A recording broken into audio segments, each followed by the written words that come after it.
Chapter 1. Could scam calls actually be true? Ding. You have received a payment of 500 yuan via WeChat. As Bai Zhou emerged from the restroom, his entire being trembled with astonishment. Instinctively, he reached for his phone and opened WeChat. To his disbelief, a balance of 500 yuan lay quietly in his account, where previously there had been nothing. Is this really happening? Just moments before, while liberating himself in the public restroom, Bai Zhou had spotted a QR code affixed to the stall. Beside it were the words, "A conscientious mobile game, complete levels to earn cash rewards." Given its placement in such an unsavory location, he presumed it to be mere deceptive advertising, designed to inflate game click rates. Yet, out of sheer boredom, he scanned the QR code. His phone promptly displayed a WeChat login prompt. Upon logging in, an antiquated game interface appeared on his screen. An elementary game where one swats bees. With a single hand, Bai Zhou breezed through the first level. Upon completion, an exaggerated congratulations page popped up, proclaiming, "Congratulations! You have cleared the first level and earned a cash reward of 500 yuan. Puffed. Bai Zhou scoffed at such announcements, suspecting that the 500 might merely be in-game currency. Disinterested in the trivial game, he hastily finished and left the restroom. However, as he stepped outside, he encountered the astonishing scene he had just witnessed. Staring at the unexpected 500 yuan in his WeChat account, he was momentarily at a loss for words. Without a second thought, he opened the game again. Swiftly, he cleared the second level, and soon enough, his suspicions were confirmed. Ding. You have received a payment of 1,000 yuan. Oh my, this is a genuine game. Bai Zhou gazed at his WeChat balance of 1,500 yuan, his eyes brimming with delight. This was indeed a windfall. Eager to continue, he attempted to play on, but with a sudden bang, the game crashed. No matter how he tried, it would not reopen. This game. Bai Zhou contemplated the malfunctioning interface, still bewildered. Nevertheless, the unexpected fortune of 1,500 yuan left him in high spirits. As he tucked his phone away, he strolled further. Not long after, a melodious ringtone echoed from his device. The caller ID read, 12,348, marked as a scam call. Without a doubt, this was a scam call. Ordinarily, Bai Zhou would have hung up immediately. However, today was different. He felt rather cheerful. A mischievous thought crossed his mind to play along with the scammer. He answered the call. On the other end, a melodious female voice greeted him. Congratulations! You have been selected as today's lucky user by our company. Simply answer 3 very simple questions to win a cash reward of 10,000 yuan. Bai Zhou chuckled softly, shaking his head. Isn't this a classic scam call opener? Yet, since he was in a playful mood, he feigned earnestness and replied, such a rare opportunity. What are the questions? Please ask. The scammer, sensing their mark, inquired eagerly. First question, what is your name? Bai Zhou at it was a reflexive response, and immediately afterward he regretted revealing his real name. But the second question arrived swiftly. Second question, what is your greatest dream? Dream?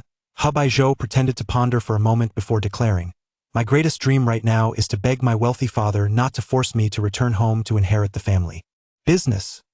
Upon uttering this, he couldn't help but laugh at the absurdity. A wealthy father? In truth, his parents were just regular wage earners. There was no family business to inherit. They were waiting for him to graduate from college and become the pillar of the family. The scammer was clearly taken aback by Bai Zhou's response.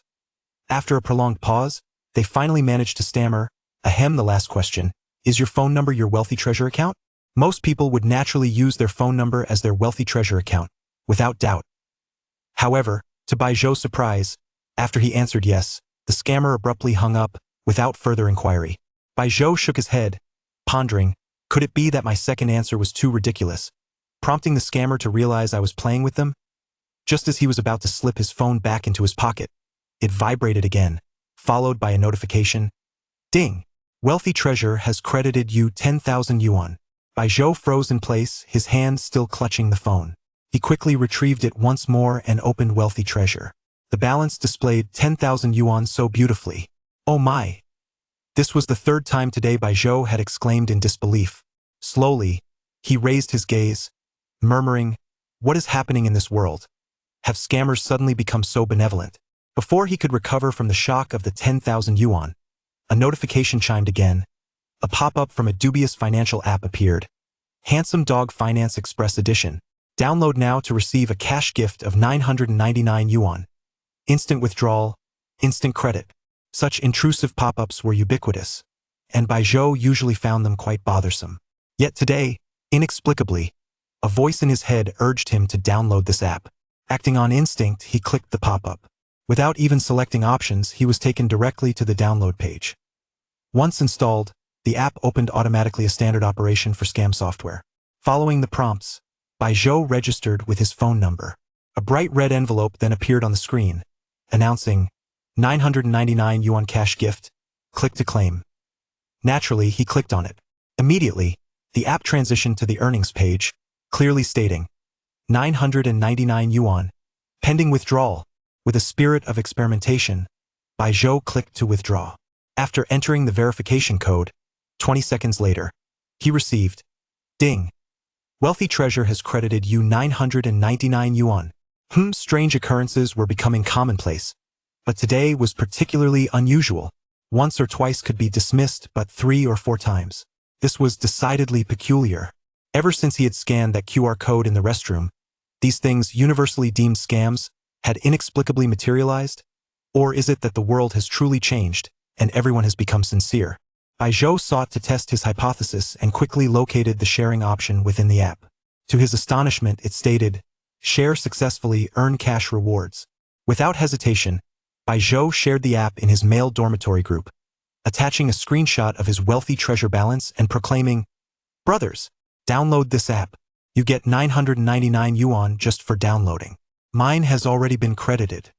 Chapter 2. Agricultural Studio, Grateful Giveaway. Responses flooded in the group almost immediately. No way. Is this for real? They'll download one and give it a try. Enough. It must be a scam. How could such software possibly be legitimate? Old Bai has undoubtedly been duped and is now trying to drag us down with him. Who cares if it's a scam? Downloading it won't cost us anything. Before long, Bai Zhou's phone incessantly chimed with notifications. Share earnings. 35 yuan cash reward has been credited. Share earnings. 35 yuan cash reward has been credited. User share count has reached 5. The reward doubles. 70 yuan cash reward has been credited. Bai Zhou watched as the earnings display of this handsome dog financial software continually increased. Among the 15 boys in the class, 9 had already downloaded the app. Bai Zhou's earnings had surged to 455 yuan. Soon after, a wave of complaints flooded the group chat. Damn it, old Bai, you scoundrel, you've tricked us. Ha ha ha. I knew this kid. Old Bai had fallen for it himself and was trying to drag us down. 999 my foot, it only gave me 0.99. And to withdraw I have to reach 1,000. What a despicable scam. Old Bai, just wait until you come back, we'll deal with you. Bai Zhou now realized that perhaps he was the only one with such an ability. Why didn't I notice it before? He felt somewhat regretful, pondering why he had scoffed at previous deceptive advertisements when he possessed such a talent. Shouldn't he have soared to success long ago? Bai Zhou observed the playful banter in the group, unperturbed, a knowing smile gracing his face. He silently clicked on the handsome dog financial software withdrawal option, listening to the notification. Ding! Wealth Treasure credited 455 yuan. He tucked his phone into his pocket, feeling satisfied as he hailed a taxi, heading towards Hancheng Normal University. Settling into the taxi, Bai Zhou watched the towering buildings of Hancheng flash by outside the window. For the first time since arriving in Hancheng, he felt an overwhelming sense of ease. Turning his head, he noticed a small advertisement affixed to the seat back in front, likely placed there by an unscrupulous passenger. It read, free application for the Golden Duke electronic credit card. The Golden Duke electronic credit card offers you an exceptionally high credit limit, and applying for it grants you a multitude of consumer discount coupons, with chances for cashback. The opportunity is right before you scan the code to apply. Accompanying this text was a square QR code. Such a blatant and ridiculous advertisement, who would fall for it? Bai Zhou, however, swiftly pulled out his phone and scanned the QR code. Upon doing so, a vibrant page materialized on his screen, filled with advertisements for casinos and other suggestive content. Amidst this overwhelming array of temptations, he spotted the words apply. After entering his personal details and phone number, in less than 30 seconds, his phone chimed. You have successfully applied for the Golden Duke electronic credit card. The choice of 2.7 billion users. You deserve it. Eft. 2.7 billion users? This card could only be used in the Dragon Kingdom, which doesn't even have that many people. Every message underscored the card's fraudulent nature. Yet, Baizhou felt a flicker of curiosity about what effects this credit card might yield. Exiting the taxi, he headed straight into the largest convenience store near the back entrance of the university. His gaze fell upon the most expensive cigarettes on the shelf. A new regulation dictated that cigarettes in convenience stores couldn't exceed 100 yuan. He spoke up. 1 pack of Huangalu 1916, please. 1 pack. The cashier was taken aback by his request. It was clear that Baizhou was a student at Hanchang Normal University, and 1 pack of Huangalu 1916 cost 1,000 yuan. Looking at his attire, he didn't seem like a wealthy heir. Yet here he was, ready to buy such expensive cigarettes. Baizhou merely nodded at the cashier's unvoiced doubts and remained silent. The cashier, seeing no reason to turn down a sale, quickly retrieved a pack, scanned it and said, 1,000, how will you pay? Baizhou pulled out his phone. The Golden Duke app had already been downloaded when he applied for the credit card. So he scanned to pay.as. He entered his payment password. A message popped up on his credit card interface. Congratulations, new user. You have received a 0 payment reward for this transaction. Actual payment, 0 yuan. A completely free transaction. Baizhou raised an eyebrow, a glimmer of joy crossing his eyes. He casually accepted the pack of cigarettes from the cashier and exited the store. This was a literal windfall of 1,000 yuan. The Golden Duke credit card truly was remarkable. Just as he stepped out of the convenience store, another notification chimed from his phone. This time from the Golden Duke app, displaying, congratulations on your first use of the Golden Duke credit card. Your credit limit is now set at 100,000 yuan. Additionally, you have received a complimentary Smile Club Black card. Baizhou gazed at the 2 notifications on his phone, feeling an urge to meet the mastermind behind the Golden Duke credit card. Surely they were a benefactor, a veritable god of wealth. In the dormitory, Baizhou's 3 roommates were absent. During this weekend, they were likely engrossed in gaming at an internet CAF. Baizhou relished the tranquility, lying on his bed as he took out his phone at this hour. He would typically be either at the internet CAF with his roommates or lying in the dorm playing games. Today was no different. Baizhou instinctively opened the game. Upon logging in, he immediately noticed someone sending out red envelopes in the public chat. These envelopes typically contained diamonds or hero fragments. But they were free, so why not take advantage? Baizhou opened the public chat, only to lament, too slow, I feel like I've missed out on a fortune. Just as he was about to dive into his ranked matches, a message in the public chat caught his attention. Great news! The game studio is giving back. Just 0.9 yuan for 6,480 vouchers. Details V12679 8234. This was a common scam tactic within the game. Baizhou loathed this with a passion, because he had been deceived before. It was a fact. At a young age, he had been naive, believing that good fortune had come his way, and he had directly added the other party's account. They initially asked for 0.9 yuan, then claimed to need 200 more to activate the system, promising 6,000 vouchers in return. Baizhou had believed them. After several back-and-forth exchanges, he ended up losing over 500 before he finally woke up to the reality.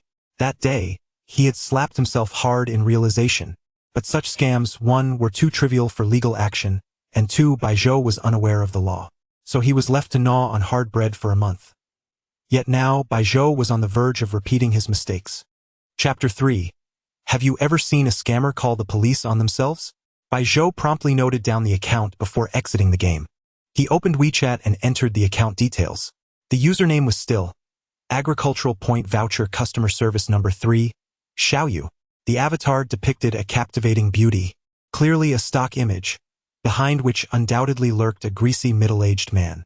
Once the contact was added, a rapid response came. Only 0.9. Congratulations on becoming our lucky user. Take home 6,480 points. This familiar opening line dredged up Baizhou's shadowy past. Yet, at this moment, he did not harbor the wisdom born of experience. Instead, a smile graced his face as he promptly sent a WeChat transfer. 0.9 yuan. The scammer instantly acknowledged receipt, followed by a lengthy barrage of official jargon. Congratulations! You have received 6,480 points, but our system requires an activation procedure. This procedure necessitates a cash activation of 200 yuan. So we kindly ask that you transfer us an additional 200 yuan. Rest assured, we will refund that amount to you once the procedure is officially activated. Bai Zhou chuckled and shook his head at the familiar ruse. However, this time, he refrained from responding directly to the scammer. Instead, he launched his game and upon entering, received a notification. Recharge of 6,480 points successful. His point balance soared to 6497. Looking at the numbers, he wore a knowing smile and nodded. Indeed, it works. Having encountered similar situations multiple times that day, Bai Zhou no longer appeared as naive as at the beginning. He pondered what would happen if he sent another 200. He then opened WeChat and craftily replied, "You better not be deceiving me. I'm just a student and don't have much money." Wasn't that exactly what the scammer wanted to hear? The scammer quickly responded, "Dear, rest assured, Xiao Yu would never deceive you." Following this, a provocative photo was sent. No questions asked, it was undoubtedly a stock image. Bai Zhou smiled and sent another 200 yuan. The scammer then sent another message.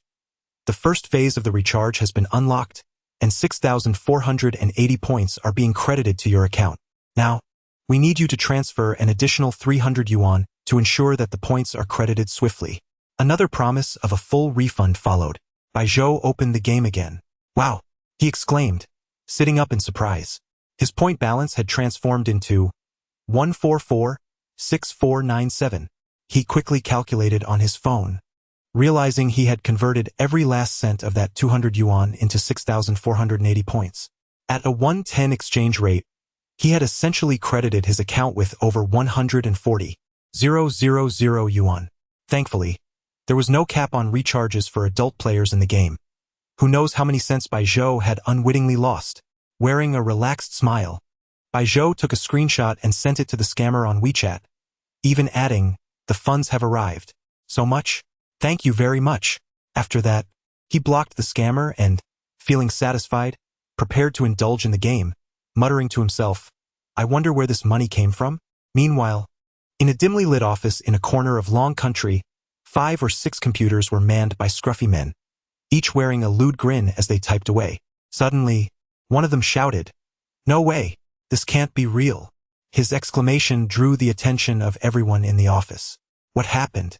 Why the panic? Did someone report us? They dismissed the idea of being reported with nonchalance, though curiosity drew them closer.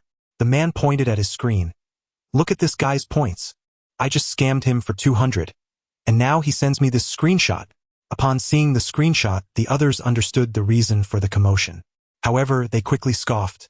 "That's definitely fake. It must be edited. Who in their right mind would deposit that much? Ridiculous. If he knows he has been scammed, he can only pretend otherwise." Nodding in agreement, the man self-deprecatingly laughed. "Right? It's definitely edited. Ha! This fool gets scammed and instead of reporting it, he tries to show off? Hilarious." At that moment, the office door was flung open with a loud bang. A furious middle-aged man stormed in, shouting, "What the hell is going on? Why is there nearly 150,000 missing from the company account? Where the hell did that money go?" The group exchanged bewildered glances, unsure of what to say. Suddenly, the man at the computer felt a sinking suspicion rise within him and cautiously asked, "Boss, how much is missing?" 150,000. The boss bellowed, then added, "To be precise, it's 144,650 yuan. How much?" The man stood up, his voice breaking in shock, overpowering his boss. In an instant, the others caught on, exchanging alarmed glances and murmuring, "No way." The boss, too, felt a wave of dread wash over him. He rushed to the man's computer, scrutinizing the WeChat chat history, and suddenly comprehended the situation. He turned sharply, glaring at the scruffy man. "Xiao Yu," his veins bulging as he hissed, "You did this?" Xiao Yu panicked and quickly waved his hands. "No, boss. I don't have the authority to transfer money from the company's account." Xiao Yu had a point, yet the enraged boss remained unyielding. Trembling, Xiao Yu suggested, "Boss, maybe we should report it to the police?" Slap. The boss struck him hard across the face. Are you insane? Have you ever seen a scammer call the police on themselves? The more the boss thought about it, the angrier he became, grabbing Xiaoyu by the throat. I'll kill you. At that moment, the office door burst open with a crash, and uniformed officers stormed in, guns drawn, pointing them at the group. Hands on your heads. You are suspected of fraud. Come with us to the station. Meanwhile, Bai Zhou remained blissfully unaware that the scammers he had unwittingly aided had now fallen into the clutches of the law. A radiant dialogue box suddenly appeared at the very center of the mobile screen. Nobility level increased. A VIP 10, shimmering with golden brilliance, flickered prominently on the display. VIP 10? The ascent was astonishingly swift. He was fervently purchasing points and incessantly engaging in lotteries. His inventory was brimming with an array of gleaming pink-hued agricultural crystals, countless in number. Bai Zhou had now acquired every hero and skin available, and astonishingly, he still had over 800,000 in his account, equivalent to more than 80,000 in cash. Gazing at the resplendent VIP 10 emblem, he was suddenly engulfed by a profound sense of ennui. Chapter 4. The joy of VIP 10 is beyond your imagination. Bai Zhou closed the shopping mall interface, preparing to engage in a match to pass the time. Just then, he noticed a familiar avatar in his friend list, indicating that the person was available. The game nickname lacked a WeChat note, suggesting this was another unfamiliar friend added in the game. Bai Zhou clicked on the invitation. After all, having another player would enhance the enjoyment. However, before he could even wait for 2 seconds, a notification appeared on his game screen, indicating that the invitation had been declined, accompanied by a message, "The group is full." Bai Zhou did not dwell on it. After all, this person was also a stranger, and he could still play solo. Just as he was about to start his ranked game, he suddenly slapped his forehead, nearly forgetting that it would be a shame not to activate the VIP 10 effects now that he had finally attained it. Thus, he proceeded to open his avatar frame. Meanwhile, in a dormitory at the Seoul Medical School, a girl with twin ponytails and a charming, somewhat cute appearance curiously asked her roommate, "We are both diamond rank, and we have a starry god to play with us. Why did you decline?" The other girl, wearing a slightly aloof smile, shook her head and replied, "Why would I invite him? I know him. He's my high school classmate, Bai Zhou, a poor loser who had a crush on me back in school. I'm tired of him. I'm inviting my CP, who is also a starry rank and can help us climb the ranks." The ponytailed girl, perplexed by her roommate's words, remained unsure of their truth but nodded in agreement, saying, "All right then." Afterward, the girl who had declined Bai Zhou's invitation opened WeChat and, in a high-pitched voice, sent a voice message to an account named Li Bai. "Hey, handsome, are you free? Can you help me rank up?" Her tone was entirely different from before, making it seem as if she had activated a voice changer. After this, she added, "My roommate wants to join too. She's the school beauty, lovely, talented, and has an exquisite temperament." Upon hearing her roommate being mentioned, the cute girl wrinkled her nose in mild annoyance and protested, "Why did you have to bring me up?" "Oh, it's nothing." The girl waved her hand dismissively, ignoring her roommate's displeasure. Soon, she joyfully received a reply, "Logging in." The girl signaled a victory sign to her ponytailed friend and exclaimed, "I'm coming. Let's go." She quickly opened the game, created a trio room, and invited her roommate to join while waiting for her CP to log in. At that moment, her eyes widened in shock, and she involuntarily exclaimed, "Wow. Oh my gosh." The ponytailed girl frowned and inquired, "What's wrong? Can you refrain from cursing?" No, it's not that." The girl stammered, "It's the VIP 10. He has a VIP 10 avatar frame." "VIP 10? What's the big deal? Who is it?" The ponytailed girl was baffled by her roommate's excitement. The girl continued, somewhat incoherently, "It's Bai Zhou, the one I just declined the invitation from. He is actually VIP 10. Do you realize what that means? To earn the VIP 10 title, one must spend at least 20,000 in this game." 20,000 in the game. The ponytailed girl was equally stunned but shook her head, stating, "If he can spend that much on a game, something must be off." She pointed to her head, implying he was foolish.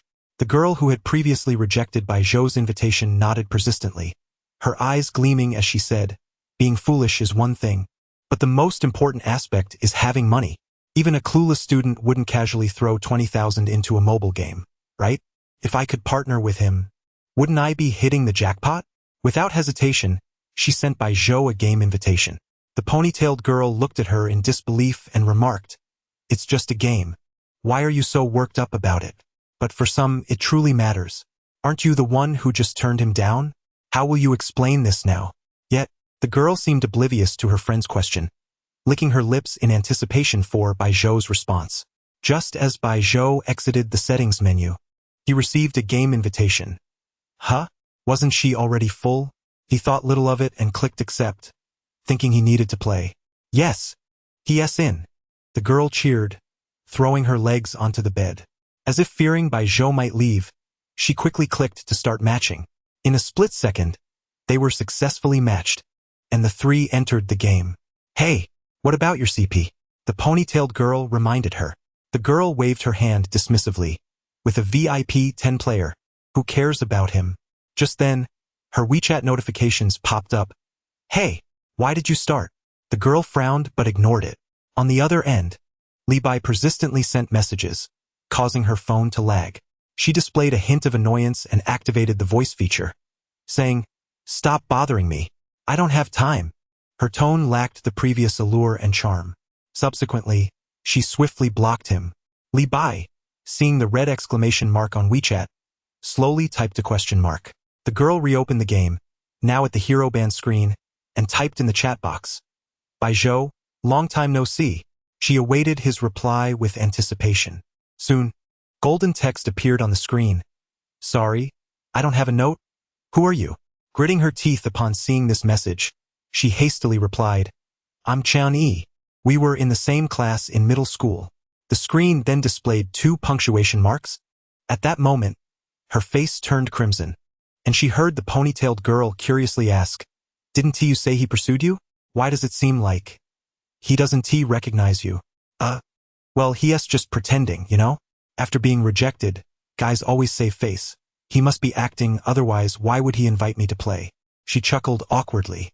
Just as she attempted to explain her embarrassment, the game screen was flooded with messages. Wow, Golden Legend. Is this the Golden Legend? Aside from the 3 of them, the 2 other random teammates noticed Bai Zhou's message effect. They seem to have typed their messages at lightning speed. "May I ask if this esteemed player is a VIP 9 or VIP 10? Esteemed player. Do you need a sidekick? I just want to snag a rare skin." At this moment, at Hanseong Normal University, Bai Zhou was oblivious to the messages sent by his teammates. Instead, he wore a puzzled expression, muttering to himself, "Chani, did I really have a classmate by that name in middle school?" Indeed, it appears that Bai Zhou has entirely forgotten the existence of such a classmate. Chapter 5. 3 Slices. A foldable phone is decimated. During the selection of heroes, these 2 bystanders displayed remarkable humility, eager to assist Bai Zhou in securing a hero. In their words, everything must revolve around the esteemed player's lineup. Thus, as the versatile ace of the 5th floor, Bai Zhou graciously allowed the 1st floor to claim a Lu Ban Chi Hao for him. However, upon witnessing Bai Zhou's desire for a boiled egg hero, a flicker of hesitation crossed their minds. Ultimately, they succumbed to the overwhelming pressure of capital. Chon Yi opted for a mid-lane mage, while the girl with twin ponytails promptly selected Yao Mei. Unlike Bai Zhou, this duo of bystanders would not indulge her. Given Yao Mei's notorious reputation in the canyon, they unleashed a torrent of criticism. "Damn, are you an actor? What is this match? How could you play such a hero? You're truly an actor." It was evident that their frustration over Bai Zhou's boiled egg hero was now being vented upon Yao Mei. Observing her teammates' vitriol, the girl with twin ponytails felt her face redden with indignation as she timidly typed, I only know this one hero. How on earth did you reach this rank? An actor. Pure actor." Bai Zhou noticed that this Yao Mei seemed to be associated with Chun Yi, yet Chun Yi offered no defense for her friend. Realizing that continuing in this manner would render the match futile, Bai Zhou assumed the role of a peacemaker, stating, "All right, I believe Yao Mei can perform well." Instantaneously, the heated exchange in the chat calmed to a hush. After a brief silence, one bystander remarked, "Indeed, Yao Mei possesses control and damage, truly worthy of a great player with foresight." Wow! Exclaimed another bystander, seemingly astonished by the turn of events. Straight out of the gate. You're already a sycophant. However, the great player's words held merit. Bai Zhou, observing the reactions of his two teammates, could only smile helplessly. It seemed the perks of being a V10 player were manifesting here. Soon, the game commenced. Chun Yi shamelessly mooched off Bai Zhou's exclusive skin. Under Chun Yi's guidance, Yao Mei did not head to the mid lane but instead followed the boiled egg to the development lane. As fate would have it, upon Bai Zhou's arrival in the game, the opponents, treating the boiled egg as a mere ATM, ambushed him, swiftly claiming first blood. The kill was awarded to their marksman. Jia Luo, Bai Zhou typed slowly on the screen. Then, the two bystander teammates immediately sent messages in the game, daring to slay the V10 great player. Wait, I will avenge you. It was as if a horn had sounded. The jungler and top laner charged down to the bottom lane like mad bulls spotting a vibrant red flag. The top laner, as soon as his cooldown was up, teleported directly to the bottom lane. The jungler seemed to have taken up residence there. Their fervor even influenced Chun Yi's mid-lane mage, leading to a chaotic free-for-all in the bottom lane while the top and mid lanes were forsaken. Poor Jia Luo, upon merely appearing in the vision range, would be brutally assaulted by the burly figures emerging from the bushes. Flash? They would tower dive for the kill. Whenever Jia Luo attempted to switch lanes, Bai Zhou's teammates would follow her, and in the jungle, the tall sword of doom awaited her at any moment. Finally, after Jia Luo had been slain 10 times amidst a cacophony of jeers, she cried out in the public chat, "I beg you, dear brothers and sisters, can you please stop killing me? Your high ground tower is gone. Must you still hunt me?" In response, she was met with another dazzling array of skills. Ultimately, amidst laughter and cheer, Bai Zhou concluded this ranked match with a GG. Curiously, Bai Zhou South Development Lane had not lost a single tower. Though they lost the match, every teammate felt a sense of immense satisfaction. In the settlement screen, they simultaneously reported Jia Luo, the defeated team member. As the victors, their score was an extravagant 1380. Just as Bai Zhou exited the game, he received friend requests from the two bystander teammates. Reflecting on the whimsical game just played, he chuckled and shook his head. Interesting. He declined Chun Yi's invitation for another round, stating, "I have things to attend to," and logged out of the game. In truth, Bai Zhou was not particularly fond of gaming. He only indulged occasionally for relaxation. However, today, through the deceptive little ads in the game, he had amassed a staggering sum of over 1.4 million game tokens. Yet, tokens were merely tokens, usable only within the game. They were not equivalent to cash. Only tangible currency held true value. Thus, Bai Zhou opened his newly purchased laptop for university to explore potential avenues for earning money. Just as his computer was booting up, a notification ping from WeChat resonated. Lowering his gaze, he recognized the name, Chen Yi's game nickname, accompanied by a sweet and adorable emoji. In that moment, Bai Zhou recalled that Chun Yi was indeed a high school classmate of his. She was not particularly remarkable in appearance, and during high school, Bai Zhou had not been close to any girls, so it was natural for his memory to be hazy. Since their rapport was not strong, and she had mentioned she would reply once free, Bai Zhou chose not to dwell further. Yet, just as he was about to exit WeChat, a message flashed in the group chat, "We're just waiting for you. Please help me take a slice." This was a common ploy of the app Ding Xiang, a tactic familiar to nearly all smartphone users. Almost everyone who owned a smartphone had encountered such requests for assistance in slicing prices. However, this app's method often showcased a dazzling 90% discount on the first slice, enticing users with hope before requiring them to share with friends, resulting in paltry gains of mere cents per person.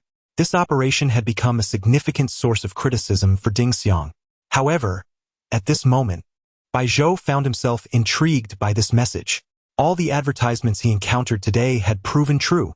Could it be that Ding Xiang's slicing would also yield the same results? With this thought in mind, Bai Zhou clicked on the message. After completing the slice for the other person, he opted for "I also want to slice." As this was merely an experiment, he casually chose a foldable phone. The Huawei Mate X 5G, priced at 16,999 yuan. Instantly, a notification from Ding Xiang chimed in. "You have sliced 9,999 yuan. Only 41.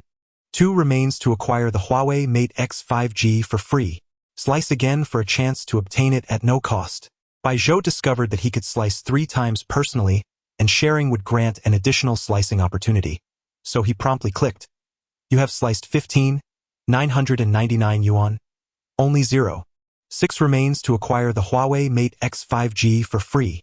Slice again for a chance to obtain it at no cost. You have sliced 16,999 yuan. Congratulations! You have obtained the Huawei Mate X 5G for free. Please provide your shipping address. The item will be delivered within 24 hours. Is it truly possible? Zhou raised his eyebrows in astonishment. He did not even share the opportunity for additional bargaining, yet he successfully negotiated 3 times in a row. He promptly filled in the necessary information, and a logistics page appeared.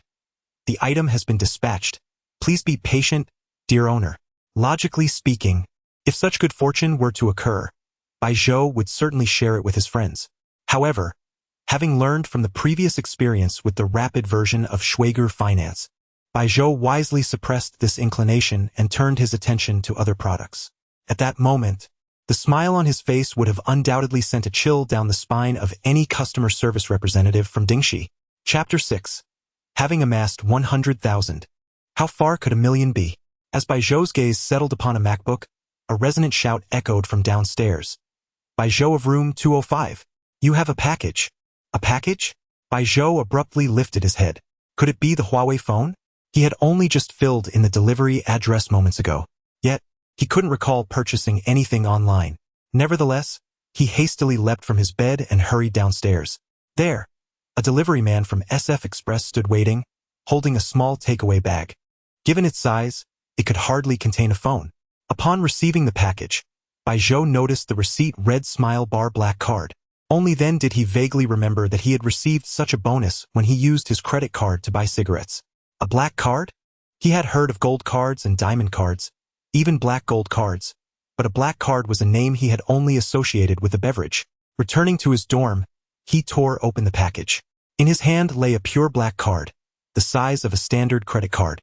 In the center, 3 small characters Smile were elegantly outlined in gold. The bottom right corner of the card bore his name, Zhou, also inscribed in gold, signifying its ownership. The card exuded an air of exclusivity. Inside the delivery bag, a similarly black A4 sheet caught Zhou's eye. It was a user manual for the black card. He immediately focused on the most crucial segment. Upon activation, users receive 10 complimentary Emperor packages annually. Black card holders enjoy a weekly opportunity for complimentary consumption at Smile Bar. This card is valid at all 126 Smile Bar locations across Longwa. No further words were necessary. These 3 sentences conveyed everything. Zhou was uncertain of the contents of the 10 Emperor packages, but the name alone hinted at something extraordinary, and the weekly complimentary consumption opportunity was simply irresistible. Zhou felt compelled to visit Smile Bar immediately. Although the black card offered him 1 free opportunity, his total funds amounted to just over 10,000 yuan. Hence, it seemed prudent to seize the moment and indulge in some spending. His laptop was already open, the search page displayed before him, just as he was about to look for money-making software advertisements. Suddenly, an obnoxious pop-up advertisement appeared. Greedy Play South Guangdong. A game with unlimited fun. The jarring noise erupted from the laptop speakers. Accustomed to such intrusive ads, Zhou was about to close it as usual when he halted himself. Wait, wasn't this game also a way to make money? This time, he surprisingly chose to watch the advertisement. Bro, come and chop me. 1/ for 999,999. 99 drop rate. A small video followed, featuring a game character clad only in white shorts, wielding a stick to poke a pig, which subsequently collapsed. A dazzling array of golden light filled the screen, accompanied by numerous 999,999 coins. Coins convertible to cash. Download now for a 5,999 yuan cash gift package. Equipment recycling for explosive rewards. Such advertisements were all too familiar. Various faded celebrities appeared as gameplay commentators, their authenticity questionable. Yet, as Zhou watched, a smile crept across his face. Clicking the ad whisked him straight to the game interface, where he registered and logged in. Sure enough, A game character in shorts appeared on the screen. A small sprite popped up. New users receive a 5,999 yuan cash gift package. In the past, such offers rarely amounted to anything substantial, either a mere 5 mao or 5,999 in-game currency. But Bai Zhou was different. He clicked to claim the golden offer. In an instant, a screen appeared, prompting him to enter his wealth treasure account. Just then, his phone on the table vibrated. Buzz, buzz, ding. 5,999 yuan deposited into wealth treasure. It worked. Bai Zhou's eyes sparkled with excitement. Following the sprite's guidance, he embarked on a series of main and side quests. Congratulations on defeating the domestic pig, earning 99,999 coins. Congratulations on defeating the poultry, earning 99,999 coins. Congratulations on defeating the boss, the great milk cow, earning the dragon-slaying sword, 99,999 coins. 99,999 coins. The dormitory echoed with Bai Zhou's triumphant achievements. Skipping lunch, he immersed himself in the Greedy Play South Guangdong game throughout the afternoon. His WeChat notification chimed again, and as he slowly lifted his head, he realized it was nearly dark outside. Stretching his stiff neck, he gazed contentedly at his collection of golden equipment and the substantial amount of coins. He converted all his coins into cash and recycled all his equipment. Clang! Wealth Treasure credited him with 98,245 yuan. So much. Remarkably, he had earned nearly 100,000 yuan in just one afternoon. His savings now exceeded 120,000 yuan. This morning, he had been a mere student with only 2,000 yuan for living expenses. Frankly, such a dramatic shift stirred excitement within him. Yet, everything required an adjustment period. With a slightly exhilarated smile, Bai Zhou mused, having reached 100,000. How far could a million be? He relaxed his tense muscles and lay back on his bed, picking up his phone. To his surprise, it was still a message from his high school classmate. Chun-Yi, Bai Zhou, are you done? It's been so long since we last met. We should gather soon. Nearly 8 hours had passed since her last message. Having left her hanging for so long, it was time to reciprocate. Bai Zhou replied, I'm currently studying at Han City. Meeting up should be fine during the holidays. Really? A nearly shrill exclamation erupted from within the 4-person dormitory at Han City Medical School, where only 2 occupants remained, Chun-Yi and a girl with twin ponytails. Chapter 7. Abruptly taken away by the young lady. This afternoon, Chun-Yi had spent hours playing games, losing incessantly, and was on the verge of dropping back to platinum, just a star away. The primary reason for her dismay was the deletion of that Li Bai character. Feeling dejected, she noticed that Bai Zhou had ignored her all afternoon, yet she persisted in sending him a message. To her surprise, she saw that he was typing in response. This made her sit up in excitement, and when she read Bai Zhou's message, her joy was utterly uncontainable. With her twin ponytails furrowed in confusion, she regarded her. Why have you been so jumpy today?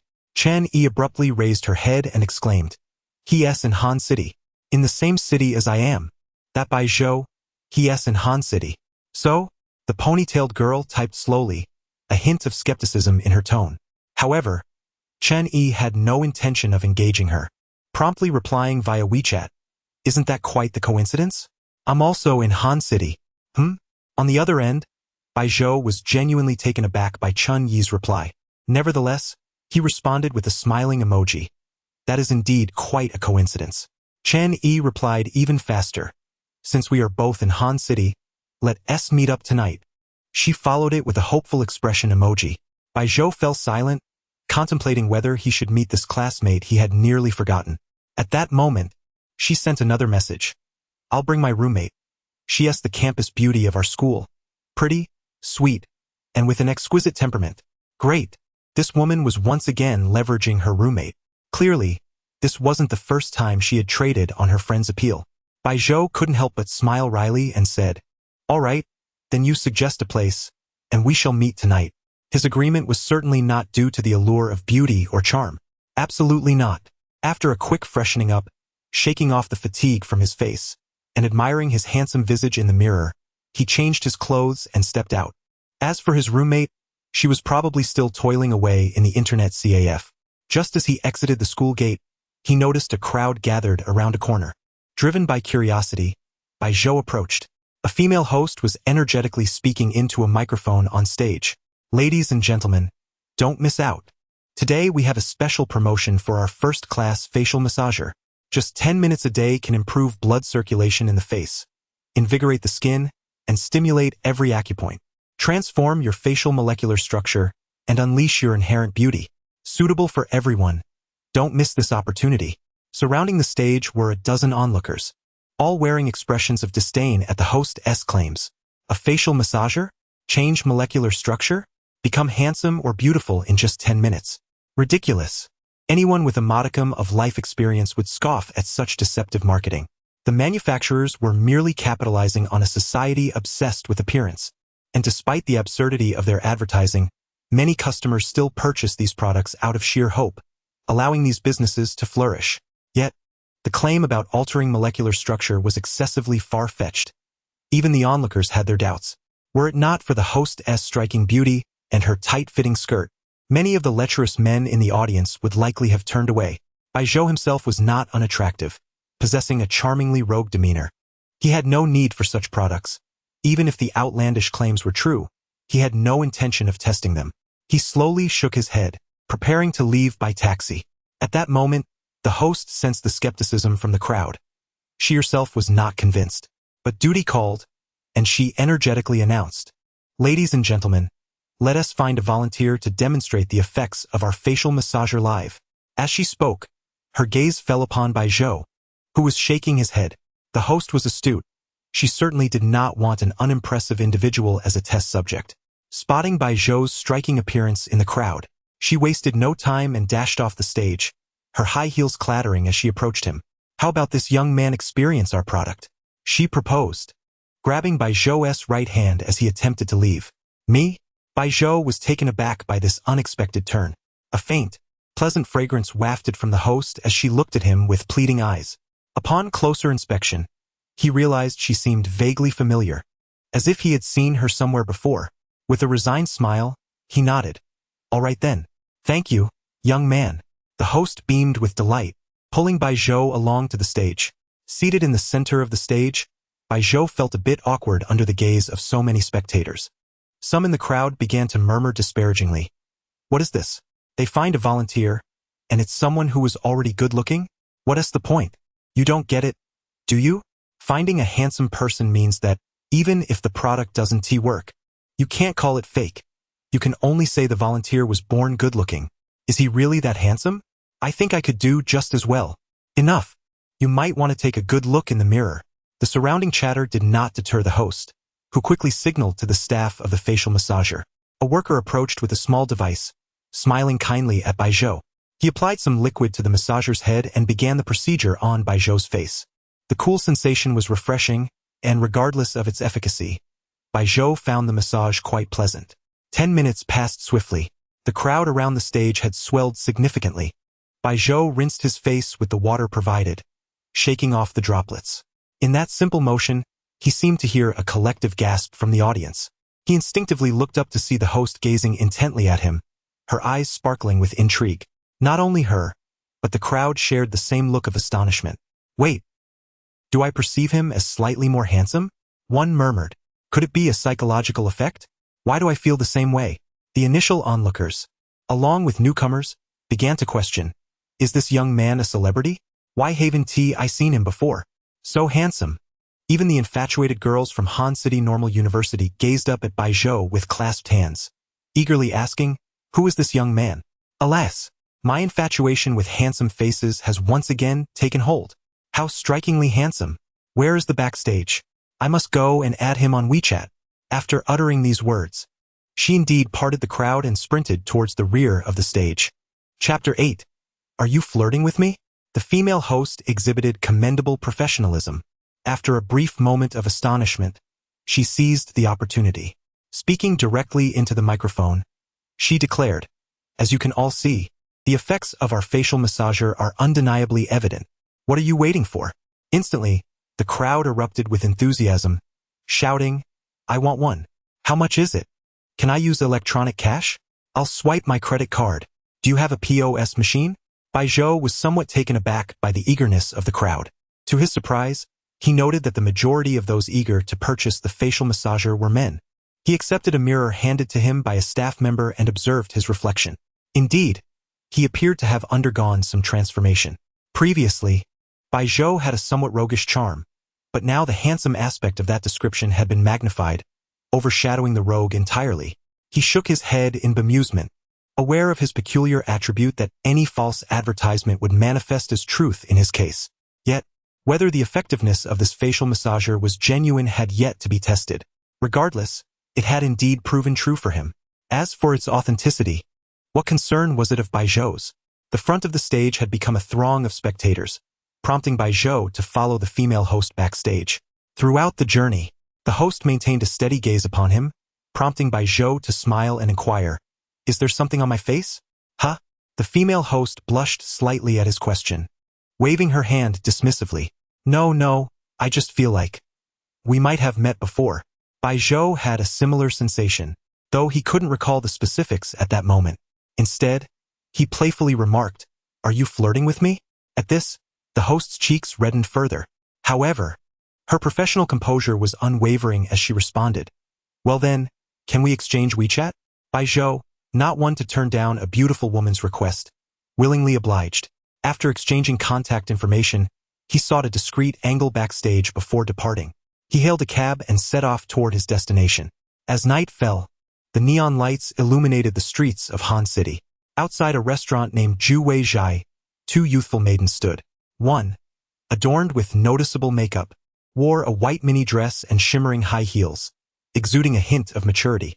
Beside her stood a girl with a contrasting style, sporting twin ponytails, a simple white shirt, a plaid skirt, white ankle socks, and shoes, her face displaying a subtle, endearing baby fat. She wore no makeup, yet her beauty subtly eclipsed her companion. The girl with the ponytails scrunched her adorable nose and asked, "Chen Yi, why must you drag me along to meet your old classmate?" Chen Yi pouted, her tone playful. "Do you think I want to? You're so beautiful. You're ruining my chances with the boys. But I've already said it, and it wouldn't be proper to leave you out. Don't worry, just this once. If I succeed tonight, I'll come alone next time." "Successful? What do you intend to do? You already have a boyfriend." The girl with the ponytails frowned, realizing that Chen Yi not only had a boyfriend but also a gaming partner, and now she was attempting to flirt with Bai Zhou. "So what if I do?" Chen Yi retorted, seemingly unfazed. Just as she prepared to voice her complaints, a voice of confusion interrupted, "Chen Yi." Both women turned to see Bai Zhou standing beside them, having approached unnoticed. The moment they saw him, both girls instinctively froze.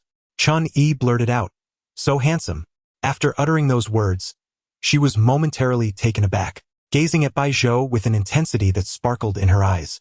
The girl with the ponytails, after a brief moment of surprise, nudged Chen Yi's waist. Chen Yi quickly recovered, her face lighting up with joy. "Bai Zhou, long time no see," she exclaimed, opening her arms for an enthusiastic hug, as if they were old friends. Bai Zhou, caught off guard by this sudden display of affection, thought to himself, "We aren't that familiar, are we? Why such warmth?" Ultimately, he refrained from reciprocating the embrace, choosing instead to nod politely at the ponytail girl as a gesture of greeting. She smiled back, and Bai Zhou's demeanor elevated her perception of him. Bai Zhou remarked, "Actually, I haven't eaten lunch today. I'm feeling quite hungry." While Chen Yi felt a twinge of disappointment at not receiving a hug, she quickly composed herself and suggested, "Let us go inside and eat. By the way, let me introduce you. This is my roommate, Chang Zi, whom I mentioned before." Bai Zhou offered a calm smile as he extended his right hand towards Chang Zi. "Hello, I'm Bai Zhou." Chang Zi, with grace, shook his hand, replying, "Hello." Their hands met briefly before parting. Yet Bai Zhou was left with a lingering impression of her cool, delicate touch. He then entered Ju Wei Zhai first. Chen Yi, intentionally lagging behind, playfully reproached Chang Zi. "Why did you bring up my boyfriend? If he hears about this, my plans for tonight will be ruined." Chang Zi, exasperated, replied, "Whether he heard or not is irrelevant. If you had spoken a bit louder, he certainly would have." In truth, Bai Zhou had indeed overheard their conversation. He held no opinions regarding Chun Yi's boyfriend. After all, his impression of her was rather vague, and he was not there for matchmaking. So why concern himself with her relationship status? The three of them sat at a modest table, with Bai Zhou graciously allowing the two ladies to order. Chun Yi naturally took charge of the ordering and looked up at Bai Zhou, asking, "Shall we have red wine or white wine?" "Wine?" Bai Zhou and Chang Zi exchanged glances at Chun Yi's question. Chang Zi immediately grasped the implications behind Chun Yi's earlier remarks and sighed softly, shaking her head in silence. Bai Zhou, however, directly declined, stating, "Let us skip the alcohol for dinner. I plan to visit Smile Bar later, so let us save it for then." Upon hearing Bai Zhou's refusal, disappointment flickered in Chen Yi's eyes, but her expression brightened again at the latter part of his statement. Leaning forward, she showcased her neckline and eagerly asked, "Can we join you?" "You too?" Bai Zhou regarded Chen Yi with curiosity before turning to Chang Zi. "What does Chang Zi think?" As soon as Chang Yi interrupted and waved her hand, saying, "She is accompanying me today, so wherever I go, she shall follow without any issue." Chapter 9. The Emperor's Package? So expensive. Chang Zi rolled her eyes inwardly, thinking to herself, when did I ever say that? However, she did not want to undermine her best friend's reputation at that moment. Secretly, she couldn't help but grumble. Best friend? Huh. Look at Bai Zhou, who at least knows to consult me for my opinion. What about you? Unbeknownst to her, the name Bai Zhou began to linger in Chang Zi's mind. Bai Zhou himself had no objections. Going alone seemed dull, and it was far better to have company, especially since he possessed a black card, allowing for more people without any issue. Upon seeing Bai Zhou nod in agreement, Chun Yi's eyes gleamed with a sense of triumph. It appeared she had decided to postpone the dinner plans to Smile Bar. The sumptuous meal concluded swiftly. Just as Bai Zhou prepared to rise to settle the bill, Chun Yi preemptively halted his movement, stating, "Stay seated. This meal is on me." Really? Typically, when dining with a girl, isn't it customary for the male to pay? Chang Zi observed Chun Yi's unexpected generosity with a hint of surprise as she watched her head towards the register. It seemed particularly strange that the usually frugal Chun Yi was being so lavish today. After settling the bill, Chen Yi smiled and remarked, "Today, it's just the two of us, so how could I let you pay? Next time, when you treat me alone, then you can take care of it." Next time? Alone? The implications within Chun Yi's words were becoming increasingly overt. Wasn't this essentially an invitation for a date with Bai Zhou? But would Bai Zhou accept? What changes the future might hold remained uncertain. Bai Zhou said nothing further, hailing a cab, and the three of them made their way to Smile Bar. As they alighted from the vehicle, Chen Yi gazed at the flickering neon lights of Smile Bar with a look of yearning, stating, "I've long heard that Smile Bar is the most renowned den of indulgence in Han City, and I've never had the chance to see it in person. Today, thanks to Bai Zhou, we get to experience it." With that, Chun Yi unexpectedly stepped closer and wrapped her arms around Bai Zhou's, pressing her softness against him. Bai Zhou, taken aback by this sudden display of affection, felt no inclination towards Chun Yi. To be frank, he had no interest in her. If her demeanor were more captivating, he might have considered engaging, but as it stood, Chun Yi failed to pique his interest. He discreetly extracted his arm from her embrace and inquired, "The most famous den of indulgence?" Chen Yi, surprised by his question, responded, "You don't know?" She proceeded to enlighten him, explaining that Smile Bar had a minimum consumption requirement, and the prices of drinks were quite staggering. Such establishments were typically frequented by the affluent and influential seeking leisure. Although she and Bai Zhou had arrived in Han City simultaneously, her personality allowed her to quickly grasp the haunts of the wealthy. Thus, despite never having visited, she was well informed. The trio entered through the grand doors of Smile Bar, where a bow-tie-clad waiter promptly approached them. Upon catching sight of the last person in line, Chang Zi, his eyes revealed a flicker of admiration. However, years of experience had taught him to discern that these three were likely not of the affluent sort, given their attire. Nonetheless, his professionalism compelled him to greet them warmly. "Welcome, ladies and gentlemen. There are a few vacant seats at the bar. Please follow me." Observing the waiter's gesture, Bai Zhou interjected, "Please prepare a private booth for us." The waiter hesitated momentarily, but politely reminded them, "Ladies and gentlemen, our VIP booths have a minimum consumption requirement." His words, seemingly well-meaning, carried an underlying message. I've noticed you don't appear to have the means for such a luxury. Bai Zhou understood the waiter's implication. Maintaining his composure, he retrieved a black card from his pocket, revealing it between his fingers to the waiter, stating, "Please find us a quieter booth." The moment the waiter caught sight of the black card, his expression transformed dramatically. The professional smile vanished, replaced by astonishment. In the next instant, he bowed deeply before Bai Zhou, exclaiming, "Welcome, esteemed guest. Please follow me. We at Smailbar are dedicated to providing you with the finest service." Bai Zhou followed the waiter's lead, with Chun Yi and Cheng Zi exchanging shocked glances behind him. They were not naive. They had witnessed the stark shift in the waiter's demeanor. Initially warm, his attitude had been somewhat distracted. Yet the moment Bai Zhou unveiled that glossy black card, the waiter's posture straightened, and he walked with a pronounced bow, turning back every few steps to say, "Please," with utmost respect. Chun Yi's eyes sparkled with a peculiar intrigue that surpassed Cheng Zi's astonishment. The three arrived at the VIP booth, which felt somewhat desolate given its size. The waiter whispered to a nearby server, whose face lit up with surprise and envy. Approaching them with a menu adorned in black and gold, he greeted, "Sir, what would you like to drink?" Chun Yi assumed Bai Zhou would graciously allow the ladies to order, so she took the menu. However, Bai Zhou simply waved his hand, declaring, "No need, just one emperor's package." "Certainly, sir." The server's eyes glimmered with envy at Bai Zhou's order, but then he added, "I apologize, sir, but I will need your black card to process the order at the bar." Bai Zhou nodded, understanding this was standard protocol. After all, there were only 10 emperor's packages available each year, and they couldn't allow unlimited purchases without recording them. As the server took the black card, he bowed once more, expressing gratitude. "Thank you, sir." Throughout the entire process, the staff at the bar exhibited an exceptional level of politeness, treating him as if he were royalty. Meanwhile, Chun Yi had opened the drink menu, but Bai Zhou did not allow her to place an order.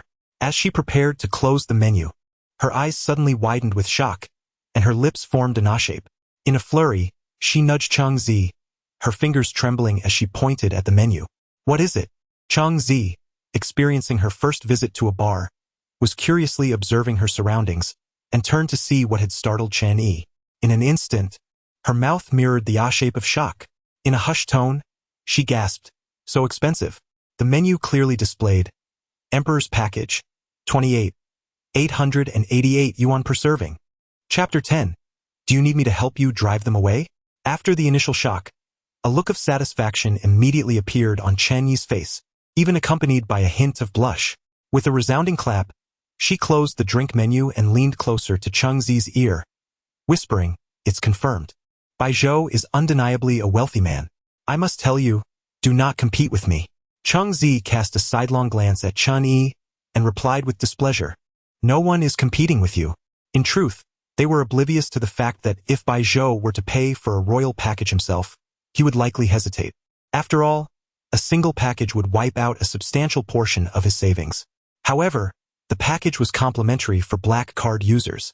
Hence, why not take advantage of it? While Bai Zhou and his companions awaited their royal package, the doors of the Smile Bar swung open, and 3 individuals stepped inside. The leader among them promptly presented his Smile Bar silver card. Under the guidance of the doorman, they proceeded to the booth area. At that moment, one of the men, with a predatory gleam in his eyes, directed his gaze towards the young man at the forefront and exclaimed, "Zhigo, look, fresh faces." Zhigo followed his gaze, which landed on the booth where Bai Zhou and his friends were seated. He spotted a woman adorned with makeup, exuding charm as she conversed animatedly with a man. Beside her sat a naturally stunning girl, devoid of makeup yet radiating an effortless beauty, her face adorned with a serene smile. "Wow!" Zhigu inhaled sharply. "These 2 girls are quite beautiful." Another person behind Zhigu leaned in and remarked, "What do you think, Zhigu? That guy looks like a newcomer too. Judging by his attire, he doesn't seem like a wealthy heir. Shall we have some fun?" Zhiji's face broke into a knowing smile as he laughed heartily. "Then let us have some fun. Let's go." He then waved off the doorman, instructing him to attend to his duties. The 3 of them made their way directly to Bai Zhou's booth. At that moment, Chun Yi was leaning provocatively against the back of the sofa. casting flirtatious glances at Bai Zhou, saying, Bai Zhou, it's been almost a year since we last met. We must catch up today. Before she could finish, a man's voice interrupted. Ladies, would you mind sharing a table? He spoke, completely disregarding Bai Zhou. The trio turned their attention to Zhigu and his companions. Zhigu subtly adjusted his sleeve, revealing a glistening green watch. Chen Yi recognized it instantly. It was a Rolex Submariner, a hallmark of nouveau riche. A few years ago, one could acquire it for around 40 to 50,000, but due to news of its impending discontinuation, the price had surged to approximately 70 to 80,000. Under normal circumstances, Chen Yi would have beamed with delight at the sight of such a watch. However, her focus was solely on Bai Zhou. Annoyed that this man had interrupted her flirtation, she frowned and replied, Sorry, but our table is full. Cheng Zi, on the other hand, was completely uninterested in Zhigu and his friends. She could tell that the man who spoke was undoubtedly a rich second-generation heir. Although she viewed Bai Zhou as wealthy, he was distinctly different from them. Most notably, Bai Zhou would never gaze at her and Chen Yi with the lewd eyes that these three men displayed. Upon being rejected, Zhigu paused for a moment, glancing at Bai Zhou before continuing, You appear to be newcomers. Is this your first time at the Smile Bar? How can one come here and only drink some mediocre beer? If you're going to play, you should play to enjoy. With that, he took out his silver card once more and said, I am a premium member of this bar. If you join me, I can treat you to something exquisite. What do you say? Chen Yi continued to shake her head in disapproval, this time without even a response. Bai Zhou remained detached, like a mere bystander. However, he felt the intrusion and spoke up, Please step aside. You're blocking my view of the dancers. In the center of the bar was a circular stage where a dancer was performing an alluring pole dance. Zhigu felt a wave of embarrassment wash over him after being disregarded, his face turning pale. He had forgotten that he had previously chosen to ignore Bai Zhou. It seemed that in the eyes of such individuals, they were the only ones permitted to disregard others. The two men following Zhigu took on the role of sycophants, their voices rising in a mocking tone. Hey, who do you think you are? Do you even know where you are? Sitting in a booth? Can you afford the minimum spend? One of them pointed at the silver card in Zhiji's hand. Do you know what this card represents? A cumulative spend of 100,000. Do you have any idea what that means? Have you ever seen so much money in your life? At this moment, the girl with twin ponytails, who had been silent thus far, curiously turned to Bai Zhou and asked, So, how does his silver card compare to your black card? Bai Zhou cooperatively shook his head. I'm not sure. Seeing that he was once again ignored, the sycophant glanced at Zhigu and noted his displeasure. It was clear that they would have to take action. The sycophant lifted his foot and, with a loud thud, stomped it on the low table in front of him, arrogantly pointing a finger at Bai Zhou. Hey, don't get ahead of yourself. Be careful when you leave this place. You might never find your way home. The threat was palpable in his tone. Zhigu chimed in, mimicking Cheng Zi's earlier demeanor. What S.A. black card? Have you ever heard of it? The sycophant scoffed and shook his head. Never heard of it. I've only heard of a drink by that name. They both shared a laugh. At that moment, a cool voice interjected, tinged with annoyance. Sir, please remove your foot from the table. Everyone turned to see a middle-aged man in a black uniform, his expression disapproving as he addressed Zhigu and his companions. Upon seeing this man, Zhiji's demeanor shifted slightly, and he forced a smile. Oh, Manager Zhou. Long time no see. His tone was noticeably more subdued, for Manager Zhou was the floor manager of the Smile Bar. Despite the seemingly humble title, he represented the very face of the establishment, a subordinate of the bar's owner. With a cumulative spend of only 100,000 over the years, Zhigu had no standing to confront someone like him. Manager Zhou merely shot them a glare, offering no further words to them. Instead, he turned back to Bai Zhou, his expression apologetic. Mr. Bai Zhou, we sincerely apologize for any inconvenience caused. It is a failure on our part. Please forgive us. Understanding the significance of the black card, which was unique to each individual and engraved with their name, Manager Zhou recognized Bai Zhou. He then glanced back at Zhigu before humbly inquiring, Mr. Bai Zhou, would you like me to assist you in having them removed? What? Zhigu and his companions were taken aback by Manager Zhou's words. Zhigu's expression darkened in shock and anger as he turned to glare at Bai Zhou. They knew they could not openly provoke someone of Manager Zhou's standing. Yet, In his presence, they were merely ordinary premium members. Chapter 11. The Emperor's package is rather dazzling. Bai Zhou, upon hearing Manager Zhou's words, chuckled and waved his hand dismissively, saying, "No need. If they aren't foolish, they should leave on their own. Right? You." At Bai Zhou's remark, the anger in Zhou Ji's eyes seemed to ignite as if flames were about to burst forth. He clenched his jaw so tightly that the veins on his forehead threatened to pop. Manager Zhou did not afford Zhigu the chance to speak. He slightly bent forward, presenting a jet-black card to Bai Zhou with both hands, stating, "Esteemed Mr. Bai Zhou, here is your black card. Please keep it safe." Bai Zhou nodded casually and accepted the card, tucking it away. Upon seeing the card, which he had never encountered before, Zhigu recalled the earlier mention of the black card by Bai Zhou and his companions. Unable to suppress his curiosity, he asked, tinged with a hint of anger, "Manager Zhou, is it merely a black card? Must you treat it with such reverence?" Upon hearing their master's words, the two sycophants could not restrain themselves and chimed in, "Exactly. It's just a black card. It doesn't even look as impressive as our Zhiji's silver card. Indeed, it's nothing, really." Zhigu could easily obtain a black card if he wished. Zhigu nodded in agreement. "Right, Manager Zhou, what are the requirements for obtaining a black card?" "I want one too." "A black card for you?" Manager Zhou turned, his expression darkening as he regarded Zhigu. "Do you truly wish to know the conditions for acquiring a black card at our Smile Bar?"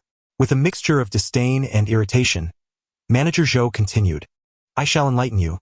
To obtain a black card at Smile Bar, one must deposit a sum of 1 million yuan in a single transaction. Note, it is a one-time deposit, not cumulative spending." "What?" A chorus of astonishment erupted from the booth. Not only Zhigu and his companions were shocked. Even Chun Yi and Cheng Zi were taken aback. All five turned their astonished gazes towards Bai Zhou. Seeing the calm demeanor on Bai Zhou's face, Zhigu felt a twitch at the corner of his eye. Suddenly, the reality of the disparity between him and Bai Zhou struck him. A one-time deposit of 1 million. What does that signify? First, one must possess 1 million yuan. Secondly, one must have the audacity to spend it all at once. And he possessed neither. He recalled his previous mockery of Bai Zhou, deeming him an inconsequential, impoverished individual. He had even dismissed the significance of a black card. Yet, the truth was, a black card was indeed more remarkable than he had imagined. In that moment, his past words felt like large hands, slapping him mercilessly across the face. Adding insult to injury, he had boasted, "Give me one too."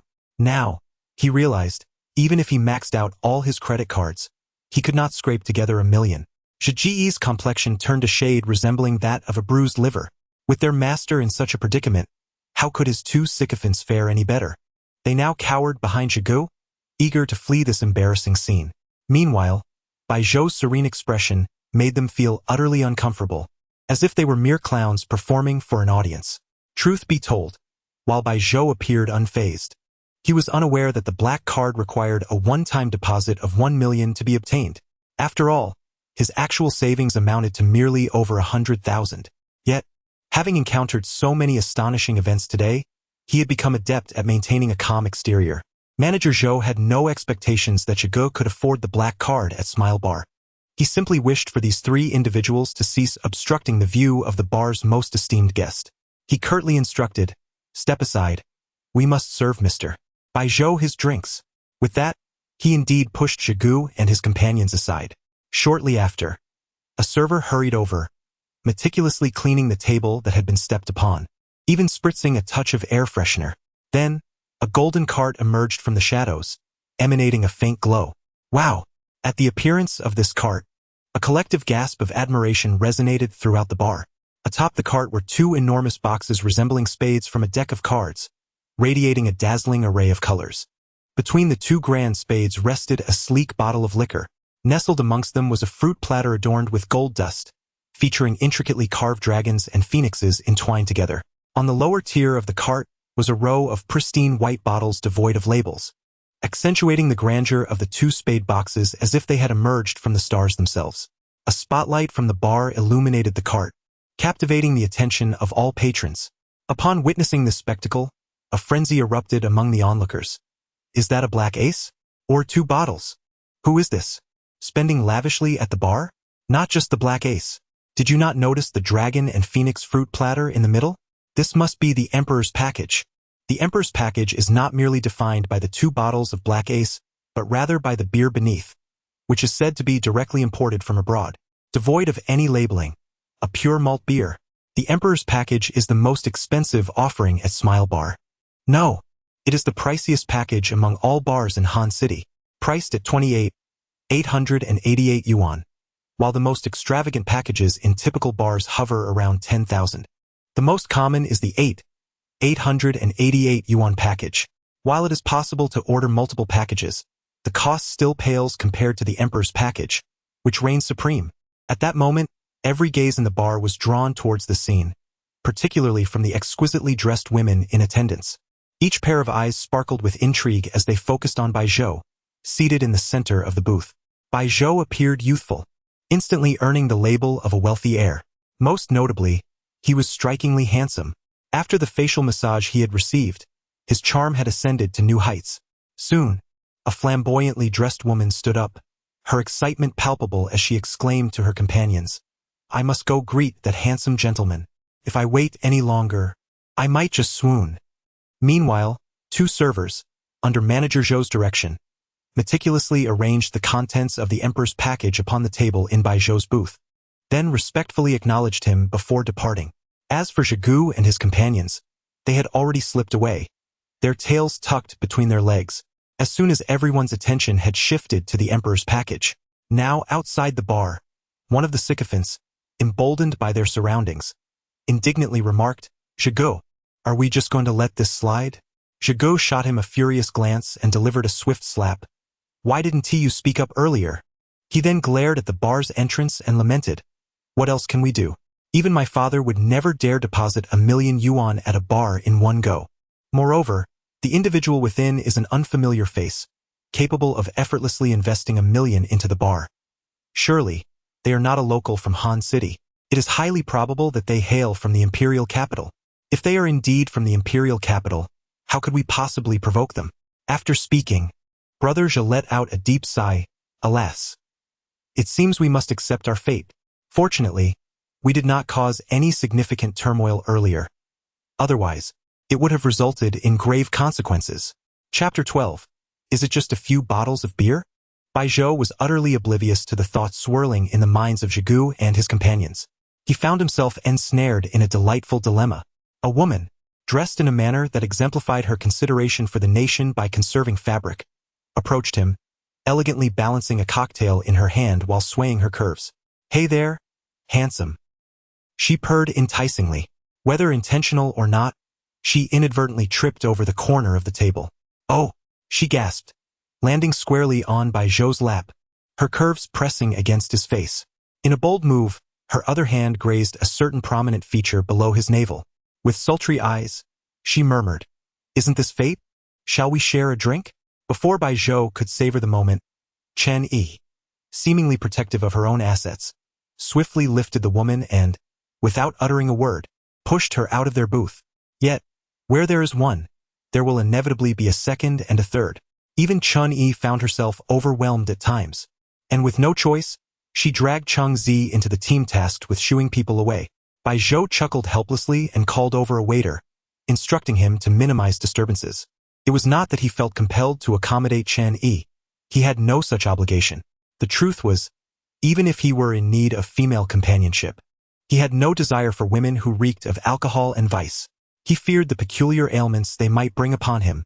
Nevertheless, the 2 bottles of Ace of Spades on their table radiated brilliance, outshining everything else in the bar.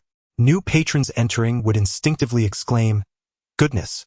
Those wretched wealthy individuals have ordered 2 bottles of Ace of Spades." With the absence of interruptions, Chun Yi wasted no time launching an offensive towards Bai Zhou. "Old classmate, we haven't seen each other in nearly a year. Come, let me toast to you."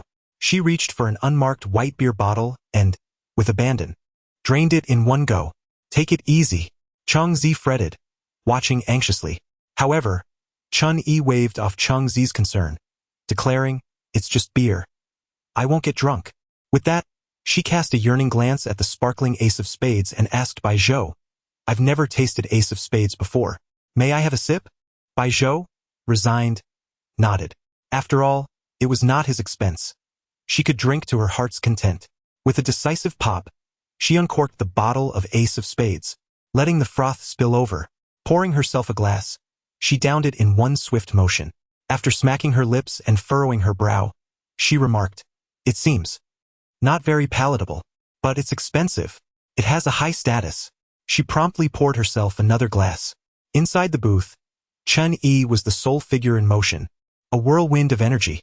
As the night wore on, Chang Zi, having sipped on an unknown beer, began to blush slightly, making her already adorable visage even more appealing. Bai Zhou had consumed 3 bottles, feeling a pleasant lightness, evidence that the beer had some kick to it. Meanwhile, Chen Yi had polished off the remaining beers along with a bottle of Ace of Spades and was now slurring her words, her movements becoming increasingly erratic. Ignoring her short skirt, she propped one foot on the couch, unabashedly opening herself to Bai Zhou. Yet, he maintained his composure. He and Chang Zi engaged in pleasant conversation, their rapport deepening, accompanied by peals of laughter. Ultimately, with a soft thud, Chen Yi collapsed against Bai Zhou's shoulder and mumbled, "Bai Zhou," before falling silent, her body languidly pressing against him. Although Bai Zhou held no interest in Chen Yi, the sensation of a well-endowed woman rubbing against him was bound to elicit a reaction. Recognizing her state, Bai Zhou concluded that it was time to leave before things escalated further. Was it wise to engage in amusing antics with Chen Yi? He pondered. Perhaps it would be better with Chang Zi. Ahem. Chen Yi's intention had been to get both herself and Bai Zhou pleasantly tipsy, allowing events to unfold naturally. However, she had not anticipated the potency of just a few bottles of beer, and now she was thoroughly intoxicated. Bai Zhou gently lifted Chen Yi and addressed Chang Zi, "It's getting late. Let me call a cab to take you both home." After munching on a cherry tomato, Chang Zi quickly waved her hand. "No need. I can manage getting her home. It's not a bother. It's late at night, which isn't safe, but it's not far." Bai Zhou, undeterred, called over a server, "Please hold this unopened bottle of Ace of Spades for me." "Certainly, sir," the waiter replied respectfully. "By the way, Mr. Bai Zhou, our bar offers a rental service for Ace of Spades. Would you like to authorize this bottle for rental?" The concept of Ace of Spades rentals was a clever marketing strategy employed by many bars, catering to those who yearned to flaunt wealth without the ability to purchase such extravagance. Bai Zhou considered this. He stood to gain from the arrangement without incurring any loss. He nodded, "Go ahead. Do as you see fit." "Very well, sir." The waiter enthusiastically stored the bottle for Bai Zhou and graciously escorted the trio out of the bar, even hailing a taxi for him. Ah, the joys of the affluent. Upon arriving at Hancheng Vocational School, Chen Yi was utterly incapacitated, while Chang Zi, with her slight frame, struggled to support her as she bid Bai Zhou a chirpy farewell. Bai Zhou responded with a warm smile and departed in his taxi. As Bai Zhou's taxi pulled away, Chang Zi lingered at the curb, gazing ahead, seemingly awaiting something. Bai Zhou. Chen Yi began to ramble incoherently, snapping Chang Zi back to reality, her cheeks tinged with a hint of crimson. She then slowly dragged Chen Yi's weight as they made their way to the dormitory. Upon returning to the dormitory and before crossing the threshold, they heard a roommate exclaim loudly, "Damn it, another thank you for participating. I've already put in $10.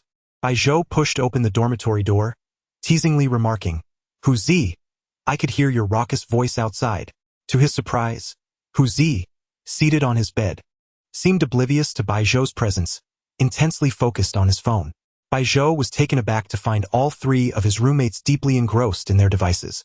He tiptoed to Hu Zi's side and discovered that he was playing a roulette lottery game, his expressions fluctuating between anticipation and disappointment. Curiously, Bai Zhou leaned in and whispered, "Hey, what's got you so serious?" "Whoa, you scared the life out of me," Hu Zi exclaimed, nearly dropping his phone. Another roommate, snapping back to reality, immediately urged Bai Zhou, "Quick, old Bai, turn on your Douyu live stream. Today, Douyu is hosting an event where participants can use fishing balls to enter a lottery, with the chance to win fishing coins." Chapter 13. A lottery worth billions? What a joke. The Douyu live streaming event? Bai Zhou waved his hand, chuckling, and remarked, "Is this really worth your serious attention?" It's merely virtual currency, and it cannot be redeemed for cash. Meanwhile, Hoaxes, engrossed in the lottery, retorted, "Old bye, you just don't get it. With the fish coins, I can send gifts to my favorite female streamers." Hearing her sweetly say, "Thank you, brother Hoaxes, for the tip. Isn't that exhilarating?" Baijo burst into laughter at Hoaxes' imitation of the female streamer's demeanor. He shook his head, bemused, as he observed his 3 roommates diligently focused on their endeavors. However, their earnest expressions piqued Baijo's curiosity, prompting him to lean back on his bed and open the Douyu live streaming app. Upon opening it, a gigantic pop-up on the homepage proclaimed, "Douyu Gratitude Giveaway. Billions of fish coins await you." Billions of fish coins? It is known that 1 fish coin equals 1 yuan, meaning billions equates to a staggering amount of cash. Baijo scoffed, thinking, the entire market value of Douyu barely exceeds 200 billion. Would they actually be generous enough to part with 100 billion for users? This is undoubtedly a gimmick. Moreover, during the lottery, some stubborn users will inevitably recharge. Such recharges will yield substantial income for Douyu's officials. A gimmick.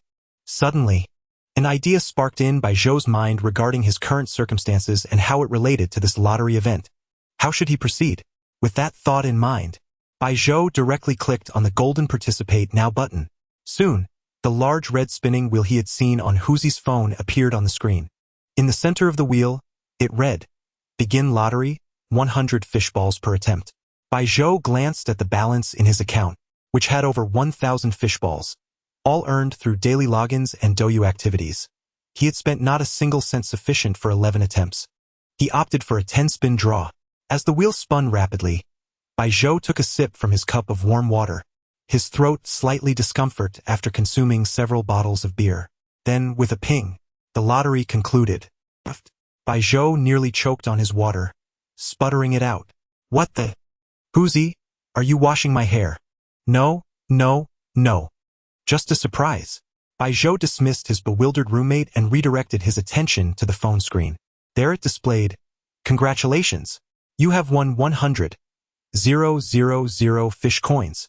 Congratulations. You have won 100,000 fish coins." The identical notifications continued, totaling 10 in all. Baijo counted. Each notification represented 100,000. That amounted to 1,000,000. Did he just win 1,000,000 from a 10-spin lottery? With over 100 fish balls remaining, he decided to spin again. Ping. "Congratulations. You have won 1,000,000 fish coins." Baijo thought he was hallucinating, counting 3 times before realizing he had indeed won 1,000,000 this time. Previously, he had secured 1,000,000 through 10 attempts, and now, in 1 spin, he had struck gold. Suddenly, Baijo felt a wave of admiration for his peculiar luck, giving himself a thumbs up and exclaiming, "Impressive." Such a high probability of winning was undeniably tempting. He even felt a fleeting urge to recharge some fish balls and continue spinning. However, he quickly restrained that impulse. Fish coins are directly credited to one's account. They can only be used to tip streamers and cannot be withdrawn. Furthermore, one cannot even tip oneself, rendering them rather useless. Thus, Baijo shook his head and exited the Douyu platform, opting to open his computer instead. After all, playing South Guangdong was far more entertaining. Baijo remained engrossed for 2 more hours, reluctantly shutting down the computer at midnight. Before sleeping, he glanced at his latest phone notification. Fortune Treasure has credited 35,640 yuan. He had muted his phone, or else his 3 roommates would have exploded with excitement. The following morning, the entire dormitory was roused by the blaring sound of alarm clocks. Each person bore a look of unbearable drowsiness as they washed their faces and dressed. Ready to face Monday? Time for classes. After a groggy morning of lectures, Baijo and his roommates returned to the dorm after lunch when they overheard 2 female student council members lamenting about the increasing audacity of advertisements, now plastered on the school bulletin board.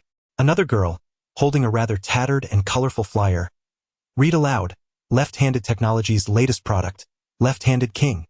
No need for gyms or diet meals. Just 3 capsules of Left-handed King daily for a perfect figure. Hee hee. This advertisement sounds ridiculously false. Do people actually respond to it?" As they strolled, a magnetic voice interrupted, May I take a look at that advertisement? Huh? The two student council girls instinctively turned around. Wow! So handsome! Upon seeing Bai Zhou, they simultaneously exclaimed, sharing a moment of unspoken understanding. Bai Zhou chuckled and shook his head. One girl promptly inquired, Hey there! Which major and class are you in? Can we add you on WeChat? Another girl quickly cleared her throat. Ahem. Mind your image? Be modest. Bai Zhou found this situation amusing but merely repeated. May I see that advertisement? Huh? Which one? This one? She asked, handing the colorful flyer to Bai Zhou. What are you looking at? It's clearly misleading information. Bai Zhou remained silent, quietly noting the ordering phone number on the flyer, before returning it to the student council girl with a simple, thank you, and turning to leave. The girl called out behind him, Hey, you haven't added me on WeChat yet. However, Bai Zhou had already retreated into the boys' dormitory. To be honest, this advertisement was somewhat enticing. What boy wouldn't desire a body sculpted with aesthetic muscles? That ideal physique is coveted not only by men but also by women. Yet, this advertisement may not be useful for others. For Bai Zhou, it was entirely different. Upon returning to his dorm, he promptly dialed the number, providing an address to order a bottle, just to give it a try. Bai Zhou was not fearful of it being ineffective. Rather, he was concerned that if one capsule proved effective, he might have overpurchased. After placing the order, Bai Zhou nestled under his blanket and fell into a deep slumber. Having consumed alcohol and spent the night until 12, he was utterly exhausted. With only a second period class in the afternoon, he indulged in a luxurious sleep until 3 o'clock. Awakening rejuvenated, it was only after his afternoon nap that Bai Zhou noticed a message from a WeChat account labeled Chun-E. Bai Zhou, I'm really sorry. I might have drunk too much last night. Did I make a fool of myself? Oh, how embarrassing. When can we go out again? This time, let us not drink so much. The message was accompanied by an eagerly anticipating emoji. Bai Zhou merely rolled his eyes and replied, We'll see. Then, he exited WeChat. In the afternoon, after class, Bai Zhou had just returned to the dormitory when the dormitory manager informed him of a package. Upon opening it, he discovered a white bottle labeled Left-Handed Golden Overlord. He had only ordered it at noon, and now it had arrived. It was said that the first bottle was a complimentary sample, so no payment was even collected. Bai Zhou smiled, thinking to himself, such delightful fortune. Chapter 14. Counterfeit Goods. Truly effective. Once again, my 3 roommates have ventured to the internet CAF, leaving me alone in the dormitory. Bai Zhou unscrewed the lid of a small bottle and poured a single capsule into his palm, swallowing it down with a gulp. He smacked his lips in disappointment, noting a chalky taste with little discernible effect. Just as he finished speaking, a tumultuous churn erupted in his stomach. Bai Zhou's complexion turned pale, and he hurriedly grabbed some toilet paper before bolting to the restroom. Almost immediately, the sound reminiscent of a jetpack taking flight echoed through the air. Panting heavily, Bai Zhou stood up, drenched in sweat, muttering to himself, This medicine can't be toxic, can it? Yet, he soon realized that with each step he took, the previous weakness dissipated significantly. As he emerged from the restroom, every trace of discomfort vanished, replaced by a newfound vitality coursing through his limbs. He promptly approached the standing mirror in the dormitory, and a glimmer of delight crossed his face. He clearly observed that his fitted t-shirt had transformed into a second skin, perfectly accentuating his physique. The sculpted contours of his chest, the distinctly defined abdominal muscles, and the chiseled lines of his waist showcased the remarkable transformation of his body. Even his biceps seemed to swell beneath the fabric of his short sleeves. This muscle was not the rigid, explosive kind typical of bodybuilders, but rather a form that exuded aesthetic beauty, delivering a striking visual impact. Bai Zhou gazed with satisfaction at the small bottle from which he had consumed just 1 capsule, nodding in approval. Indeed, this counterfeit product is rather effective, he declared, casually tossing the bottle of Luo Xian Jinba Wang into the trash bin. Just as he was about to change into something more modest, his phone rang. A voice belonging to a female courier came through. Is this Bai Zhou?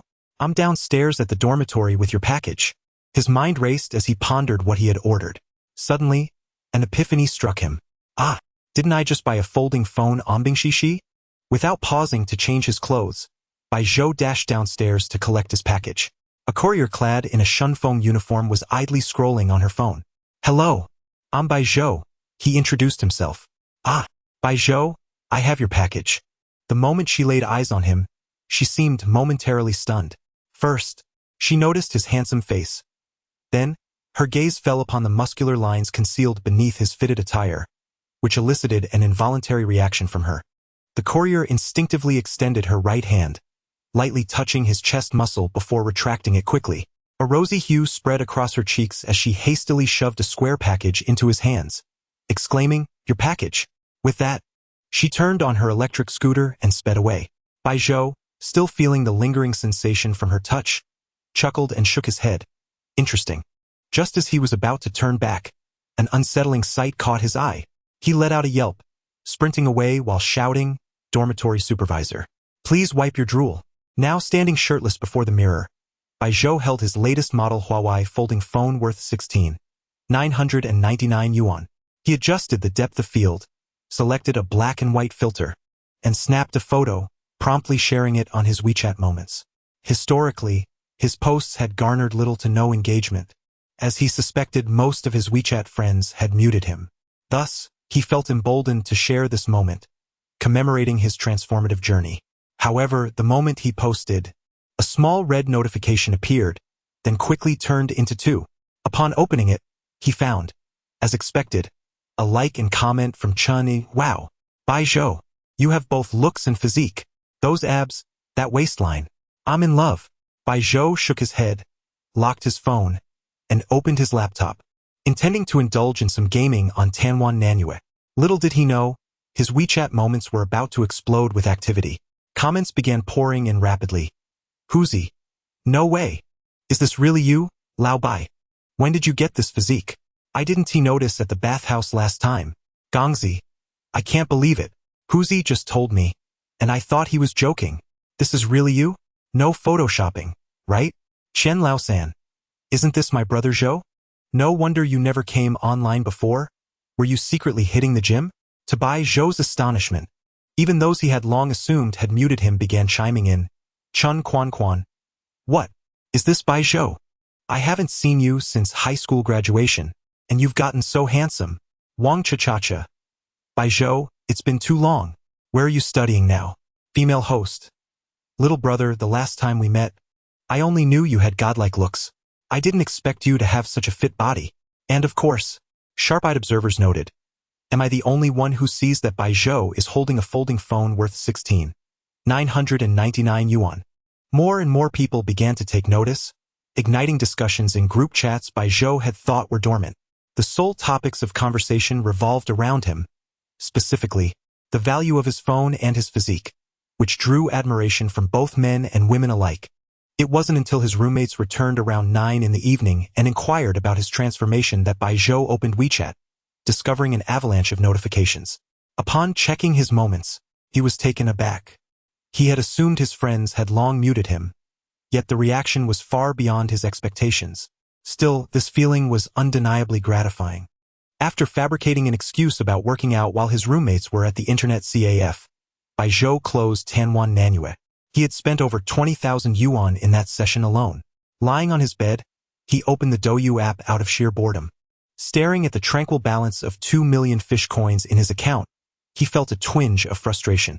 If he were to create a secondary account and shower his main account with gifts, the revenue split between the new streamer and Douyu would hardly be equitable. Wouldn't that merely benefit Douyu? Yet, these 200,000 fish coins, acquired without effort, held little value for him. Perhaps he could indulge in listening to a female streamer call him brother? Of course, that was merely an excuse. He couldn't be that shallow. Thus, he began to search slowly among the attractive streamers. Soon, a relatively unknown newcomer caught his eye. Her streamer name was a little orange. The cover image appeared oddly familiar. Upon entering the live stream, he gasped, "Ah, so it's her." Chapter 15. In a moment, I shall lend you a hand. On the previous day, Changzi had not indulged excessively in drink, thus her attendance in class the following morning remained unaffected. However, Chun-Yi found herself in stark contrast, suffering from a throbbing headache and a hazy mind during the lecture. Upon returning to their dormitory, she lamented to Changzi, "Why didn't you pull me back a bit? Bai Zhou must have witnessed my disgraceful state yesterday. Chang Zi merely shrugged her double ponytails and replied, "Who said I didn't try? If it were a grenade, it would have been detonated long ago." Chang Zi occasionally displayed her humor. Just as she finished speaking, Chang Zi's phone rang, and a sharp, irritable voice came through the line. "Chang Zi, you've been a streamer for a month now, yet your total earnings have barely surpassed 200. What a waste of the resources allocated to you by the guild." Chang Zi could only wear a resigned expression upon hearing this. The voice on the other end continued with cutting remarks. "When we discovered you, it was because of your exceptional potential and that beautiful face of yours. Why can't you leverage your advantages? Just a little showiness would spare you this dismal outcome. All you need to do is entice those men with your charm. It's that simple. Why is this so difficult to grasp?" Hearing these words, Chang Zi's face flushed slightly, but this blush stemmed from indignation rather than embarrassment. She interrupted, "I became a streamer merely to earn a little pocket money. If it has to be like this, I would rather not be one." The voice on the other end let out a cold snicker at her retort, saying, "Think it through. The contract was crystal clear. You know the penalties for withdrawing now better than I do, don't you?" Chang Zi's face revealed a mixture of frustration and resentment, cursing herself for having accepted the guild's invitation. The voice on the line, sensing her vulnerability, continued harshly, "Chang Zi, listen carefully. There's a guild battle tonight. I'm not expecting you to come in first, just make it into the top 3. If you get eliminated in the first round again, you will have to compensate the guild for its losses." With that, the caller hung up, leaving Chang Zi with her phone in hand, sitting on her bed, sighing deeply in despair. As night fell, she, as was her routine, took her phone and computer to the dormitory balcony and initiated her live stream. Though she wore a smile, a subtle melancholy lingered in her eyes. A few observant viewers noted this change. "Why does Sister Chang Zi seem a bit unhappy today? Here us 20 fish balls to cheer you up. Being young, you should smile more." Chang Zi, noticing the clean livestream interface and the drifting comments, graciously expressed her gratitude. "Thank you for your concern, and special thanks to Little Octopus in the Clouds for the 20 fish balls." The live stream showed a mere 100 viewers, a considerable portion of whom were AI accounts. She had a total of 500 followers, with at least 300 being inactive. Thus, she could clearly see each viewer entering. "Welcome Xunshui Xingzhou to the live stream. Thank you for your support." Chang Zi's sweet voice resonated, prompting sporadic replies. Little Chang Zi is nothing like other streamers. She welcomes even the most basic accounts. Indeed, it's precisely because of Little Chang Zi's warmth that we choose to stay. Indeed, Bai Zhou's account was merely a freebie account, with a level scarcely exceeding 5. Lying in bed, he watched Chang Zi's stream, puzzled. This girl fits male aesthetics perfectly. How is it that no one pays her attention? Admittedly, Chang Zi appeared stunning even without beauty filters on her phone. However, the platform was saturated with beautiful female streamers. Viewers often sought visual pleasure, and as long as one did not reveal any flaws, many would remain engaged. Yet, Chang Zi's attire was conservative, lacking in flirtation or coyness, leaving viewers to ponder what they were truly drawn to. Observing the scattered comments in her stream and recalling the impending guild battle, the smile on her face dimmed considerably. In a tone resembling casual conversation, she remarked, "Today might be Little Chang Zi's last livestream." Her voice, though flat, ignited a flurry of comments. "In prime of life. Huh? What's going on? I only seek a pleasant mood. No way. I finally found a streamer with a unique charm, different from all the flashy ones, and now she is leaving? Little Octopus in the Clouds. Did something happen to Little Chang Zi? Speak up. We fans will help you out, though there aren't many of us." Despite her meager following, the comments remained supportive and harmonious. Chang Zi expressed her gratitude for their concern and shared her predicament regarding the guild battle. Facing elimination in the first round would mean compensating the guild for its losses. As soon as she finished her explanation, a confused viewer quipped, "Come on, are you just fishing for sympathy? Is this a ploy for gifts?" Yet, this comment was swiftly countered by others. "Oh no, here comes a troll. Who is she selling her sob story to? How many fans does the streamer even have? Do you have the money to donate?" The earlier critic fell silent, likely realizing the gravity of the situation. Other fans chimed in, "Well, There's nothing we can do. We're all a bit strapped for cash. Poor little Chang Zi gets eliminated in the first round every time. It seems she is destined to leave. One viewer even declared, I can't bear to watch little Chang Zi suffer in the guild battle. I'll take my leave and return tomorrow to pay my respects. As one viewer exited the stream, Chang Zi felt no anger but rather a sense of relief. She was already troubled about how to make up for the guild's losses. In fact, she had even contemplated taking out a school loan. At that moment, a comment floated through, Shunshui Xingzhou. Can the streamer sing? Can she dance? This seemingly out-of-place comment caught everyone's attention. Chang Zi paused for a moment but quickly responded, I'm sorry, little Chang Zi can't dance, but she can sing. While I may not sing as beautifully as the other ladies, I assure you it's not unpleasant. What song would you like to hear? I'll do my utmost. Shunshui Xingzhou. Anything will do. Though Bai Zhou's casual response was nonchalant, Chang Zi earnestly began selecting a song. After performing a simple folk tune, she received dozens of fish balls as a form of appreciation. While this was a pleasant reward, Bai Zhou, lying in his dorm, shook his head. Indeed, while not unpleasant, can't be described as good either. No wonder, lacking any notable talent and relying solely on her youthful beauty, she fails to captivate an audience. However, glancing at his 200,000 fish coins, he thought, regardless of her shortcomings, Chang Zi represents a refreshing presence in the streaming world. While navigating through the currents, I shall lend you my support during the forthcoming battle. Chapter 16. What nonsense is this little white account? I'll give you a boost in a moment. As soon as this comment appeared in the Mirage, Chang Zi was momentarily taken aback. In the live streaming room, a dozen genuine fans quickly flooded the screen with comments. In the prime of life. What the heck? Is it the last day of the stream for Xiao Qingzi? Is she about to encounter a big shot? I just want to be happy. Come on.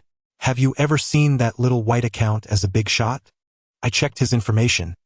He registered 3 years ago and is still a white account. A complete freeloader. Handsome but hacked. What nonsense is this little white account spewing? Does he think he can use the few fishing balls he freeloaded to help Xiao Qingzi in the battle? Little squid in the clouds. Xiao Qingzi. Kick this so-called Shunshui Xingzhou out of the live stream. I suspect he's just here to make a fool of you. Watching the barrage roll by, Chang Zi could only chuckle helplessly. For a fleeting moment, she thought perhaps today would bring her good fortune. But it was evidently just an illusion. She shook her head in resignation, thinking, it seems I am truly not cut out to be a streamer. At that moment, Chang Zi's live stream received an invitation to connect. The guild battle commenced.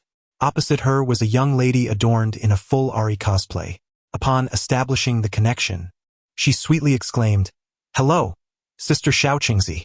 You are so beautiful. It makes the wind envious. Chang Zi responded with a warm smile. You're beautiful too. The young lady, Feng replied with a bright smile. Sister, shall we showcase a talent first? Chang Zi shook her head with a smile. Actually, I don't have any talents. Let us just dive right in. At this point, Chang Zi felt a sense of defeat creeping in. Feng was not surprised by Chang Zi's reaction because her top supporter had already messaged her privately. I've checked it out. The opponent is merely a low-tier streamer with weekly earnings under 200. The first round can be won effortlessly. A gleam of excitement sparked in Feng's eyes as she sweetly said, Thank you, big brother. Then they began the PK. Without hesitation, the opposing big shot initiated the battle with 50 card purchases.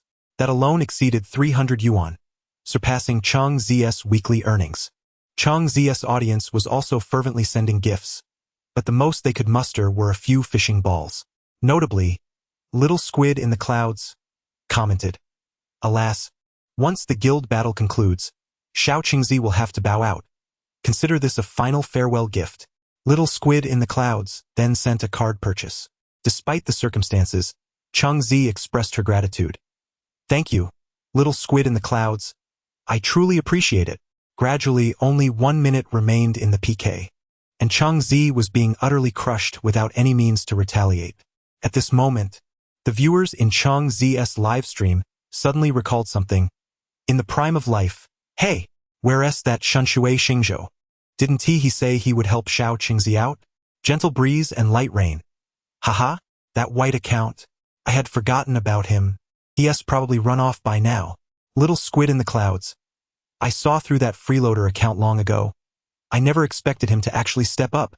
In reality, at that moment, Bai Zhou had just stepped away to the restroom, completely unaware of the heated discussion unfolding in Cheng Zia's live stream because of his words. He was oblivious to the fact that Cheng Zia's guild battle was on the verge of elimination. When he returned to his bed, he was astonished to find that both streamers were already thanking their viewers, and Cheng Zi was nearly ready to announce her farewell. With only 10 seconds left in the PK, Bai Zhou acted swiftly. Suddenly, not only in Cheng Zi's livestream but also in Hoaxes and across all Douyu livestreams, a golden, prestigious barrage appeared at the top of the screen. Shunshui Xingzhou activated Emperor in a little orange livestream, returning 100,000 fishing wings. At that moment, silence enveloped Cheng Zi and Hoaxes PK livestream. Their expressions mirrored each other's, eyes wide and mouths agape in disbelief.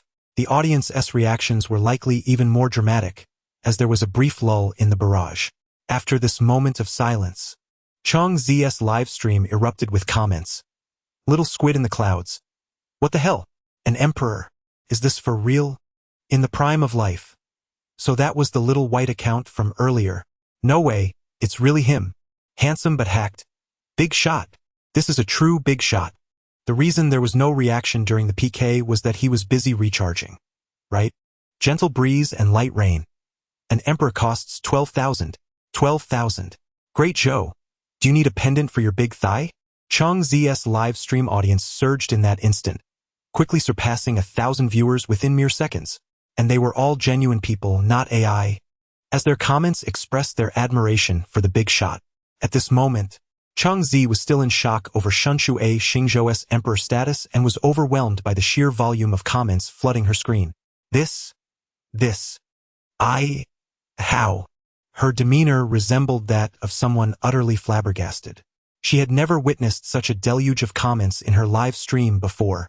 For a moment, she almost felt as if she were watching someone else's stream. Just then, a private message arrived from the moderator. Little squid in the clouds. Xiao Qingzi, what are you standing there for? Quickly thank the big brother. Cheng Zi snapped back to reality, hastily standing up from her chair and bowing 90 degrees toward the computer screen. Thank you. I'm so grateful to this Shunshui Xingzhou for activating the emperor status.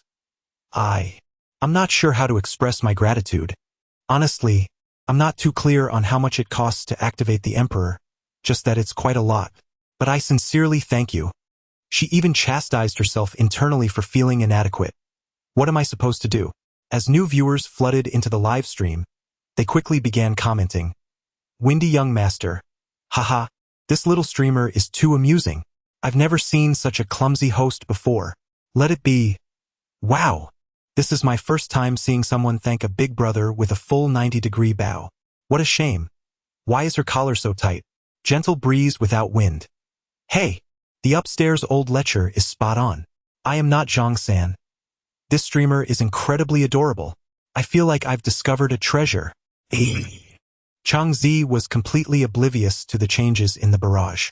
She seemed to have recalled something, suddenly lifting her head and inquiring, Brother Xingzhou, do you enjoy listening to songs? Would you like me to sing one for you? As she spoke, she genuinely intended to pick up her phone to find another song.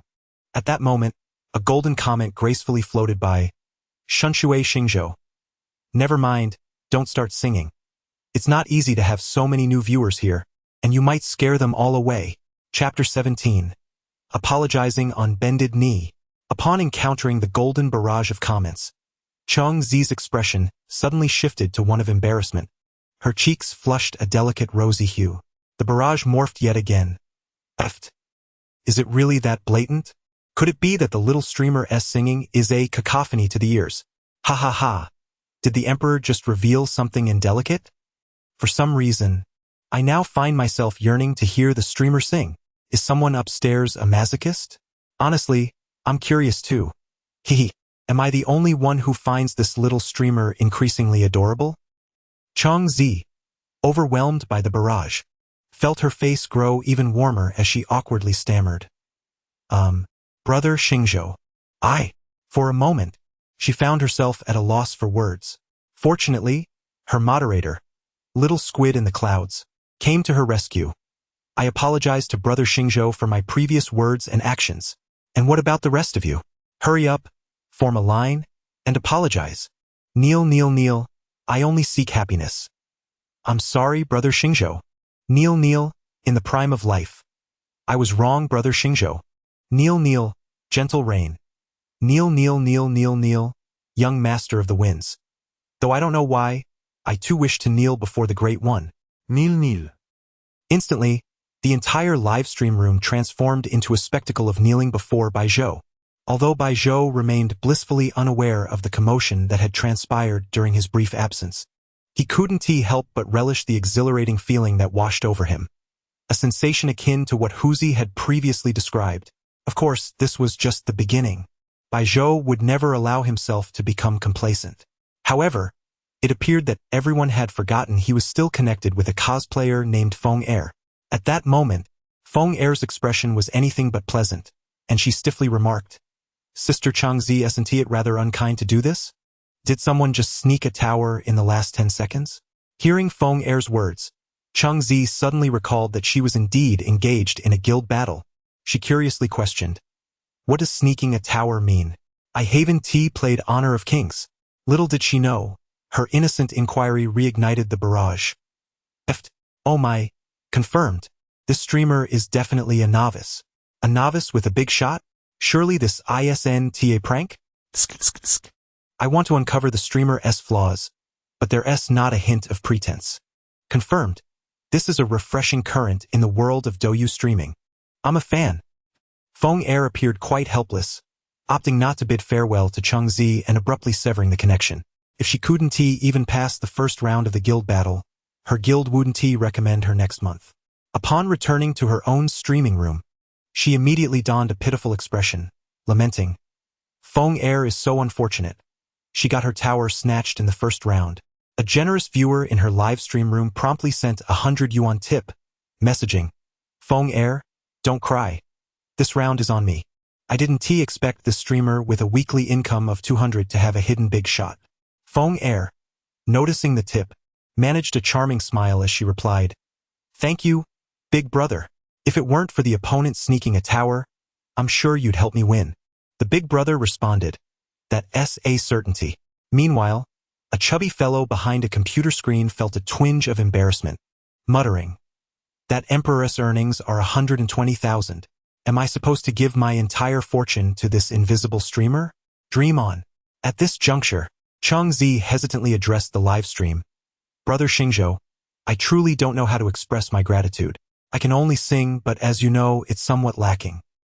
I feel bad.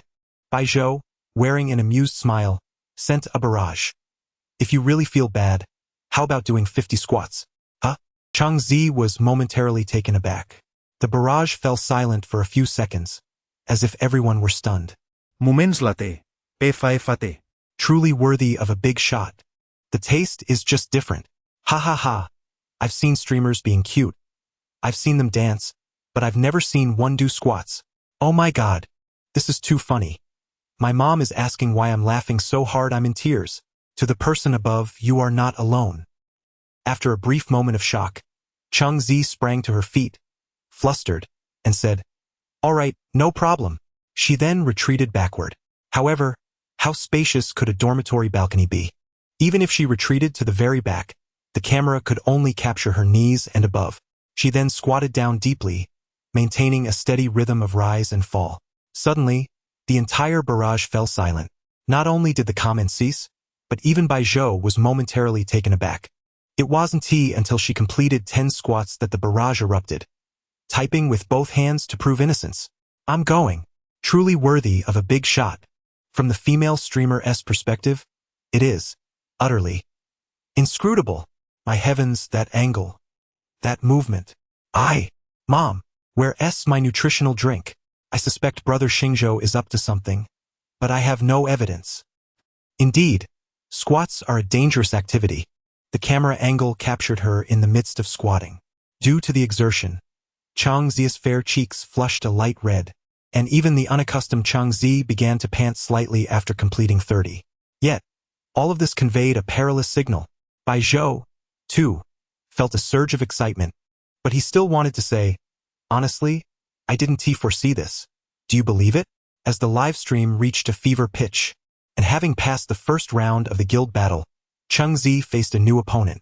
The challenger was a female streamer clad in a form-fitting dress, and her first words upon successfully connecting were, Brother Xingzhou, I noticed your magnificent undertaking of becoming an emperor. Would you care to visit my live stream? I can dance for you. What would you like to see? Pole dance, perhaps? She didn't even greet Chang Zi, directly attempting to lure him away. This instantly incited the wrath of Chang Zi's viewers. A group of her fans even stormed into the opposing live stream to rally support. Chang Zi felt utterly helpless about the situation.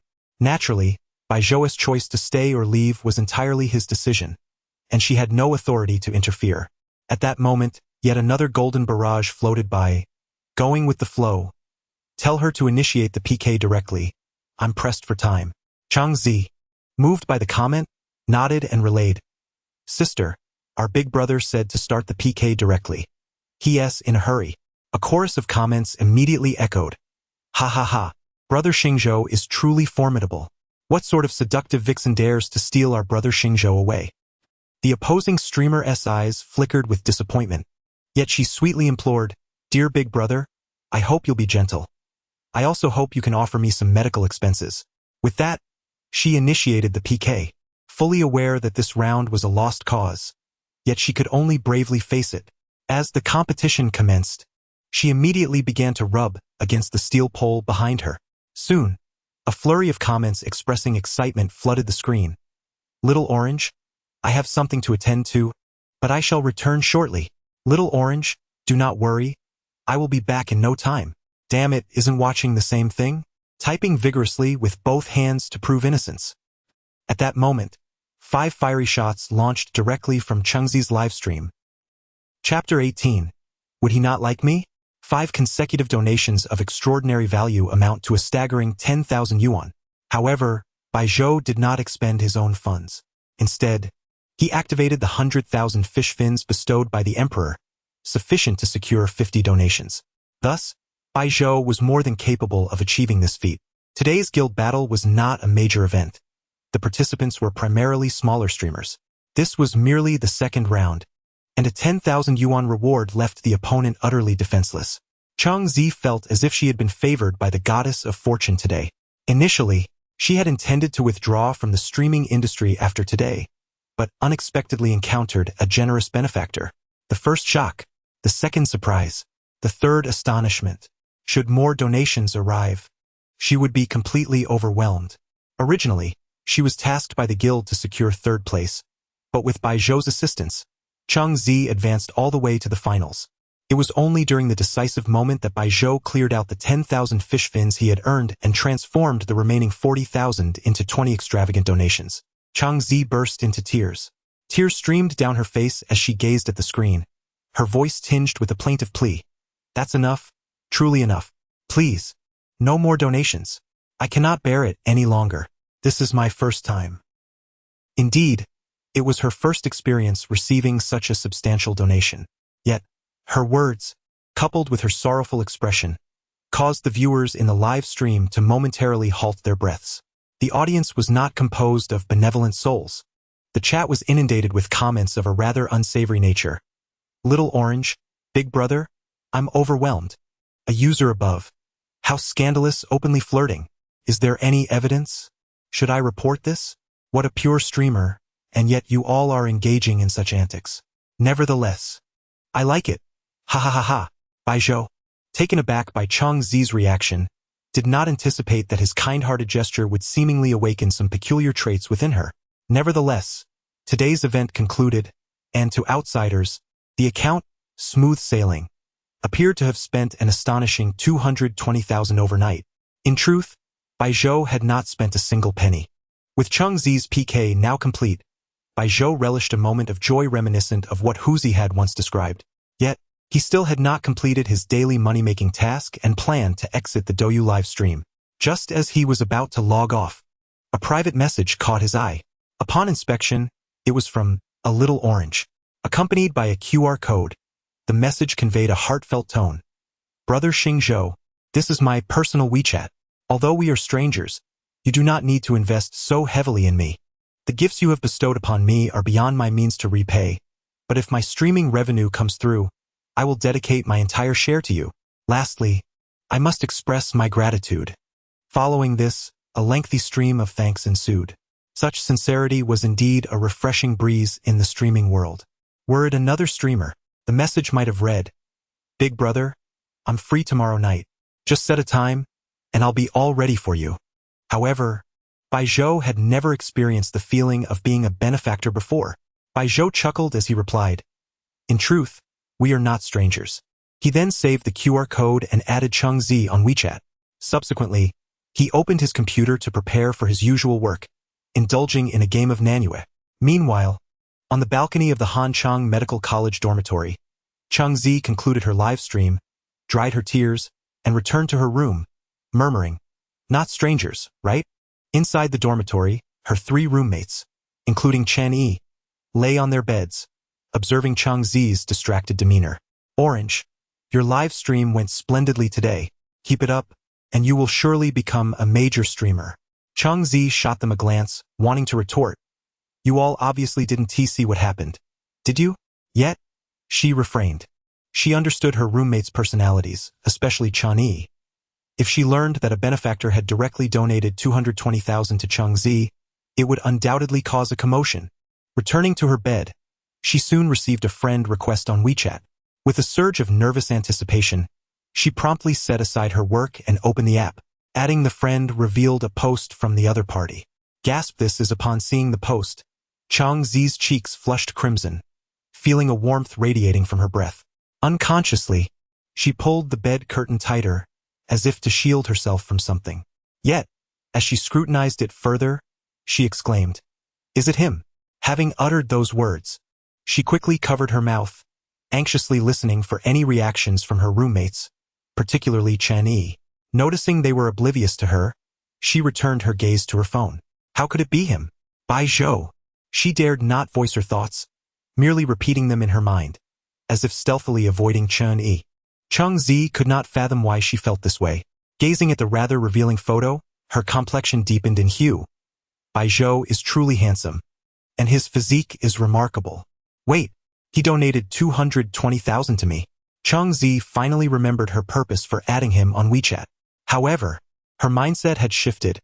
It is said that big spenders in the streaming world often donate to female streamers with ulterior motives. Could it be that Bai Zhou desires something from me? At this thought, Cheng Zi shook her head, blushing as she denied. It shouldn't be. When I last met him, Chen Yi was already so forward, and Bai Zhou had no reaction at all. He is definitely not that kind of person. Cheng Zi innocently labeled Bai Zhou as a good-natured individual.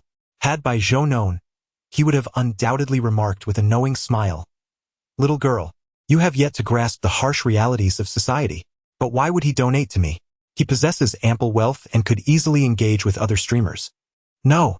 Cheng Zi found herself in a whirlwind of conflicting emotions, imagining Bai Zhou donating to other female streamers, then engaging in delightful escapades with them, which left her feeling discontent. Wouldn't he harbor any affection for me? Would he? Cheng Zi's face grew even warmer as she contemplated this notion. Thankfully, Bai Zhou's thoughts were far from her mind, or he would surely be taken aback, exclaiming, Your thought process is quite peculiar. Yet, Cheng Zi remained oblivious to the oddity of her musings, feeling a twinge of anxiety as she peeked through the bed curtain at Chen Yi, pondering, but isn't Chen Yi the one trying to capture Bai Zhou? However, she quickly scoffed. Chen Yi is hardly a match for Bai Zhou, as if she were somehow more compatible with him. Cautiously, she feigned nonchalance and sent a message on WeChat. Bai Zhou, is it really you? Chapter 19. The Lightning 5 Whips of Live Teaching. At this moment, Bai Zhou's thoughts were entirely absent from WeChat. He stared blankly at his computer screen, bewildered, as the login interface of Greedy Play Nanue displayed a prominent message. Due to a system malfunction, the entire region is temporarily shut down. The game was actually down. This shutdown meant that Bai Zhou's source of income had been abruptly severed. With a resigned shake of his head, he lamented, How could such a conscientious game go offline? Truly.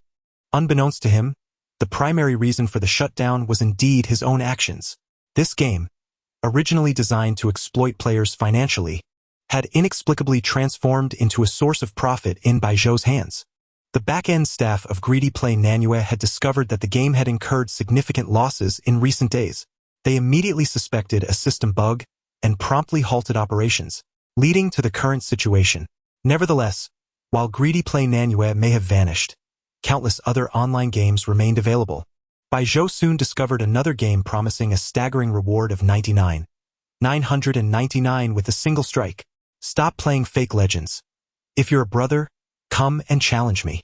Log in to receive a cash gift pack worth 999 yuan. Ding ding. His wealth treasure account was credited with 999 yuan. As Baijiu observed the growing balance in his account, a smile once again graced his lips. 2 hours later, he cleared his inventory, recycling all his equipment for cash. Ding ding. His wealth treasure account received an astonishing 600 yuan, with his balance surpassing 300,000 yuan. Baijiu prepared to withdraw his wealth when an unpleasant notification sound abruptly echoed from the web page. Ding. A line of text appeared in the center of the screen. Due to a system bug, the entire region has been temporarily shut down. I still have 1,000,000 yuan to withdraw. In frustration, Baijiu glared at the game interface and angrily tossed his mouse aside, exclaiming, "Damn it, what a garbage game." Time was getting late, and he decided to shut down his computer and go to bed. The incessant game shutdowns were so infuriating that he hadn't even had a chance to check WeChat. This left the girl with twin ponytails, Chang Zi, in a predicament. She tossed and turned throughout the night, worrying that her opening lines in their chat had been inappropriate, causing her to stew in frustration all night long. It wasn't until the next morning that Baijiu finally saw her message, casually replying without much thought before grabbing his books and heading to class. In the university classroom, the atmosphere was notably relaxed, especially since this particular class wasn't a major subject. Every student seemed a bit distracted, and Baijiu was no exception. Gazing at his balance of over 300,000 in wealth treasure, he contemplated and decided to transfer 20,000 yuan to his mother's account. It wasn't that he wanted to send more. Transferring a larger sum would be difficult to explain to his family. Just then, his mother called, and Baijiu quickly hung up, messaging on WeChat. "In class, where did you get this money from?" she inquired. "I found a part-time job here in Hanqing, and the income is quite good, so you won't need to send me living expenses anymore." A simple explanation was all he needed to placate his family. As Baijiu exited the conversation with his mother, he heard his roommate beside him stifling laughter, curiously asking, "What are you watching? You look like you're about to burst out laughing." Another roommate playfully patted Baijiu on the back, saying, "Quick, look, that Master Ma is actually live-streaming his Lightning 5 Whips teaching session." Ha ha ha. Master Ma? Lightning 5 Whips? A phrase reminiscent of the younger generation lacks martial ethics. And the tale of a rat flashed through Baijiu's mind. Suddenly intrigued, he said, "Let's see." He pulled out his phone and opened Douyu Live. To his surprise, Master Ma's livestream topped the popularity rankings. Indeed, this individual was incredibly popular. Of course, aside from the water army he had hired, most viewers were there for the entertainment. Baijiu was no exception. Donning his headphones, he heard the first words. "All practitioners of Hunyuan Xingyi Teijimen, come forth." For some reason, this line made Baijiu want to laugh. As he entered the live stream, a golden message appeared at the top of the screen. "Emperor Shun Shuai Xingzhou has entered the live stream." The chat instantly erupted. "Wow, an emperor has joined. This is the first emperor to enter Master Ma's live stream. Could this emperor also be part of Master Ma's water army? No, he is not a water army member. It's Zhou Emperor. My heavens. Quickly, kneel and apologize." Kneel upon seeing this message. Baijiu realized it was indeed the cloud squid from Chang Zi's livestream. Various comments flooded in. "Just for a good mood. My goodness, I never expected Zhou Emperor to come and watch the show. Kneel. So handsome he gets chopped. Greetings, Zhou Emperor. It's been one night, and you look even more dashing." Kneel in the live stream. Nearly 1,000 comments appeared at once, all sending kneeling emojis. The audience watching Master Ma's livestream were left in bewilderment. Hey, just asking, who is this Zhou Emperor? Following the trend. Kneel you don't know? Shun Shui Xingzhou was a 3-year freebie account. Just for a completely insignificant small streamer, he became an emperor overnight and dropped 50 super gifts. All for a low-tier guild PK. Kneel wow. A newbie account instantly becomes an emperor. Impressive. Kneel in truth. There are many emperors on Douyu. However, Bai Zhou's account had been a 3-year-old freebie account, having given no gifts whatsoever for 3 years. Suddenly becoming an emperor and then splurging 10,000 yuan in a single day. Either the account was hacked, or he was just a wealthy individual no longer pretending to be poor. Of course, who would bother hacking a newbie account? Bai Zhou felt somewhat helpless about the direction the comments took due to his unexpected appearance. He had indeed forgotten to set his status to invisible. At this moment, his roommate remarked, "Old Bai, why did this big shot Shun Shui Xingzhou spend 3 years freeloading and then suddenly become an emperor on a streamer with no following? TSK. The world of the wealthy. I just don't understand." Another roommate chimed in, "Why do you care about what the wealthy do? Just shout big shot. Impressive. And be done with it, right?" Exactly. The two of them indeed sent a comment in the chat. Zhou Emperor impressive. Kneel however, neither of them noticed Bai Zhou's peculiar expression. Little did they know whether or not Shun Shui Xingzhou was himself spared him a great deal of trouble. Bai Zhou turned his attention back to the live stream. Master Ma stood atop a high platform, microphone in hand, proclaiming, "Recently, there have been rumors online that our Hunyuan Xingyi Teijiman is fraudulent, claiming that my Lightning 5 whips are worthless. Today, I, representing Hunyuan Xingyi Teijiman, will not hold back. I will teach you every move of the Lightning 5 whips. You will know the truth of my Lightning 5 whips once you practice."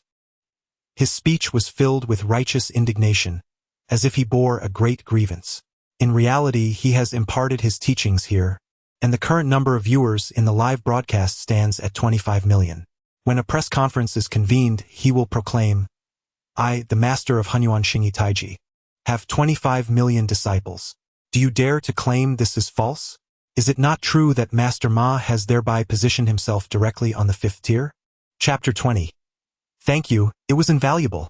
Master Ma stood on stage, beaming with pride, while below him gathered a throng of disciples from the Hunyuan Xingyi Tai Chi school. Of course, only Master Ma knew how many were mere plants among them. Addressing the livestream camera, he boomed, "Everyone pay close attention. I will demonstrate first, and then you shall follow suit. Receive, transform, unleash, lightning fast 5 whips." With a series of sharp claps, he executed small, comical steps, his arms flailing amusingly before him. A sudden burst of laughter erupted from his roommates surrounding Bai Zhou, and similar sounds echoed from every corner of the classroom. Even the hallways of the teaching building resonated with raucous laughter. The teacher at the podium frowned sternly, exclaiming, "Why are you all laughing? Focus on the lesson." The students buried their heads, yet their bodies betrayed them, quivering with suppressed laughter. Bai Zhou, too, couldn't help but smile as he gazed at the livestream screen. How could anyone take this seriously? Master Ma continued, full of vitality. "I will perform again. Watch closely, and be sure to follow along. Here it comes. Receive, transform, unleash. Clap, clap, clap." Did everyone comprehend that? When someone strikes you with a heavy punch, you must first receive. Remarkably, Master Ma began to elaborate, his vocabulary seemingly plucked from thin air. Bai Zhou chuckled at the absurdity unfolding before him when suddenly, inspiration struck him like a bolt of lightning. In that instant, he lifted his head, his eyes unfocused as though he were lost in a dream. A torrent of knowledge and muscle memory surged through him. At that moment, Bai Zhou felt an unusual tingling in his arms, as if some dormant power awaited release. He recalled that all false information could manifest in him. Surprised, he stared at his phone screen, thinking, could it be? Have I truly learned the lightning fast 5 whips? His expression shifted to one of incredulity. Even if this technique possessed destructive potential, it was undeniably ridiculous. If he were to perform it in front of so many people, he would become the subject of ridicule. Yet another thought crossed his mind. If he mastered the lightning fast 5 whips, it would confirm its authenticity. While such a farce held no sway over others, could it be that his version differed from Master Ma's? With this curiosity brewing within him, Bai Zhou resolved to seize an opportunity to test it out. Remarkably, it seemed that Master Ma had imparted something of value to him. As the saying goes, one must reciprocate kindness. Bai Zhou exchanged his earned fish currency for 2,000 fish fins and generously gifted it during the live stream, accompanied by a golden barrage of messages. Thank you. It was invaluable. Having completed this act, Bai Zhou abruptly exited the livestream room. A fresh wave of suppressed laughter erupted in the classroom. The teacher could no longer contain himself. You lot laughing. Step outside to attend class. Some students actually ran out, bursting into laughter as they exited. Ha ha ha, unbeknownst to Bai Zhou, the livestream chat exploded once more. Wow, the Emperor Zhou actually tipped a super gift. And it was invaluable? The thought process of the wealthy is unfathomable.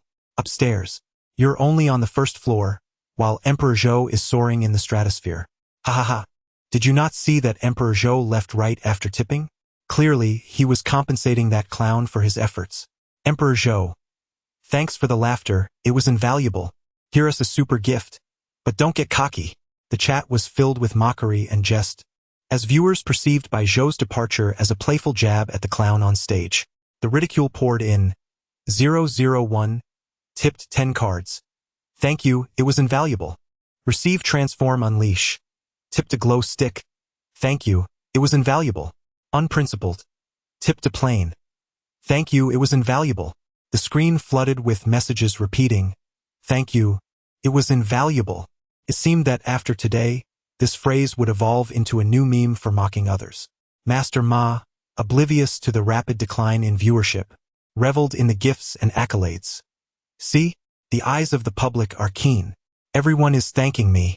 I extend my gratitude for all the gifts. The chat resembled a comedic skit. Ha ha ha. Too funny. I now understand why Emperor Zhou left the livestream after gifting. He was afraid of dying from laughter. Ha ha ha. I too must leave. If this continues, I might laugh myself into stitches. Thank you, it was invaluable. Farewell.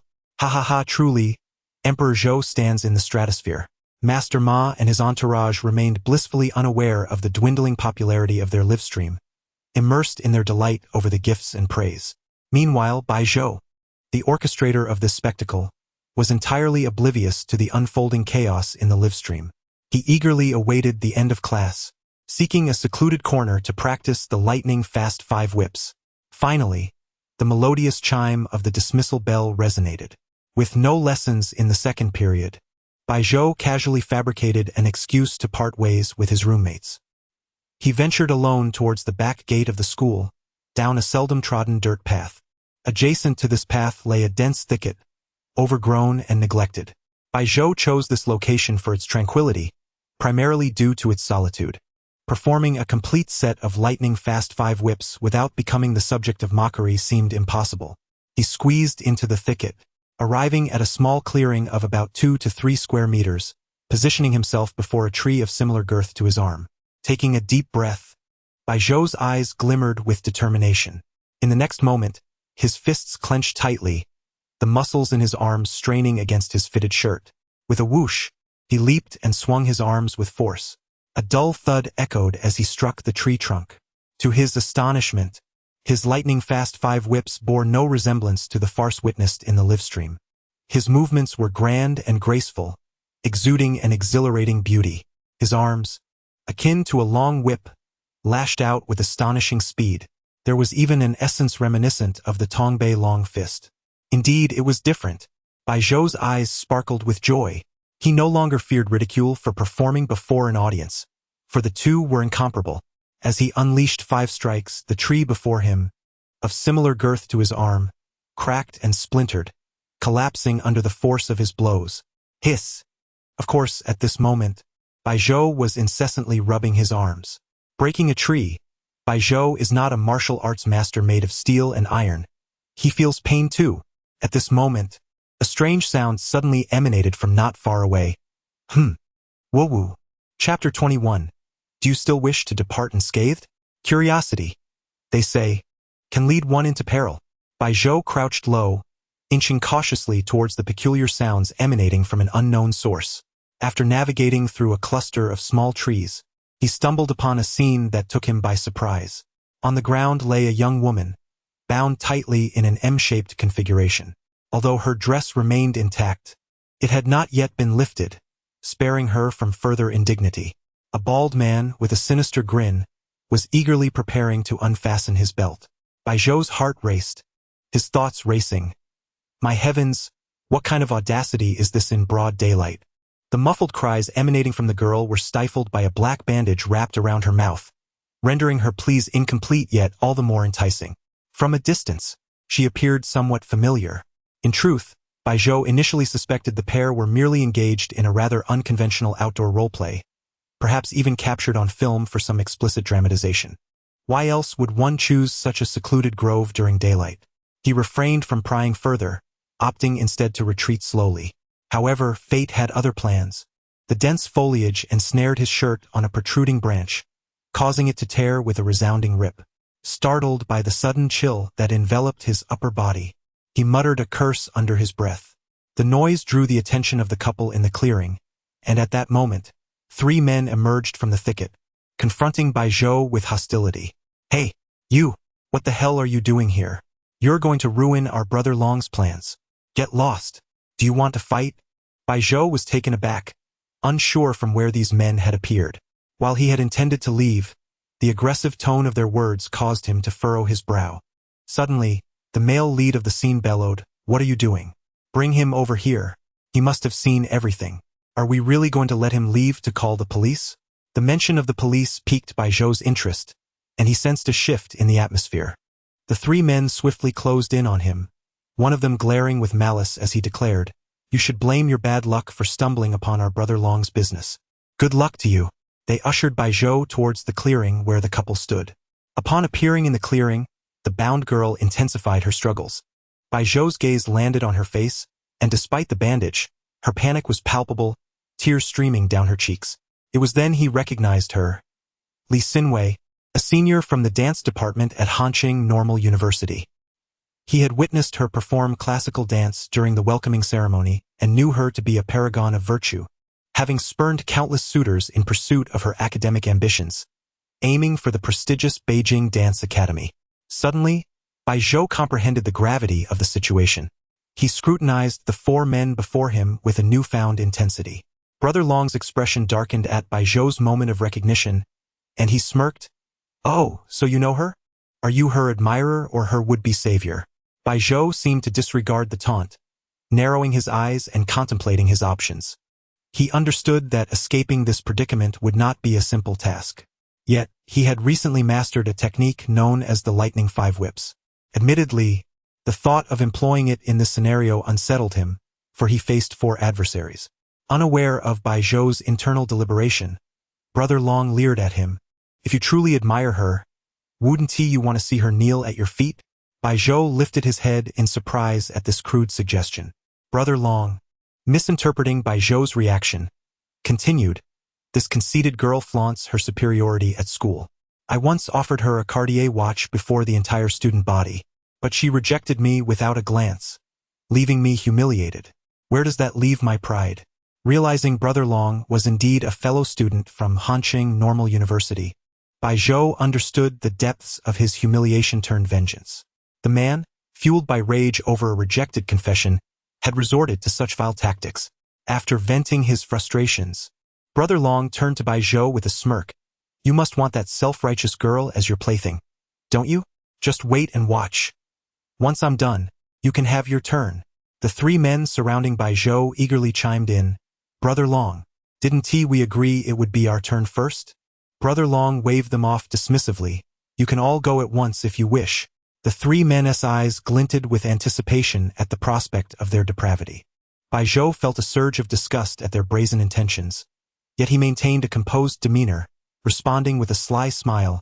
"That proposition sounds rather tempting." The men erupted into raucous laughter, with Brother Long giving Baijiu a thumbs up. "Good lad. You're getting with the program."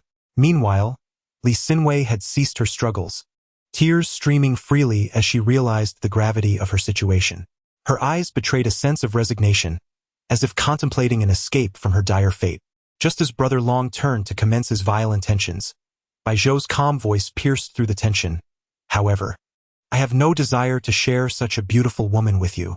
Brother Long halted mid-turn, his demeanor shifting to one of menace as he glared at Bai Zhou.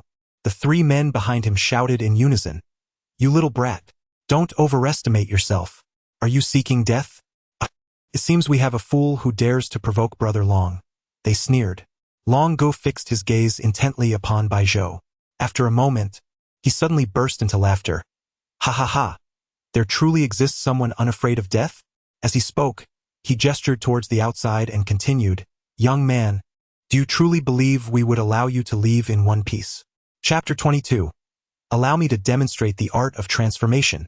Bai Zhou was acutely aware that once he was discovered by them, escaping from this predicament was no longer an option, especially since he had interrupted Long Ji's clandestine dealings. However, with 4 opponents against his solitary self, he needed to proceed with caution. Yet, recalling Master Ma's live broadcast, Bai Zhou remembered the sage's words. "You think you can approach me when you all attack together?" Of course, the individuals who engaged with Master Ma were merely his pawns. Bai Zhou was uncertain if his extraordinary talent could inherit any of Master Ma's prowess. As the bald Long Gu strode toward him, cracking his knuckles and stretching his neck, he beckoned, "You guys, come at him. Give him a good thrashing, just don't kill him. Ideally, leave him as a fool. Alright? Ha ha ha. Just wait and see." As he spoke, the 3 others closed in on Bai Zhou, forming a menacing triangle. Bai Zhou feigned anxiety, glancing around and saying, "Don't come any closer. I must warn you, I can perform the lightning whip." Huh? The quartet paused, momentarily taken aback. Long Gu, not fully comprehending Bai Zhou's words, asked instinctively, "What on earth is the lightning whip?" Sounds impressive. He felt an inexplicable sense of awe. Ha ha ha. At that moment, one of the group burst into laughter, tears of mirth streaming down his cheeks, exclaiming, "Long Gu, have you heard of Master Ma? The one known for transformation. Master Ma? Oh, I remember now. That's the rat-tailed juice guy." Long Gu suddenly grasped the reference. Instantly, the 4 of them erupted into uncontrollable laughter, gasping for breath as they pointed at Bai Zhou. "Ha ha ha, you can't be serious. The lightning whip. You're killing me with laughter. Ha ha ha." Bai Zhou was unfazed by their reaction. If the roles were reversed, he would likely be laughing even harder. Little did they know, however, the true nature of his abilities. Their raucous laughter did nothing to disturb Li Xinwei, who appeared enveloped in despair, as if the world around her had turned to ash. After a spell of laughter, Long Gu straightened up, still chuckling but with a wave of his hand. He commanded, "Enough of this foolery, you guys can go ahead now. This is too entertaining." The 3 behind him cracked their knuckles and approached, taunting, "Kid, let us hope you're not this foolish after today." No sooner had he spoken than a fist as large as a sandbag swung toward Bai Zhou's head. Unperturbed, Bai Zhou shook his head and murmured, "Why won't you heed my warning?" With that, he raised his hand, a glint of determination in his eyes, and shouted, "Catch!" With a resounding thud, the powerful punch was halted mid-air. In an instant, Bai Zhou cried out, "Transform," and retracted the arm that had blocked the punch. Finally, he declared, "Release." His right arm lashed out like an iron whip. With a sharp crack, the individual before him was sent flying, crashing heavily into a nearby sapling. Pained wail escaped his lips. Long Gu, witnessing the sudden turn of events, was struck with panic and bellowed. All together now, he charged toward Bai Zhou, undeterred. The sounds of fists meeting flesh echoed in the air, sharp and rhythmic. The commotion caught Li Xinwei's attention, her gaze sharpening as she turned to witness a scene that drained the color from her face. The assailants attacked Bai Zhou with ferocity, yet he remained calm, effortlessly countering each blow. His powerful arms descended upon Long Gu and his lackeys like unyielding iron rods, with each strike eliciting expressions of horror and cries of agony. In no time, Long Ji's underlings lay incapacitated, battered and bruised. Long Gu himself sat on the ground, terror-stricken as he gazed up at Bai Zhou. With a sudden spurt of blood, he spat out 2 teeth and stammered, "Why you're a martial artist?" No. That's impossible. His realization dawned. He had indeed struck a hard wall. Only moments ago, he had boasted that no one could leave unscathed before him, yet now he found himself utterly defeated. Please, spare me. I understand my mistake. Longo pleaded, struggling to rise to his knees, eyes beseeching Bai Zhou. I know I was wrong. Li Xinwei is yours. I wouldn't dare to compete with you. I was foolish to play first. You may have her as you wish. Just, please don't hit me anymore. In his eyes, Bai Zhou was no longer the fool who boasted of the lightning whip. The reality of Bai Zhou's formidable abilities dawned on him, shattering his previous misconceptions. Bai Zhou, with a faint smile of satisfaction, approached steadily. His heart lightened not by the prospect of Li Xinwei, but by the realization that he could indeed emerge unscathed from a group assault. You will have ample time to reflect on your actions, he said. With a swift motion, a crisp sound echoed as Longo collapsed, joining his comrades in unconsciousness. Having engaged in such a vigorous confrontation, Bai Zhou's already tattered shirt was rendered even more ragged. With a decisive rip, he tore it off, revealing his sculpted physique. This action sent a chill down Li Xinwei's spine. She vividly recalled Bai Zhou's earlier declaration. I have no intention of sharing such women with you. Now, with 4 incapacitated foes at his feet, was he about to impose his will upon her? As he advanced toward her, Li Xinwei closed her eyes in despair. Yet, in that fleeting moment, a thought flickered through her mind. At least he is better than the others. She soon felt warm hands tenderly caress her cheek, causing her to tremble. But in the next instant, a sharp sound pierced the air, not the tearing of her garments, but the removal of the bandage from her mouth. Suddenly, she opened her eyes wide, instinctively bracing herself to cry out for help. Before she could utter a word, she discovered that Bai Zhou had surprisingly untied the painful ropes binding her. At this sight, Li Xinwei was also taken aback. Tears still glistened in the corners of her eyes. Her gaze reddened, as she stared blankly at Bai Zhou. Chapter 23. This school is terrifyingly predatory. As Bai Zhou untied the ropes, he inevitably brushed against Li Xinwei's skin. He noticed her skin was remarkably smooth and fair, though marred by glaring red marks left by the restraints.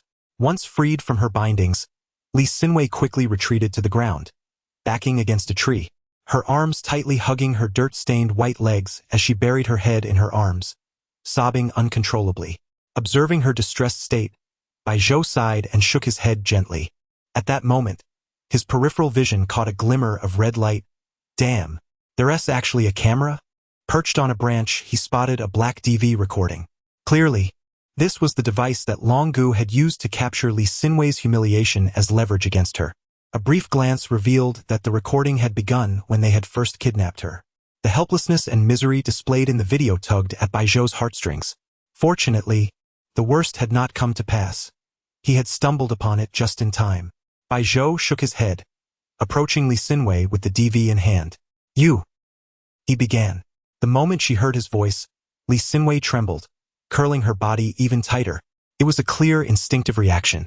Unable to do much, Bai Zhou offered the DV to her, saying, you should avoid watching the video, but it can serve as evidence. Take it. With tear-stained eyes, Li Xinwei gazed up at him, her delicate hand trembling as she accepted the DV. Bai Zhou noted that even in her disheveled state, she possessed an undeniable beauty that stirred a protective instinct within him. Her allure was distinctly different from Cheng Zi's. While Cheng Zi was more adorably charming, Li Xinwei exuded a cool elegance, hinting at a subtle maturity. Li Xinwei's voice, choked with sobs, shifted as she whispered, thank you. After uttering those words, her eyes darted in panic as if she had seen something alarming. Struggling, she attempted to rise. Bai Zhou instinctively reached out to assist her, but she recoiled in fear, as if his touch would harm her. Looking up at him, she stammered, I am sorry, and then swiftly fled the grove. Bai Zhou, watching her retreat, scratched his nose in confusion, shaking his head in frustration at his bare-chested appearance. If only I had known my lightning 5 whips was so different from Master Ma's, I wouldn't have hidden away here and wasted a perfectly good shirt. Yet, had he not intervened, a star might have been extinguished in the night sky. Stealthily, he exited the grove, acutely aware of his exposed upper body. Glancing around, he saw few people and dashed towards the school. Just as he turned a corner, he collided with something soft. Ouch! came a melodious exclamation. A Chanel handbag fell to the ground with a thud. Who was that? Can't you walk any slower? You nearly killed me. A stunning woman in a dress sat on the ground, wincing as she rubbed her chest. Baijiu realized the fault was his and humbly apologized. I'm really sorry. I was in a bit of a rush. A rush? You? The woman paused, her bright eyes sparkling as she scrutinized him from head to toe. Baijiu felt a shiver run down his spine under her gaze. If there's nothing else, I'll be on my way. He stammered, attempting to slip away, but she seized his arm with a playful smile, saying, Handsome, don't rush off. You hurt me. Shouldn't you compensate me for the pain? Compensation? Baijiu felt a chill run down his back. No way. She can't be suggesting I repay her in kind. Can she? He took a closer look at her. She was indeed attractive with light makeup, though not quite on par with Cheng Zi or Li Xinwei, yet far superior to Chan Yi.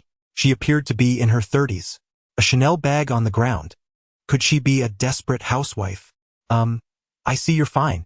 I really have to go. He stammered, freeing himself from her grasp and sprinting towards the school. Hey, don't run off. Let us add each other on WeChat. She called after him, but Baijiu did not stop, running faster without looking back. The woman elegantly picked up her Chanel bag, glancing at the back gate of Hanchang Normal University. A student here? Such a fine physique. Those muscles are incredibly attractive. Her cheeks flushed slightly as she admired him. Finally, with a lingering look at the university sign, she turned, a subtle smile gracing her lips, and climbed into a pink Porsche, driving away.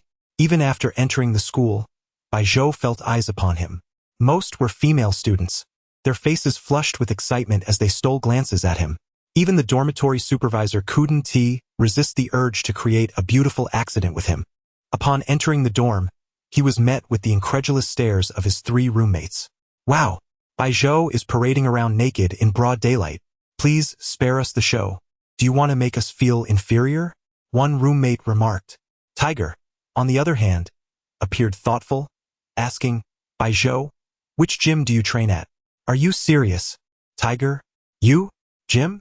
With your willpower, that membership would just become a shower pass. Another roommate scoffed. To their surprise, Tiger retorted, They say there are many beautiful girls at the gym. Shut up. They all believed Tiger was on the 1st floor, but he was actually on the 5th.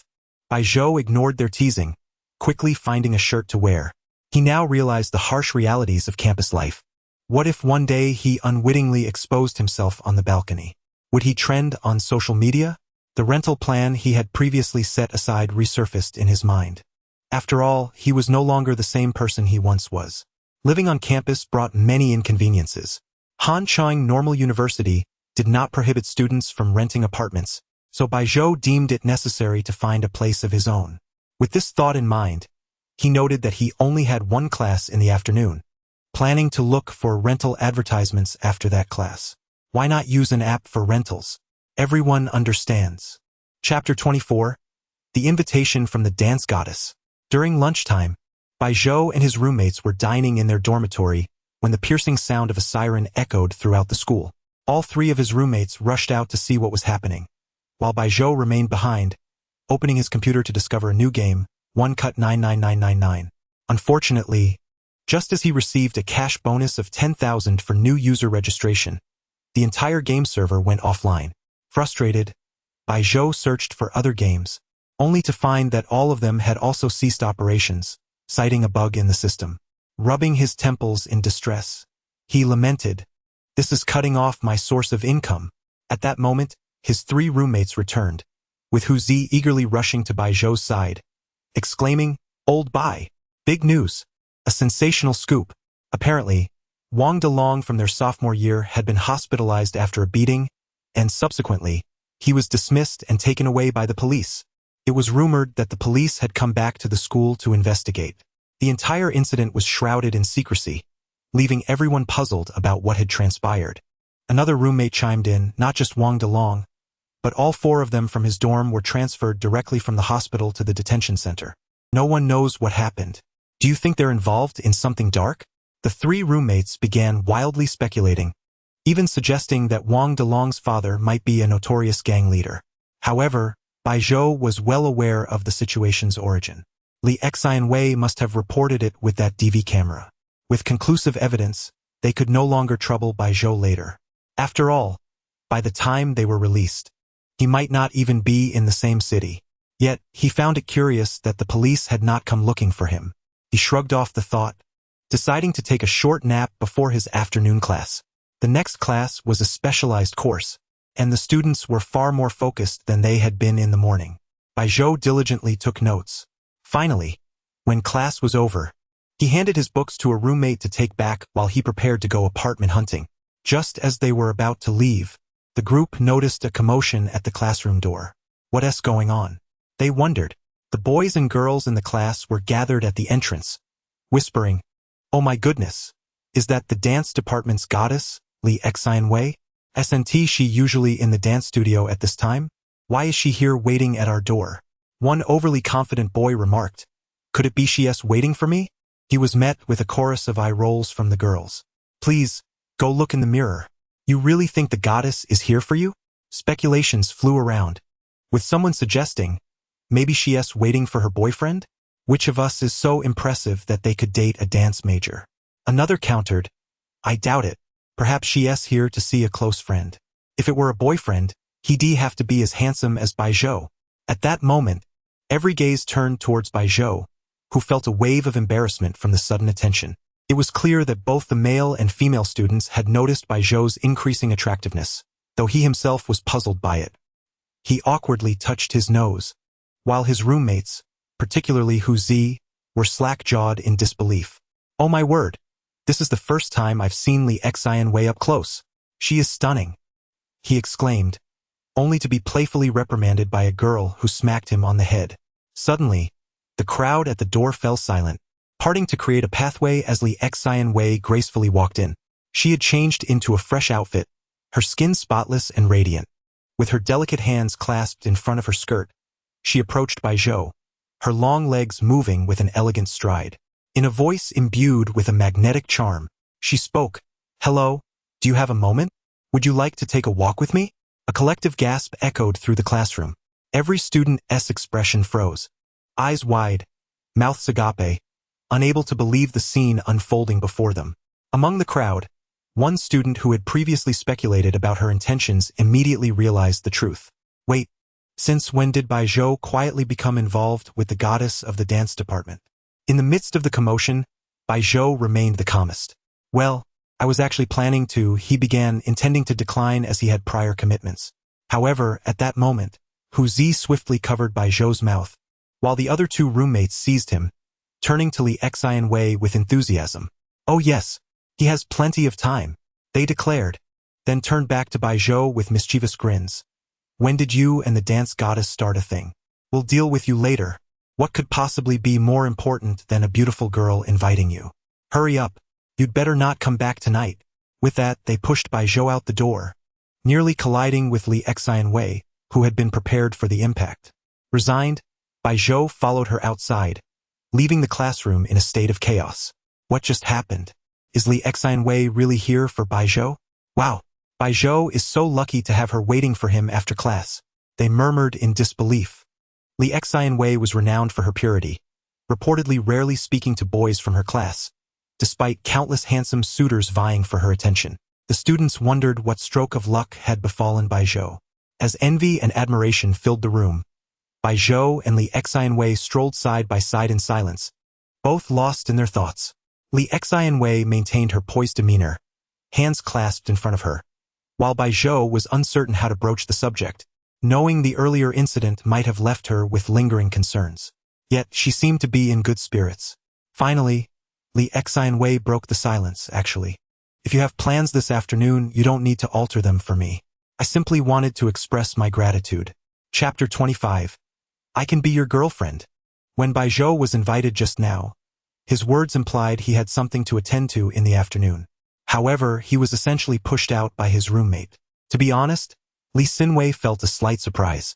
Having been at Han City Normal University for nearly 2 years, she had always been the center of attention among both seniors and juniors, all eager to engage with her. This phenomenon was quite ordinary, as the desire for beauty is innate to humanity. Earlier that morning, she had found herself in a state where she could hardly resist, with no one else around and even DV to threaten her.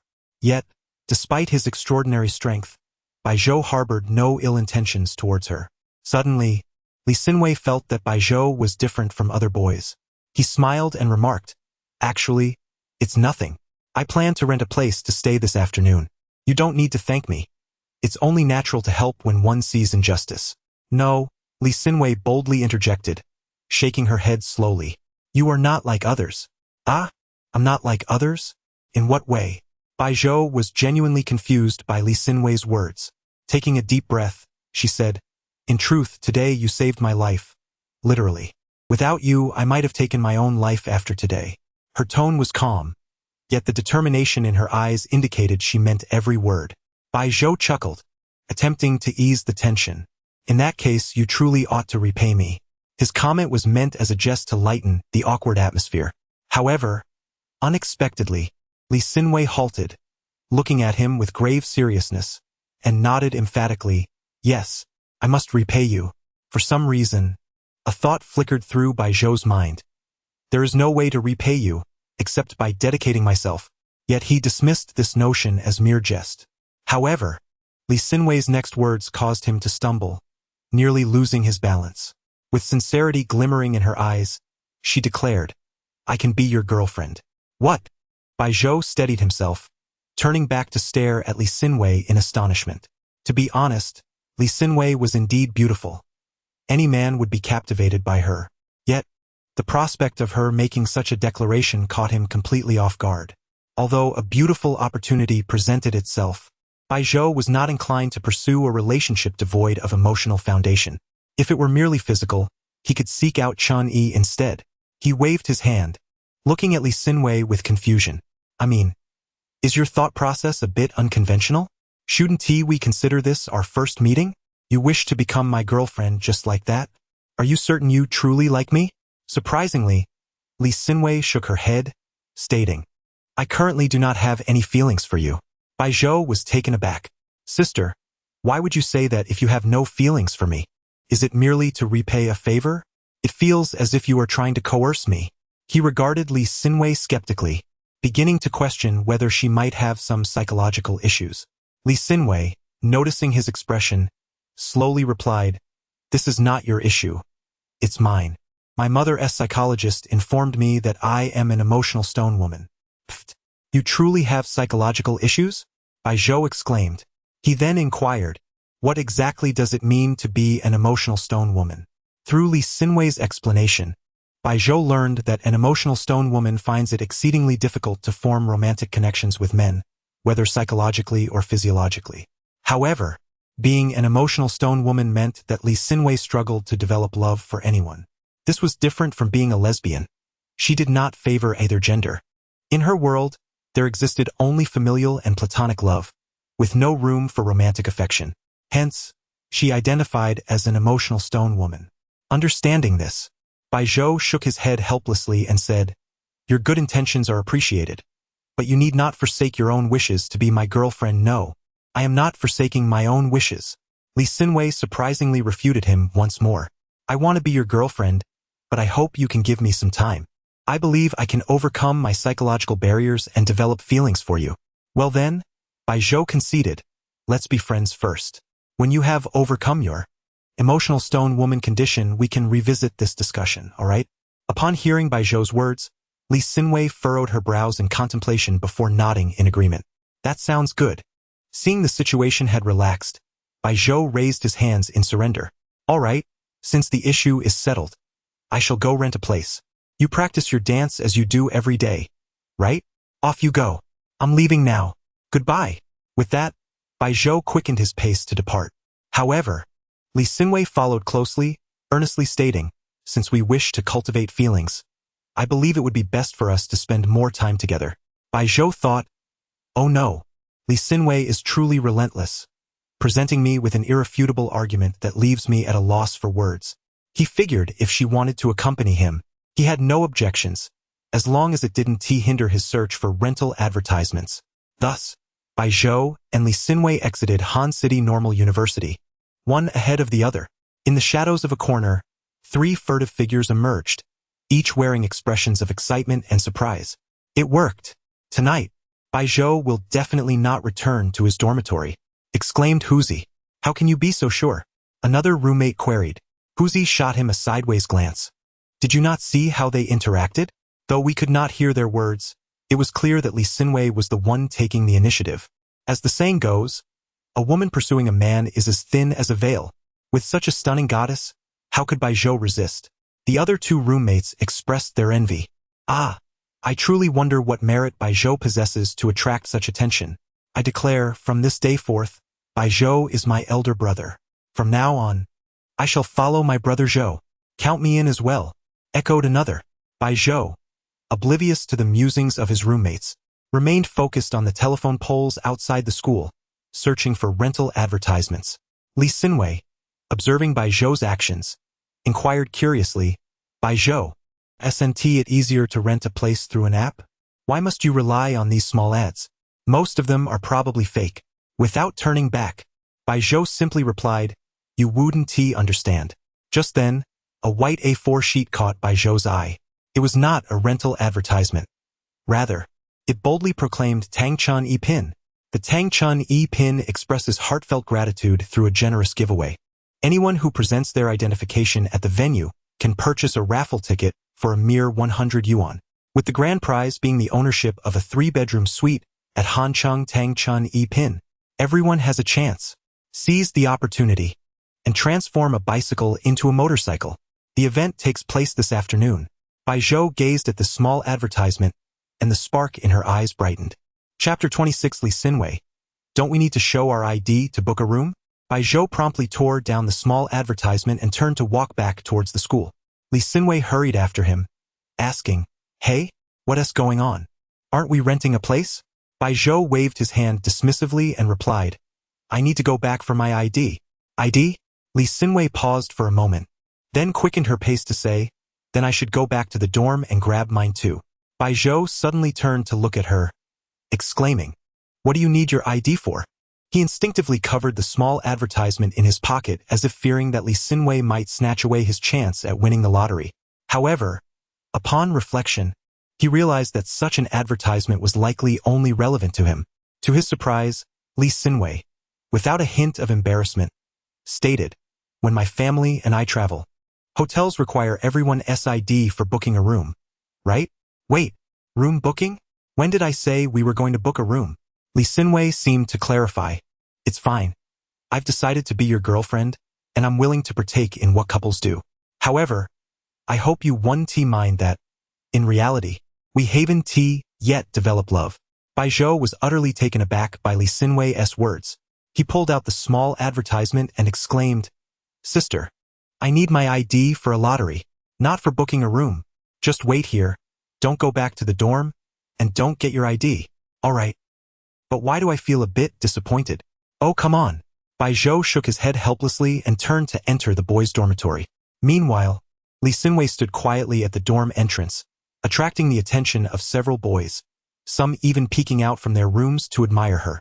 As soon as Baijiu entered the dorm, he saw his 3 roommates lined up at the door, eagerly watching for his arrival. Upon seeing him, they all wore a somewhat ambiguous expression. In the middle, Huzi, with a mischievous grin, remarked, Brother Zhou, your ID is on your desk. Baijiu didn't dwell on their change of address for him but countered, How did you know I was here for my ID? To his astonishment, Huzi jumped up and shouted to his 2 roommates, Haha, I won. Pay up. No backing out. Baijiu observed that his roommates were completely out of the loop. However, the lottery was his priority, so he shook his head and left the office without further comment. In truth, when Huzi and his friends returned to the dorm, they had spotted Baijiu's ID on his desk right away. The other 2 roommates had teased Huzi for misunderstanding Baijiu's intentions. Huzi, however, bet them that Brother Zhou would definitely return for his ID. And indeed, Baijiu did return, but for a purpose entirely different from their assumptions. Upon exiting the dorm, he noticed that the boys who usually rushed back to their rooms were now leisurely lingering outside, all stealing glances at Li Xinwei, with many heads popping out from the upper floors like mushrooms after rain. He understood the reason for this phenomenon. As he stepped out, he called out to Li Xinwei, leading the way outside. Li Xinwei, completely unaware of the situation, hurried to catch up with him, asking, "Did you get your ID?" The atmosphere around them suddenly erupted into a cacophony of sounds. Books, lunchboxes, and thermoses crashing to the ground. Bai Zhou felt his heart race. Sensing the intense gazes of the boys behind him, "Could you please refrain from speaking?" he muttered under his breath as he hurriedly walked away. "Hey, slow down. Wait for me." Li Xinwei struggled to keep pace with him, almost breaking into a jog. Just as they left, a sorrowful wail erupted from the boys' dormitory. "My goddess! No, you can't succumb like this. I'm heartbroken." Meanwhile, the source of their heartbreak, Bai Zhou, had already hailed a taxi heading to the luxurious Hancheng Tangchun Yi-Pin residential area. At Li Xinwei's insistence, Bai Zhou sat in the back seat with her. Her reasoning was that if they were to develop their relationship, they needed to be closer. She had never experienced the sweetness of love, not for lack of desire, but because her heart had not permitted it.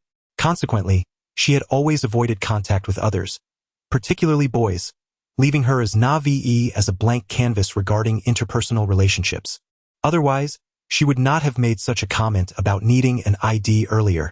Today, Bai Zhou had appeared like a savior in her moment of despair, and his handsome face and perfect physique had etched themselves into her mind, reminiscent of the fairy tale prince from her childhood stories. This had emboldened her to entertain the daring notion of offering herself to him. Of course, a significant factor was her harrowing past, which had altered her disposition. Yet, she remained completely oblivious to the considerable distress she was causing Bai Zhou. Upon arriving at the opulent entrance of the Hancheng Tangchun Yi-Pin community, they spotted a throng of people gathered there, at least 1,000 strong. The wealth of the community was evident. The spacious square in front was nearly as expansive as the soccer field at Hancheng Normal University, capable of accommodating such a crowd. In truth, Bai Zhou had not anticipated such a turnout. Despite the allure of a luxurious 3-bedroom apartment, it was surprising that so many people were drawn to an advertisement affixed to a utility pole. At the forefront of the crowd, a group of individuals clad in Tangchun Yi-Pin uniforms was maintaining order. A portly middle-aged man, dressed in a pristine white shirt and suspenders, with a name tag hanging from his chest, appeared to be a figure of authority. Grasping a microphone, he animatedly addressed the audience from the stage. "Welcome to our Tangchun Yi-Pin lottery event. Please form an orderly line and present your IDs for the draw. This lottery is fair and impartial, and everyone has a chance to win our exclusive 3-bedroom apartment. To ensure transparency, we have invited lawyers from Hancheng Dingyuan Law Firm and officials from the Hancheng JC Bureau to supervise the event. Rest assured, this event is undoubtedly legitimate." Indeed, seated on either side of the stage were a well-dressed man and another in JC uniform, both representing the authenticity of the event. After concluding his speech, the portly man carefully glanced at the two beside him before retreating backstage. Shortly after, a staff member hurried over, saying, "Manager Zhang, everything is arranged." "What's my lottery number?" the man inquired. 0921. "The system has already allocated that apartment to you." "Shoo." The individual immediately gestured for silence, glancing towards the stage ahead, and remarked, "Lower your voices. Do not let that lawyer and JC hear us." The staff member also covered their mouth, nodding knowingly. The two exchanged a glance, sharing an unspoken understanding. Chapter 27. How utterly dark it is. At this moment, Bai Zhou gazed at the throng ahead, a faint smile gracing his lips. He turned to Li Xinwei and said, "You stay here and wait for me." With that, he squeezed into the crowd, making his way toward the entrance for the lottery registration. Li Xinwei, observing the jostling masses, furrowed her brow, reflecting her nature. After Bai Zhou's words, she decided against joining him, remaining at a distance, her gaze fixed on him. Presenting her identification, Bai Zhou paid the 100 yuan registration fee and emerged, holding the number 0927 in his hand. He anticipated that shortly, the large screen set up ahead would display the rolling numbers for the lottery draw. During this time, Li Xinwei had come to understand the purpose of the lottery event. Looking at Bai Zhou with his number tag, she questioned, "Is it truly possible to win a 3-bedroom apartment for just 100 yuan? It seems too good to be true. Surely, this must be a scam." Bai Zhou met her gaze with a smile, remaining silent as he awaited the commencement of the draw. Noticing his lack of response, Lee Sinwei merely raised an eyebrow, gently shaking her head, choosing not to voice her thoughts. However, she mused internally. He appears even more innocent than I had imagined yet. Perhaps it is better this way. I wonder who is truly more naive. Even now, a considerable number of individuals continued to arrive at the lottery venue, either clutching flyers or following others in. Despite the large turnout, they maintained a sense of hesitation. Could such a fortunate event really exist? I suspect it is false. How could one win an apartment? Even if it were real, with so many participants, what would the odds be? This must be a publicity stunt for a new property launch. Advertisements are likely to follow soon. Indeed, the advertisements plastered on the utility poles lack credibility. I couldn't even find mention of this lottery event on the official account of the venue. It must be a hoax. Yet, despite their skepticism, each person hurriedly pressed into the crowd, armed with 100 yuan and their identification, eager to take part in the lottery. Some even forgot their IDs, cursing as they hurriedly left, presumably to retrieve them. This behavior exemplifies a gambler's mentality. As long as the reward appears sufficiently grand, contrasting sharply with the cost, few can resist the urge within. Otherwise, the concept of lotteries would have long ceased to exist. Just think, 100 yuan. What if one were to win an apartment in this prestigious location? Who wouldn't feel a flicker of excitement at the prospect? Some individuals, clutching their lottery numbers, expressed their disbelief. Just 100 yuan? This seems too far-fetched. Even if they did offer an apartment, I bet they'd only allow you to live in it temporarily without providing the title deed, eventually charging you for it. However, soon a wealthy participant chimed in with a laugh. Ha! What's the harm in buying? We certainly have the means. We're just here for some fun.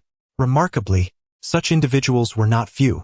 Among the residents of the Han City Tangchun E-Pin community, nearly 2/3 participated in the lottery. At last, the ebb and flow of the crowd began to settle. It seemed that those attracted by the flyers had reached a saturation point. The large screen indicated that over 3,000 people had registered. The corpulent Zhang, once again atop the platform, wore a smile reminiscent of the Buddha as he addressed the crowd with a microphone. It appears the number of registrants has plateaued.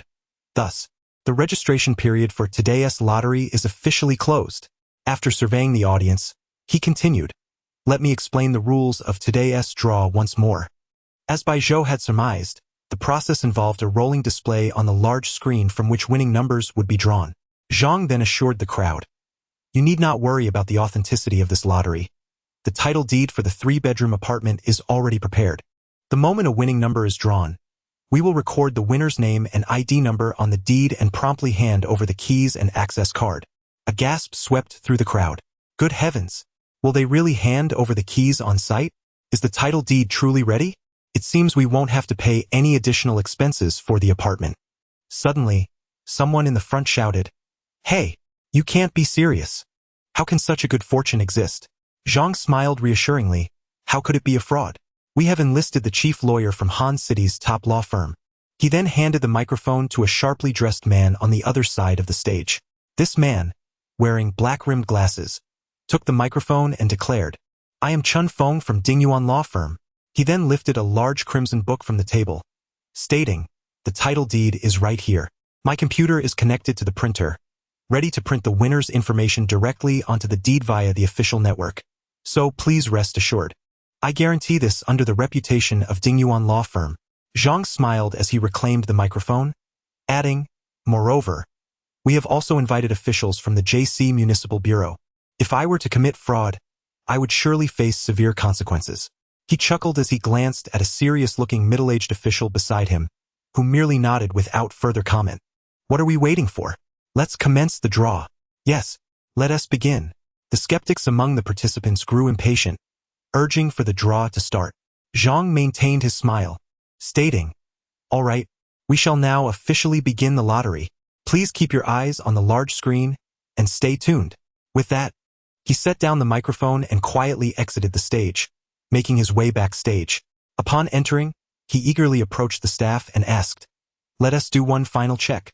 Everything is set up correctly, right?" A staff member at the computer looked up and assured him, "Zhang, rest assured. We've checked 3 times. We will definitely draw number 0921.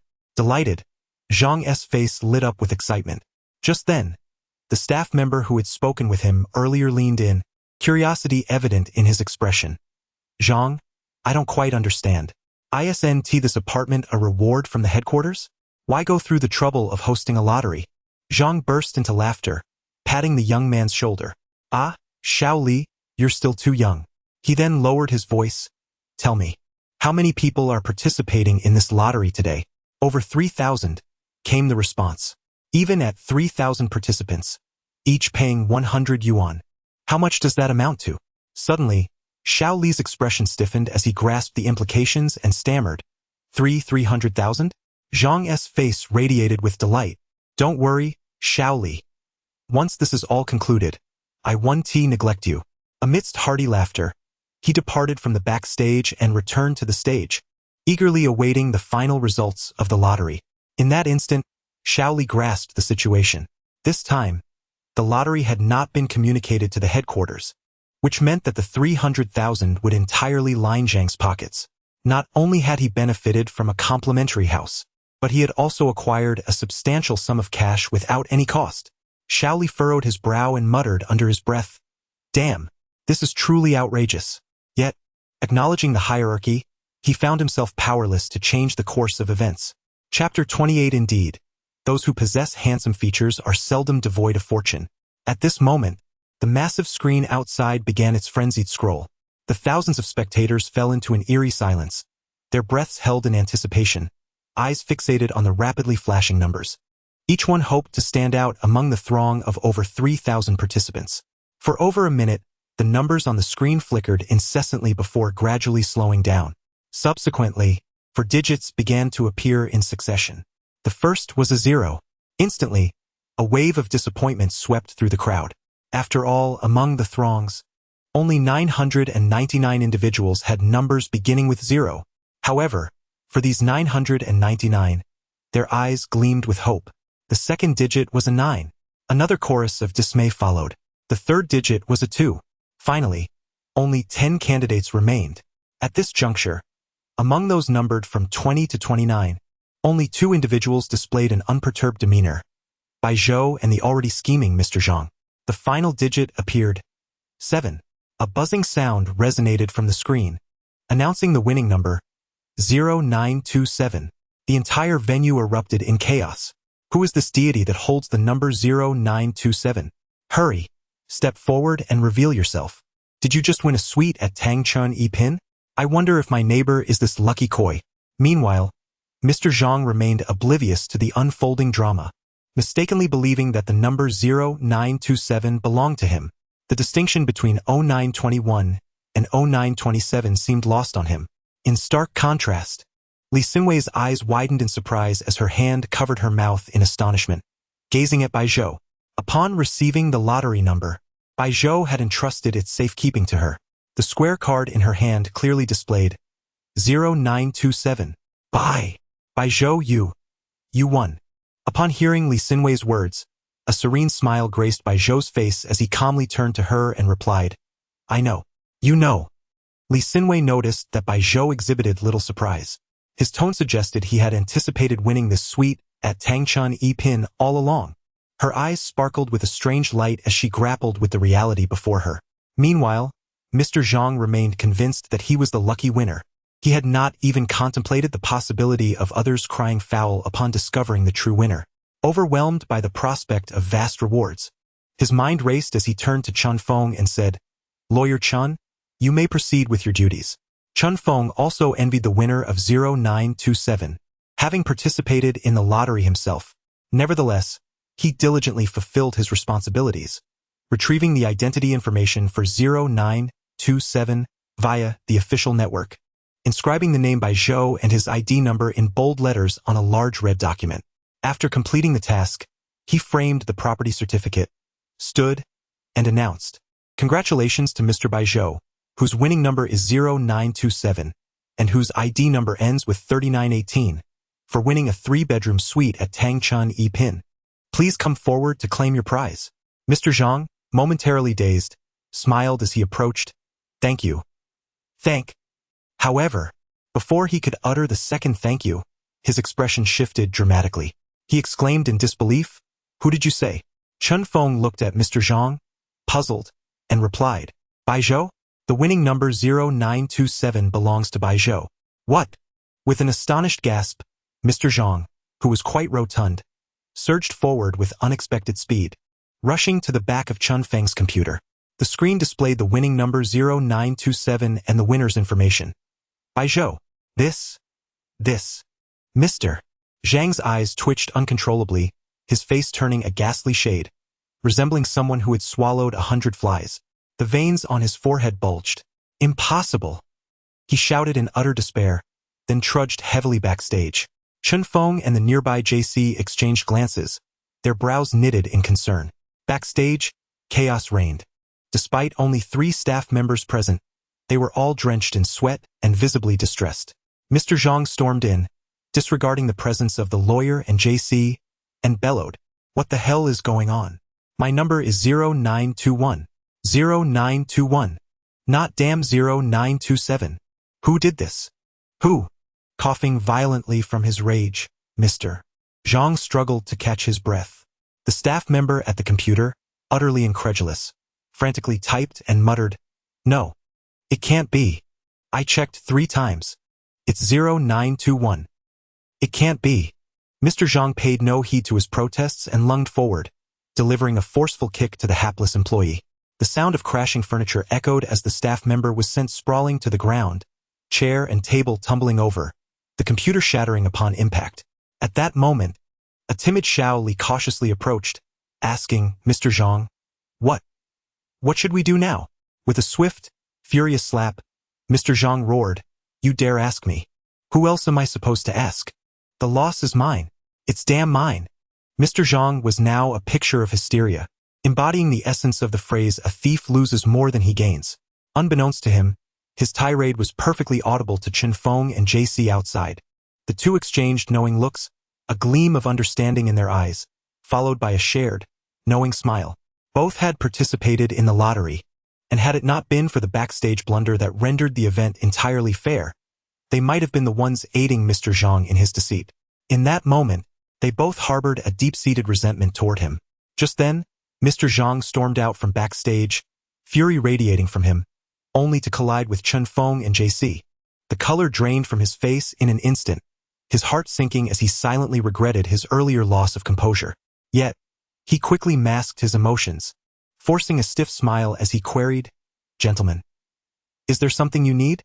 In unison, Chen Feng and JC shook their heads and replied, "Aren't you here to present the award to the winning participant?" I, Mr. Zhang's face turned an alarming shade of purple as he gritted his teeth and muttered, "I'll go." At this moment, Bai Zhou stepped onto the stage amidst the envious gazes of the participants below, each shaking their heads in resignation.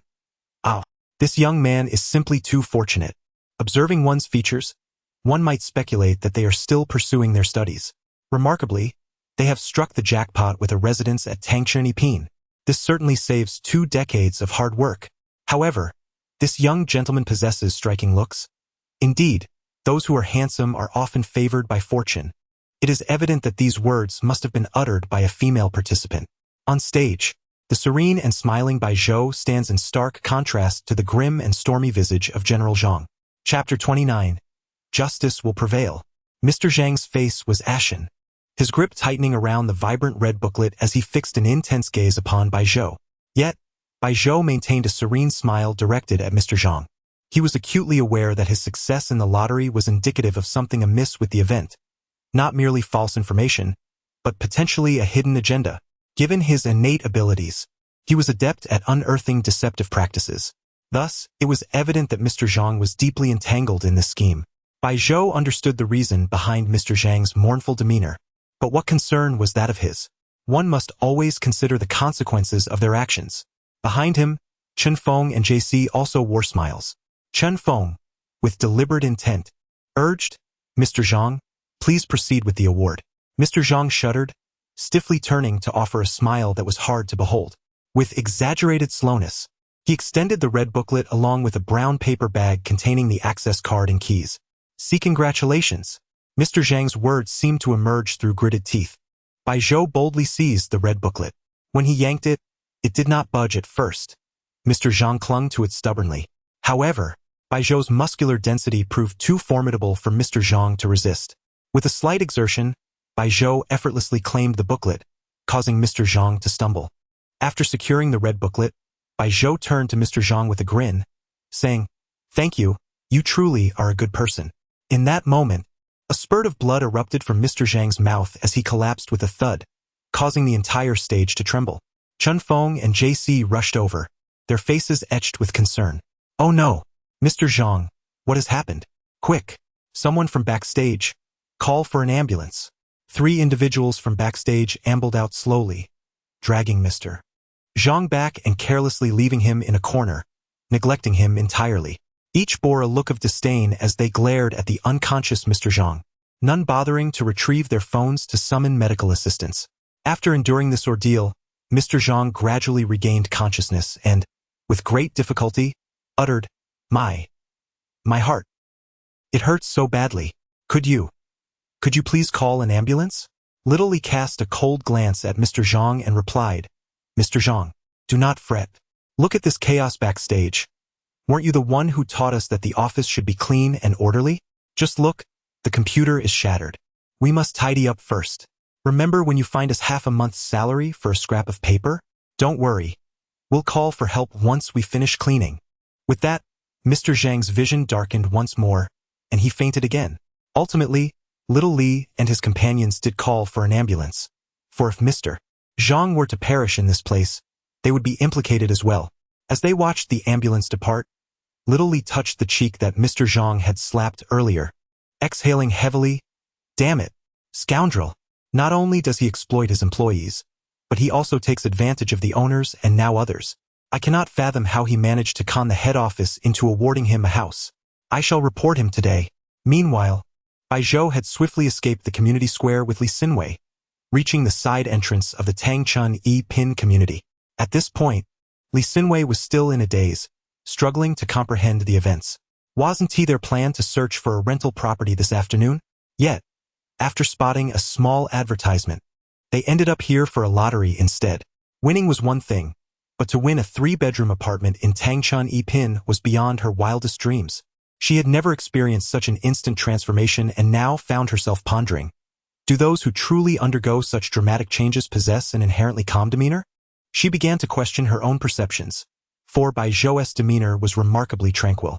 Had she not seen the advertisement with him earlier and known that he had spontaneously decided to participate in the lottery, she might have believed this event was orchestrated solely for him. Bai Zhou produced the access card from the bag and effortlessly swiped it to open the community's gate. Upon entering, a security guard in his 30s, clad in a uniform, stopped Bai Zhou, eyeing him suspiciously. "You look unfamiliar. Are you a resident of this community? I've never seen you before." In such a prestigious establishment as Tangchun Pin, every employee was meticulously trained to remember vital information about the residents, as one could never tell who might be a person of significance. Bai Zhou understood the guard's duty and waved the red booklet, declaring, "I just won this in the lottery out front." "Wait, what?" The guard's voice rose by several octaves, disbelief etched on his face. "This lottery is real." He had contemplated participating himself but had heard that Mr. Zhang was determined to secure the property. Hence he had refrained. Now, witnessing Bai Zhou's triumph, he felt a pang of regret but also immense envy for Bai Zhou's fortune. He approached eagerly, saying, "Hey buddy, can we shake hands? I'd like to share in your good luck." "Sure." Bai Zhou smiled and shook the guard's hand before proceeding into the community. After Bai Zhou departed, the guard remained animated, musing, "I must buy a lottery ticket today. I just shook hands with a lucky winner." Just as Bai Zhou located his apartment, a post exploded across the internet. "A koi fish appears in Tangchun Pin. For only 100 yuan. Win a 3-bedroom apartment." The post was accompanied by a photo taken from the stage and even a short video, featuring Bai Zhou proudly holding the vibrant red booklet. This post rapidly went viral. Netizens, eager to uncover the truth, clicked in haste. "No way. This can't be real. 100 yuan. In Tangchun Pin?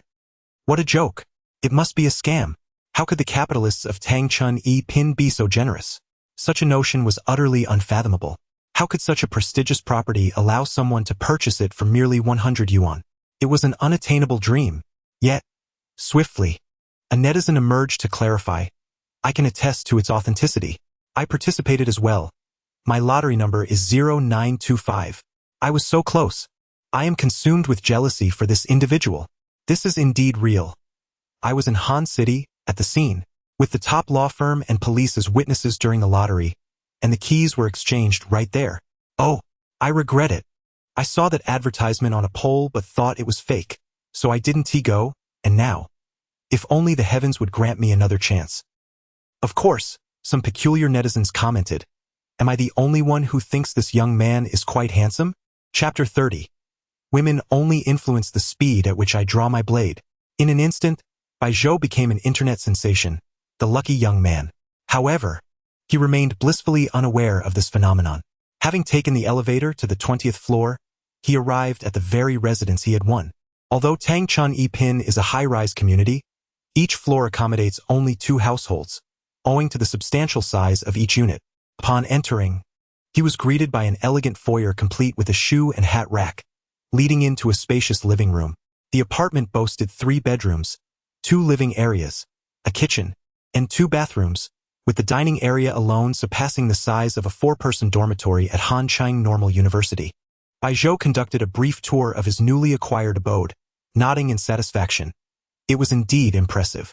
The furnishings and appliances were fully equipped, allowing him to move in with just his luggage. On the dining table, a water purifier awaited, and Bai Zhou filled a cup, discovering the taste reminiscent of mineral water, nothing particularly special. At that moment, Li Xinwei, having finished her own exploration of the apartment, emerged from one of the bedrooms and casually asked, Bai Zhou, which bedroom shall we sleep in? Bai Zhou, having just sampled the purified water, sputtered in surprise. Staring at Li Xinwei with disbelief, he could not fathom her utterance. This apartment was unmistakably his. Yet, the crux of the matter lay elsewhere. Why did she say we? Until today, he had never envisioned that a goddess, seemingly untouchable, could utter such bewildering statements in his presence. Was she not innocent? Her demeanor and speech bore a hint of naivete, yet how could one reconcile that with her choice of words, fixated on the notion of sleeping together? Wiping the water from his mouth, he placed the cup on the table, exclaiming, Sister, this is quite absurd. This apartment belongs to me, and why would you want to share a room with me? Bai Zhou's query stemmed from the depths of his soul. To his astonishment, Li Xinwei responded as if she did not comprehend his bewilderment. Because I will become your girlfriend in the future, right? Isn't it normal for couples to live together? Bai Zhou rolled his eyes at her, remarking, Your logic is rather erratic. He assumed a stance of reason, stating, Let's clarify this. This afternoon, you claimed you wanted to be my girlfriend, correct?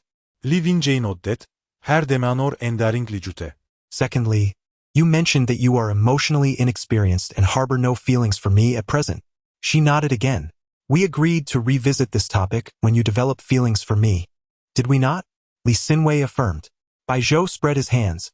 So, until that moment, we are not technically a couple, which renders your prior statement entirely moot. In that moment, Bai Zhou found himself experiencing the frustration akin to a teacher attempting to explain arithmetic to children. Li Xinwei, without a moment's hesitation, nodded and said, You make a valid point. Just as Bai Zhou wiped the sweat from his brow, believing he had finally achieved a moment of respite, Li Xinwei proceeded. To cultivate our feelings, I have decided to move in. I will return to school shortly to pack my belongings and move in tonight. What? Bai Zhou observed Li Xinwei's determined demeanor. She had evidently resolved to become his girlfriend. He realized her reasoning was formidable, leaving him utterly confounded. In desperation, he declared, You can move in, but you must pay me rent. He continued, Since this apartment was won through a lottery, I won't ask for much, just 1,000 yuan per month. Do you agree? In truth, 1,000 yuan per month for a room in Tangchun Yipin was exceedingly reasonable. Bai Zhou, in his kindness, did not impose a harsh demand, believing that, as an ordinary university student, such rent would be burdensome for Li Xinwei. Yet, once again, Bai Zhou miscalculated. Li Xinwei pondered briefly before responding, Sure, that works for me. I can afford it. Bai Zhou, rather ungallantly, attempted to retract his offer. No. I take it back. 1,500 a month. To his surprise, Li Xinwei merely nodded. That is acceptable. No problem. Bai Zhou felt a sense of defeat wash over him. He realized he was no match for Li Xinwei's formidable mindset. Resignedly, he waved his hand, conceding, all right, fine. Do as you wish. He took another sip of water to quell the turmoil in his chest. Li Xinwei, intrigued by Bai Zhou's demeanor, queried, do you dislike me? Are you also emotionally inexperienced like me? Bai Zhou sputtered again. Her implication was that she too was emotionally inexperienced. A stone woman in her own right. Casting a sidelong glance at Li Xinwei, he affirmed, indeed, women only influence the speed at which I draw my blade. Unexpectedly, Li Xinwei seemed to take this remark to heart, pondering aloud, women only influence your speed in drawing your blade? Then, looking earnestly at Bai Zhou, she declared, in that case, we are truly a match made in heaven. A stone woman paired with a stone man. Bai Zhou, should I introduce you to my psychologist? Hey, don't go. Bai Zhou, unable to bear her words any longer, swiftly retreated into the master bedroom, slamming the door behind him. In exasperation, he plopped down on the mattress. The thought of cohabiting with such a stunning woman should be the desire of any normal man. Yet, Bai Zhou was certainly not a so-called stone man, nor did he possess any functional impairments. The crux of the matter lay in the fact that this woman seemed to harbor psychological issues. While the severity of being a stone woman remained uncertain, Li Xinwei's every action led Bai Zhou to suspect she harbored other latent complications. He now harbored deep doubts that Li Xinwei would inevitably engage in unpredictable behaviors in the future. At that moment, a notification chimed from his phone. Upon checking, he discovered a message from Cheng Zi on WeChat. In truth, Cheng Zi had struggled to sleep the previous night. Upon receiving Bai Zhou's reply that morning, she had felt a surge of delight. However, she found herself at a loss for how to respond, maintaining an air of modesty as a woman while waiting for Bai Zhou to message her again. To her surprise, he had not sent another message. However, she could no longer restrain herself, for the revenue from Bai Zhou's generous tips had just arrived. It was not that Douyu was particularly benevolent, issuing payouts to streamers the very next day. Rather, Cheng Zi's guild had reprimanded her the day prior, and a generous patron had rewarded her with a tip of 220,000 yuan. Thus, in a gesture of goodwill, they had advanced her share of the earnings ahead of schedule. In her dormitory, she tugged at the bed curtains, cradling her phone as she gazed at the balance in her bank card, her eyes wide with astonishment, and a delightful flush illuminating her cherubic face. 100,000. Bai Zhou had bestowed a generous 220,000, from which Douyu claimed 30%, and the union subsequently took another 30% from the remainder. What was left amounted to just over 100,000, all of which was granted to Cheng Zi. Not to mention her entire lifetime. Even her family had never encountered such a sum of money. Chapter 31. The whimsical twin-tails Cheng Zi, completely unguarded, sent a screenshot of her balance to Bai Zhou with the message, Bai Zhou, the rewards you gave me yesterday have arrived. Due to the shares taken by Douyu and the guild, I received less than 50% of it. However, I cannot accept this money. When can we meet? I will return the money to you. I truly apologize. I am unable to repay the entirety of 220,000. In truth, Cheng Zi longed to voice call Bai Zhou or even directly dial his number. Yet, she knew that speaking aloud would alert her roommate. She was well aware of her roommate's nature. Hence, she opted for text. Nevertheless, her sincerity radiated through her words. To be honest, Bai Zhou was somewhat astonished when he saw Cheng Zi's balance screenshot. Being a streamer is incredibly lucrative. Should I consider becoming one too? This thought briefly crossed his mind before he swiftly dismissed it. Why was Cheng Zi earning so much? It was all thanks to him, her older brother. Yet, it was not Bai Zhou's own money. It was merely what he had received from Douyu. Therefore, he felt no pang of loss. Lying on his bed, feeling too lazy to type, he sent a voice message instead.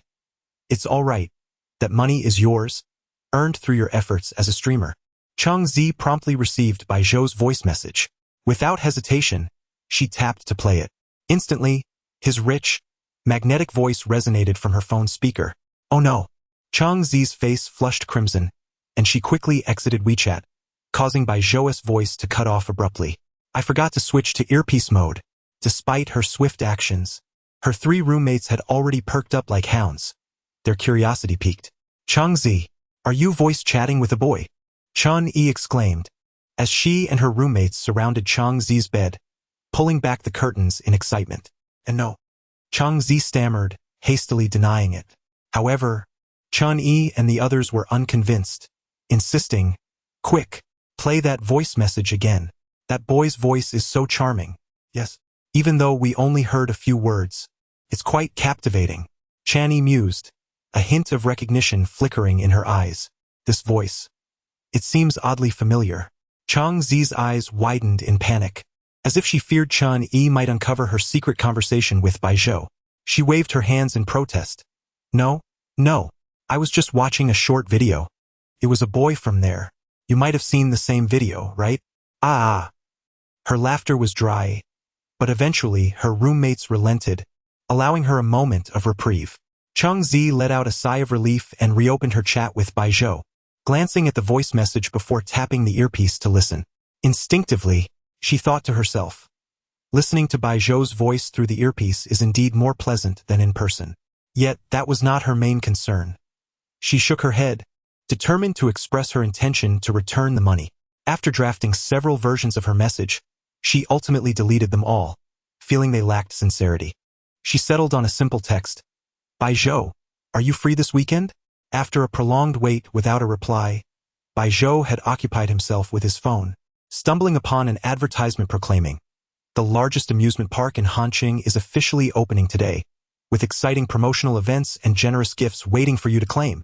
Intrigued by the promise of generous gifts, Bai Zhou wondered if it would be anything like the lottery event at Tangchun Pin earlier that day. Just then, he received Changzi's message and replied without a second thought. I'm free this weekend. I noticed a new amusement park opened in Hanqing. We could visit it together. Sounds great, Changzi quickly responded. Bai Zhou was about to close WeChat when a thought of Chun-Yi crossed his mind. Truth be told, Bai Zhou could easily discern Chun-Yi's feelings towards him. However, he had no desire to waste time or energy on her. With a frown, he sent a message. Let us not invite Chun-Yi this weekend. It should just be you. In an instant, Changzi's face turned bright red upon reading his message. She had not intended for Chun-Yi to discover her private communication with Bai Zhou and had no plans to include her. Yet, the way Bai Zhou emphasized her going alone changed everything.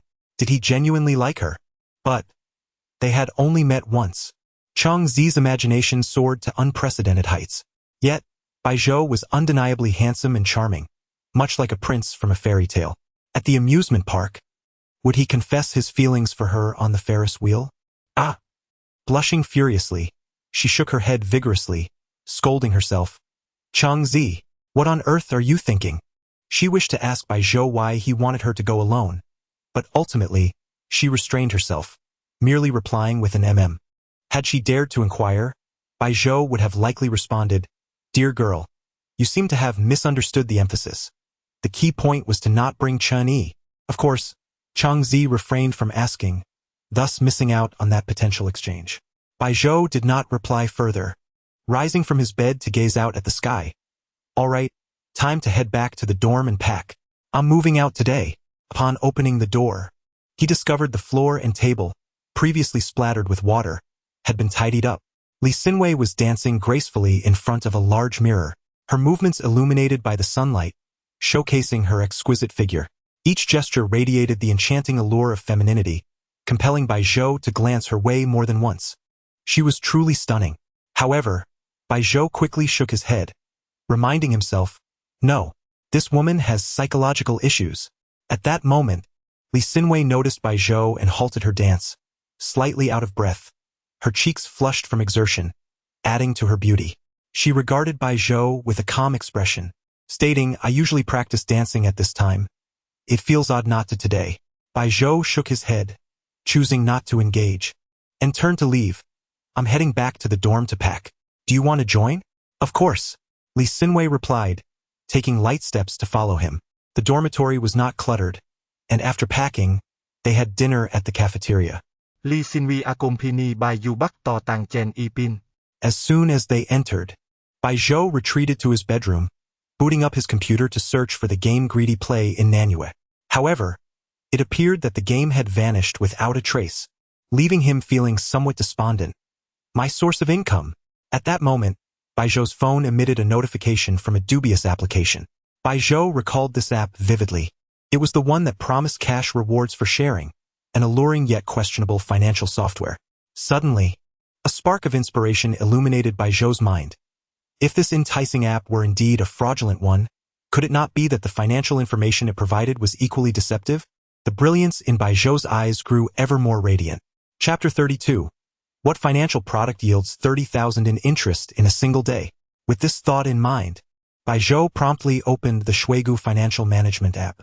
Upon launching it, a colossal red envelope appeared in the center of the screen, emblazoned with the words, "Welcome back, esteemed user. Please claim your cash reward." Cash rewards, indeed? Baijiu clicked to claim it. Congratulations. You have received a cash reward of 99 yuan. 99 yuan seemed rather meager. However, having done nothing to earn it, he felt justified in accepting the amount. Baijiu immediately chose to withdraw the funds, and the 99 yuan was credited to his account within seconds. He began his search among the various financial products displayed on the homepage of the Shuigu app.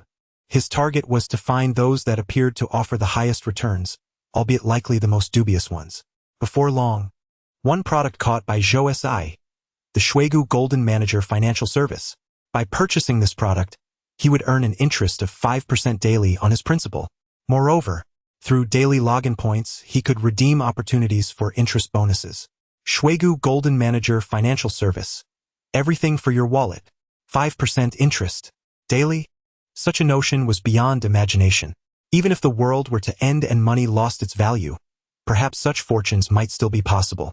With over 300,000 yuan in his account, if he invested fully, Baijiu would receive 15,000 yuan in interest daily, and there was even a chance for interest bonuses. This was undoubtedly a scam.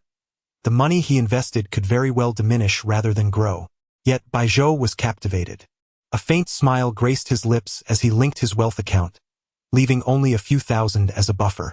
He invested the entire sum of 300,000 yuan into the Shuigu Golden Manager Financial Service. Congratulations on your purchase. You are now the 111,200,000th user of this product. 111,200,000. It was a stretch to assume that even 100 people had fallen for this scheme.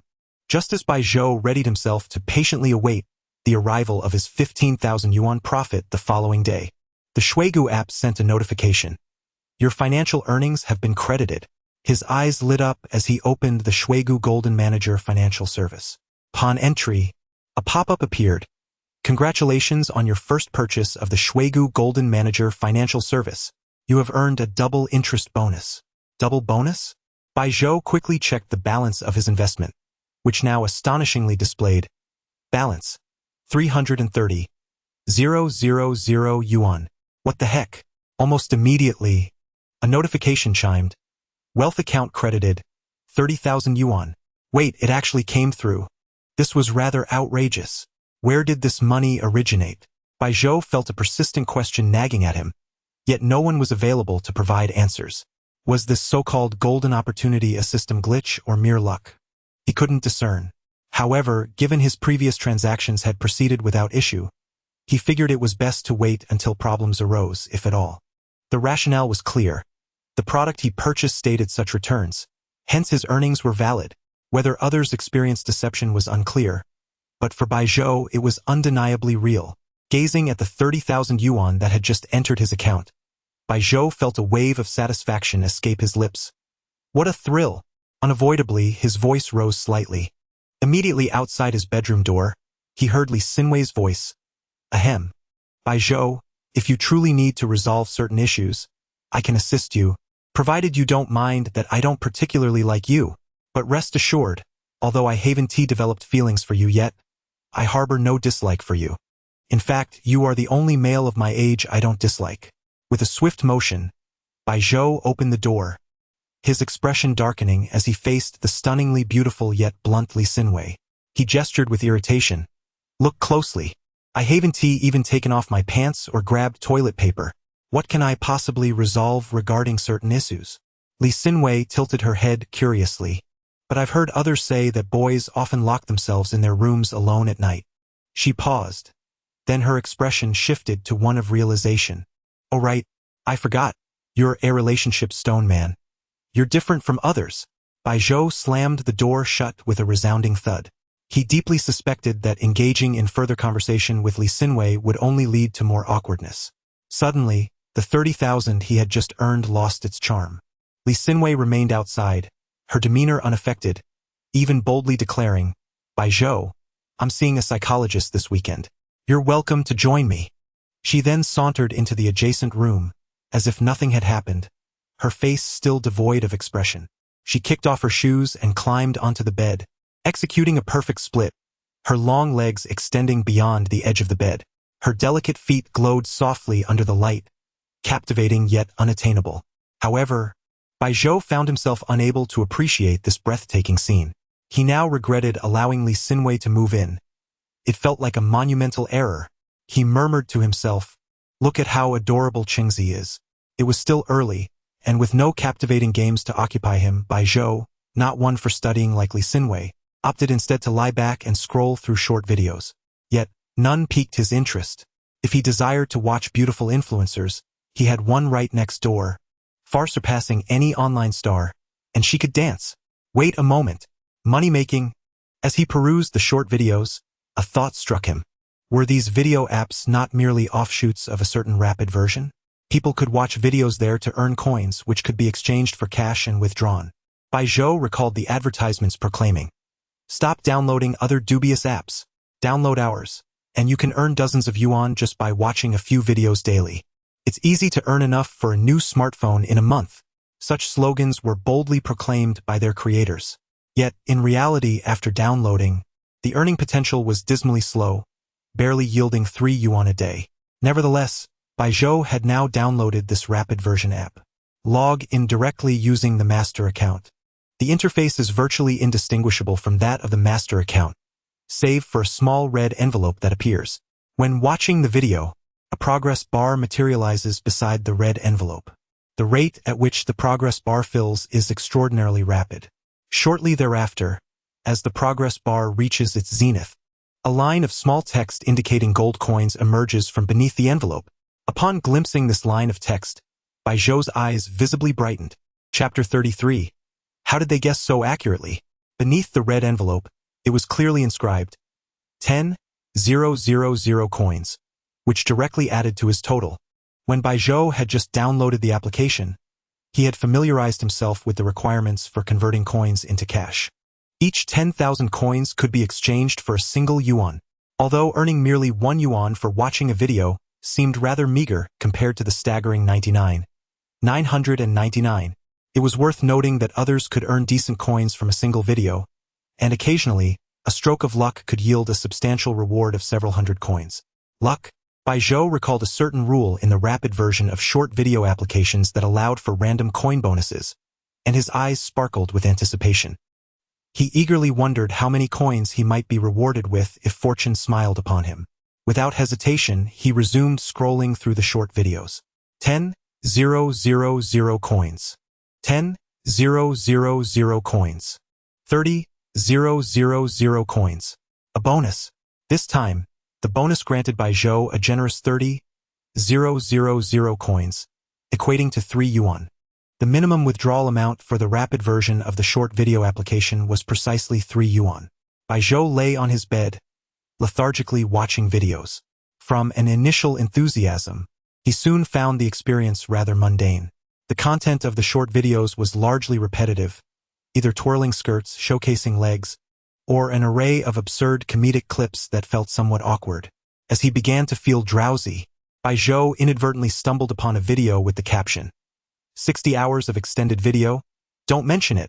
Upon checking the progress bar, he confirmed that indeed, it was 60 hours long, at a pace of 1 red envelope every 20 seconds.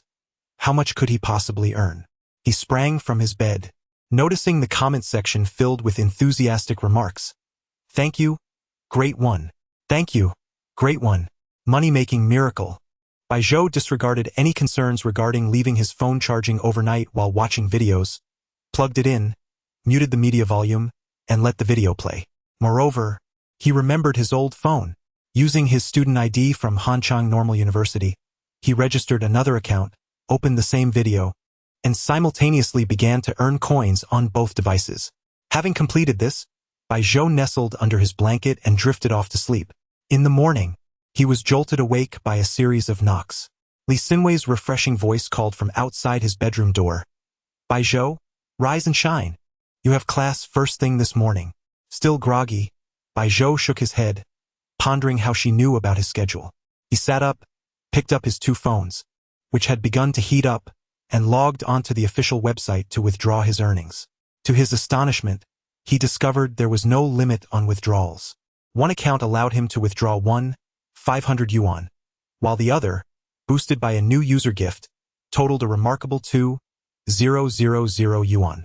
In other words, Bai Zhou had earned a staggering 3,500 yuan simply by watching short videos overnight.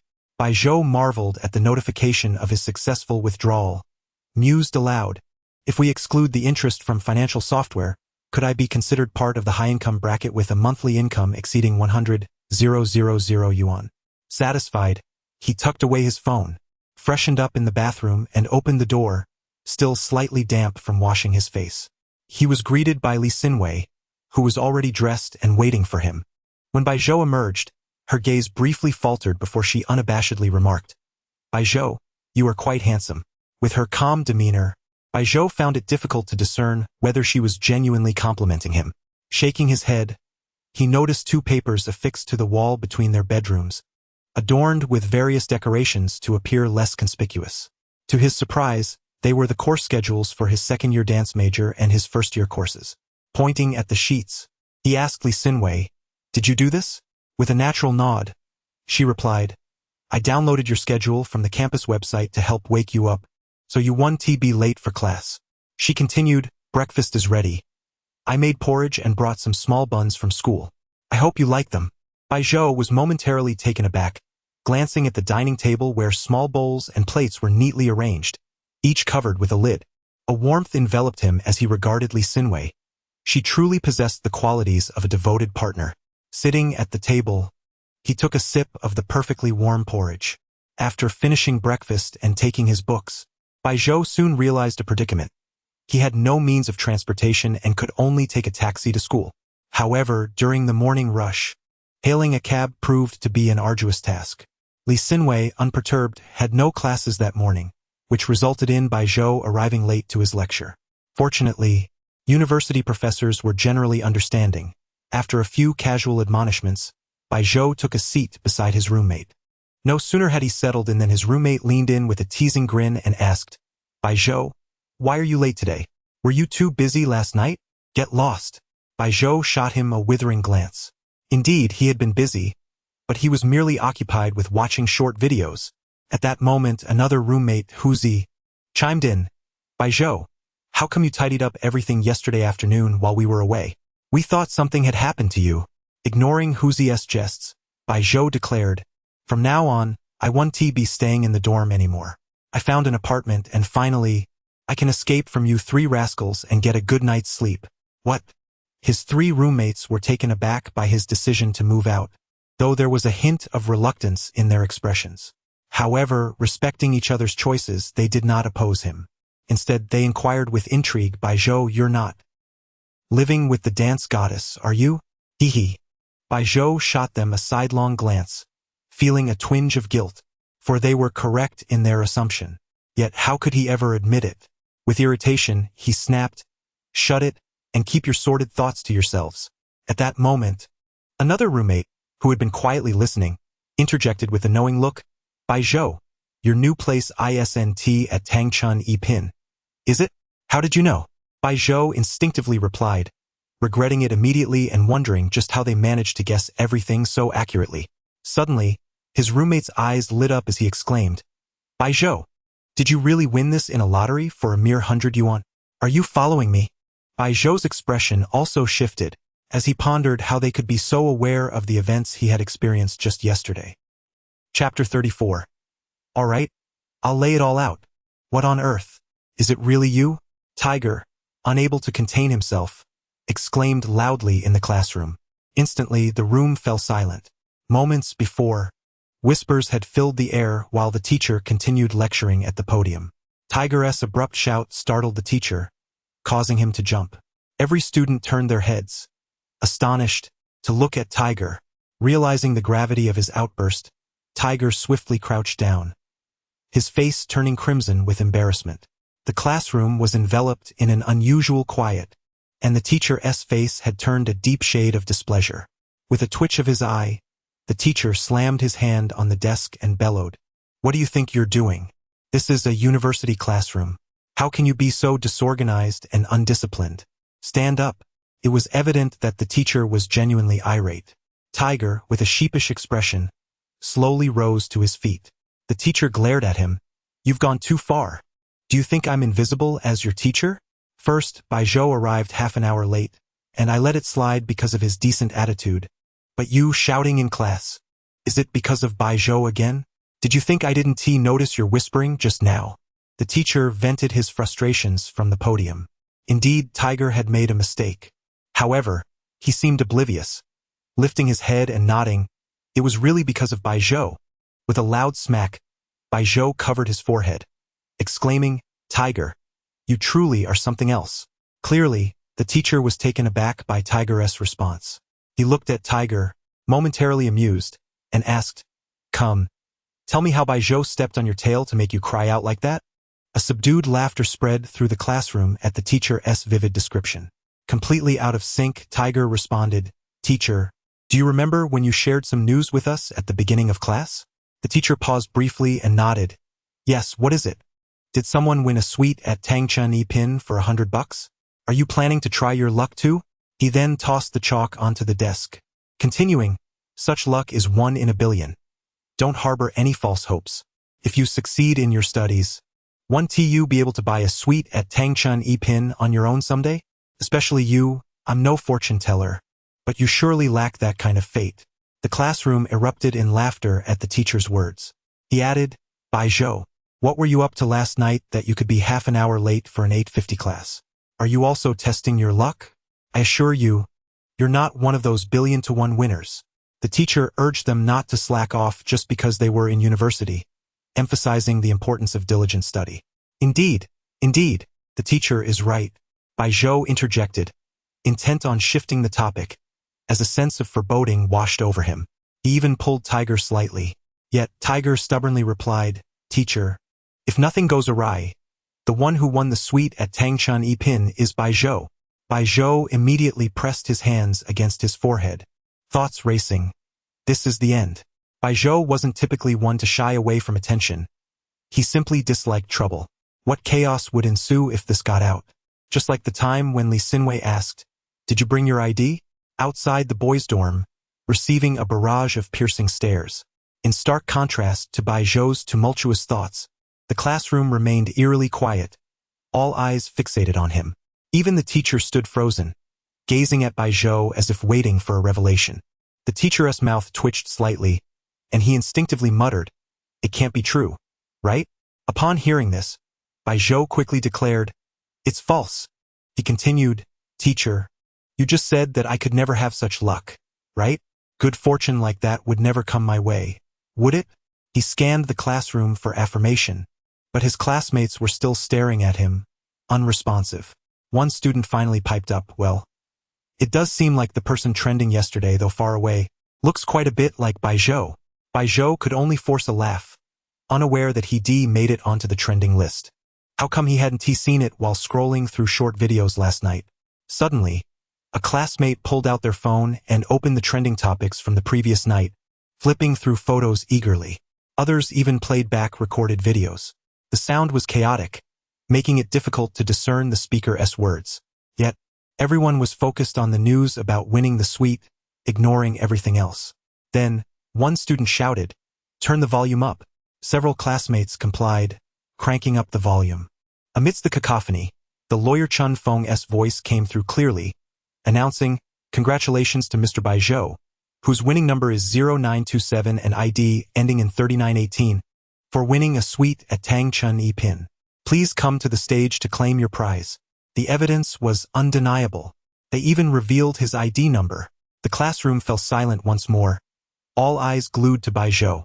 Tiger, still in shock, clapped Bai Zhou on the shoulder. I didn't see your stuff in the dorm last night. Today I find out you moved into Tang Chun E Pin. Brother Zhou, you're being a bit unfair. Bai Zhou's glare at Tiger sent chills down his spine. If looks could kill, Tiger felt he would have already met his end.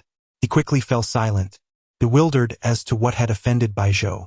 Bai Zhou, noticing the intense gazes of his classmates, resigned himself to the situation.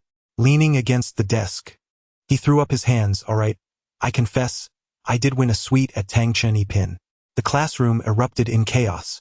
A wave of excitement swept through as students rushed towards Bai Zhou, clamoring, "Wow, Bai Zhou, you're incredible. You were fortunate enough to win such a prize. My goodness, Bai Zhou, I never anticipated that you are indeed the lucky charm. The auspicious koi is right beside me. Bai Zhou, quickly, let us shake hands. I wish to bask in your good fortune. Hurry, lead me along, lead me along." Chapter 35. Su's heartbreak and the tea leaf inquiry at the lectern. The teacher was momentarily taken aback, forgetting to maintain classroom discipline. Initially, he was astonished, and then a hint of embarrassment crept in. Just moments before, he had cautioned Bai Zhou not to place too much faith in his luck, claiming he could not possibly be that one in a billion. Yet here we were. He was indeed that one in a billion. However, the clamor in the classroom soon snapped him back to reality. If this continued, where would his authority as a teacher stand? With a resounding thump on his desk, he declared, "Silence. It is class time. Look at yourselves." Upon witnessing their teacher's ire, the students gradually quieted down, slowly returning to their seats, yet still stealing glances at Bai Zhou, as if believing that one more look might bestow upon them a semblance of his fortune. Observing the now subdued class, the teacher cleared his throat, remarking, "Indeed, Bai Zhou's luck is enviable. However, remember, luck is fleeting. One cannot rely on it throughout life." Bai Zhou, grateful for his teacher's intervention, nodded in agreement. What the teacher says is true. The teacher felt a surge of frustration, nearly choking on his own words. Was this not a touch too ostentatious? Clearing his throat to alleviate his embarrassment, he added, "All right, let us return to our lesson. If we delay any longer, we shall not complete our teaching tasks." With that, he resumed his lecture, seemingly forgetting the earlier commotion caused by Hoaxes. Yet, he found the process of teaching increasingly arduous. He felt utterly envious. 30 years of age. He had yet to find a girlfriend and was still tirelessly striving to purchase a home, while his student had effortlessly acquired a luxurious residence for a mere 100 yuan. Who could he possibly discuss this with? As the lesson continued, Bai Zhou distanced himself from his roommate, opting to sit 2 rows back. He was aware that his roommate was likely to engage in whispers that would annoy him. The teacher, distracted, and the students, equally disengaged, left Bai Zhou bored and idly playing with his phone. He figured it was better to scroll through short videos to earn a little money. In the midst of this, a friend request popped up on his WeChat. The profile picture featured a seemingly innocent young woman. Her accompanying message read, "Su just experienced a breakup and is looking for someone to chat with. Anyone will do." The casual tone conveyed a lack of genuine emotion, evoking the impression of someone sulking after a heartbreak. A spark of realization flickered in Bai Zhou's mind. As if he had grasped something significant, he instinctively accepted the request. Almost immediately, the other party responded, "I can't believe someone actually accepted my friend request." Before Bai Zhou could reply, another message arrived. "Men are all scoundrels." Bai Zhou, noticing this message, couldn't help but smirk, as he too was a man. Nevertheless, he chose to await the unfolding of her performance. Soon after, a lengthy monologue poured forth, resembling something copied and pasted, revolving around a few key phrases. Scumbag. Men are no good. Cheating. It was as if a jilted lover was pouring out her grievances. Bai Zhou was nearly convinced. However, he decided to interject. Ahem. Don't forget you're messaging a man. I'm sorry, it's not directed at you. After adding her, Bai Zhou promptly checked her moments, filled with images of charitable acts and photos of kittens and puppies. There were also selfies revealing a pure and kind-hearted young lady. Yet, he quickly discerned her strategy. First, she played the emotional card, crafting a tragic persona to elicit sympathy. Next, she sought to pique his interest through her appearance. And finally, the trap was laid. After exchanging a few pleasantries, she stated, "I'm leaving this sorrowful city to return home. My hometown is renowned for its tea. Now it's just my grandfather there. I plan to unwind and help him manage the tea garden, living life as a pastoral visitor." Baijo's lips curled into a slight smile. Just as he suspected, she was indeed selling tea. Ascão, Pedlin inferior Goods as premium teia. But alas, she had crossed paths with Baijo. He quickly typed a response.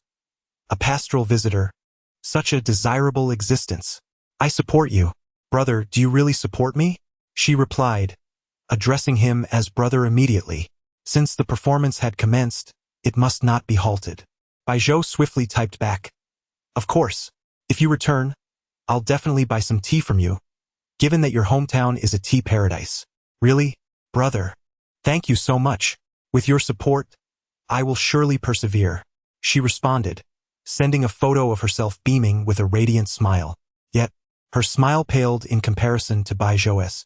"By the way, do you have any of your grandfather's tea available? May I purchase some to sample the flavor?" Baijo inquired. The other party fell silent. Indeed, she had not anticipated someone would be so proactive.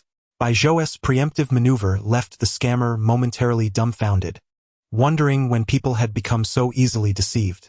Feigning difficulty, she replied, "I do have a little, but according to my grandfather, it's top-quality de Hong Pao. However, it was meant for me to keep." Top-quality da Hong Pao. Baijo chuckled. These days, top-quality de Hong Pao costs several thousand yuan per pound. Nevertheless, he expressed his surprise. "Top-quality de Hong Pao. That's a prized commodity. I haven't seen such tea in ages. How much do you have? Can you sell me some?" The scammer, stifling laughter, replied with feigned hesitation. "Well, I do have about a pound, but it's meant for me. However, since it's you, brother, I can sell it. How much?" Baijo cut to the chase. The other party displayed the typing indicator, clearly a deliberate tactic. After a moment, she replied, "I'm not sure how much it costs, but my grandfather told me it's very expensive. Brother, how about 500 yuan? I'll send it to you." Reading that message, Baijo could easily envision the smirk on her face. The scammer was undoubtedly reveling in the belief that she had crafted an impeccable ruse, convinced she had found a gullible mark. 500 yuan for top-quality de Hong Pao? It was a deal she assumed he would jump at. And indeed, "I'll buy it. Here's my address." Baijo promptly sent a 500 yuan transfer. "Thank you, brother." Subsequently, an animated emoji was sent, depicting the same young girl clad in scanty attire, playfully making a heart gesture towards Baijo. With a chuckle, Baijo shook his head. He was steadfast in his resolve, understanding that his current task was to confront the situation with unwavering determination. After the other party received the payment, a considerable amount of time elapsed without any response. Baijo harbored no concerns about the possibility of the other party absconding with the funds. Those who peddle tea are not typically inclined to such deceit. Their method of swindling lies in substituting inferior products for superior ones. 500 yuan per pound? The tea dispatched would likely be worth no more than 10 yuan per pound. As anticipated, a message from the tea seller finally arrived, consisting of an order screenshot and a photograph. "Brother, I have just shipped the goods after going downstairs. Thank you for your support. When I return to my hometown, please do visit often." Without hesitation, Baijo replied affirmatively and then exited WeChat. Now, he simply needed to await the arrival of his prized de Hong Pao in tranquil anticipation. Chapter 36. Is this your corny flirtation? At long last, the class, which had seen everyone's attention wander, came to an end. The teacher departed the classroom with a gaze filled with melancholy. Poor Baijo found himself in a predicament. His classmates swiftly surrounded him as he attempted to slip out through the back door. "Baijo! Baijo! Can you tell us how you managed to win the lottery at Tangchun Yipin?" Forget calling him Baijo. He should now be referred to as the Lucky Koi. "Yes, Lucky Koi. I want to bask in your good fortune. A throng of students, regardless of gender, clamored to touch Bai Zhou, particularly the girls, who sought out the most peculiar places to do so. Just as Bai Zhou was at his wits' end, a graceful figure appeared at the entrance of their classroom. Clad in delicate sandals, her slender legs were accentuated, and strands of hair danced gently in the air, revealing her exquisite features. The entire hallway, regardless of gender, turned their heads to behold her. Upon witnessing the scene inside, the girl momentarily froze, but the flicker of surprise that crossed her otherwise tranquil face vanished almost instantly. She glided gracefully into the classroom, standing quietly at the doorway, seemingly awaiting something. Amid the raucous crowd, someone caught sight of her stunning silhouette and gasped, "Everyone, quiet!" All eyes turned to him as he gestured emphatically. The students surrounding Bai Zhou abruptly shifted their gazes. "Is that the dance goddess? She has returned.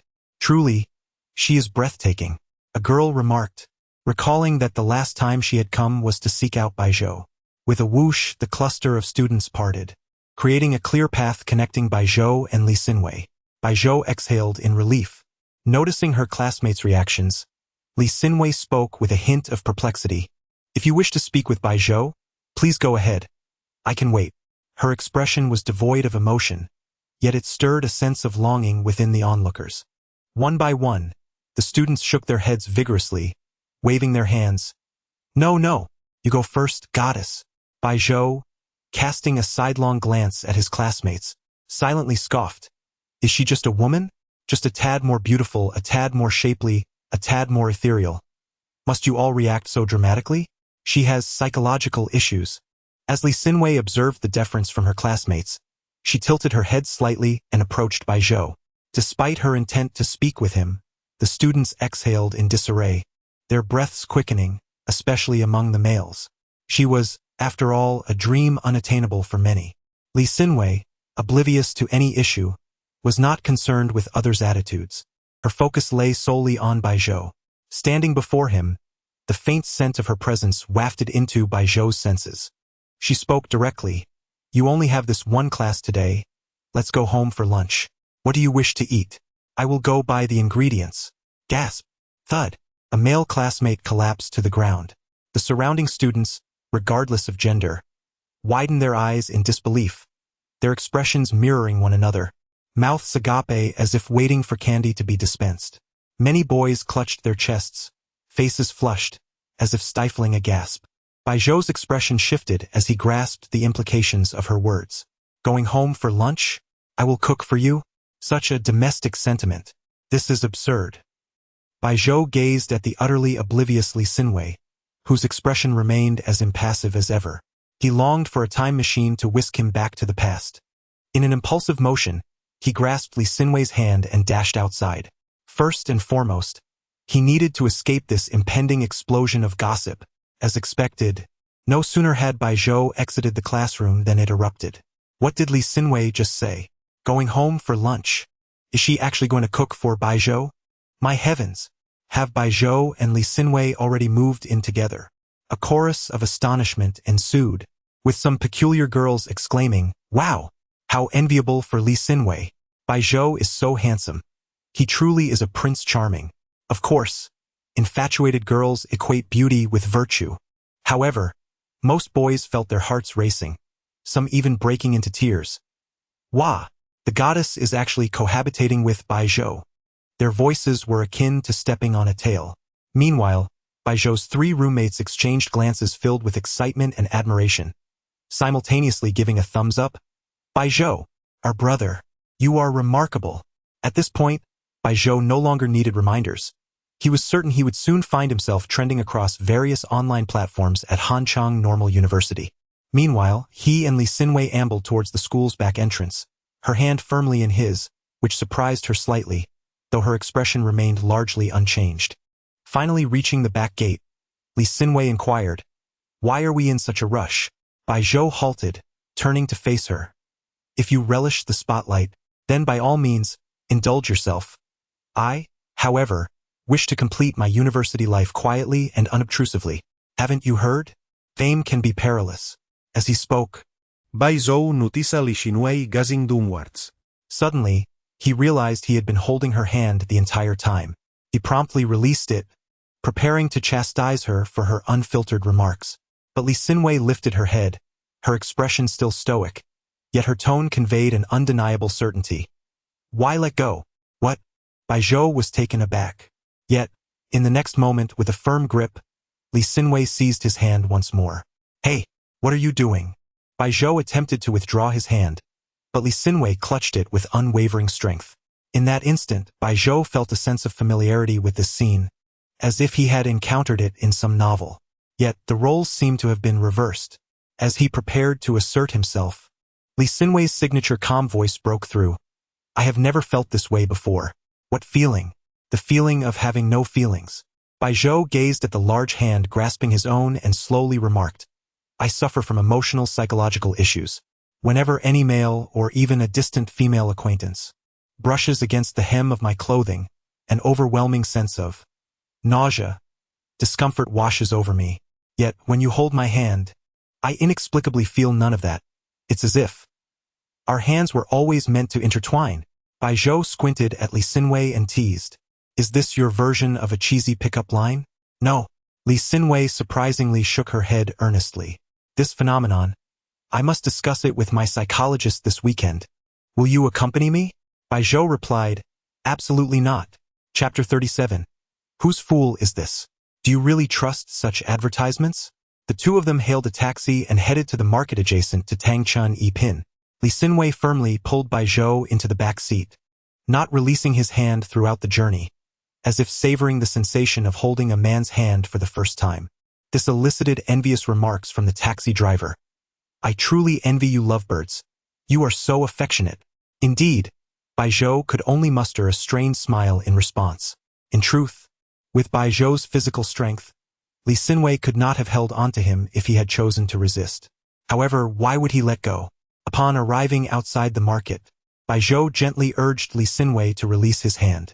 He intended to forego the market stroll, opting instead to peruse the bulletin board at the entrance for any advertisements that seemed blatantly false, perhaps seeking some profitable opportunities. Wiping his clammy palms, he approached the bulletin board, where 5 or 6 individuals were scrutinizing it, likely in search of job postings. The once modest bulletin board was now overwhelmed by a kaleidoscope of colorful advertisements. There were postings for old military doctors treating various ailments, rich housewives club seeking PR representatives, and various other dubious claims, including my bank account is frozen. Each advertisement boasted enticing conditions, yet all were mere fabrications. However, nothing seemed worth pursuing. Wait. Bai Zhou's gaze suddenly fixated on the advertisement regarding the frozen bank account. My account at Ruishi Bank has been frozen. To an ordinary person, I am a true tycoon. I urgently need 10,000 yuan to unfreeze it. If any kind-hearted soul is willing to assist, please call the following number, 139. Upon resolution, I shall return 100-fold. The sincerity of this advertisement could be attested by heaven and earth. Bai Zhou chuckled aloud, bemused by the absurdity of such claims. Heaven and earth can bear witness? Such a farcical plea was something he had only encountered in spam messages, and this was the first time he had seen it on a street advertisement. Setting aside the ludicrous phrasing, the word bank had been mistakenly replaced with very capable. Perhaps the writer had failed to maintain context? Regardless, the promise of 100-fold return was indeed enticing. 10,000 yuan, returned 100-fold, equates to 1 million. Naturally, this extravagant claim only served to heighten its implausibility. Yet, Bai Zhou felt tempted. He promptly dialed the number listed. Soon, a hurried voice belonging to a middle-aged man responded, tinged with impatience. Hello? Who is this? Bai Zhou inquired. Is your account at Ruishi Bank frozen? Do you need 10,000 yuan to unfreeze it? Yes, yes, yes, the man eagerly replied. The 5 or 6 individuals nearby, searching for job advertisements, overheard the conversation and exchanged glances of disbelief, astonished at Bai Zhou's actions. One of them could not help but exclaim, Brother, do you really believe such an advertisement? It's obviously a scam. Indeed, others chimed in agreement. The man on the other end of the line seemed to have heard their objections, raising his voice in urgency. No, this is genuine. I truly need 10,000 yuan. And with just that amount, I can unfreeze my account. Once it's done, I will immediately earn you 1 million. Bai Zhou distanced the phone from his ear, annoyed by the man's shouting. Why are you yelling? Just send me your bank account number. The man, still flustered, continued to plead, Brother, please help me out. Once my account is unfrozen and I resolve this crisis, I will rush to meet you. You must. Enough. Bai Zhou interjected, raising his voice slightly. I said, give me your bank account number. The man suddenly expressed his gratitude. Thank you. I truly appreciate it. I will text you right away. After hanging up, the 5 or 6 onlookers regarded Bai Zhou as if he were a fool. Brother, you aren't seriously going to send him money, are you? Another added, yes. You believe such a blatant scam? I advise you to stop now. Losing 10,000 yuan is no small matter. Exactly. If it were true, once his account is unfrozen, he could easily provide you with 1 million. What wealthy person wouldn't have friends who could lend him 10,000? Their collective voices urged Bai Zhou to reconsider. While he recognized their good intentions, they were unaware of his unique circumstances. Nevertheless, he smiled kindly and replied, Thank you for your concern. I know what I am doing. Just as he finished speaking, a text notification chimed on his phone. Bai Zhou opened his online banking app and transferred 10,000 yuan to the provided account. You really did it.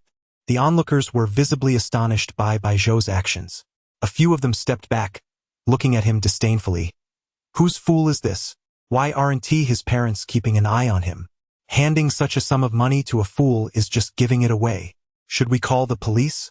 A small crowd gathered, eagerly whispering among themselves, even stopping passers-by to share the spectacle. Hey, did you see? There's a fool over there who actually believes in an advertisement about unfreezing a bank account, and he sent money. Curious onlookers began to gather, exclaiming, Really? Are there truly such fools in this world? As the crowd grew, one bold individual approached Bai Zhou, amusement evident on his face. Hey, did that promise of 1 million arrive yet? Laughter erupted from the surrounding crowd. Just as Bai Zhou prepared to respond, his phone rang again. It was the same man from earlier. Upon answering, the middle-aged man's voice overflowed with gratitude. Brother, I can't thank you enough. You've saved my life. My account is now unfrozen, and I'm ready to fulfill my promise. Please provide the account you sent the money to. He continued, however, I need to transfer the money from Ruishi Bank to a domestic account first. It will take about 10 minutes. Please don't worry. After he hung up, a smile graced Bai Zhou's face as the curious onlookers inquired, What did the scammer say? Bai Zhou feigned ignorance, scratching his head. He said there would be a delay in the transfer, but within 10 minutes, I would receive 1 million. Laughter erupted once more from the crowd, some looking at Bai Zhou with pity, saying, Whose unfortunate child is this? How sad that he fell for such a low-level scam. However, how amusing it is. Ha ha ha. Observing the throng of laughter surrounding him, Bai Zhou maintained an air of serene composure, utterly unfazed by the raucousness. The onlookers lingered, as if eagerly anticipating the response of Bai Zhou after a brief interval of 10 minutes. Just over 5 minutes had elapsed when suddenly, a melodious chime resonated from his phone. Bai Zhou glanced at the screen, a slight smile gracing his lips, and calmly remarked, The funds have been credited. Chapter 38. A simple breakthrough of 1 million. What? The person standing before Bai Zhou suddenly froze upon hearing his words. Bai Zhou unfolded his foldable smartphone, enlarged the text, and displayed a message to the person. I said, 1 million has been credited. The content of the message was clearly presented before the individual. Your bank account has received a transfer of 1,000,000 on Longhua Bank. Wow. The person's voice cracked with astonishment, eyes wide as they gazed at Bai Zhou's phone. Truly has arrived. His exclamation caught the attention of a dozen others nearby. What? Did I hear that correctly? It really has been credited. 1 million. This must be a hoax, right? Yes. The remarks from the surrounding crowd prompted the individual to immediately question. This information can't be fake, right? Could it be a scam? Bai Zhou gently shook his head and proceeded to log into his online banking. The balance displayed a serene 1 million, with the information indicating it had just arrived. Oh my! The person before him seemed to break into a high note, mouth agape in disbelief as they stared at Baijiu's phone. A rush of onlookers converged around them. In an instant, their expressions transformed dramatically. That was indeed freshly credited money. In disbelief, their minds went blank, feeling as though they had transformed into living statues. Just moments ago, they had mocked the individual, questioning who would believe such a ridiculous advertisement. Yet now, this seemingly foolish advertisement had come true. At that moment, a melodious voice chimed from beside them. Baijiu, shall we go? What is happening with them? Li Xinwei, her delicate features devoid of expression, inquired with genuine curiosity. The dozen individuals turned stiffly at the sound. Wow! How beautiful! Indeed, they were taken aback by Li Xinwei's beauty. Baijiu turned to her and smiled, naturally accepting a bag she offered, stating, "It's nothing. Let us go. We won't be dining at home today. Let us eat out."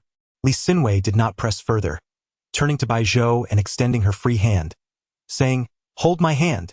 Baijiu hesitated, then relented. "All right, today is a happy occasion."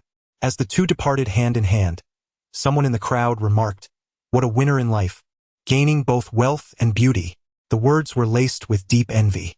As for what they would do or how they would react after leaving, Baijiu had no time to ponder. After all, the phenomenon of a false advertisement becoming reality was truly surreal. The pair returned home, stowing away the items Li Xinwei had purchased before heading out again.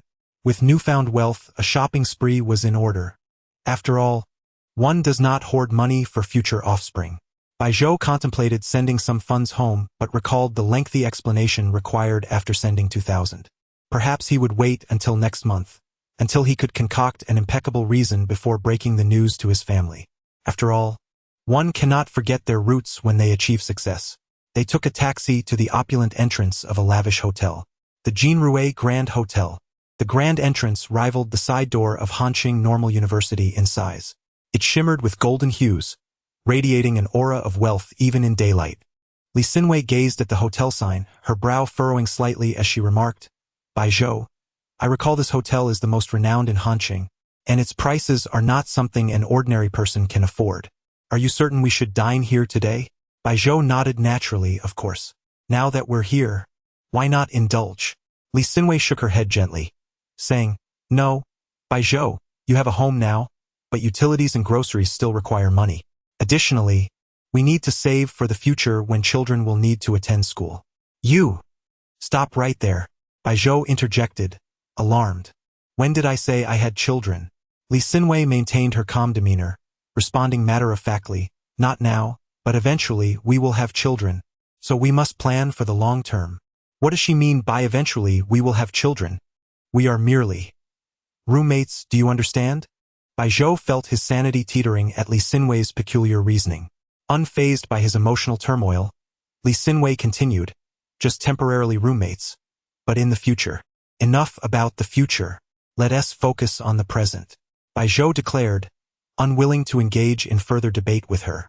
Without hesitation, he turned towards the Jinrui Grand Hotel. Li Xinwei hurried to catch up. "We need to save money because..." Baijiu raised a hand to cover her mouth. Li Xinwei gazed at him with wide, innocent eyes, shimmering with curiosity. Baijiu shook his head helplessly, continuing forward. However, he couldn't help but wonder, are all girls' lips this soft? Unbeknownst to him, a faint blush appeared on Li Xinwei's fair cheeks, yet her expression remained unchanged. The Jinrui Grand Hotel boasted 4 doormen, 2 male and 2 female. They had noticed Baijiu and Li Xinwei alight from the taxi. The striking couple attracted attention wherever they went. However, despite their beauty, the doormen did not consider them potential guests, as the clientele of the Jinrui Grand Hotel typically arrived by their own vehicles or were driven by chauffeurs. As they approached, the doormen paused momentarily. Although the pair looked stunning, their attire seemed lacking in luxury. The lady appeared acceptable, but the gentleman's appearance was somewhat lacking. Since Li Xinwei had once mentioned in passing that her monthly living expenses were 5,000, Baijiu had inferred that her family was likely better off than his. However, the situation had now changed. Since they were heading into the hotel, the doorman's professional etiquette compelled them to greet the guests. A male and female doorman approached with polite, albeit unenthusiastic, smiles, asking, "Good day. Are you here to stay or dine?" "Dining," replied Bai Zhou. "Very well, please follow me." One of the female attendants guided Bai Zhou and Li Xinwei inside, while the male doorman returned to his post. As the trio departed, one of the doormen remarked, "These two must be from out of town. Do you think they'll be shocked by the menu prices?" "Enough. Don't speak so loudly.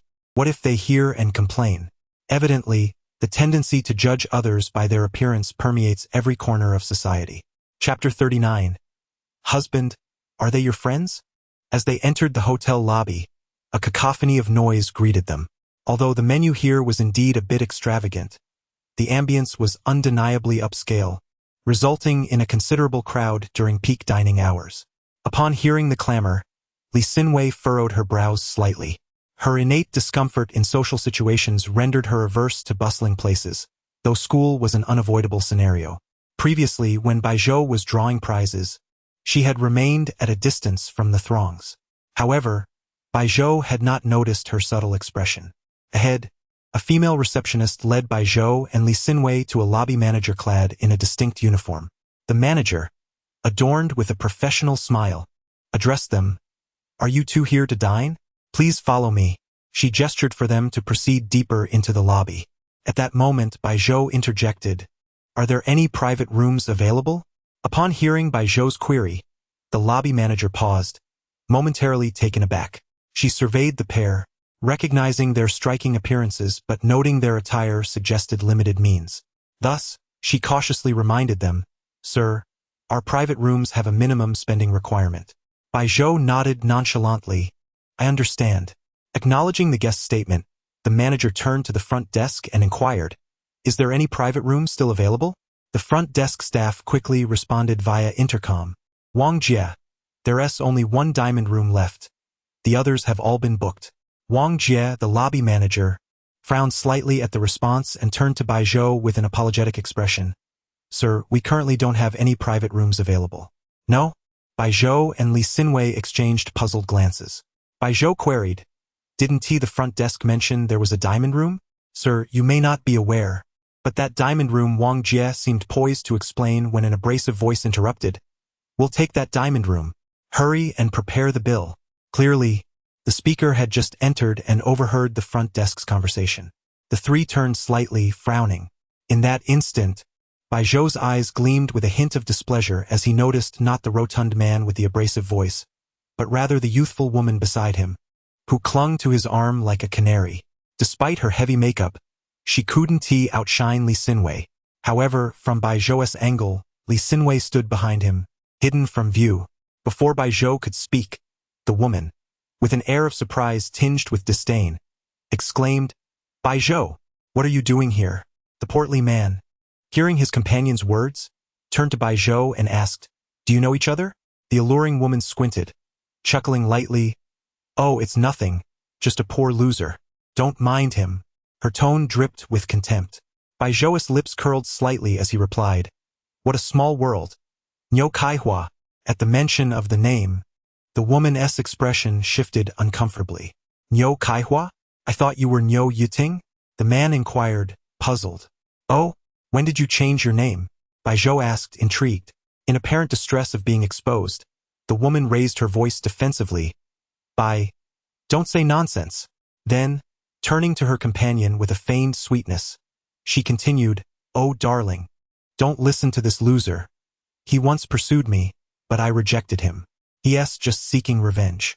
In truth, Niu Kaihua was Bai Zhou's classmate from middle school, notorious as one of the four beasts of the class, a title laced with mockery. Back then, Bai Zhou had stayed aloof from the ridicule aimed at her, as he had been rather timid and lacked deep connections with his classmates. Niu Kaihua was indeed unattractive, standing at 5 feet tall and weighing around 180 pounds. Ironically, contrary to her claims, it was she who had pursued Bai Zhou, only to be rejected due to his affection for someone else. Her resentment towards Bai Zhou had festered over the years, particularly as classmates often teased her about it.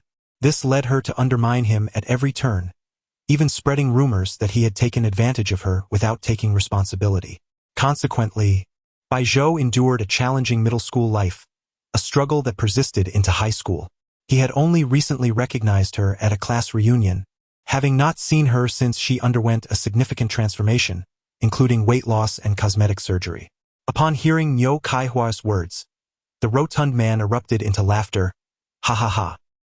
This guy once chased my little darling? What an audacious toad trying to eat a swan's meat. He should know his own worth. He sensed the animosity between his companion and Baizhou and felt compelled to align himself with her, joining in the ridicule. At that moment, Li Xinwei, who had remained silent beside Baizhou, stepped closer, her eyes sparkling. She naturally intertwined her arm with his, their fingers interlocking as she innocently gazed at him and asked, "Husband, are they your friends?" The rotund man gasped audibly, his reaction starkly intense. Though he had noticed a woman accompanying Baizhou, her features had been obscured. Now, with Li Xinwei's stunning beauty unveiled, he felt a rush of admiration. She was breathtaking. A glance at his heavily made-up companion suddenly made her seem less appealing. Meanwhile, Baizhou's heart raced upon hearing Li Xinwei's melodic voice call him husband. Such an endearment from another man would undoubtedly render them weak in the knees. Chapter 40. Was someone speaking just now? Baizhou was aware that Li Xinwei was merely supporting him. He reciprocated by affectionately ruffling her hair, saying, "It's nothing, just a passerby." Li Xinwei did not shy away. On the contrary, she leaned in slightly, relishing the moment. This scene tugged at the hearts of Nyo Kaihua and her companion, the man consumed with envy and jealousy. He silently beseeched the heavens. Why was that hand not his? Meanwhile, a flicker of resentment crossed Nyo Tsaihua's eyes, for Baizhou's girlfriend possessed a beauty that was simply too striking, reminding her of her own bleak past. She quickly retorted, "Ha! I wonder how many surgeries this face has undergone." Then, with a semblance of earnestness, she addressed Baizhou, "Baizhou, I advise you to be cautious. What if your future children do not meet expectations? There are no remedies for regret in this world." At that moment, Baizhou was not inclined to indulge her. He retorted directly, "Do you think everyone in this world is like you?" Nyo Tsaihua's face contorted in an instant, shades of green and purple flashing across it. She knew Baizhou was all too aware of her vulnerabilities, and she dared not confront him openly. Thus, she turned away, adopting a coy demeanor. "Darling, let's not allow such people to disrupt our meal. Let us head to the private room." Observing his beautiful companion's demeanor, the man frowned, for Nyo Kaihua paled in comparison to the enchanting beauty before him. Yet he had no retort at that moment. He glanced at Baizhou, who appeared to be clad in cheap attire, fitting the image of the impoverished loser Nyo Kaihua often described. A wave of pity for the stunning Li Xinwei washed over him. He subtly adjusted his sleeve, revealing a lavish gold watch on his wrist, and produced a glimmering gold card to present to the lobby manager. "Come on, isn't there a private room available? I am a gold member of your esteemed Jinrui Grand Hotel. I will take that room." He casually waved the card in front of Baizhou and Li Xinwei, discarding it on the front desk. Before Wang Jie could respond, he smiled at Li Xinwei, saying, "My dear lady, the hall is quite crowded. Why not join us in the private room for a meal? Rest assured, I shall cover all your expenses today."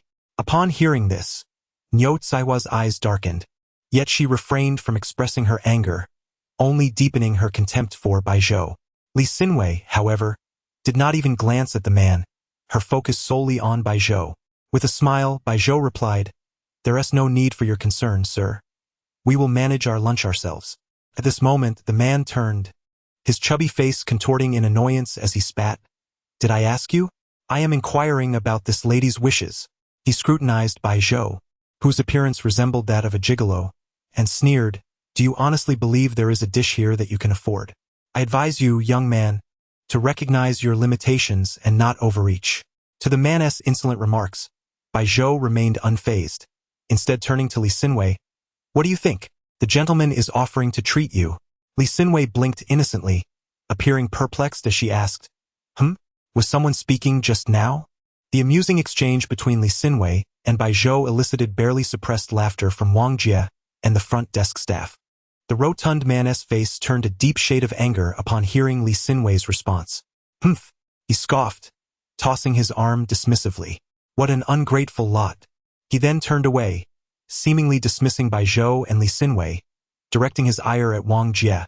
"Hurry, Is my private room ready or not? What kind of service is this? Wang Jie and the front desk staff found the man's condescending attitude distasteful, but she maintained her professionalism, stating, Sir, as a gold member of Jinrui Grand Hotel, you do not qualify for the diamond package. Moreover, this gentleman arrived first, and we must consult him before proceeding. The man's face briefly reflected embarrassment at Wang Jie's words about merely being a gold member. Frustrated from losing face multiple times today, he slammed his hand on the front desk and bellowed, What do you mean by that?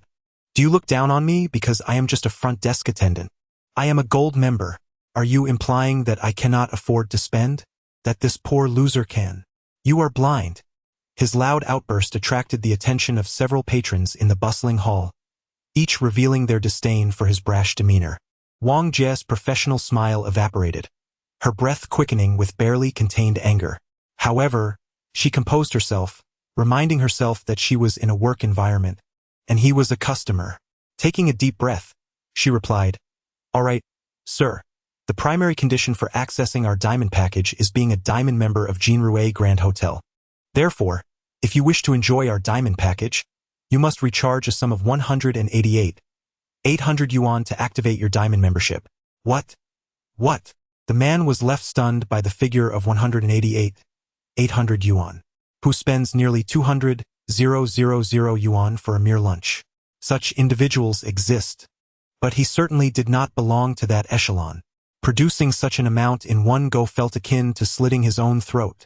Moreover, this was merely a lunch outing with his mistress.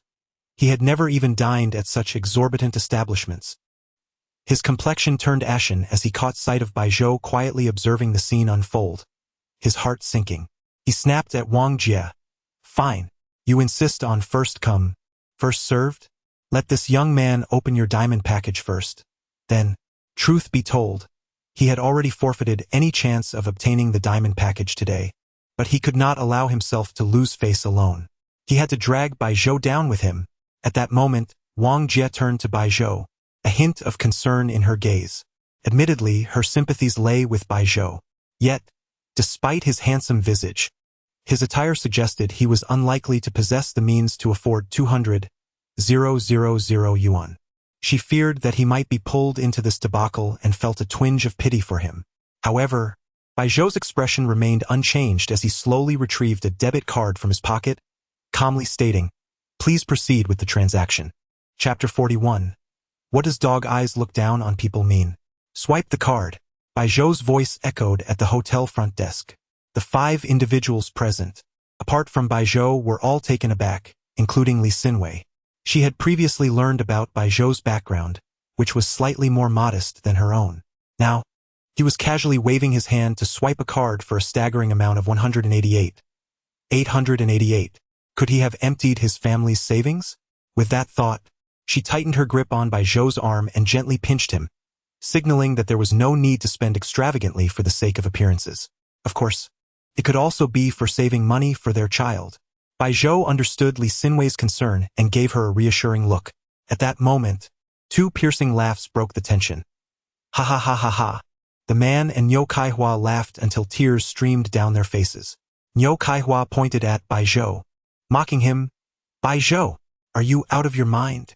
We've known each other for ages, and I know your family's situation like the back of my hand. 188. 888? Not 18. 88. That's hilarious. You're going to die laughing. Have you considered what will happen when the words insufficient balance pop up on the screen? How will you explain that? Baizhou paid no heed to Niu Caihua's derision. Instead, he turned to the slightly dazed Wang Jie and waved his bank card, reminding her swipe the card. Allrecht. Sir, please hold on, she replied, taking Baizhou's card with both hands. Since the customer had requested it, she had no reason to refuse. She hurriedly made her way to the back of the front desk, facing the counter, and said, Swipe the card. Activate diamond membership. The front desk attendant was also sizing up Baizhou and quietly asked Wang Jie, Wang Jie, does this card really hold that much money? Wang Jie frowned and shook her head. Let us try and see. The attendant, with a resigned smile, took the card and placed it in the POS machine, processing the diamond membership. With a beep, the payment was successfully deducted. The computer screen displayed, 188. 888. Yuan payment successful. Wang Jie and the front desk attendants' breaths caught in their throats as they instinctively leaned forward to glance at the screen. My goodness! This card actually has so much money. They immediately turned to look at Bai Zhou, who appeared to be dressed in casual attire. Could he truly afford to spend 200,000 for a lunch? Was he perhaps a hidden millionaire, dressing modestly to conceal his wealth? Bai Zhou, noticing their astonished expressions, inquired, Is there a problem? At that moment, Niu Kaihua chimed in again, mocking, Ha ha ha ha. Is there no money in there? Are you feeling embarrassed? Ha ha ha. Bai Zhou, showing off isn't as easy as you think. Wang Jie and the front desk attendant quickly recovered, and the front desk attendant stood up. Wang Jie rushed over, extending Bai Zhou's bank card respectfully. Sir, congratulations on becoming a diamond member of our Jinrui Grand Hotel. We now need to register your identity information. Could you please provide your name and phone number? Niu Kaihua and her companion looked on in disbelief, their expressions mirroring one another's, wide-eyed and mouths agape. No. It can't be. Niu Kaihua exclaimed in shock, charging past the obstruction towards the computer. What are you doing? You can't enter this area. Wang Jie and the front desk attendant immediately voiced their objections. This is impossible. The words payment successful were glaring on the screen. Her eyes momentarily lost their luster as she turned to stare at Bai Zhou. Why? How could he actually have that much money in his card? When did he? In truth, having 200,000 in the card shouldn't have been surprising to them. However, to willingly spend 200,000 just for lunch? Is that something a normal person would do? Even if one were a millionaire, would they truly spend 200,000 on a mere meal? That would mean sacrificing 5 meals. Niu Kaihua felt her world shifting. She realized that Bai Zhou had completely transformed. Previously, whenever she tried to provoke him, he would meekly acquiesce. Now, after rejecting her, he had acquired a stunning girlfriend. And now, a once impoverished man was willing to spend 200,000 on a meal. Her perception of reality was crumbling.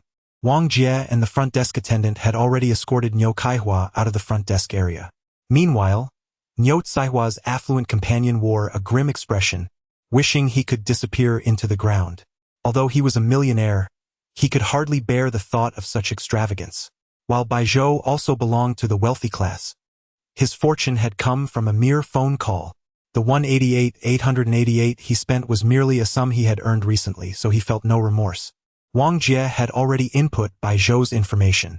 She handed him a translucent card that shimmered softly. Sir, this is your diamond card. Your diamond suite is ready. Please follow me. As they walked away, Li Xinwei playfully asked Bai Zhou, Darling, what does dog eyes look down on people mean? The corpulent man nearby felt as though he might choke on his own frustration, his face turning a deep shade of purple. Wang Jie had departed, and the front desk attendant, having heard Li Xinwei's question, smiled knowingly at Niu Kaihua and her companion. Ladies, our private rooms and main dining area are fully booked. Please consider dining elsewhere. The man felt the heat rise to his face, as though he had just been slapped. With a heavy scoff, he pulled Niu Kaihua away. Humph! Let us go. To his surprise, Niu Kaihua forcefully broke free from his grasp, shouting, No, I'm not leaving. I want to go to the diamond suite too. Why can he and I can't? I want to go. With a resounding slap, the man struck Niu Kaihua hard, growling, Shut up, aren't you ashamed? You dare hit me? Niu Kaihua stumbled from the blow, shaking her finger at the man and roaring, You scoundrel, you're useless in bed. But now you want to hit me. Be quiet. The man, as if struck at a sore spot, delivered another slap. I will fight you. Niu Kaihua lunged at him, and the commotion escalated. Security, where are you? Get these two out of here. Don't disturb our patrons. A contingent of security personnel clad in gray uniforms arrived, unceremoniously dragging 2 individuals and casting them out. Ha ha ha. Laughter, resonating with a shared understanding, echoed throughout the reception area, at the entrance and even within the grand hall. Chapter 42. The Malevolence of the Wealthy. Ascending in the elevator, Bai Zhou and his companion followed Sister Wang to the 8th floor of the Jinrui Grand Hotel, which comprises only 9 stories. The 8th floor is entirely occupied by 12 private rooms, each corresponding to one of the 12 zodiac signs. At the entrance of each room, a small light sign indicates its status. 11 are illuminated, stating either in use or reserved. It is evident that there are many willing to spend 188,000 to acquire a diamond membership at the Jinrui Grand Hotel. At the door of every private room, 2 stunningly beautiful women stand, all devoid of makeup yet deserving of no less than an 85 out of 100 in Bai Zhou's eyes. They don matching red kipeos adorned with golden threads, the high slits extending daringly above the hips. Observing this scene, Bai Zhou instinctively touched his nose, pondering whether there would indeed be any exposure. Each woman's face is perpetually graced with a gentle smile, and as Bai Zhou and his companion walk past each room, the qipao-clad attendants place their hands on their waists, bend slightly at the knees, and cheerfully declare, "Welcome, esteemed guests." Each time a young woman bows in greeting, Bai Zhou discreetly coughs to divert his gaze, silently acknowledging that exposure is, indeed, a possibility. Sister Wang, noticing Bai Zhou's reaction, explained knowingly, "Sir, on the 8th floor of the Jinrui Hotel, each private room is attended by 2 staff members, all meticulously selected from top universities in Hanqing, receiving rigorous training. Moreover," she added with a hint of ambiguity, "they are all untouched, primarily because..." At this point, Sister Wang abruptly halted, noticing the puzzled expression on Li Xinwei's face beside Bai Zhou. Realizing that continuing might lead to trouble, she waved her hand dismissively and gestured for them to proceed, saying, "Mr. Bai Zhou, your private room is this way. Please follow me." Li Xinwei remained oblivious to Sister Wang's insinuations, but Bai Zhou surmised the implication, quietly criticizing the malevolence of the wealthy. However, he soon reconsidered, questioning whether he had condemned himself in the process. In truth, the service staff on the 8th floor of the Jinrui Grand Hotel are highly sought after by young women from elite universities, drawn by 2 main reasons. Firstly, the remuneration is exceptionally high. Can one imagine a restaurant server earning a weekly salary of 10,000? Secondly, numerous attractive students aspire to ascend rapidly in their careers. After all, those dining in the hotel's diamond rooms belong to an elite class.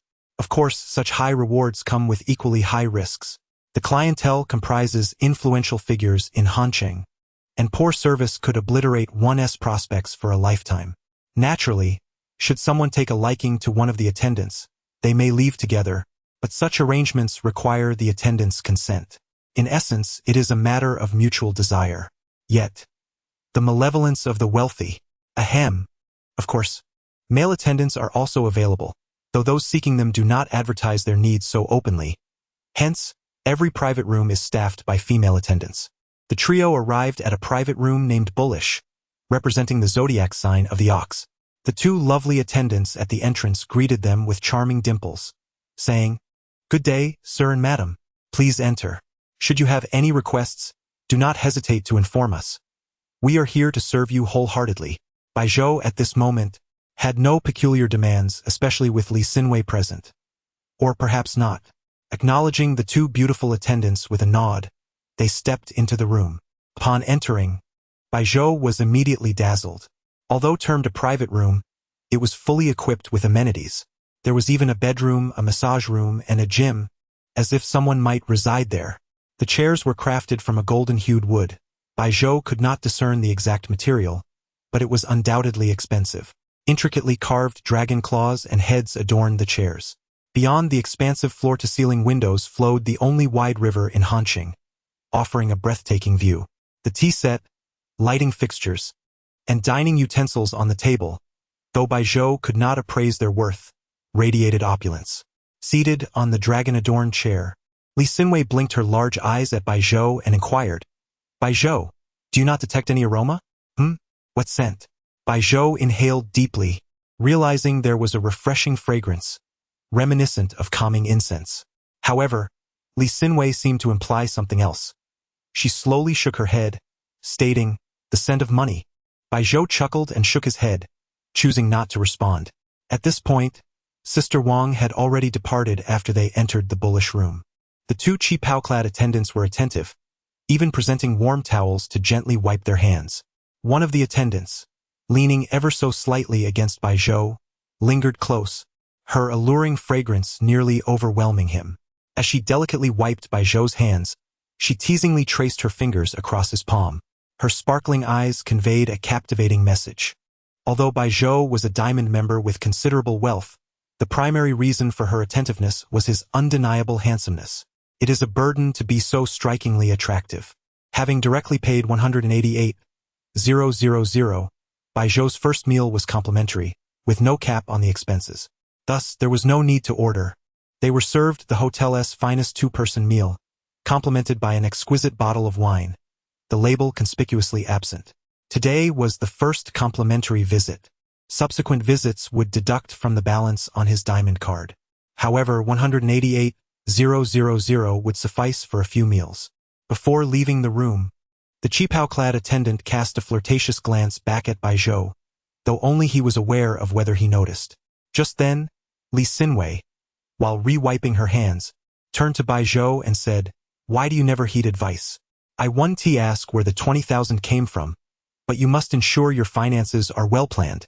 You cannot spend 20,000 merely out of jealousy." Li Xinwei's expression remained placid, prompting Bai Zhou to gaze at her quizzically. "Why do you sound so much like my mother?" Li Xinwei, still seemingly unaware, replied, "What I aim to be is your girlfriend, not your father's." Ahem. Bai Zhou nearly choked on the mouthwash provided by the hotel, utterly intrigued by the workings of Li Xinwei's mind. Oblivious to any oddity, she retrieved a wallet from her small bag and pushed a bank card across the table to Bai Zhou. Bai Zhou blinked in surprise. "What is this for?" Li Xinwei gazed earnestly at Bai Zhou and remarked, "In truth, today you have exhausted your own resources merely to save face, haven't you? A man cannot afford to be without money in the world. This is my mother's allowance for this semester, supplemented by my previous savings. It amounts to 30,000 yuan. Please take it." Having said this, Li Xinwei casually picked up her chopsticks and began to savor a piece of beef, chewing it slowly and thoughtfully. Chapter 43. Indeed majestic. Bai Zhou was utterly unprepared for the audacious action taken by Li Xinwei. Gazing at her, he found sincerity reflected in her eyes, even in her earlier words. It was apparent that her feelings were genuine, as if she had already regarded Bai Zhou as her man. Bai Zhou glanced at the bank card on the table and inquired, "What about you?" Li Xinwei responded with nonchalance, "If we dine at home every day, I won't spend much. I can simply ask you for money when I go grocery shopping later. Can't I?" Her tone suggested that this was an entirely reasonable arrangement, as though they were a family with Bai Zhou managing the finances. With a resigned smile, Bai Zhou realized Li Xinwei's simplicity and pushed the bank card back towards her, saying, "It's fine, I have money. I don't need your funds. Why should we differentiate between yours and mine?" Li Xinwei unexpectedly retorted, "This money was meant for you anyway, including the 1,500 yuan for rent each month. Just accept it." She even remembered the rent. In truth, Bai Zhou had merely mentioned the rent in passing. How could a stunning beauty live with him and still demand money? Bai Zhou looked at Li Xinwei in bewilderment.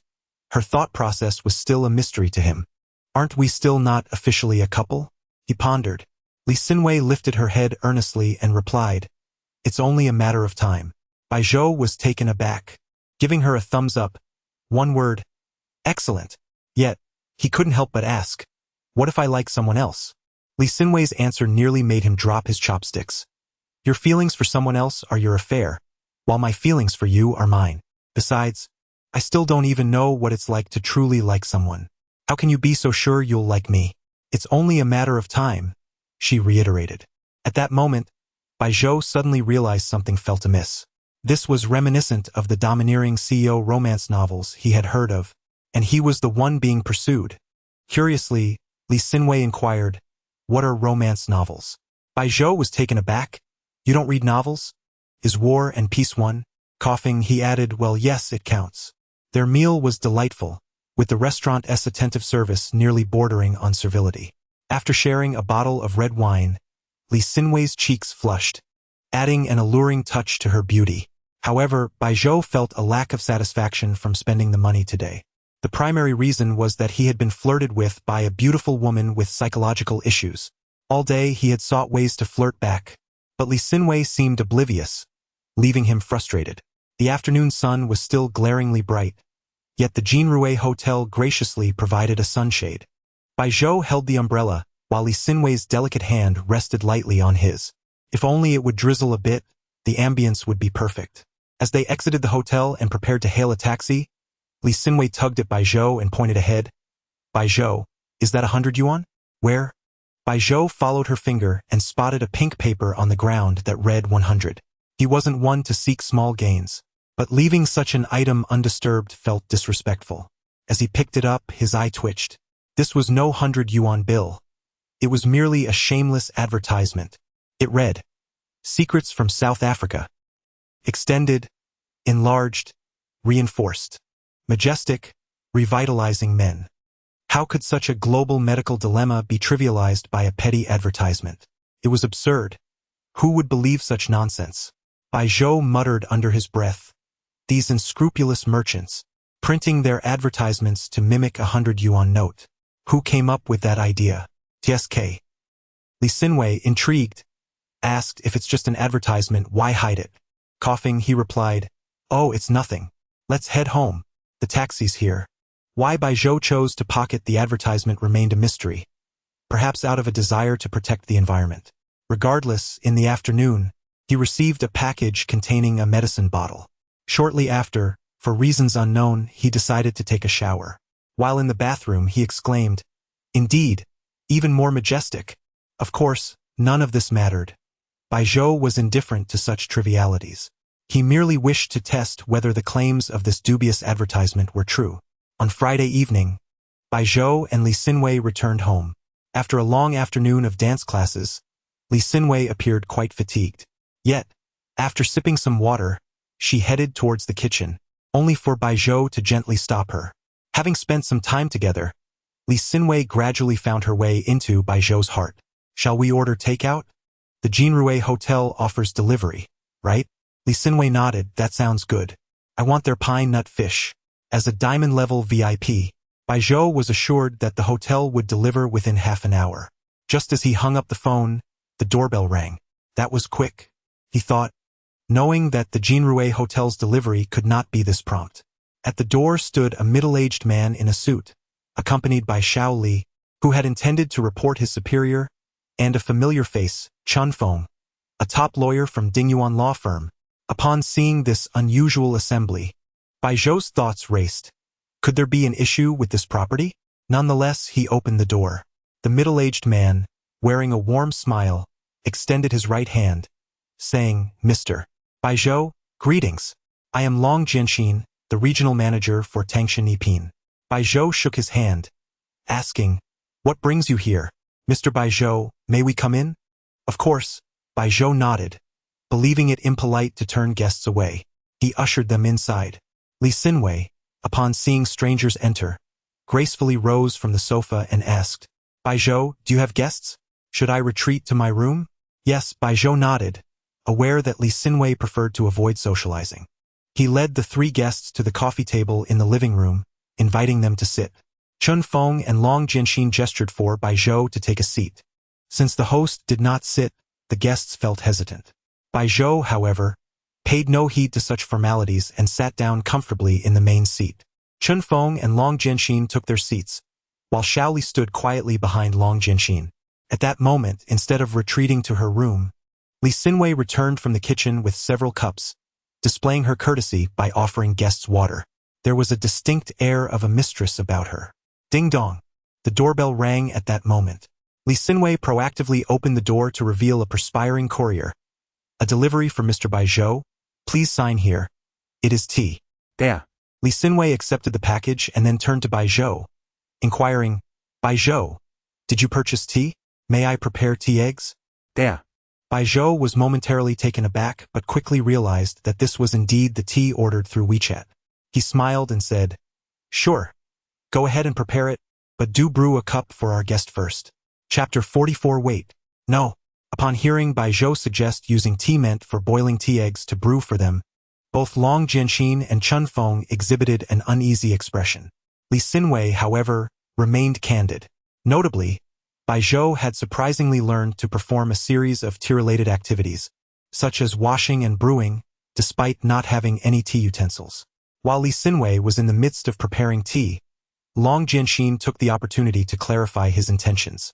Mr. Bai Zhou, as I understand it, this apartment was won by you in the lottery for Tangshan Yipin, correct? Indeed, Bai Zhou replied with a natural nod. Long Jianxin leaned slightly forward and continued, Mr. Bai Zhou, I must sincerely apologize. This lottery event was organized unilaterally by our staff without the consent of the head office. The primary person responsible for this unauthorized event, Zhang Lu, has been handed over to the higher authorities and will soon face legal repercussions. Bai Zhou raised an eyebrow. So now you are denying the validity of the lottery? Rest assured, Mr. Bai Zhou. This assurance came from lawyer Chen Feng, who glanced between Bai Zhou and Long Jianxin. The entire lottery event has been duly recorded in our firm. It followed all proper procedures. The ownership issue of this apartment is independent of the Zhang Lu incident. Therefore, if Tangshan Yipin wishes to reclaim your residence, our law firm will certainly advocate for your rights. At this point, Long Jianxin chuckled helplessly. Lawyer Chen, do you realize that I brought you here to witness something, not to dig my own grave? Long Jianxin forced a couple of awkward laughs. Chen Feng wore a subtle smile. I merely wish to clarify our position for Mr. Bai Zhou, reflecting the concerns of young Mr. Bai. Does Bai Zhou have concerns? Of course not. His system has effectively resolved all issues. Subsequently, Long Jianxin patiently explained his purpose for the visit, to offer compensation to Bai Zhou. Yes, compensation. Although Bai Zhou had acquired the Tangshan Yipin apartment, he remained a victim in the Zhang Lu fraud case. While the apartment itself was not part of the fraudulent actions, the process through which he obtained it was. Who could one approach to seek redress for this? To maintain its reputation and goodwill, Tangshan Yipin sought to contact every participant of the lottery. After all, identification was required during the draw. Each participant received 10 times their entry fee as compensation, 1,000 yuan. In total, over 3,000 participants meant Tangshan Yipin spent more than 3 million. As for Bai Zhou's compensation, they would not reclaim the apartment and would waive a year of property fees. Even Bai Zhou silently applauded Long Jianxin for such a generous offering. This truly was a significant outlay. Typically, developers are akin to vampires, seldom willing to reimburse every individual to the tune of 3 million. What a jest! When considering Bai Zhou's apartment alongside the waived property fees, based on Tangshan Yipin's average housing price, the total likely exceeded 10 million. However, in truth, Tangshan Yipin did not incur such losses. All of Zhang Lu's illicit real estate funds had been uncovered. Every compensation was financed by Zhang Lu himself. After disbursing these compensations, Zhang Lu further compensated Tangshan Yipin with over 30 million. Indeed, Tangshan Yipin even profited by 30 million. Their reputation was enhanced, and profits were realized. What's not to celebrate? Following a report by Xiao Li, the head office promptly initiated an investigation, discovering over 50 million in illicit funds. How terrifying! How many fraudulent calls would Bai Zhou need to receive to accumulate that much? Cough, cough. Of course, Long Jianxin would not divulge such information. No one at Tangshan Yipin was privy to this matter. Naturally, even if Bai Zhou were aware, he would not expose them, especially considering he had come into possession of a multi-million yuan 3-bedroom apartment. In the living room, the group continued to converse. Li Xinwei's tea was finally ready. Before she arrived, a delicate fragrance subtly enveloped the entire room. Long Jianxin, intrigued by the aroma, leaned toward Bai Zhou and inquired, Sir, this tea smells delightful. What type have you purchased? Bai Zhou, with a hint of intrigue, replied, Why don't you have a taste? Li Xinwei approached with a tray, quietly placing a cup before each person. Long Jianxin and Chen Feng graciously received their cups, expressing, Thank you, Mrs. Bai. Mrs. Bai. Both Bai Zhou and Li Xinwei were momentarily taken aback. Li Xinwei's face even flashed a rare hue of crimson before she nodded and retreated into the kitchen, evidently preparing to boil tea eggs. As Li Xinwei entered the kitchen, Long Jianxin remarked, Mr. Bai, you are quite the gentleman, and your wife is beautiful and gracious. Your life is truly enviable. Indeed, indeed, Chen Feng echoed. Their compliments were genuine. Such a lovely and considerate wife. Let us enjoy the tea. Bai Zhou thought it unnecessary to clarify that Li Xinwei was not his wife. Otherwise, how could they explain living together? A housekeeper? Such a beautiful housekeeper would indeed be even more enviable. Long Jianxin and Chun Feng observed the tea before them, inhaling the fragrance in the air. Exchanging glances, they both recognized the astonishment in each other's eyes. They simultaneously lifted their cups, bringing them to their lips for a gentle sip. MMM. Both closed their eyes, seemingly savoring the tea's fragrant essence. Slowly, Long Jianxin opened his eyes, filled with delight. Chun Feng also exclaimed, "This tea. Aromatic, clear, sweet, and invigorating."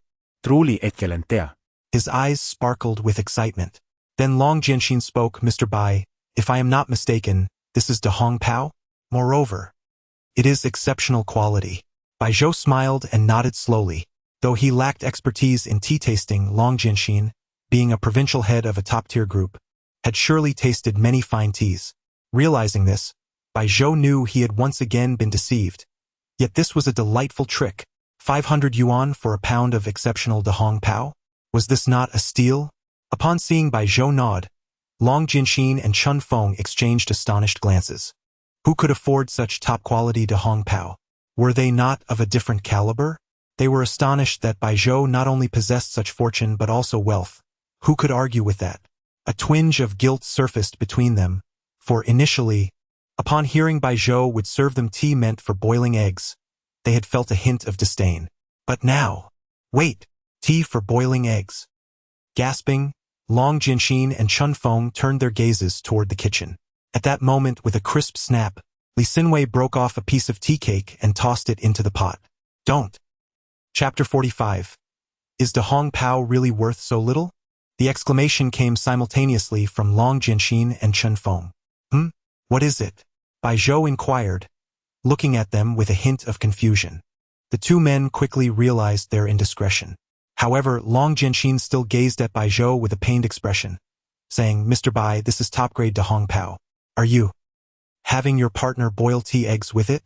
Bai Zhou turned to observe Li Xinwei, who was diligently working in the kitchen, and then questioned Long Jianxin, "Isn't it delicious to boil tea eggs with this tea?" No. Long Jianxin waved his hand like a deflated balloon. "This is not merely about taste. Top-grade De Hong Pao costs tens of thousands per pound, and you're using it to boil tea eggs. Isn't that a tremendous waste?" Yet, in the kitchen, Li Xinwei had already covered the pot. It was too late to say anything now. Both Long Jianxin and Chun Feng felt a pang in their hearts. The value of those tea eggs, boiled with top-grade De Hong Pao, would be astonishing if sold. Nonetheless, Long Jianxin couldn't help but ask, "Mr. Bai, is it really just tea eggs with this top-grade De Hong Pao? Isn't that a bit extravagant?" Bai Zhou shook his head casually. "Extravagant? It's not that much money." Those 5 words struck Long Jianxin and Chun Feng hard. Moreover, Bai Zhou spoke so nonchalantly, as if this matter were merely a trifling gesture. They had no inkling of how much Bai Zhou had truly spent on this De Hong Pao. The corners of Long Jianxin and Chun Feng's eyes twitched. Take Zhang Lu, for instance. He lost 50 million. Yet he never suggested using top-grade De Hong Pao for boiling tea eggs. How wealthy could Bai Zhou possibly be? As they looked at Bai Zhou, their minds began to speculate about his identity. In Han City or even the entire Han province, they questioned whether they knew any affluent family named Bai. Could it be that Bai Zhou hailed from the imperial capital? Exchanging glances, they found themselves harboring the same thought. Instantly, a desire to befriend Bai Zhou took root in Long Jianxin's heart. He spoke up excitedly, "By the way, Mr. Bai, regarding the compensation we discussed earlier, I seem to have forgotten to mention the 100-fold reimbursement for your lottery registration fee. That amounts to 10,000 yuan. Could you kindly share your Jifu Bao account?" More compensation? Upon hearing this, Bai Zhou felt a flicker of interest and provided his mobile number. Ding! 10,000 yuan arrived in his Jifu Bao account. Without hesitation, Long Jianxin transferred the money to Bai Zhou. This scene left Shaoli, who stood behind them, utterly astonished. He looked up at Bai Zhou, his expression shifting slightly, as he mused, "Wait a moment, Did the company not agree to compensate Mr. Bai with just a year's worth of property fees? That's a mere pittance. When did they ever decide to give him 10,000 yuan? No, even if it were a reimbursement for others' registration fees, it should only be tenfold, so why 100-fold in his case? Could it be? A glimmer of realization crossed Xiao Li's eyes, and he suddenly felt a chill. Could it be that Mr. Bai possesses some extraordinary background? Long's actions seemed to indicate a desire to curry favor. Xiao Li had adeptly flattered Zhang Lu, and was now attempting to charm Long Jianxin, which had earned him a promotion. He certainly had his own exceptional talents in reading situations, especially upon seeing Chun Feng's expression, which bore a hint of regret for not acting sooner. He became increasingly certain of his suspicions. He silently resolved, I must make an effort to cultivate a closer relationship with Mr. Bai. As the three men harbored their own thoughts and schemes, Bai Zhou simply contented himself with reaping the benefits. The two others continued to savor the top-grade Dahong Pao with great care. After a while, the doorbell rang again. With Li Xinwei occupied in the kitchen, Bai Zhou naturally rose to answer the door. Outside stood a man in a black uniform, smiling warmly, accompanied by a lady in a red qipao, who gave a slight bow to Bai Zhou. Li Xinwei, the takeaway has arrived. Bai Zhou called into the kitchen before ushering the pair inside. Upon their entrance, Long Jianxin and Chun Feng promptly stood, saying, Mr. Bai, since you haven't had your meal yet, we shall not intrude. All right, feel free to leave, Bai Zhou replied, not insisting they stay.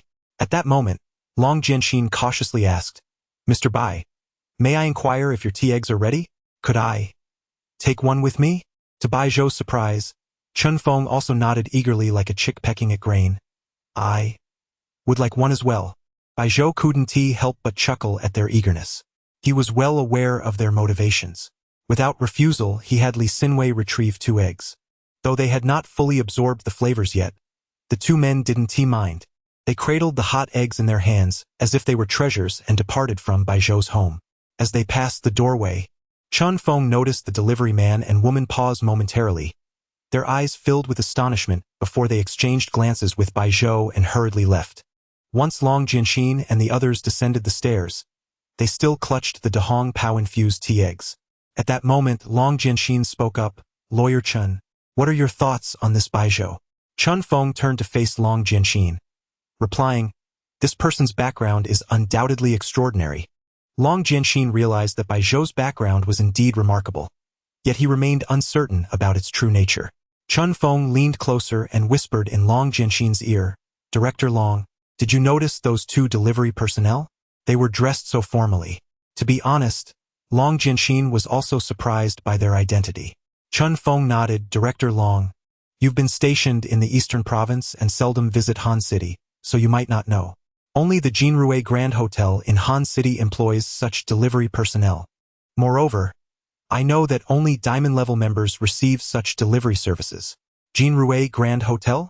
A flicker of confusion crossed Long Jianxin's eyes, as he was indeed unfamiliar with it, being an outsider. Chun Feng continued, Director Long, would you, in your current situation, consider preloading 200,000 yuan to become a member of a restaurant? Long Jianxin pondered, if necessary, I would consider it as 200,000 ISNT an exorbitant amount. Not exorbitant? Chun Feng shot a sidelong glance at Long Jianxin, thinking, why didn't you boast about that to Bai Zhou upstairs? Why come to me to show off? How amusing. Yet, Chun Feng coughed lightly and said, Director Long, that is your current situation, but the individual upstairs has yet to celebrate his 20th birthday this year. Chun Feng had registered Bai Zhou's ID, thus was well aware. A chill ran down Long Jianxin's spine. Reflecting on his decades of hard work, almost reaching 50, he thought it remarkable to suggest that 200,000 yuan for a membership card was not much. And what of the upstairs individual? How would one describe tea eggs boiled in Dahong Pao? Both Chun Feng and Long Jianxin shared a profound glance at the towering building behind them before silently departing. At that moment, Bai Zhou was utterly oblivious to the thoughts swirling in the minds of the 2 individuals. He placed a steaming piece of fish into Li Xinwei's bowl and said, Here, savor your pine nut mandarin fish. Chapter 46, of course, if it's your request. On Saturday morning, in the luxurious Thompson Riviera, Bai Zhou, Are you really not going to see a psychologist with me? No. Early in the morning, Lee Sinwei began to pester Bai Zhou, insisting that he address his emotional issues. However, how could Bai Zhou possibly acquiesce to her demands? After considerable effort, he finally managed to send Lee Sinwei out of his house. At last, peace. Bai Zhou sprawled on his bed, opened his phone, and checked his earnings. Excluding the funds in his bank account, the money in his financial management app was nearing 500,000. This included his cash from watching short videos. He had never imagined a life where money flowed in while he lay in bed with his eyes closed. He transferred 20,000 yuan to his mother on Jifubao. Although it was merely 20,000, his mother called, expressing her concern and repeatedly admonishing him to refrain from making unwise choices. After finally calming his mother, Bai Zhou prepared to enjoy a delightful weekend when his phone rang again. The caller ID displayed Xiao Qingzi. Hello? Upon answering, he heard Chang Zi's bright and endearing voice. Bai Zhou, where shall we meet today? With a jolt, Bai Zhou sat up in bed, slapping his forehead as he remembered his prior commitment with Chang Zi. It seemed he would not be able to sleep in after all. After a moment's thought, he replied, The amusement park opens in the afternoon. Let's meet at the north gate of Xintiandi. I need to buy a few things. All right, see you soon, Chang Zi said before ending the call. Xintiandi, the largest shopping center in Hanqing. To be honest, Bai Zhou had run out of clothes. Not that he had no clothes at all, but his frequent visits to those extravagant venues necessitated attire suitable for such occasions. Otherwise, he might encounter trouble, much like the incident with Niu Yuting at the Jinrui Hotel. Bai Zhou, though untroubled by conflict, preferred to avoid hassle. He tossed his clothes onto the bed and changed into something clean before stepping out. Just as he closed the door, his phone rang once more. Upon seeing the caller ID, Bai Zhou frowned slightly but answered the call. A sweet voice, tinged with annoyance, came through. Bai Zhou, it's the weekend again. Are you free today? I heard there's a new amusement park in Hanqing. Can we go together? Chun Yi, Chang Zi's roommate and Bai Zhou's high school classmate. Without hesitation, Bai Zhou declined. I have plans today, perhaps another time. He hung up before she could respond. Meanwhile, in the dormitory of Hanqing Medical College, a graceful young woman was admiring herself in a full-length mirror. Her hair was styled in soft twin ponytails. Today, Chang Zi was wearing a rather charming JK-style uniform.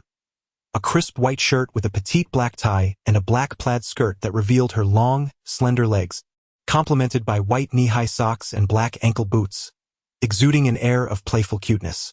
Typically fond of a bare face, Chang Zi surprisingly wore a hint of makeup.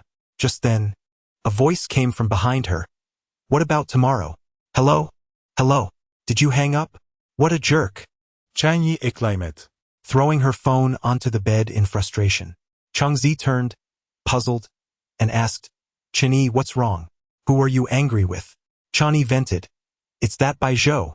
Ever since our last meeting, he hasn't contacted me once. Now he hangs up on me.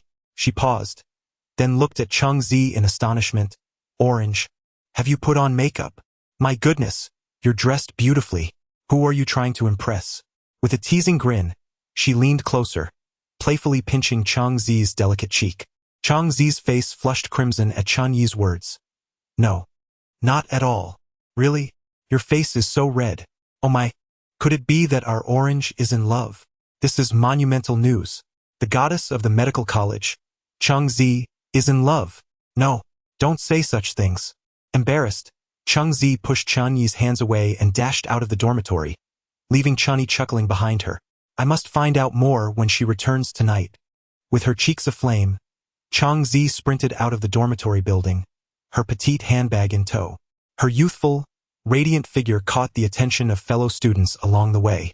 At this moment, Chang Zi paid no heed to the glances, as Chang Yi's words had struck a chord deep within her, temporarily rendering her incapable of coherent thought. She chose to flee. What troubled her most was that Chang Yi had just spoken to Bai Zhou, clearly indicating that he had declined her invitation. Was it because of me? She could not fathom why, but an inexplicable feeling of guilt and embarrassment washed over her, mixed with a hint of thrill. Yet, she failed to realize that Bai Zhou and Chang Yi shared no significant connection. Having gained some income from her streaming endeavors, She hailed a taxi and proceeded to the north gate of Xintiandi. Upon arriving at the north gate, Bai Zhou noticed that the commercial center was relatively quiet on a Saturday morning. Who wouldn't he want to sleep in a little longer? From a distance, he spotted a pair of radiant, long legs standing straight ahead. The plaid skirt fell just above Chang Zi's knees, revealing her fair knees and long, straight calves. With her twin ponytails and today's outfit, she stood with her arms crossed, clutching her petite black handbag, exuding an air of elegance that captivated Bai Zhou. Chang Zi was glancing around, completely unaware of Bai Zhou's approach. As he drew closer, he found himself inexplicably drawn to her ponytail and gently placed a hand on one of them. At that moment, an unusual sensation surged within him, as if he suddenly understood why so many men were enamored by those twin ponytails. Chang Zi, feeling the touch on her ponytail, jumped back in surprise, just like a startled deer. One hand instinctively dove into her bag, frowning in indignation as she turned around. Bai Zhou's handsome face met her gaze, causing her to freeze, her cheeks flushing. "Why you walk so quietly?" Bai Zhou found her expression utterly adorable and asked curiously, "What were you about to take out?" Chang Zi looked down, realizing her hand was still in her bag. With a swift motion, she pulled it out, stammering, "And nothing."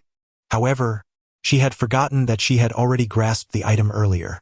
As she yanked her hand away, a small canister fell to the ground, emblazoned with the words "Wolf Repellent Spray." "Ah!" Chang Zi, in a state of fluster, hastily picked it up and tucked it away. Her cheeks flushed deeply as she lowered her head.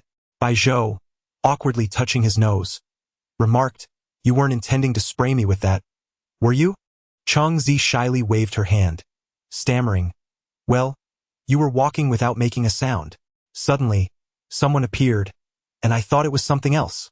If you had spoken up sooner, I wouldn't have sprayed you." Upon hearing her words, Bai Zhou's lips curled into a gentle smile as he replied, "So, if it were me, I could touch you then? You're incorrigible." Chang Zi's face turned even redder at Bai Zhou's teasing. She stamped her tiny shoes in frustration. Bai Zhou laughed heartily. Just as he was about to conclude this topic, a voice, as faint as a mosquito, chimed in, "If it were you, of course you could." Chapter 47. Modern women and their bank cards. In this day and age, women seem to delight in offering their bank cards. If it were you, of course, it would be acceptable. The most unsettling moment was when the air suddenly fell silent. Not just Bai Zhou, but Chang Zi, who uttered those words, was taken aback. She found herself utterly frozen, not comprehending why such a phrase had escaped her lips. After all, this was only the second time she had met Bai Zhou today. Oh no! A troubling thought flashed through her mind. Would Bai Zhou think of her as a promiscuous woman? What a disaster! Regret washed over her as she realized the implications of her words. Lowering her head, she could not muster the courage to meet Bai Zhou's gaze. At that moment, Bai Zhou chuckled lightly, waving his hand to steer the conversation away from the awkwardness. "Let us go inside and buy something," he suggested, turning towards the entrance of Xintiandi. However, Chang Zi remained rooted to the spot, processing his words and the action of his departure. In an instant, her inner turmoil solidified. "It's over. Bai Zhou must think I'm an easy woman. What should I do?" She stood there, filled with anxiety and regret, convinced that his turning away was akin to dismissing her. Tears threatened to brim in her eyes. Bai Zhou, oblivious to the depths of Chang Zi's vulnerability, noticed her dazed expression. With a resigned smile, he returned to her side. This time, he raised his right hand and playfully ruffled her hair, saying, "Come on, what are you thinking about?" The unexpected warmth from above sent a shiver through Chang Zi, igniting a wave of relief within her. He actually didn't dislike me. Her heart raced with exhilaration at this realization. If Bai Zhou could hear her thoughts, he might conclude that Chang Zi was as mentally unstable as Li Xinwei. With newfound courage, Chang Zi lifted her gaze, her large, sparkling eyes shimmering with enthusiasm, and nodded vigorously. "Ah!" Bai Zhou sighed, shaking his head. Could you possibly be any cuter? Yet he turned and entered the shopping mall. King Zi, with a playful bounce in her step, followed closely behind. Suddenly an idea struck her. She rummaged through her small handbag and produced a bank card. "Bai Zhou, this is my bonus from the union. I haven't touched a penny of it. I'm giving it all to you. To her surprise, Chang Zi extended her arms, bowed deeply, her twin ponytails dangling before her, radiating sincerity. Bai Zhou regarded her gesture with a bemused expression. Why do modern women seem so eager to hand me their bank cards? He mused. Chang Zi, curious, lifted her head and asked, have other women given you their bank cards too? No, Bai Zhou asserted, firmly pushing the card back towards her. This is your hard-earned money. Why would you give it to me? However, Chang Zi, pouting defiantly, persisted. Bai Zhou adopted a stern demeanor and declared, if you continue like this, you can head back to the dormitory while I shop alone. Please don't send me away. I want to say another word. Chang Zi exclaimed. Panic evident in her voice. She quickly tucked the bank card away, her large eyes pleading with Bai Zhou. Please don't make me leave. Bai Zhou, feeling utterly exasperated, pressed his forehead in contemplation. What is happening in this world? Why are modern women like this? As he walked through the mall, Chang Zi fell silent, trailing a step behind him. It was Bai Zhou who broke the silence first, asking, are you still a streamer? Yes. Chang Zi nodded adorably, her ponytails bouncing. Thanks to your help, my streaming audience has grown significantly, and the union hasn't caused me any trouble since. Bai Zhou nodded in affirmation, casually suggesting, since you have some free time, why not try an outdoor stream to expand your business? Sure, no problem. Chang Zi replied without hesitation, pulling out her phone as if following a command. Bai Zhou waved his hand dismissively. I'm merely suggesting. There's no need to stream right now. To his astonishment, Chang Zi carefully responded, okay. And genuinely stowed her phone away. Bai Zhou was left speechless by her eagerness. He realized that both of the beautiful women he knew had a way of leaving him at a loss for words. Li Xinwei was naive and often spoke astonishingly in her bewildered state, while Chang Zi appeared almost too obedient, as if he were her master. Nonetheless, Bai Zhou had little to say about it. What man wouldn't desire a charming, lovely, and compliant younger sister? Shopping for men is quite simple. They do not peruse each store one by one. Bai Zhou led Chang Zi directly to the floor dedicated to men's fashion, taking the elevator up. From a spacious vantage point, he surveyed the area. Bai Zhou had never shopped in such a place before. The price of a single garment here likely surpassed his annual clothing expenditure. Thus, he was not particularly familiar with these renowned brands, though a few names like Armani, Burberry, and Versace rang a bell. However, Bai Zhou felt that boasting about these brands might be somewhat ostentatious, so he focused his attention on labels he had never encountered before. Suddenly, a logo resembling the Greek letter beta caught his eye. Intrigued, Bai Zhou strode towards the store. Chang Zi quickly followed, glancing at the shops they passed. Bai Zhou, aren't you going to check out these stores? She inquired. Why would I browse if I'm not buying? Bai Zhou replied nonchalantly. Chang Zi blinked her curious eyes, puzzled. Isn't the point of shopping to wander around? Bai Zhou turned to her and asked, haven't you ever shopped with a man before? No. Never. You're the first. Chang Zi's face flushed, and she lowered her head shyly. Bai Zhou shook his head. What's there to be embarrassed about? Nevertheless, he remarked, this is the difference between how men and women shop. With that, he stepped into the store displaying the beta logo. Chang Zi tilted her head, pondering Bai Zhou's words, but unable to grasp their meaning, followed him inside. As they entered, two impeccably dressed staff members approached, bowing slightly with smiles. Welcome to Bri 1. They greeted. Then the male staff member turned to Bai Zhou and inquired, Sir, are you looking to customize a suit?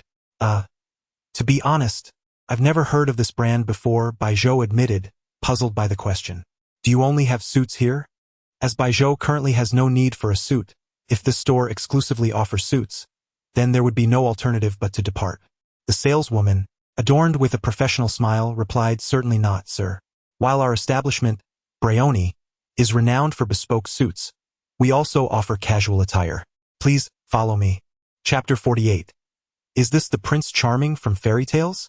Casual attire sufficed, and Bai Zhou showed no particular preference as he followed the sales associate into the store. Chang Zi, with her twin ponytails, trailed behind, her large, curious eyes surveying the surroundings. The store was adorned with the name Brioni, a name that seemed vaguely familiar to her. Perhaps she had heard Chun Yi mention it before. With this thought in mind, Chang Zi glanced at Bai Zhou, who was engaged with the sales associate, and took out her phone to send Chan Yi a message. Chan Yi, have you heard of Brioni? Almost immediately, Chan Yi replied with a voice message, her excitement palpable. Oh my goodness, Brioni. Of course, I've heard of it. Her tone rose several notches. Shortly thereafter, a second voice message arrived. Brioni is known as the king of bespoke menswear. It ranks highest among luxury brands worldwide in exclusivity, social status, and self-enhancement. It is also considered a brand that can provide the greatest value in pricing. Chang Zi, why are you suddenly asking about this? Is your date today wearing their clothing? Oh my, you must have hit the jackpot. Chang Zi felt her cheeks flush and quickly typed back. What nonsense are you talking about? I'm not on a date. Yet she couldn't help but ask. This brand must be quite expensive, right? Of course. Chun Yi replied without hesitation. Her voice then took on a dreamy tone. But even if you don't opt for Brioni's tailored suits, their casual wear is subtle yet imbued with elegance. Paired with a Cartier casual watch, it's a perfect match. Anyone wearing it, regardless of their background, would exude a remarkable charm. While Chang Zi agreed with Chun Yi's sentiments, she mused that Bai Zhou was already quite handsome and charismatic. She wondered if wearing Brioni's attire would enhance his allure even further. Surprisingly, she found herself anticipating this possibility. She was confident in Bai Zhou's financial capabilities, so she had no concerns about whether he could afford it. Soon, under the guidance of the sales associate, Bai Zhou arrived at the exclusive section. The clothing here was not as flamboyant as that of other brands.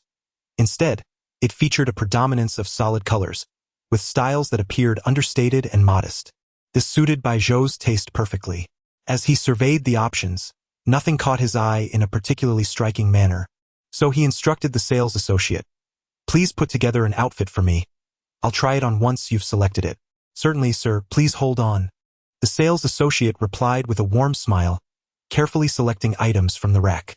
The sales associates at Brioni were all professionally trained, akin to the staff at the 8th floor of the Jinrui Hotel. Their professional ethics compelled them to avoid judging a person's purchasing power based on their attire. Many individuals who appeared casual and unassuming had commissioned suits worth hundreds of thousands. Thus, the sales associate chose not the cheapest nor the most expensive options but rather what suited Bai Zhou best. Before long, she presented him with a deep navy blue shirt, matching trousers, and a pair of black casual shoes. Observing the ensemble, Bai Zhou smirked slightly, pondering, "Isn't this outfit a bit too dark?" As if she sensed his thoughts, the sales associate smiled and said, "Sir, I perceive that you favor a more understated style, which is why I recommended this combination. I hope it meets your approval." Bai Zhou regarded the associate with appreciation, acknowledging her insight as he nodded and headed toward the fitting room. "I'll give it a try." Chang Zi stood patiently outside the fitting room. Shortly, the sales associate returned with a cup of tea. Addressing Chang Zi, "Madam, please take a seat and enjoy some tea while you wait." "Thank you," Chang Zi replied, settling down. The sales associate continued, "Your boyfriend is very handsome, and of course, you are quite beautiful as well." Upon hearing the associate's misunderstanding regarding her relationship with Bai Zhou, Chang Zi felt a warmth rise to her cheeks as she hurriedly waved her hands. No, he is not my boyfriend." The sales associate paused momentarily, but she keenly noted Chang Zi's choice of words, "not yet," which hinted at something more. With a knowing smile, she replied, "Madam, you are so lovely. I'm sure he must be quite fond of you." Not at all," Chang Zi stammered, yet she felt a delightful flutter within her. A tiny hope blossoming. "Does Bai Zhou really like me?" Such innocent thoughts did not escape the sales associate's attention. After casting a flirtatious glance at Chang Zi, she fell silent, patiently awaiting Bai Zhou's return. Before long, the fitting room door creaked open, and Bai Zhou emerged, adorned in his dark ensemble. On this quiet morning, with few patrons in the new world, the Brioni store was devoid of customers, save for a handful of sales associates. At that moment, it seemed as though all eyes were drawn to him. The female sales associate and Chang Zi both felt their breath catch unexpectedly. Then, a soft gasp of admiration escaped someone's lips within the store. Bai Zhou wore a natural smile as he approached Chang Zi step by step, She stood transfixed, her gaze sparkling as if illuminated by tiny stars. Clad in dark hues, Baijiu resembled a prince emerging from the night, his charm magnified by the outfit. The fitted shirt accentuated his flawless physique, subtly highlighting his muscular contours.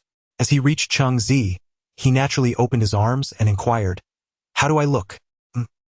"You look so handsome," came the voice of the nearby sales associate, who suddenly realized her lapse and blushed, awkwardly coughing to cover her embarrassment. Chang Zi finally regained her composure and sprang to her feet, her small handbag tumbling to the ground. She didn't even bother to pick it up as she stammered, You look great, Baijiu. You look good in anything." Amused by Chang Zi's flustered demeanor, Baijiu bent down to retrieve her fallen bag, handing it back to her. "Take care of your things. Don't be so clumsy." "Ah!" Chang Zi felt her heart race at his gentle voice, momentarily frozen as she gazed into his eyes. The nearby sales associates instinctively covered their mouths in awe, enviously watching the scene unfold before them. Whispers filled the air, as employees and customers alike cast admiring glances in their direction.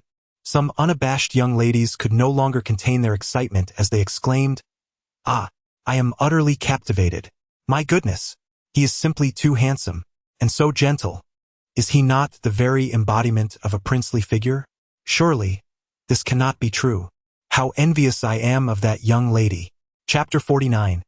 Cashback on purchases? Isn't that akin to a buy-one-get-two offer? Baijiu disregarded the envious murmurs surrounding him and turned to Chang Zi, who was lost in thought, and said, "Take it. Why are you just standing there?" "Ah!" Chang Zi exclaimed, hastily stepping forward to retrieve her small leather bag from Baijiu's hands. However, her feet tangled together, causing her to stumble. With a startled cry, she leaned forward, nearly losing her balance. Quick as a flash, Baijiu caught her in his arms. With a soft sound, Chang Zi bit her lip tightly, her cheek pressed against Baijiu's sturdy chest. Her hands instinctively clenched, and she shut her eyes tightly, never anticipating that she would find herself in such an intimate position with him. Overwhelmed by the masculine energy emanating from him, her mind went blank, completely unable to think. She stood rigidly in his embrace. Baijiu shook his head in exasperation and murmured, "Silly girl." Noticing that one of her little shoes had fallen off, he gently helped her regain her composure and seated her down. Chang Zi felt as if she had transformed into a lifeless robot, allowing Baijiu to guide her. Baijiu knelt down, picking up the fallen shoe and delicately grasping her slender calf. The sensation sent a shiver through Chang Zi, causing her to tighten her eyes further, too afraid to open them. He swiftly assisted her in putting on the shoe and remarked, "If you keep being so clumsy, I won't take you out anymore." Chang Zi, biting her teeth and shaking her head fervently, flung her twin ponytails like a fan. Yet not a word escaped her lips. The sound of high heels clicking echoed as a female sales assistant nearby gasped, nearly stumbling as she clutched her chest. Her eyes brimmed with envy and jealousy as she exclaimed, "Oh, this is just too sweet. I wish I were the one sitting there. Why can't I meet such a charming guy?" Baijiu straightened up, shaking his head as he addressed the sales assistant. "I'll take this outfit. Please pack the ones I tried on." "Certainly. Just a moment, sir," she replied, darting into the fitting room to gather Baijiu's selections. However, he added, "Please pick out 2 more sets for me in the same size. I need something to change into." "Absolutely," she affirmed. After a flurry of activity, the sales assistant presented Baijiu with 2 additional outfits and shoes, all of which he approved before they were packed away. As he approached the checkout counter, every female staff member in the store cast enthralled glances at him. Meanwhile, Chang Zi's mind gradually returned to reality, still replaying the tender moment she had just shared with Baijiu. Her heart raced uncontrollably. The cashier, her eyes sparkling, addressed Baijiu, "Sir, for 3 outfits, the total is 89,000 yuan. How would you like to pay?" 89,000. Baijiu showed little reaction to the price, but Chang Zi's eyes widened in disbelief. She had suspected that Blaon's clothing would be pricey, yet she never anticipated it would be this exorbitant. Calculating in her mind, she realized each outfit cost nearly 30,000 yuan. 30,000 for a single outfit. It was simply too extravagant. Chang Zi swallowed hard, unaware that the casual wear at Blaone was already among the more affordable options. Had Bai Zhou opted for a Blaone suit today, the price would have soared even higher, with zeros multiplying endlessly. Instead of using the Wealth app for payment, Bai Zhou produced his golden credit card, which boasted a limit of 100,000 yuan. Ample for this purchase. Having only used it once before, he was eager to explore its benefits. "Sir, please take your credit card," the cashier said as Bai Zhou retrieved it, only for his phone to vibrate in his pocket. Instinctively, he pulled it out to find a notification from the golden credit card app. The message read, "Congratulations, new user. After activating your card, your first significant purchase entitles you to a surprise gift. Cashback on your spending is our promise to you. User 154 Bai Zhou. You have received a cashback of 50,000 yuan, which will be credited to your linked Wealth app account." Buzzing again, his Wealth app confirmed. Wealth app payment received. 50,000 yuan. Impressive. Bai Zhou could not help but admire the situation. Having spent 89,000 on 3 outfits, he effectively received 50,000 back. This meant he only spent 39,000 for 3 sets of Blaone clothing. A sensation akin to a buy one get two offer. With a smile, he tucked his phone away and thanked the cashier. "Huh?" The cashier paused, momentarily taken aback, but blushed and replied, "You're welcome." Just as Bai Zhou was about to leave with his bag, the cashier called out, "Sir, one more thing. We are currently running a promotional event at Blaone. Any purchase over 50,000 yuan qualifies you for a lucky draw with a variety of generous prizes." "A lucky draw?" Bai Zhou felt intrigued and inquired, "How does it work?" The cashier quickly turned the computer screen towards him, explaining, "Sir, simply enter a 4-digit number in this dialog box, and you will receive the corresponding prize. Rumor has it that the grand prize is a bespoke suit from Blaone. "A bespoke suit?" Bai Zhou raised an eyebrow. "Is that really a grand prize?"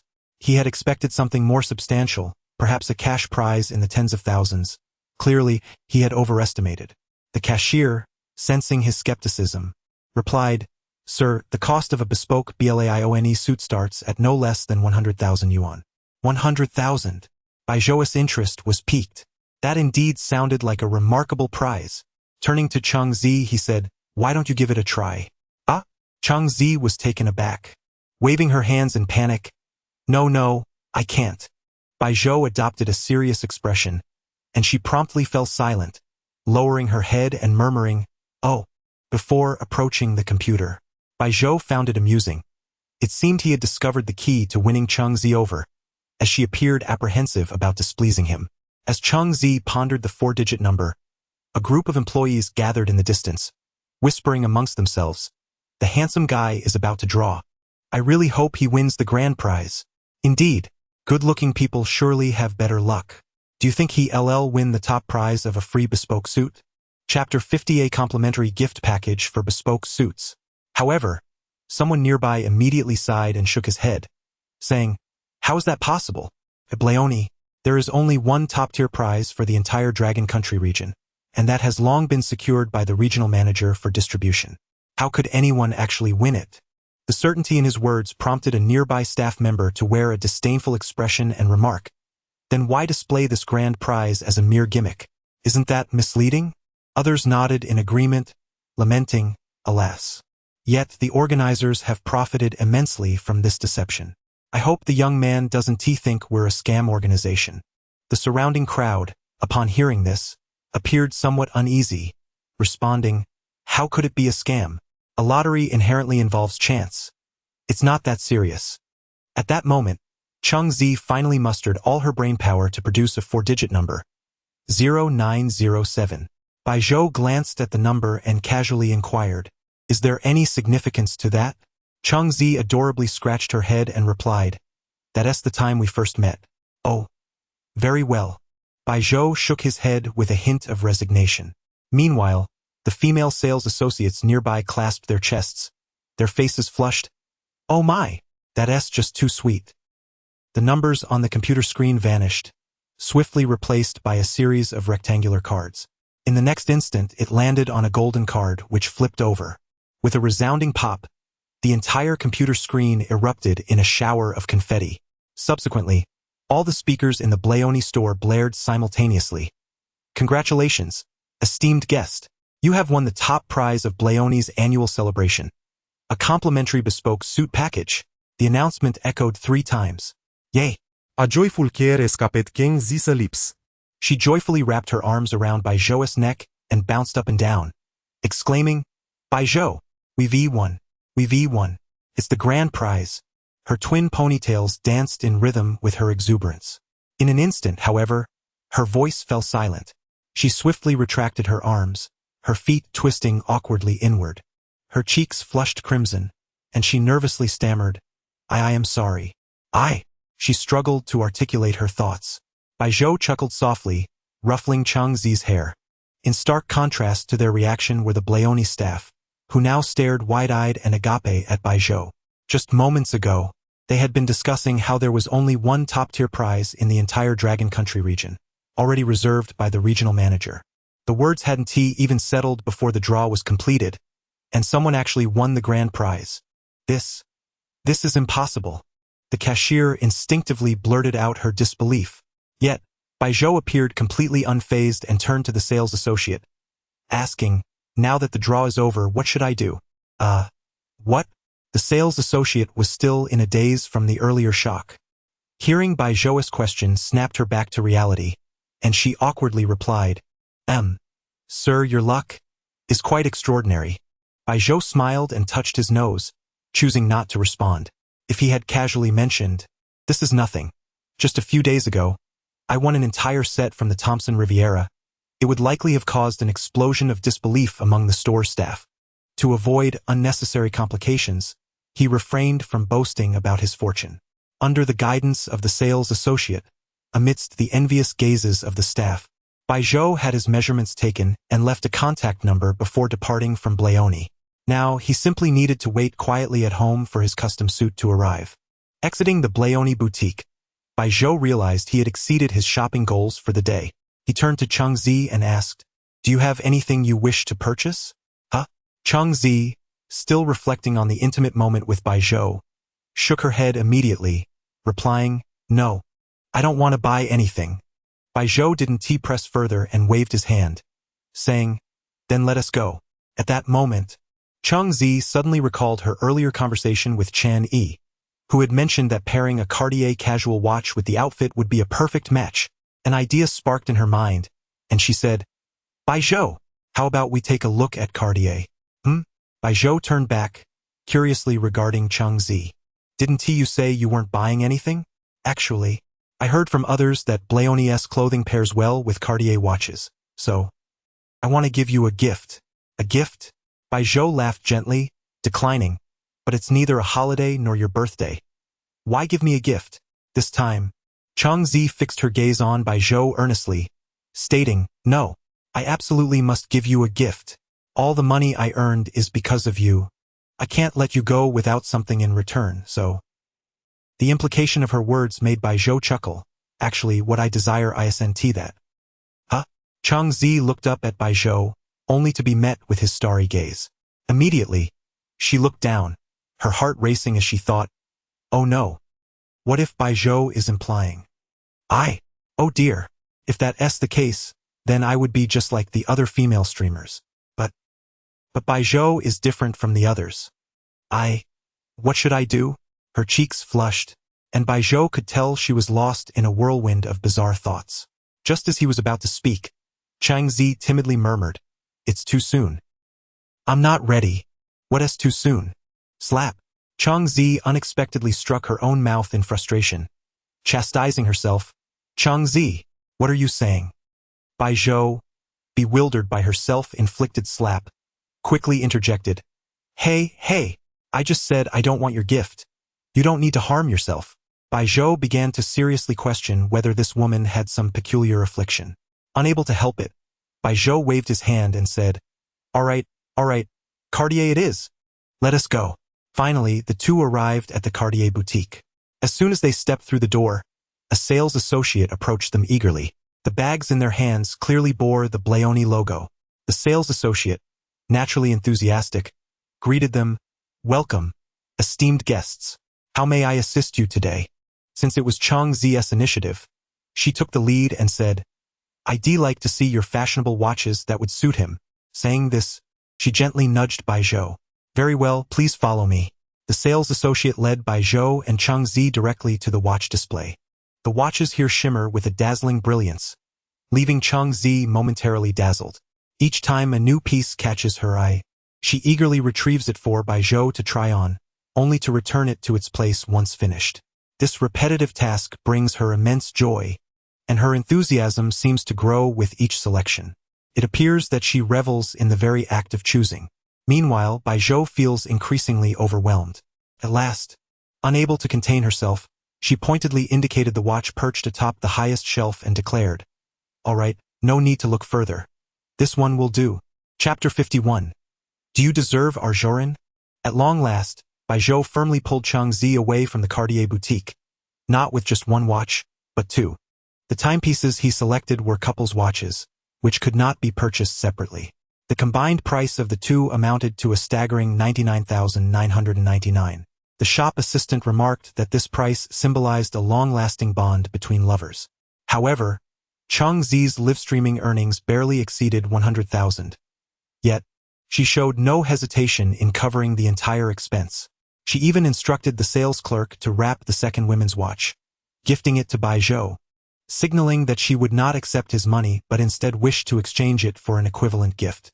Without further ado, Bai Zhou placed the lady's watch on Chang Zi's wrist and led her out of the Cartier boutique. Along the way, Chang Zi incessantly insisted, "I can't accept this watch. It's for you.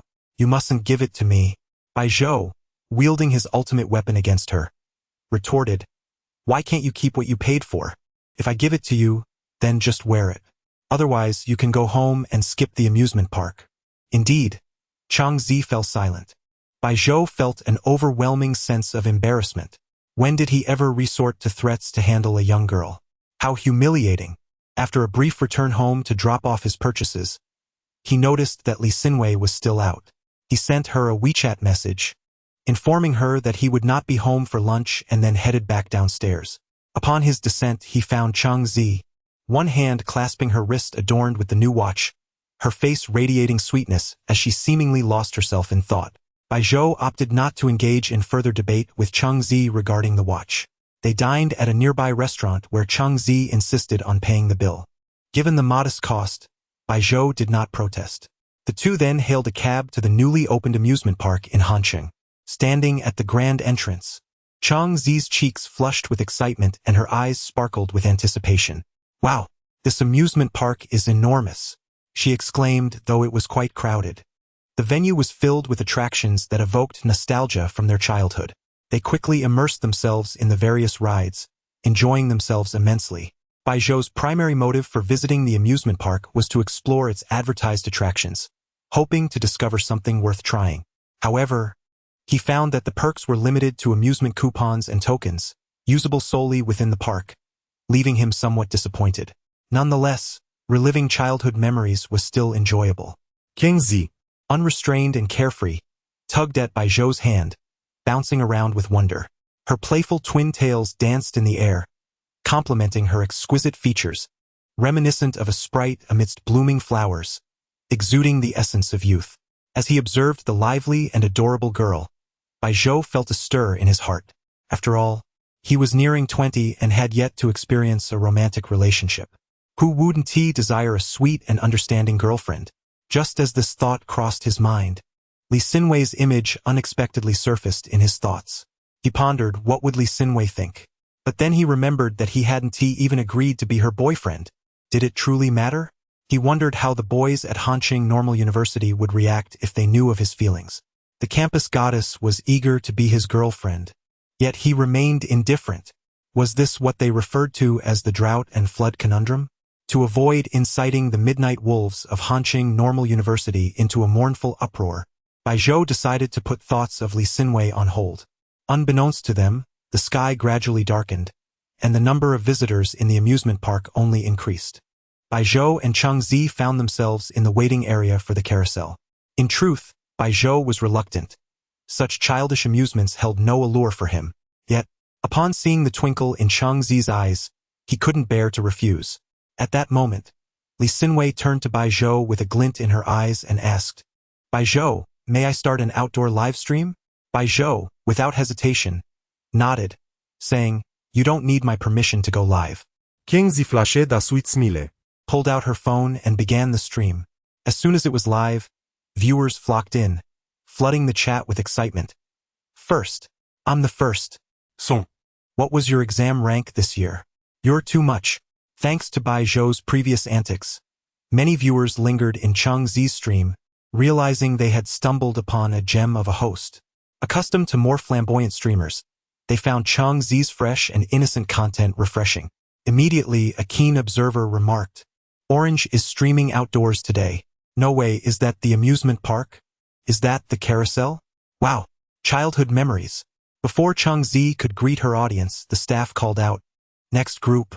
Chang Zi's interest peaked as she eagerly tugged at Bai Zhou. Let us go.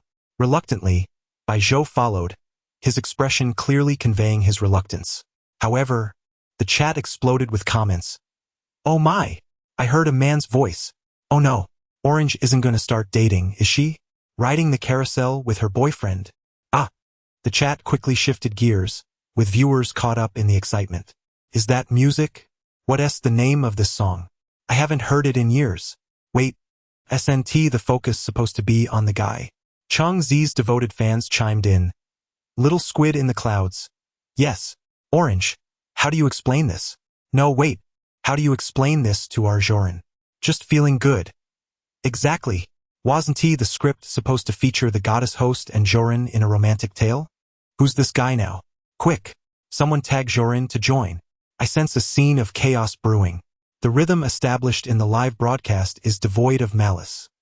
Rather, it embodies a mindset of spectatorship.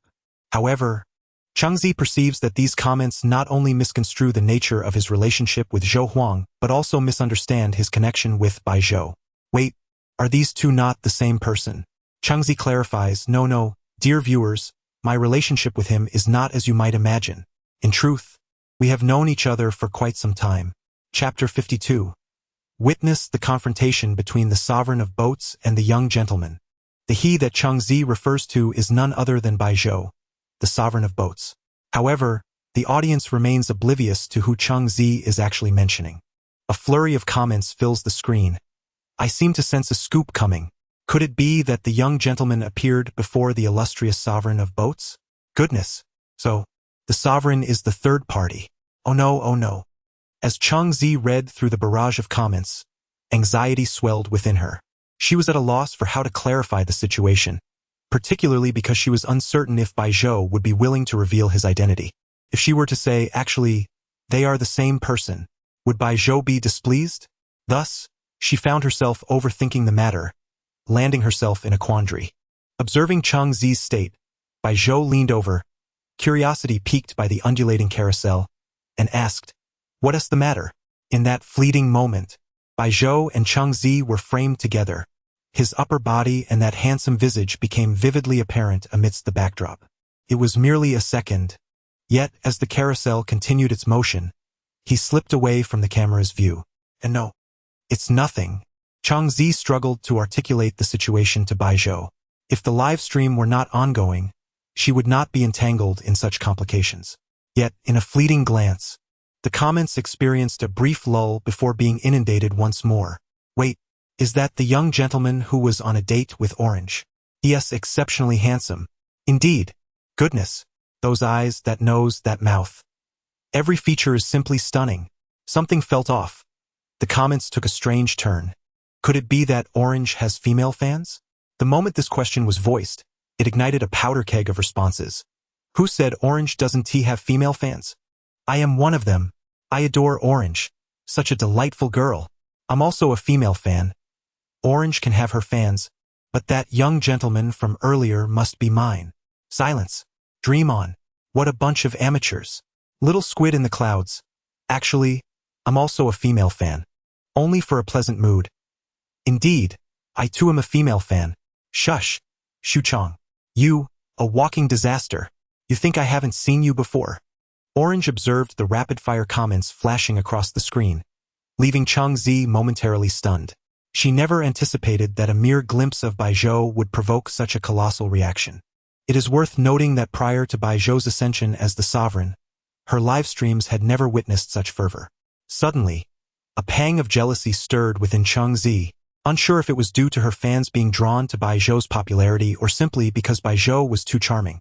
The comments had begun clamoring for, "Little streamer, quickly turn the camera to that young gentleman. We want to see him."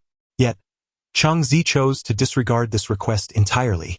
However, her indifference only fueled the fervor of this audience segment, with more comments appearing, demanding that she pivot the camera. Cheng Zi pouted, declaring, "Not showing." "Huh? What do you mean, not showing?" Baizhou inquired curiously. "It's nothing." Cheng Zi opted to remain silent. Yet again, the atmosphere of the comments shifted. "Oh, Orange's tone seems off. Oh no, Orange has completely succumbed. The little streamer's face is practically radiating with the essence of love. He. With the audience growing in numbers, Cheng Zi became more relaxed and mature during the live stream, engaging in playful banter with her viewers. Meanwhile, Baizhou, feeling bored as he sat alone on the carousel, decided to open Douyu Live. Since Cheng Zi was broadcasting, and he still had over 1 million fishing coins and used, why not treat himself to a little indulgence?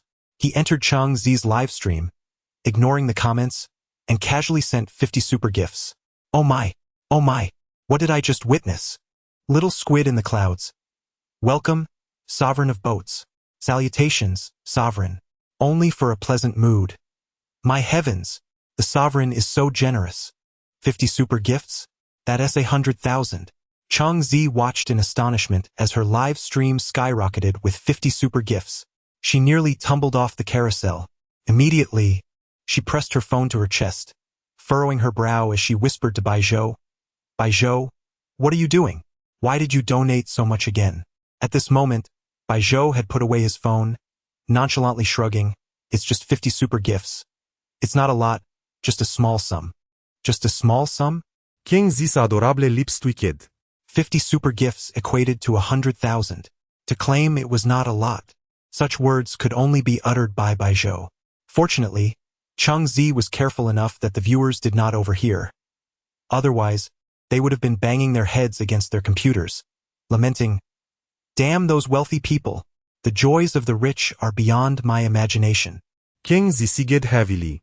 Realizing she seemed to owe Baizhou even more. Unbeknownst to her, Baizhou's contributions were merely a gift. As she raised her phone again, she noticed the atmosphere in the live stream had entirely shifted. Is a battlefield about to unfold? Sovereign of boats. Are you there? Orange is on a date with another young gentleman. 1Tu intervene. Sovereign. Come out and listen to the little streamer's defense. Of course, Baizhou's 50 super gifts had attracted a new wave of viewers, each one slowly typing, "Who is the sovereign? And who is this little streamer?" Little squid in the clouds. Kindly advised. New viewers, please search Douyu Sovereign of Boats. Loyal users of Douyu began sharing Baizhou's legendary tales online. Among the most humorous was when Smooth Sailing donated during Master Maya's live stream, then turned around and remarked, "Thank you. I benefited immensely." This inside joke still resonates across various Douyu streamers' broadcasts. After confidently searching, these new fans would return to the live stream and silently type, "Sovereign of Boats is amazing." However, viewers soon realized that Smooth Sailing exited the live stream after gifting 50 super gifts, as if it were a routine transaction. As people marveled at the power of wealth, they also pondered, why did the sovereign leave without inquiring who that young gentleman was? Oh my, could it be that the sovereign has gone to catch some female fans? Hey, how could you say that so harshly? But there's truth in your words. Little streamer, run. The sovereign will reach the battlefield in 30 seconds. Hey, don't run. I still want to see the sovereign confront that dashing young gentleman face to face. Cheng Zi felt a swirl of discomfort as she read through the comments. She resolved to seek Baizhou's opinion on whether to reveal his identity. If this continued, who knew what the comments might say next? However, just as she prepared to voice her thoughts, the carousel came to a halt. Baizhou dismounted first, then, with a gentlemanly demeanor, extended his hand toward Cheng Zi, saying, "Come, let us go." Upon seeing Baizhou's outstretched hand, Chang Zi's heart skipped a beat. Shyly, she placed her hand in his. At that moment, the question she had intended to ask was swallowed back. Chapter 53, Air Gun Target Shooting? Is it really a BMW X6? The two departed from the carousel, yet their hands remained intertwined. Chang Zi stared blankly at her small hand enveloped by Zhou's larger one, feeling her breath grow somewhat heated. For a moment, she thought Zhou had simply forgotten to release her hand. However, she was reluctant to let go, especially as she glanced at the couple's watches adorning their wrists, causing her cheeks to redden further. Zhou, too, felt the warmth of her delicate hand and found himself unwilling to relinquish this gentle touch. Li Xinwei's hand was cooler and slightly longer, while Chang Zi's hand possessed a fragile, boneless quality that was quite comforting for him to hold. He pondered, why do I constantly compare her to Li Xinwei? Am I being a bit too beastly? Yet, considering that Li Xinwei, due to her emotional detachment, had not developed feelings for him, it was plausible that her declaration of wanting to be his girlfriend stemmed from nothing more than gratitude for saving her. What if one day she overcame her psychological struggles and felt indifferent towards him? That would surely lead to an awkward situation. As night fell over the amusement park, the crowd swelled, and even on the expansive lawn, some individuals began dancing in the square. Aside from calling security, there seemed to be little else to do. Meanwhile, viewers in a live stream reacted with cynical comments on this social phenomenon. At that moment, a voice echoed repeatedly from a loudspeaker, capturing Zhou's attention. Air gun target shooting. To celebrate the grand opening of the largest amusement park in Han City, I've put in a substantial investment. If you believe in your shooting skills, drive home a BMW X6. Drive home a BMW X6. The words resonated in Zhou's mind. Truth be told, until now, Zhou had always relied on taxis or buses for transportation, even to and from school. Despite obtaining his driver's license after finishing his college entrance exams, he still lacked a vehicle of his own. Reflecting on this, he wondered if it was time to purchase a car. With over $1 million in his bank account, acquiring a vehicle should be a mere trifle. Resolute, he decided to buy one. Perhaps even today. After all, wasn't this airgun shooting event offering a car? With this thought lighting up his eyes, Zhou pulled Chang Zi towards the source of the commotion. The area was already crowded, but he managed to squeeze to the front with her. A middle-aged man, microphone in hand, animatedly explained the rules of the game. 10 stuffed toys were placed on a platform 10 steps away. The uppermost toy, roughly the size of a cigarette box, was tethered and moving in circles, while the 9 below were stationary and significantly larger. The man detailed the rules. 10 yuan for 10 bullets, and players could only shoot at the 9 fixed targets. Hitting one allowed them to proceed to the next. However, failure to hit even one meant their 10 yuan was wasted. If all 9 shots were successful, the final bullet aimed at the moving toy would win them a BMW X6 to drive home. Immediately, spectators voiced their skepticism. Hey, this can't be real, right? Are you just going to give us a model of the BMW X6? Exactly. Where's the actual car? Show us. The crowd buzzed with disbelief. The proprietor, clearly anticipating such reactions, calmly redirected their attention. Everyone, look this way. His booth was situated at the edge of the amusement park, bordered by a parking lot and a wire fence. Behind the booth, a silvery SUV gleamed under the lights, quietly exuding brightness. Then, with a smile, he pulled out a car key from his pocket and pressed a button, causing the BMW X6 hazard lights to blink. Now, do you believe? He exclaimed. He then produced a folder, declaring, these documents belong to this car, which I just picked up this morning. Whoever can hit the target takes both the car and the documents home tomorrow. No complaints from me. His words sparked an uproar among the crowd.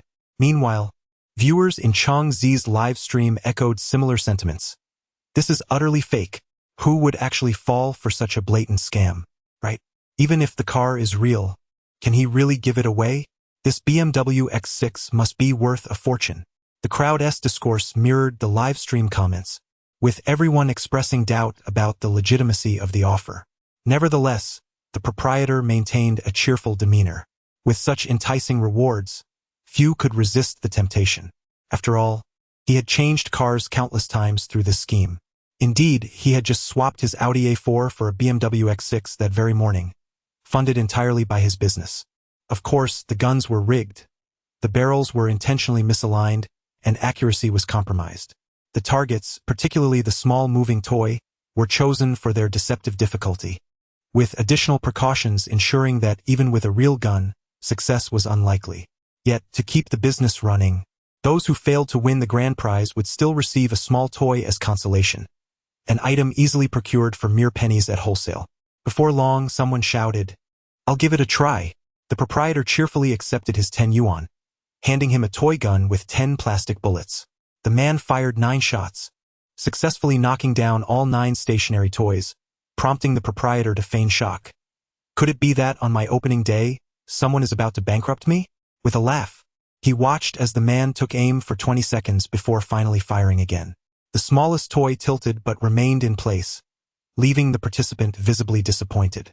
The boss chuckled and remarked, "What a pity, just a hair's breadth away. How about another 10 shots?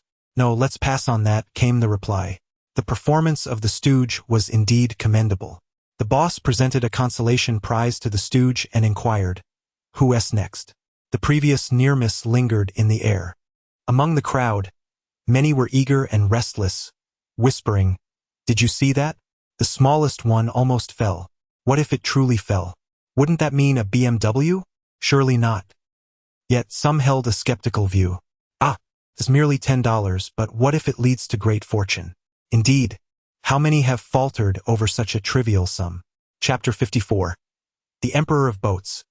Shooting is not my forte, but popping bubbles is my specialty. The audience in Chung Zi's livestream was beginning to grow impatient. "Chung Zi, let's move on. What's so interesting about this? Indeed, you may think you're winning, but the merchants never lose, right? That first person was clearly a plant, and there's no way that last little doll could be hit." Noticing the viewer's feedback, Chung Zi sought Bai Zhou's opinion. "Bai Zhou, should we leave?" Bai Zhou, however, shook his head with a hint of excitement. "Not yet. Let us observe a bit longer." "All right." King Zi nodded obediently. After all, the opinions of the viewers paled in comparison to Bai Zhou's importance. Soon, one by one, participants returned empty-handed from their attempts. Some, undeterred by their failures, insisted on trying repeatedly, spending even 100 yuan without securing their desired prize. With only 10 shots available, a single miss meant they were destined to miss out on the grand prize. Achieving the initial participants' feat of hitting all 9 shots was nearly impossible. Nevertheless, a small toy offered them a modicum of psychological comfort. As Bai Zhou observed the increasingly bustling booth, he realized that if he didn't act soon, a long queue would form. He spoke up, "Let us give it a try." Without waiting for Chung Zi's response, he stepped forward. "Hey, Bai Zhou, you." Chung Zi attempted to intervene but ultimately relented. She believed Bai Zhou, being affluent, wouldn't mind the 10 yuan. The livestream audience caught wind of Bai Zhou's voice and immediately flooded the chat with comments. "No way. Little streamer, your friend can't actually believe in this, right? Oh no. The handsome guy looks too good to fall for such a scam. Alas. By the way, Chung Zi, can you point the camera at the handsome guy now? The upstairs ladies are so obvious." Amid the demands in the comments, Chung Zi chuckled helplessly but eventually pivoted the camera. So disappointing. It's just the handsome guy's back. Yet that silhouette is captivating. His physique is simply perfect. Wait, that outfit, why does it feel? Someone from above chimed in, "No way. Is that really Bleone? That's Bleone. Is the person above knowledgeable? But please clarify. Don't assume, just search." The comments quieted down momentarily, as they seemed to genuinely search for Bleone. Half a minute later, the comments exploded. "No way. Is that really the king of menswear? My goodness. I thought it was just ordinary street merchandise. Turns out the cheapest shirt costs 4,000. What the heck? King Zi, be honest. How do you know such a guy? Oh no, our Chung Zi has finally fallen under the spell of wealth. Cloudy little octopus. Is it really impressive? Can it compare to our Emperor of Boats? Indeed, only the Emperor of Boats can match this handsome guy. Where is the Emperor? Your dominion is shaky, your majesty. Of course, some commented bitterly. So what if he is wealthy? At best, He's just a fool with money. Exactly. To believe in such a shooting game. There's definitely something wrong upstairs. Seeing these disparaging remarks about Baijiu, Changzi frowned and exclaimed, "Hey, you can't speak about him like that." Oh, the tone of the comments shifted again. Ha ha ha. The little streamer is defending him. How adorable. I knew it. What's so great about being rich? Can't the wealthy be criticized? Can wealth buy immunity? Exactly. Just because someone is rich doesn't mean they aren't foolish. Faced with such extreme comments, Changzi felt a surge of anger. As they were disparaging Baijiu, she declared furiously, "Is the moderator present? Please give these people a timeout package." Wow, the little streamer is fired up. Quick, everyone, be quiet. Our little streamer is so protective. At that moment, Baijiu had just received the airgun from the proprietor and heard Changzi's indignant voice. Curiously, he turned to her and asked, "What is going on? Who's bothering our little Changzi?" Baijiu knew this had to do with the comments in the live stream. With a smile, he appeared on Changzi's screen. Wow, the handsome guy is on screen again. So charming. I envy the little streamer. Should I start a live stream too? Hoping to meet such a handsome guy. Anyone with a kernel of sense wouldn't say such things. Baijiu disregarded the comments praising his looks and addressed the live stream. "What is this? Are you guys bullying our little Changzi? Have you forgotten the terror of queuing for punishment?" As soon as Baijiu spoke, the entire live stream fell silent. Then, "Cloudy little octopus. This feels familiar. The queue for punishment, why does that sound so familiar? Job position. Cheerful. No way. You can't be the emperor of boats, right? My goodness. Is this really the emperor in the flesh?" Indeed, anyone familiar with Changzi's livestream knew about the queue for punishment, a scenario where a group of people would bow before the emperor to apologize. The livestream erupted once more. "I can't believe the emperor is such a handsome young man. No wonder it's Blaoni. Wait, if I'm not mistaken, the guy confronting the emperor is actually the emperor himself, right? Wow, you're quick on the uptake." Thereafter, the comments were filled with a flurry of emoticons. "Cloudy little octopus. Pay respects to the emperor. Kneel pay respects to the emperor. Kneel fans of Douyu. On that day, we remembered the fear of being commanded by the emperor." Seeing the comments so harmonious, Baijiu smiled and turned away, continuing his efforts for his BMW X6. At this moment, Changzi's phone had positioned itself beside Baijiu, perfectly capturing him. The group of enamored admirers had become spellbound. Wow, the emperor's profile is so handsome. My goodness, the way the emperor holds the gun. I'm in love. May I ask, Emperor, can you shoot? The emperor. Shooting is not my forte, but popping bubbles is my specialty. Unfounded rumors. Does the emperor pop bubbles? I'm living my best life. Go away. The proprietor, grinning, spoke to Baijiu. Young man, I see you have good fortune. If you don't succeed once, try several times. I believe you will prevail. Oh, Baijiu looked at the proprietor with interest. So, if I succeed, can I drive off in the BMW X6? Of course, the proprietor assured, patting his chest. Baijiu pointed at Changzi.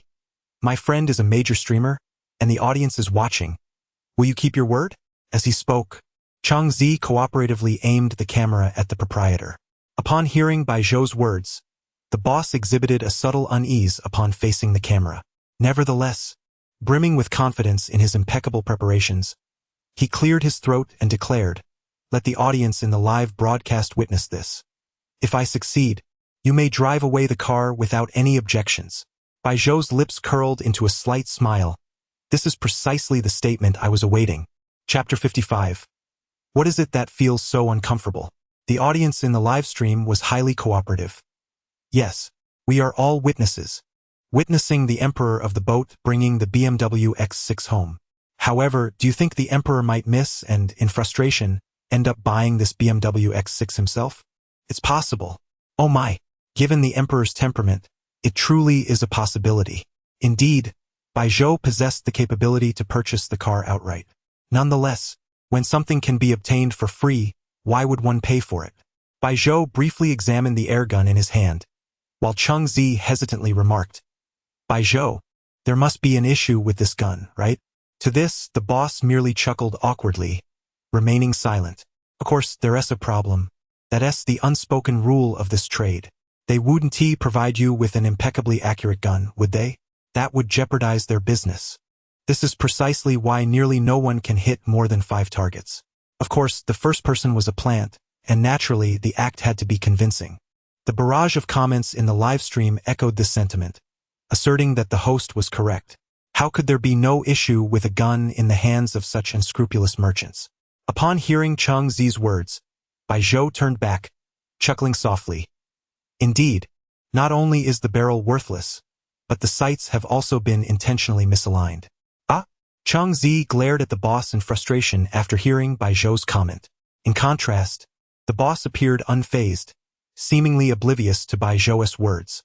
Just as Chang Zi was about to urge Bai Zhou not to give this rogue any money, Bai Zhou raised the gun in his hand.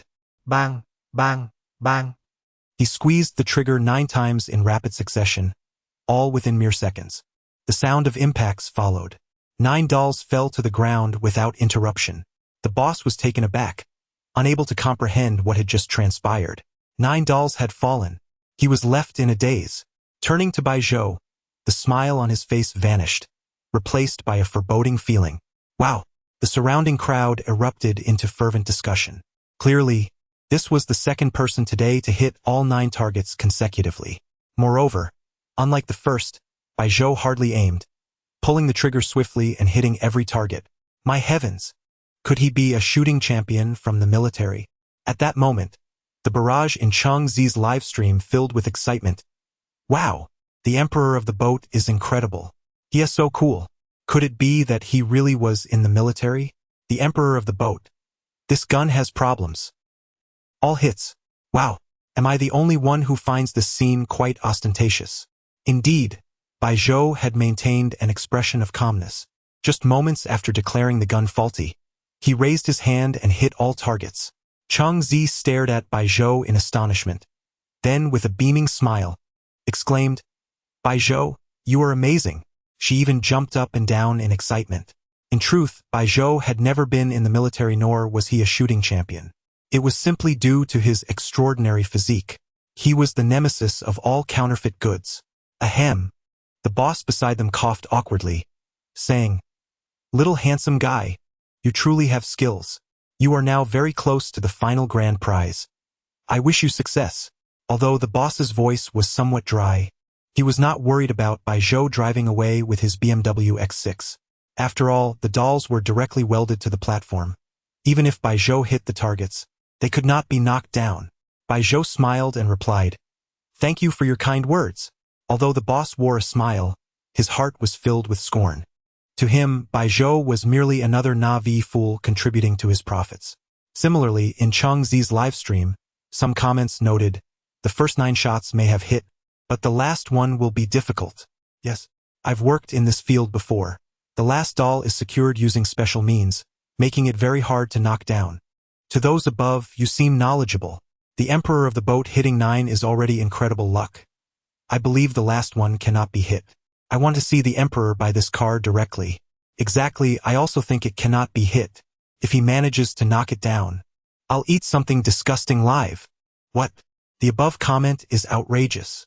Bai Zhou was oblivious to the fact that bets were being placed on him in Chang Zi's livestream. He was supremely confident in his extraordinary physique. He symbolically aimed, then pulled the trigger. Bang! The gun fired. A crisp sound echoed. Immediately, the previously boisterous crowd fell silent. However, the boss remained oblivious to what had transpired. He was too confident. He pulled out 10 more bullets and said to Bai Zhou, Little handsome guy, don't be disheartened. Would you like to take another 10 shots? You're so close. Bai Zhou tossed the gun onto the table before him and pointed ahead. The car keys. Please. Huh? The boss froze momentarily, then swiftly turned around. What? His face paled, and he instinctively exclaimed. The doll, the size of a cigarette box, along with a steel rod as thick as a finger, was now spinning on the ground. It's impossible. His own voice faltered as he rushed over to pick up the doll. Upon closer inspection of the iron rod secured behind it, he discovered that the welding joint had aged and become brittle. This meant that with any external force it would break. This. The boss felt as though a bucket of cold water had been poured over him, leaving him with only 2 words in his mind. It's over. Yay! Bai Zhou, you were so cool. Chang Zi had also been momentarily stunned by Bai Zhou knocking down the last doll. Now, regaining her senses, she leaped onto Bai Zhou, excitedly wrapping her arms around his neck and cheering. Bai Zhou, you are amazing. You are so cool. It's the grand prize. It's a BMW X6. In her excitement, she even forgot the boundaries between genders. Her long legs wrapped tightly around Bai Zhou's waist, resembling an octopus clinging to him. Although Chang Zi was cute, her ample bosom was less than charming, causing Bai Zhou to freeze in his movements. A wave of sensation surged through him. This was the first time he had been so intimately close to a girl. During this period of adolescence, how could Bai Zhou possibly endure it? Chang Zi, still cheering, seemed to sense something, twisting slightly and softly asking, "What is it that feels so uncomfortable?" Bai Zhou, realizing the predicament, hurriedly stammered, "Don't." Chang Zi looked at Bai Zhou's expression, then slowly lowered her gaze. A scream escaped her lips as she swiftly jumped away from Bai Zhou, her face flushed instantly, even her fair forehead displaying a hint of crimson. Ahem. Bai Zhou coughed awkwardly, slightly bending over and taking several deep breaths before gradually standing upright. He gazed at the silent Chang Zi, feeling his own face heat up. Don't say it. Chang Zi quickly interrupted Bai Zhou, seemingly unwilling to revisit the earlier moment. However, she now clutches her phone tightly, as if she might shatter the tempered glass screen protector. Chapter 56. Is membership required to continue reading? At this moment, the audience in the livestream was entirely unaware of the exchange between Chang Zi and Bai Zhou. All they knew was that Bai Zhou had succeeded. Little octopus in the clouds. Did I just see Emperor Zhou take down the 10th doll? My goodness! Did Emperor Zhou truly succeed? No way! How could such marksmanship actually succeed? Hey, what about that person who said they would eat SHT live if it succeeded? Share the live stream number. Let us go watch. Exactly. Quickly. Live stream number. However, it was impossible for that individual to appear now. Bai Zhou was still in disbelief, replaying the scene in his mind. How could this be? At this moment, an old fan in the live stream chimed in, only for mental relaxation. Where are those who said Emperor Zhou wouldn't make it? Come out and kneel to apologize. Emperor Zhou, I am sorry. Kneeling Emperor Zhou is amazing. Emperor Zhou is invincible. Kneeling a wave of kneeling fervor surged through the live stream. The crowd on site erupted with astonished gasps, interspersed with exclamations of disbelief and admiration, uttering various exclamatory phrases devoid of literary depth. Suddenly, someone yelled out, "Hey! That boss is trying to escape." This shout instantly snapped Bai Zhou and Chang Zi back to reality. Chang Zi, disregarding the lingering shadows in her mind, shouted loudly, "Hey, you're trying to run away. Fulfill the reward." Her call galvanized the surrounding crowd. In an instant, they encircled the boss. The boss, having noticed that everyone's attention was diverted from him, prepared to leap over the iron railing and flee, only to see the crowd's keen eyes upon him. His expression changed dramatically, beads of cold sweat trickling down his forehead. With a grimace, he stammered, "No. I wasn't planning to run." No. At that moment, another voice from the crowd echoed with suspicion. "Hey, there's actually an iron rod welded behind it." Everyone turned to see an individual holding a doll the size of a cigarette box, with the iron rod clearly visible behind it. "Bastard! I hit it. Why didn't it fall? Scammer! Damn it! Scammer! Give me my money back. I spent over $100. Scammer!" Instantly, the crowd's fury erupted. A throng of people advanced menacingly toward the boss. The boss's face was pale with terror, his eyes wide, and he fell to his knees, pleading, "Don't. I can explain. Please give me a chance." At this moment, Bai Zhou's clear voice resonated.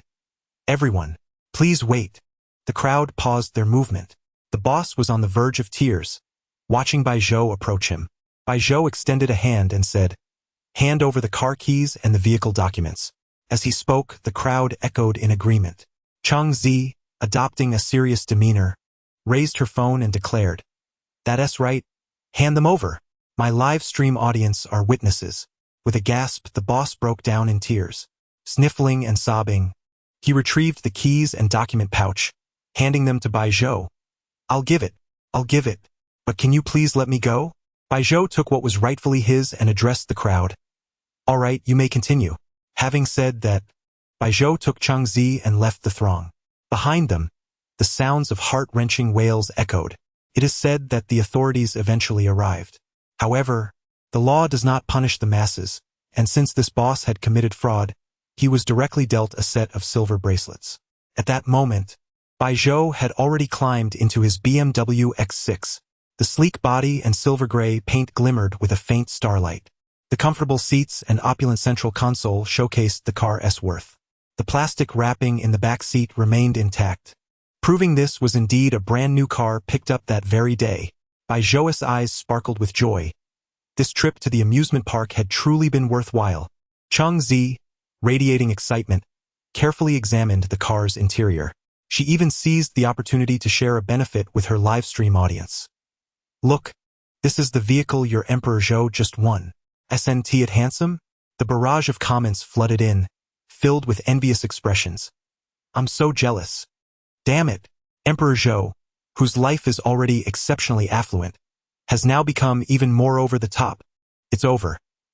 Emperor Zhou is simply too impressive. Handsome, wealthy, and so lucky. How are we supposed to live? Then came a series of lemon emojis expressing their envy. Yet, Chang Zi paid them no mind. As Bai Zhou started the car, he smiled at Chang Zi and said, "Let me take you home, but shouldn't you also end your live stream?" Oh. Chang Zi nodded obediently, Having forgotten to bid farewell to her audience, and abruptly shut down the live stream. In truth, Bai Zhou urged Chang Zi to end her stream primarily because he intended to escort her back to the nursing school.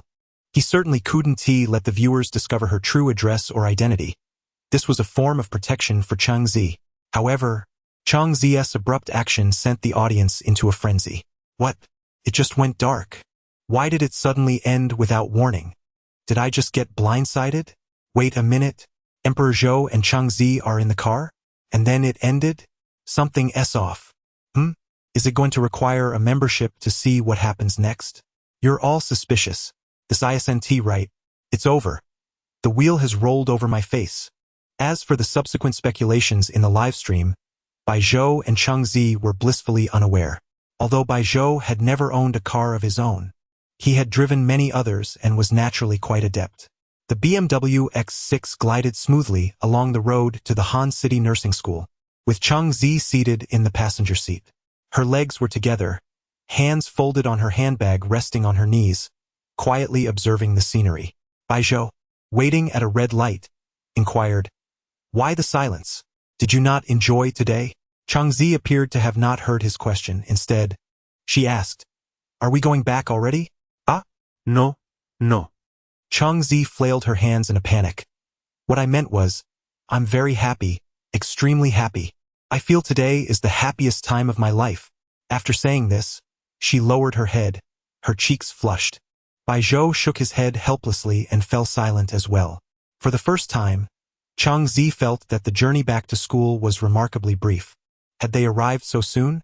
Bai Zhou parked the car by the roadside and said to Chang Zi, "All right, we've arrived. You should head in." Oh, this one word clearly indicated Chang Zi's lack of enthusiasm. Should I leave first? Goodbye. Having said goodbye, Bai Zhou noticed that Chang Zi in the passenger seat remained unmoving. With a light chuckle, he suggested, "How about I take you back to your dorm?" "Really? That's wonderful." Chang Zi's voice brimmed with surprise. As she gazed at Bai Zhou, a fleeting look of panic crossed her eyes. No. "That's not what I meant." Bai Zhou chuckled heartily, unfastened his seatbelt, removed the car key, and opened the door. "All right, let's go." Chapter 57. Have you heard of the Lightning 5 whip? The starry sky gradually filled the night, as the silvery moonlight cascaded upon the silhouettes of two figures, one tall, one short. As they walked along the campus path, their synchronized steps were notably slow, seemingly savoring this tranquil moment shared between them. Earlier, at the amusement park, they had already enjoyed a simple dinner together. As night deepened, Students from the medical school either engaged in evening activities outside the campus or prepared for bed in their dormitories, rendering the entire campus remarkably quiet. Soon, they arrived at the entrance of the girls' dormitory. Standing at the door, Chung Zi turned back to Bai Zhou and said softly, "Bai Zhou, I've arrived. Thank you for walking me back." Bai Zhou waved his hand casually, replying, "It's nothing, you should head inside." The girl with twin ponytails nodded, yet her foot hesitated, reluctant to cross the threshold.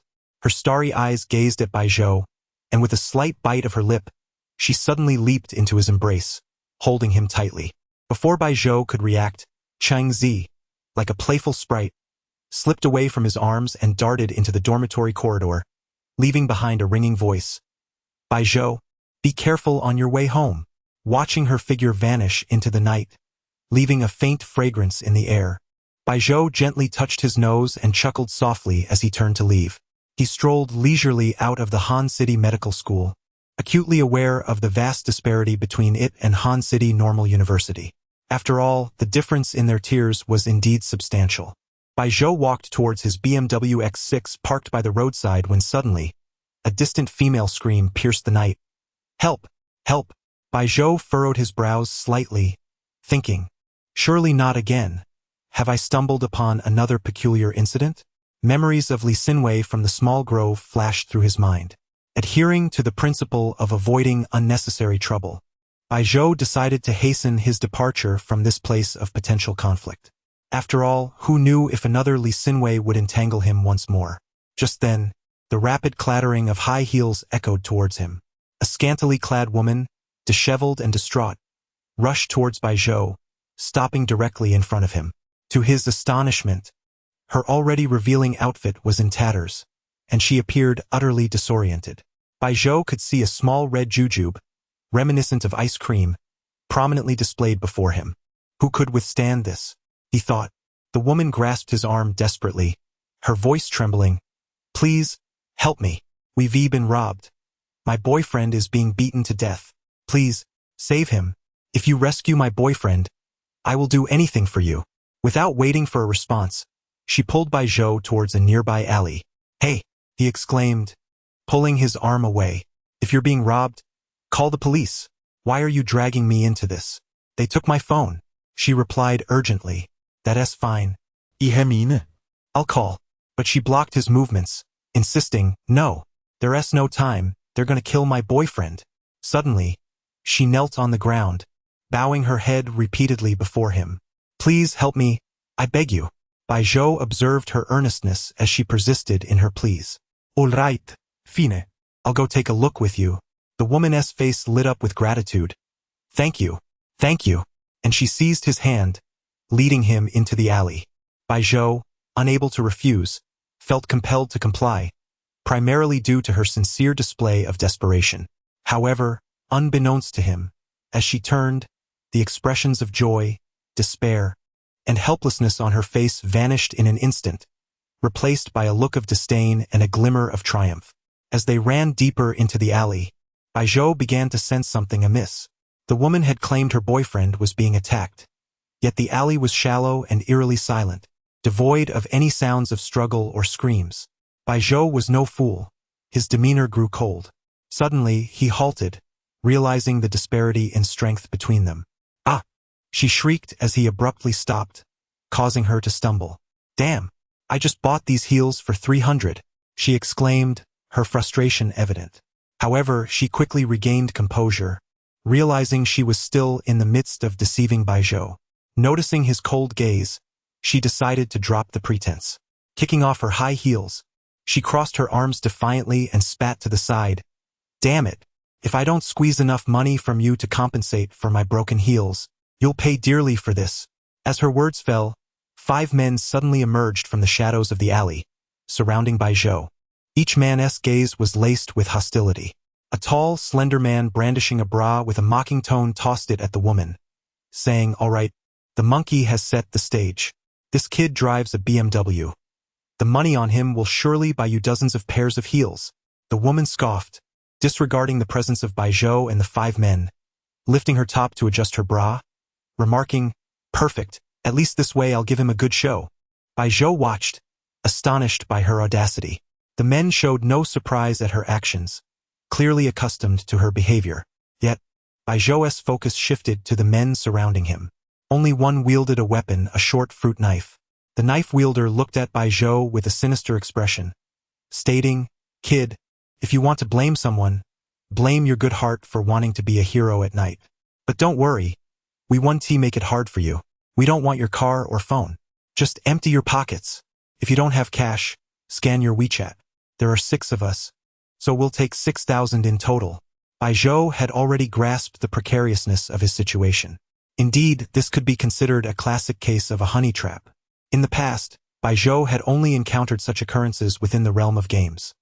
He never imagined that today he would find himself in a similar situation. Alas, one does not seek trouble, yet trouble finds you. Observing the 5 individuals surrounding him, a subtle smile graced his lips as he gently adjusted his ear and calmly inquired, "Have you heard of the lightning 5-strike whip?" Chapter 58. I am speaking to you. Do not move. Upon hearing Bai Zhou's words, the 6 individuals, 5 men and 1 woman, momentarily halted their actions. They exchanged peculiar glances, and led by the woman, erupted into raucous laughter. Ha ha ha. What did I just hear? The lightning 5 whips. Ha ha ha.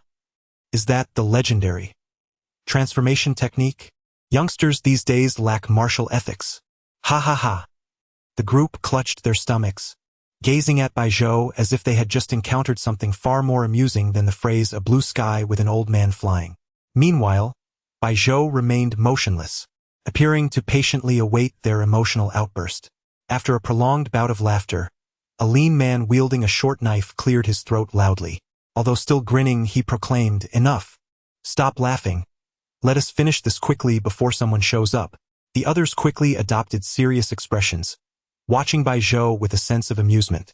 "Kid, it seems you've chosen to disregard the courtesy extended to you. Let us hope you can bear the consequences." With that, the 5 men swiftly converged upon Bai Zhou. Bai Zhou gently rolled his neck and murmured, "Why are you all so obstinate? Just like those others?" Those others? Who are those others? They paid no heed to Bai Zhou's words, their primary objective now to teach him a lesson and leave with their spoils.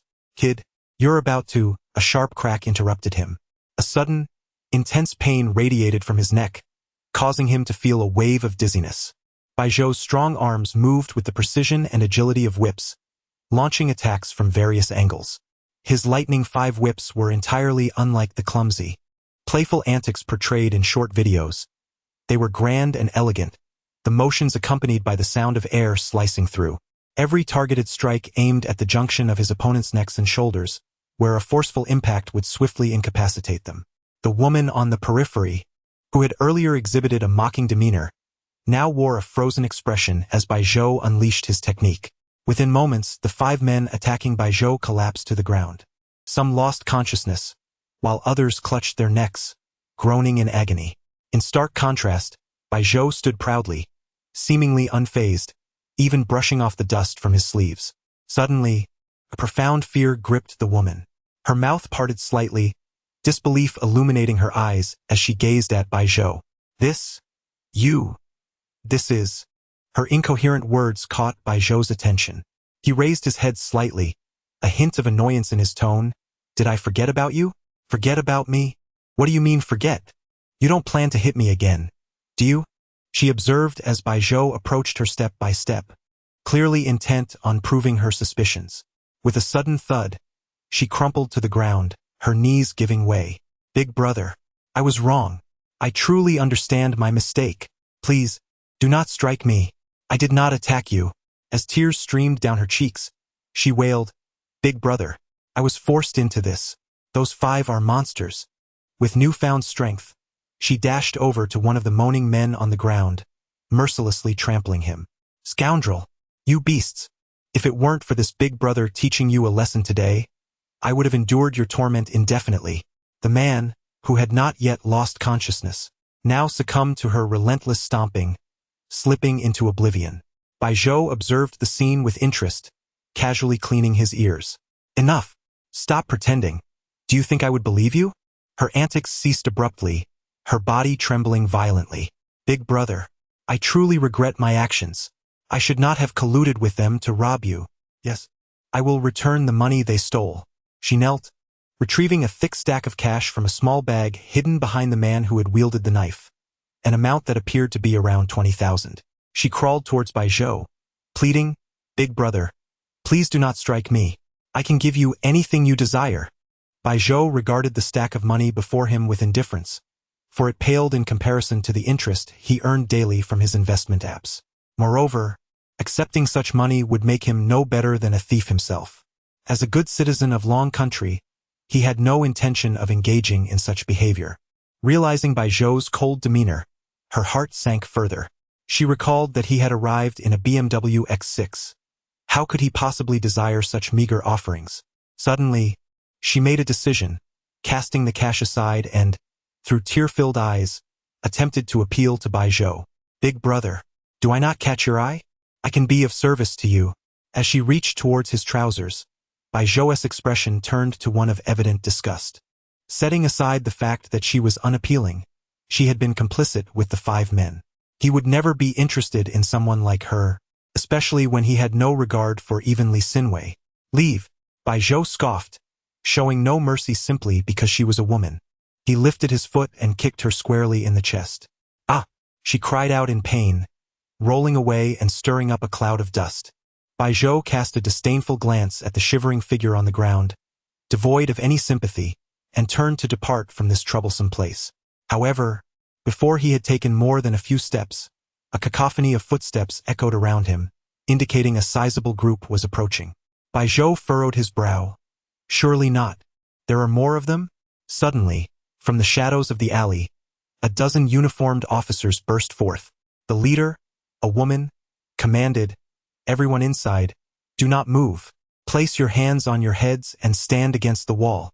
Bai Zhou raised an eyebrow, surprised to encounter a female officer. With the police now present, he saw little reason to linger and stated, "Comrades, over here, the robbers have already been subdued." To his astonishment, the female officer approached him directly, her tone stern as she remarked, "I am speaking to you. Do not move. Stand against the wall with your hands on your head." "Bai Zhou?"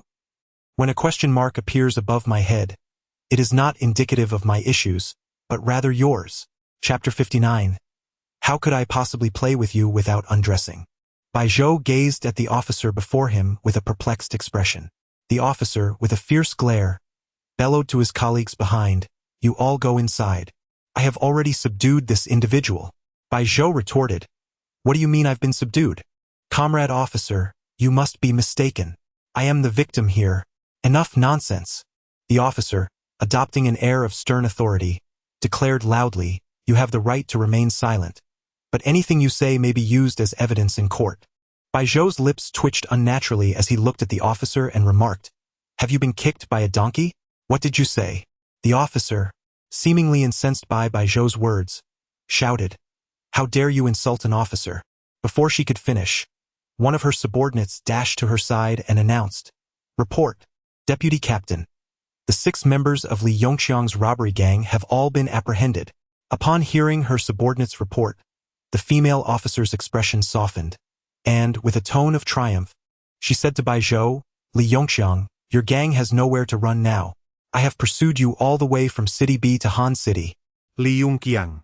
"Who's that?" "Oh, you mean me?" Bai Zhou shrugged helplessly and replied, "Sister, you must have mistaken me for someone else. My name is Bai Zhou, not that Li Yongqiang you speak of." The officer, dismissing Bai Zhou's claims, sneered, "At this point you still pretend? You, Deputy Captain." Her subordinate interrupted for the second time, saying, Deputy Captain, he seems. Might actually not be Li Yongqiang, as Li Yongqiang is currently lying nearby." "Huh? What?" The deputy captain turned abruptly. "What did you say?" Her subordinate, with a hint of embarrassment, pointed behind him. Ignoring Bai Zhou, the deputy captain rushed towards the indicated area. As expected, 6 individuals lay sprawled on the ground. 5 men and 1 woman, unconscious with only 1 woman still aware. The officer, with a touch of regret, lowered her voice and, as if fearful of being overheard by the deputy captain, said to Bai Zhou, "Young man, I apologize. Our deputy captain was too focused on pursuing them and didn't realize." Seeing the officer's demeanor was somewhat amiable, Bai Zhou chose not to argue further, simply raising his hand and saying, "All right then, if there's nothing else, I'll be on my way." "You can't leave." The deputy captain, having returned unnoticed, wore an embarrassed expression. She too understood her mistake, but still declared loudly, "Why are these 5 individuals unconscious? Did you do this? I suspect you of intentional harm. Please accompany us for further questioning. I'll spit in your face." Bai Zhou pointed at himself and exclaimed, "Hey, are you out of your mind? They 6 robbed me, and I am the victim, yet you want me to accompany you." The deputy captain shook her head, her emotions less intense than before. Yet she insisted, "Victim? I don't see any injuries on you. Instead, those 5 are unconscious." As she spoke, a glint of determination flickered in her eyes, secretly thinking, "Humph. Who let you say I was kicked by a donkey? No one has ever dared to speak to me like that." Bai Zhou felt a surge of anger rising within him. However, being well-educated, he suddenly recalled a contentious piece of information: certain bizarre and unfathomable occurrences. Indeed, such a phenomenon existed. Thus, he promptly decided that he must not confess to any wrongdoing. Who knew what consequences might arise? Bai Zhou gazed at the deputy captain and stated, "You are the deputy captain, right? If you haven't been kicked by a donkey, take a good look at me, then at them. Excluding the woman, there are 5 individuals, one of whom is still armed. Do you truly believe I could have single-handedly brought them to this state? Who are you calling a donkey-brained idiot?" The deputy captain, incensed by the insult, felt her temper flare. 2 other officers approached and hurriedly interposed themselves between the deputy captain and Bai Zhou, pleading, "Wait, deputy captain, calm down. Deputy captain, he does have a point. Yes, we dispatched 2 teams to capture these 6. How could he possibly have knocked out all 5 of them alone? Surely you don't think he's some martial arts master?" Listening to the officer's support, Bai Zhou naturally shrugged, his expression conveying, "See, I told you so." Since there were no surveillance cameras in this narrow alley, Bai Zhou felt no apprehension. Humph! Although the deputy captain was unwilling to concede, the evidence was laid bare before her, and she could find no flaws in his argument. Nevertheless, she pressed on, "Then how do you explain their current state?" Bai Zhou had already devised a strategy. Since his lightning-fast 5-strike whip technique left no fingerprints, he replied, "I have no idea why. Perhaps they turned on each other due to a disagreement over the spoils when they attempted to rob me." "Are you implying they fought amongst themselves?" The deputy captain regarded Bai Zhou skeptically. Not only she but the surrounding officers bore expressions of disbelief. After all, these 6 individuals hailed from the same village and shared a strong bond. How could they possibly turn on one another? Seeing their incredulous faces, Bai Zhou sighed and said, "Fine, in reality, a man wearing large sunglasses, a black cloak, and a green bodysuit appeared and beat them up. Before leaving, he even claimed to be the pancake hero." Silence. A profound silence enveloped the area.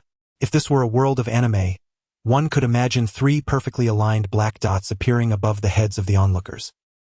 The deputy captain gritted her teeth upon hearing Bai Zhou's words and seethed, "Are you mocking me? How could I possibly play with you without undressing?"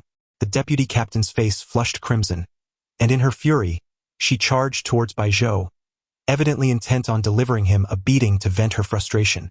"Hey, hey, hey!" The surrounding individuals quickly intervened. "Deputy captain, calm down. Stay composed." One of them urged, "Deputy captain, there's still one person awake, right? We can just ask her." With that, someone quickly brought the conscious woman forward. The deputy captain, seething with rage, demanded, "Speak. How did these 5 end up in this state?" With tears of despair in her eyes, the woman, understanding the weight of the situation, felt compelled to drag Bai Zhou down with her. She pointed at him, crying out, "It was him. He was the one who did this. He didn't even spare me." The deputy captain, looking at Bai Zhou, smugly asked, "Well then, how do you explain this?" Bai Zhou, unperturbed, responded directly to the woman, "Tell me, how did I defeat them?" Without hesitation, the woman revealed the truth.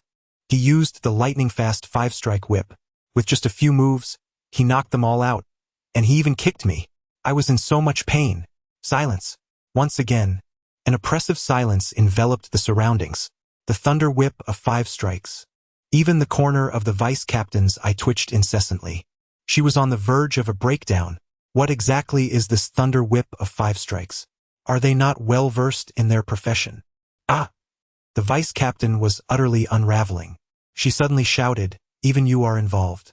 It seemed she recalled something, abruptly halting her words. With an indignant huff, she commanded, "Take them away." Chapter 60. The tenderness of heartfelt emotions.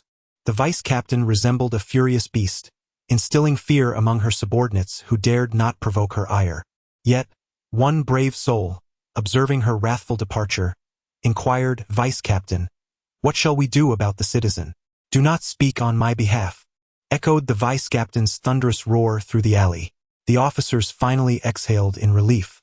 The same individual, displaying kindness, turned to Baijo and said, "My young friend, I apologize for the trouble. Our vice-captain has been under immense stress lately. So," Baijo waved dismissively, responding, "No worries, I understand." "Thank you for your understanding." The words from the woman, akin to a lightning whip, confirmed what Baijo had initially suspected. The chaos was indeed a result of internal conflict. Baijo was the genuine victim. The 5 individuals sprawled on the ground were hoisted away from the alley. Just as Baijo was about to leave, the earlier officer returned, clutching the 2,000 yuan that had fallen on the ground, and thrust it into Baijo's hands, saying, "This must be the money they stole from you, right? Here it has returned to its rightful owner." "Wait, this." Baijo began to refuse, wishing to explain the origin of the money, but the officer cut him off, insisting, "It's nothing, citizen. It is our duty, a mere gesture. Please overlook the earlier incident with the vice-captain. We must take our leave." "Hey, wait a moment." But the officer vanished in an instant. Baijo, looking at the money in his hands and the now empty alley, shook his head. This money was given to him by the officers. It could not be considered theft. Unexpectedly, he had encountered a robbery and ended up profiting 2,000 yuan. Who could he share this absurdity with? Chuckling to himself, Baijo made his way to his vehicle. However, reflecting on the earlier encounter, he realized that the woman had been deceitful when she sought help, fervently banging her head as if in desperation. Wasn't that a form of fraud? His physical prowess seemed to have played a role, undoubtedly so. He recalled her claiming that her boyfriend was being beaten to death in a box. Were those 5 individuals not her boyfriends? They had indeed suffered blows and were now unconscious. How tragic. Upon entering his BMW X6, Baijo, who had no habit of using cash, carelessly stuffed the money into the glove compartment, started the car, and headed home. Upon returning to his spacious 3-bedroom apartment at Tangchun Yipin, it was already past 11 at night. Baijo had assumed that, given Li Xinwei's schedule, she would be asleep by now. To his surprise, upon opening the door, he found the living room illuminated. On the adjacent leather sofa, 2 smooth legs were tightly pressed together, slightly bent. Li Xinwei was curled up on the couch, resting her head on a cushion, her eyes gently closed, breathing evenly. Was she actually sleeping on the sofa? A fleeting glance revealed several dishes and a pot of congee on the dining table, all meticulously arranged beneath a transparent lid. Baijo suddenly recalled that he had only informed Li Xinwei he would not be home for lunch, neglecting to mention dinner. To his astonishment, she had prepared a meal late at night, evidently waiting for his return. Observing that every dish remained untouched and her small bowl was pristine, it was clear that she had not eaten, patiently awaiting him. Turning to gaze at Li Xinwei, asleep on the sofa, Baijo felt an unexpected softness in his heart, as if gently stirred.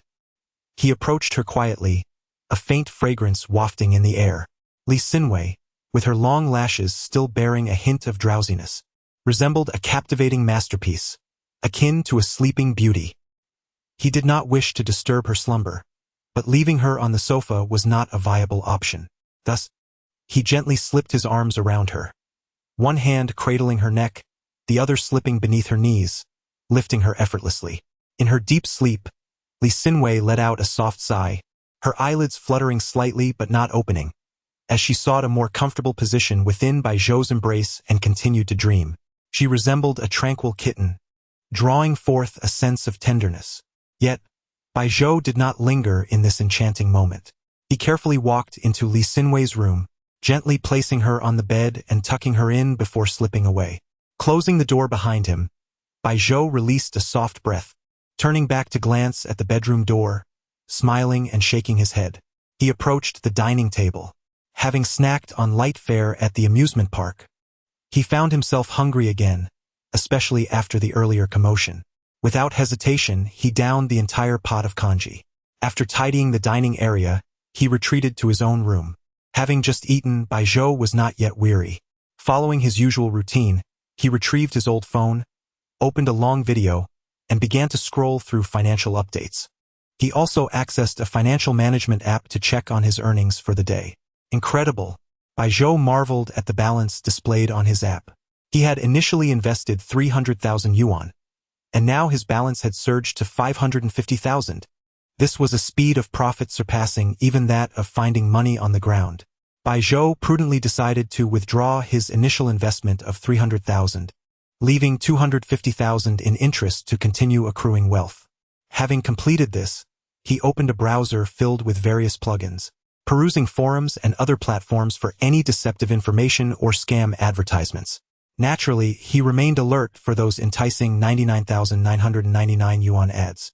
However, contrary to his expectations, those ads had seemingly vanished overnight, leaving him somewhat disappointed.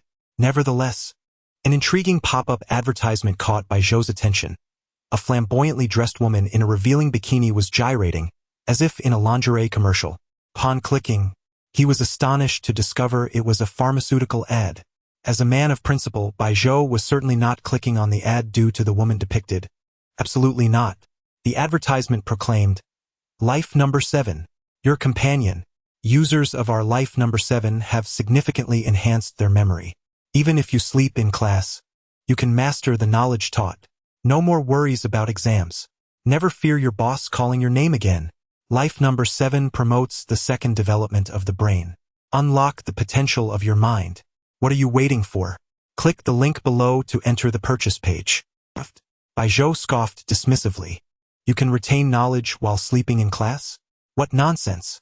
Upon clicking the link, he found it led to a store on a popular e-commerce platform, which had a monthly sales record of 0 and had only just registered that day. Shaking his head, Bai Zhou remarked, "Who could possibly believe such a fraudulent ad? Would anyone buy from this store?" With that, Bai Zhou swiftly clicked on the Buy Now button. Chapter 61. Do you want the leftover tea eggs? On a new day, Bai Zhou awoke at noon. Lee Sinwei had long since departed for the school dance studio to practice, showing no signs of relaxation even on a Sunday.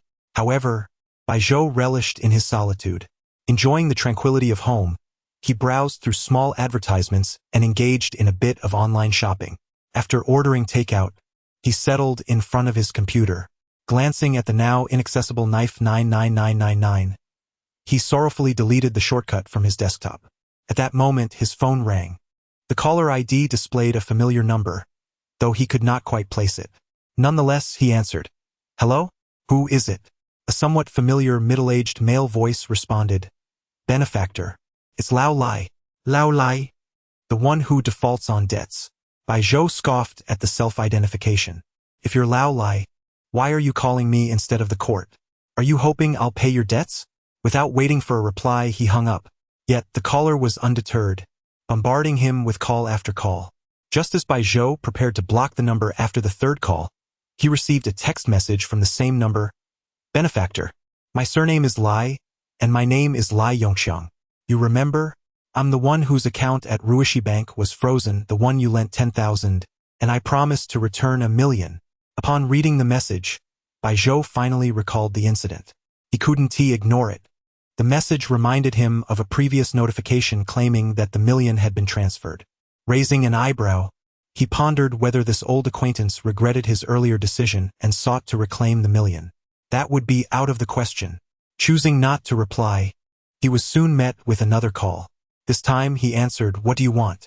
Relieved, the voice on the other end replied, "Benefactor, you finally answered. You've forgotten. I promised to treat you to a meal to express my gratitude upon returning to the country. I'm back now. Can you tell me where you are?" "I'm in Hanqing and can book a ticket to see you immediately." "Hanqing?" Bai Zhou felt a stir of excitement. What a coincidence. While most would be cautious of such calls, Bai Zhou felt no apprehension. Given his luck with schemers, even if it were a scam, he would surely benefit. Without hesitation, he replied, I'm at Tangshan Ipin in Hanqing. If you want to talk, come over. Upon hearing Bai Zhou's response, Lai Yongqiang was momentarily taken aback before decisively stating, I just got off the plane. Since you're in Hanqing, just wait for me. I'll come right over. After sharing his address, Bai Zhou hung up, a puzzled smile gracing his face. To think that this small loan might lead to a reunion. Around 4 in the afternoon, the doorbell rang. Peering through the peephole, Bai Zhou saw a sweaty, portly man in his 40s, whose labor had left him balding. He wore thin glasses, and Bai Zhou worried they might snap under the strain of his round face. The most amusing sight was the man struggling to balance a large box in his hands, nearly losing his grip due to his ample waist. Bai Zhou opened the door and inquired, Lao Lai? Yes, yes. The man nodded vigorously, panting, Benefactor, it's me. Lao Lai. May I come in? Come in, Bai Zhou replied, allowing him entry.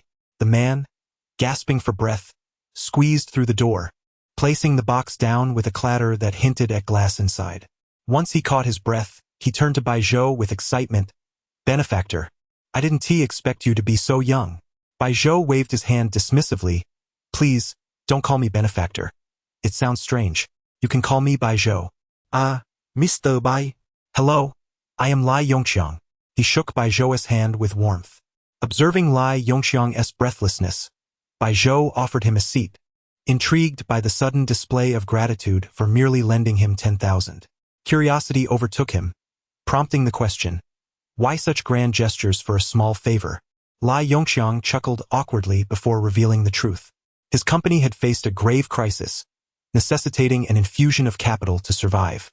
His substantial funds in a Swiss bank account had been frozen due to sabotage, requiring a specific amount to unlock. Without it, his enterprises would collapse. Thus, the 10,000 lent by Bai Zhou had effectively saved his life. Now, with funds secured, his entire group had revived, leaving him in high spirits and deeply appreciative of Bai Zhou.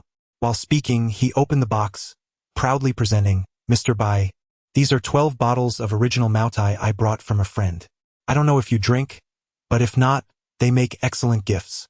And these 2 packs of premium cigarettes. There were only 3, but I couldn't bear to take one, so I brought the rest for you. Bai Zhou recognized the value of the items merely by their ornate designs, and he smiled, waving his hand. You needn't bring gifts. Then, glancing around, he remembered something. I have some leftover tea eggs from a few days ago. Would you like to take a couple? Caught off guard by the suggestion, Lai Yongqiang's mouth twitched. A whole box of Moutai and premium cigarettes, exchanged for merely 2 tea eggs? He hastily declined. Oh, no need, Mr. Bai. You keep the tea eggs for yourself. Bai Zhou shrugged. All right, you've traveled quite a distance.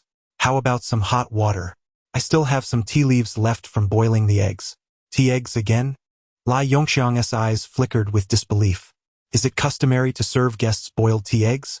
However, he found it difficult to articulate his thoughts, merely nodding in acknowledgement as he said, very well. Then, I appreciate it, Mr. Bai. Chapter 62. Do not seek the best, only the most expensive. Bai Zhou prepared tea without any particular finesse, simply breaking off a piece of tea leaves and pouring hot water over it before serving it to Lai Yongqiang. Lai Yongqiang expressed a token of gratitude, thank you, and attempted to take a sip. However, upon noticing the leaves had not yet steeped, he refrained. Bai Zhou settled across from him and casually inquired, Old Lai, what business are you in? You just handed me $1 million without a second thought? As for why Bai Zhou called him Old Lai, it was because this fellow had introduced himself as such during their very first phone call. Even though Lai Yongqiang was 2 decades older than Bai Zhou, the nickname seemed quite fitting. Lai Yongqiang showed no visible reaction, merely smiling as he waved his hand dismissively. Oh, it's nothing much, just dealing in medical equipment. Medical equipment? Bai Zhou asked, not giving it much thought. That must be quite lucrative, right? With a seemingly earnest smile, Lai Yongqiang replied, not really, it's just small change. Bai Zhou observed Lai Yongqiang's demeanor and couldn't help but smirk slightly. $1 million handed over without batting an eye. And he called this small change? It appeared that Lai Yongqiang was even more adept at feigning modesty than he was. As the tea leaves steeped, Lai Yongxiang's thirst became increasingly evident. He picked up the cup, undeterred by the heat, and took a hearty sip. Wiping his mouth, he suddenly exclaimed, "By the way, Mr. Bai, this tea of yours is exceptional." Bai Zhou's lips curled into a subtle smile. He was well aware of the tea's quality, having spent 500 yuan on it. "Oh, it's nothing special, just da hong pao." Just the Hong Pao. Lai Yongxiang gazed at his cup, savoring the taste. To have such a clear, refreshing aftertaste without the proper brewing process. This must be top-tier da hong pao. With a smile, Bai Zhou replied, "Old Lai, you have good taste." At this, a hint of pride appeared on Lai Yongxiang's face. "Indeed, I, Old Lai, enjoy tea in my leisure time. When I'm by myself, I prefer tea over alcohol. Even if the finest wines are presented before me, tea simply suits my palate better."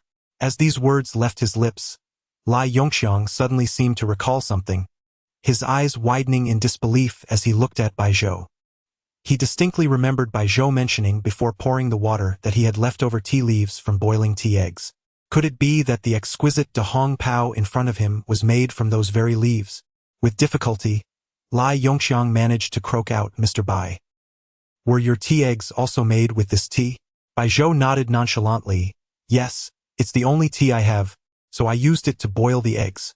Suddenly, Lai Yongxiang erupted into a fit of coughs, covering his mouth. He could hardly fathom that someone would use top-tier da hong pao to boil tea eggs. Surely, if this delicacy were sold at a breakfast stall, it would cost several times more than a dish at a five-star hotel. How much more, he couldn't say, but it would undoubtedly make headlines.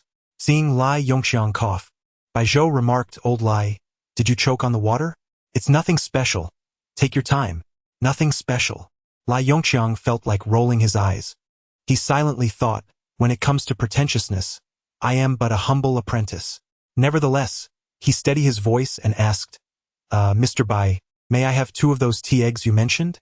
He regretted his initial refusal. Why hadn't he accepted Bai Zhou's offer when it was made? Those were tea eggs boiled with top-tier da hong pao. This was something that money alone could not buy. Bai Zhou, intrigued, replied, "Oh, were you not just saying you didn't want any?" Actually, I'm hungry." As dusk settled, Bai Zhou and Lai Yongxiang departed from Tangchun Yipin. Before leaving, Bai Zhou informed Li Xinwei that she need not wait for him that evening, and then he left with Lai Yongxiang.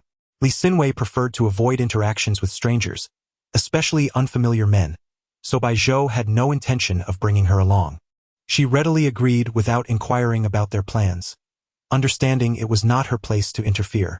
Throughout the journey, Lai Yongxiang cast admiring glances at Bai Zhou, even giving him a thumbs up, exclaiming, "Mr. Bai, I truly admire your family standing." Family standing? Bai Zhou paused for a moment. He soon realized that Lai Yongxiang, much like Long Jianxin before him, had misunderstood the nature of his relationship with Li Xinwei. However, Bai Zhou felt no need to clarify.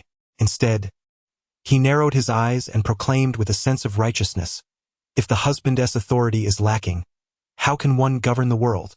This elicited another wave of admiration from Lai Yongxiang, who gave a thumbs up and shouted, "Mr. Bai, you're incredible." Clear's throat. Of course, such matters were trivial. Lai Yongxiang ushered Bai Zhou into his Infinity luxury vehicle. The driver had been waiting since the afternoon. It was said that Lai Yongxiang had reserved a room at the Jean Rouet Hotel, awaiting Bai Zhou to join him for dinner. As the car made its way down the road, Lai Yongxiang opened the small fridge in the back of the Infinity, retrieving a bottle of red wine and 2 glasses. He poured a glass for Bai Zhou, saying, "Mr. Bai, please give it a try. This is from Bordeaux, straight from the factory, without even a label." Bai Zhou noted that Lai Yongxiang's Moutai was indeed from the source, and now the red wine was also label-free. He couldn't help but wonder just how much money Lai Yongxiang had in his bank account at Ruishi Bank. However, that was personal information, and Bai Zhou had no right to pry. Raising his glass, he took a sip and grimaced. It was sour and unpalatable. Bai Zhou realized that the preferences of the wealthy often left much to be desired. This was the second time he had hit a sour note, first with the ace of spades at the Smile Bar, and now with this unlabeled red wine. Yet, it was Lai Yongxiang's words that struck a chord with Bai Zhou. "Do not seek the best, only the most expensive." With wealth comes the freedom to spend lavishly, to live life unrestrained. Observing Lai Yongxiang's earnest demeanor, Bai Zhou couldn't help but inwardly reflect, realizing he still had much to learn. Nevertheless, Bai Zhou had no intention of changing. Even with newfound wealth, why should he subject himself to such torture? Let those genuine affluent individuals undertake these superficial projects. Chapter 63. The Convergence of Spirits and Mortals. It was not until the deep hours of the night that Bai Zhou, reeking of alcohol, was escorted home by Lai Yongxiang's driver. In all honesty, Lai Yongxiang fared even worse, having already succumbed to slumber in the car. This marked Bai Zhou's first foray into socializing since he became aware of his peculiar constitution. Initially, he had assumed that Li Xinwei would retire early for the night, but he was surprised to find the living room still illuminated. How could you drink so much? Li Xinwei's melodic voice was the last thing Bai Zhou heard that evening. As dawn broke, Bai Zhou awoke with a throbbing headache, slowly opening his eyes. Lying in his own bed, he rubbed his forehead and sighed, realizing, indeed, one should never indulge excessively in alcohol. However, just as he attempted to rise, he felt an unexpected heaviness in his covers. Upon closer inspection, he discovered Li Xinwei had somehow procured a chair and was seated beside his bed, clad in her pajamas, peacefully dozing off. What on earth? Bai Zhou was momentarily bewildered by the scene before him. He also noticed that the bedding had been changed, and the sheets had been replaced with fresh ones. Did I act strangely last night? As the saying goes, a drunken man speaks his mind. Yet, Bai Zhou, being a man, was acutely aware that once truly intoxicated, one lacks the energy and capacity for such bewildering actions. Moreover, the fact that Li Xinwei was perched upon a chair rather than lying in bed indicated that the situation was not perilous.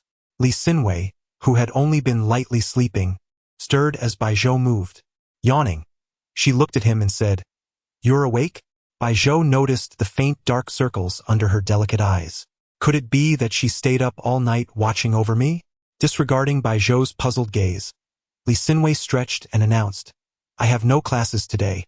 I shall catch up on some sleep. If you plan to return for lunch, do let me know in advance." With that, she turned and exited the bedroom, taking her chair with her. Bai Zhou awkwardly climbed out of bed and washed up briefly. As he stepped out of the bedroom, he was greeted by an array of items draped across the balcony, blocking the sunlight. Among them were his duvet, sheets, and even a dress that belonged to Li Xinwei. If memory served him right, this was the very dress she had worn the previous day. Ugh! No need to reminisce. The evidence is right before me. The aftermath of last night's drinking escapade had evidently extended to his stomach, and it appeared Li Xinwei was not exempt either. Had she truly cared for him throughout the night? Not only had she laundered the bedding, but she had also remained at his bedside? Bai Zhou felt utterly disoriented. On the dining table lay a glass filled with warm honey water. Upon lifting the cup, he realized that Li Xinwei had not immediately returned to sleep but had prepared this drink for him first. He gazed at the closed door to her room and shook his head slowly. Something feels amiss. Very amiss. This sense of disquiet stemmed not from Li Xinwei, but from himself. He sensed that she was gradually embedding herself in his thoughts. The longer he was around her, the more pronounced her nurturing qualities became. Yet, Bai Zhou managed to restrain himself, muttering, "Alcohol is truly a wretched thing." He recalled a phrase he once encountered. In ancient times, wine nourished the spirit. Now it nourishes the specter. Until dawn, the specter does not return. Smoke tarnishes reputation. Wine ruins the soul. When both smoke and wine converge, the line between spirit and mortal blurs. This suddenly resonated deeply with him. Of course, moderation posed no issue. It was excess that led to complications. Bai Zhou, choosing not to disturb Li Xinwei, resolved to seek out a breakfast stall before heading to school. Just as he finished dressing, the doorbell rang. Upon opening the door, he was greeted by a deliverman, who handed him a small package. Confused, Bai Zhou realized he had forgotten what he had ordered while under the influence of alcohol. Inside the colorful box, for characters stood out, "Life number 7. Ah, he recalled. This was the miraculous supplement claimed to enhance memory, allowing one to absorb knowledge even while asleep in class. With the product now in his possession, he felt compelled to try it. He opened one capsule, pouring out 3 pills and washing them down with the remaining honey water. Tastes bland. Feels unremarkable, he mused, placing the remaining capsules aside before departing. After breakfast, Baizhou drove his BMW X6 to school, relieved that he would no longer be late thanks to his own vehicle. The parking lot at Hancheng Normal University was conveniently located outside the back gate, so he parked without needing to drive onto campus. With time to spare, he first headed to his dormitory. Inside, his 3 roommates were already awake, groggy-eyed and wrestling with their blankets. Upon his entrance, they froze, staring at him in silence for 3 minutes before springing from their beds. Huzi, grinning broadly, exclaimed, "Isn't this my brother Zhou? A rare sight indeed. What brings you back home?" Baizhou shot him an annoyed glare and retorted, "Get lost." Eventually, he accompanied his roommates to class. The lesson that day was history. At Hancheng Normal University, the education curriculum was diverse, encompassing a myriad of subjects. As Baizhou settled into his seat, he struggled to shake off the lingering fatigue from the previous night's revelry. To stave off sleep, he diligently flipped through the history textbook, hoping to encounter an engaging tale that could dispel his drowsiness. However, reading while sleepy, that only compounded his weariness. True to form, he soon succumbed, resting his head on the desk and drifting off. Uncertain of how much time passed, he was jolted awake by a gentle nudge. Blinking his bleary eyes, he recognized one of his roommates, who, with a hint of embarrassment and amusement, whispered, "Brother Zhou, the teacher is calling on you." "Huh?" Baizhou jolted upright, only to find Huzi standing beside him, head bowed and face flushed, while their classmates stifled laughter. The teacher, looking exasperated, addressed Huzi, "Did you think I wouldn't recognize Baizhou? I believe I just called him to answer a question, didn't I? What is the purpose of your standing up?" Chapter 64. Another conscientious store has been sealed. In an instant, Baizhou comprehended the situation. Huzi, seeing himself asleep, hesitated to wake him and decided to take the blame himself.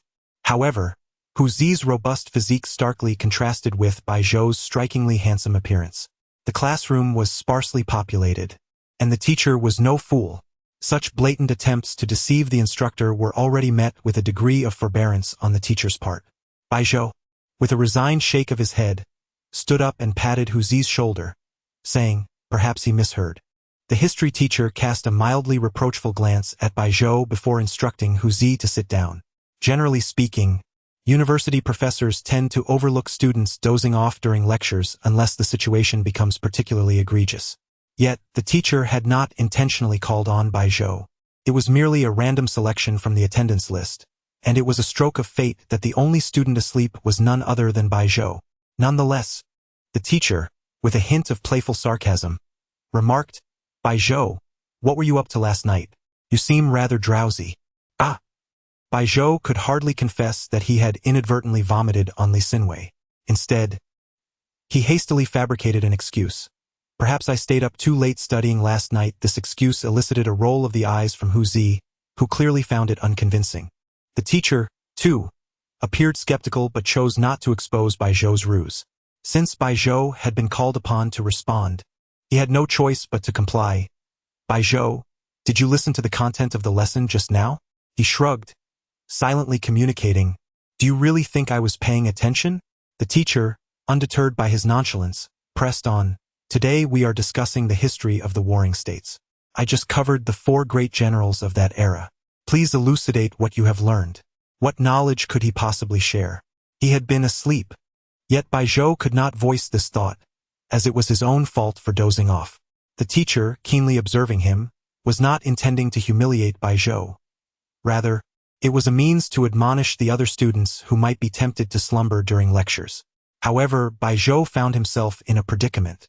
History had always been his Achilles heel since he had entered this world, as the lengthy and formulaic prose in textbooks failed to capture his interest. What to do now? He steeled himself to speak. Baizhou rummaged through his mind for any knowledge he possessed about the 4 great generals of the warring states and began. The title of the 4 great generals of the warring states was not originally coined during that period. It was actually mentioned by the Western Han Dynasty poet Dongfang Shuo, who said as Baizhou began to articulate his thoughts, The teacher at the podium began to listen intently. What he spoke was accurate and indeed found in the textbook, although it had not been covered in today's lesson. Suddenly, it dawned on her that Bai Zhou's earlier comment about studying late last night might have been genuine. The four great generals of the warring states are generally regarded as Bai Qi of the Qin, who served under King Si and Ji, and his counterpart, Lian Per of Zhao. Additionally, there was Wang Jian during the reign of King Zheng of Qin, along with Li Mu of Zhao during the same period. Bai Zhou discovered that as he organized his thoughts, a wealth of information began to flow forth, and he found himself speaking with increasing fervor. When King Zhaoxiang killed Bai Qi, Emperor Qin Shi Huang Yingzheng was still all right. The teacher, realizing Bai Zhou was delving into the lives of the four great generals, quickly interrupted him. Bai Zhou noticed the expressions of his classmates had shifted. Even the teacher wore a look of exasperation. At that moment, Hu Zi unexpectedly gave Bai Zhou a thumbs up, exclaiming, "Bai Zhou, impressive. I had no idea you had this talent." The teacher cleared her throat emphatically and admonished, "Lu Hu, what are you doing?" Hu Zi immediately fell silent. The teacher then glanced at Bai Zhou and said, "Enough. You may lie down and continue your nap." "What?" The surrounding students reacted in disbelief at the teacher's words, astonished that she would permit students to sleep during class. The history teacher scanned the room and declared, "What are you all gasping about? If you stayed up late studying and forgot to sleep, I welcome you to doze off in my class. Look at Bai Zhou, who is now in university and still maintains his diligence in learning." With that, the teacher unexpectedly praised Bai Zhou. Yet, at that moment, he was too dazed to appreciate it. Internally, he questioned, "When did I acquire such peculiar knowledge?" Suddenly, he recalled one detail. "Did I eat a life no. 7 this morning? Surely not. Could it be that life number 7 truly enables one to absorb knowledge even while asleep in class? This seems rather implausible." Bai Zhou marveled at how the situation had taken on an almost fantastical quality, bordering on extraterrestrial technology. In truth, much of what he had recounted had never been discussed in class. Yet all the information was contained within the textbook he had been perusing in a desperate bid to stay awake. Thus, the knowledge had entered his mind almost imperceptibly. At that moment, Bai Zhou pulled out his phone from beneath the desk and casually opened an online novel. He swiftly skimmed through 10 chapters before shutting off the screen and closing his eyes. Bai Zhou began to consolidate the memories in his mind.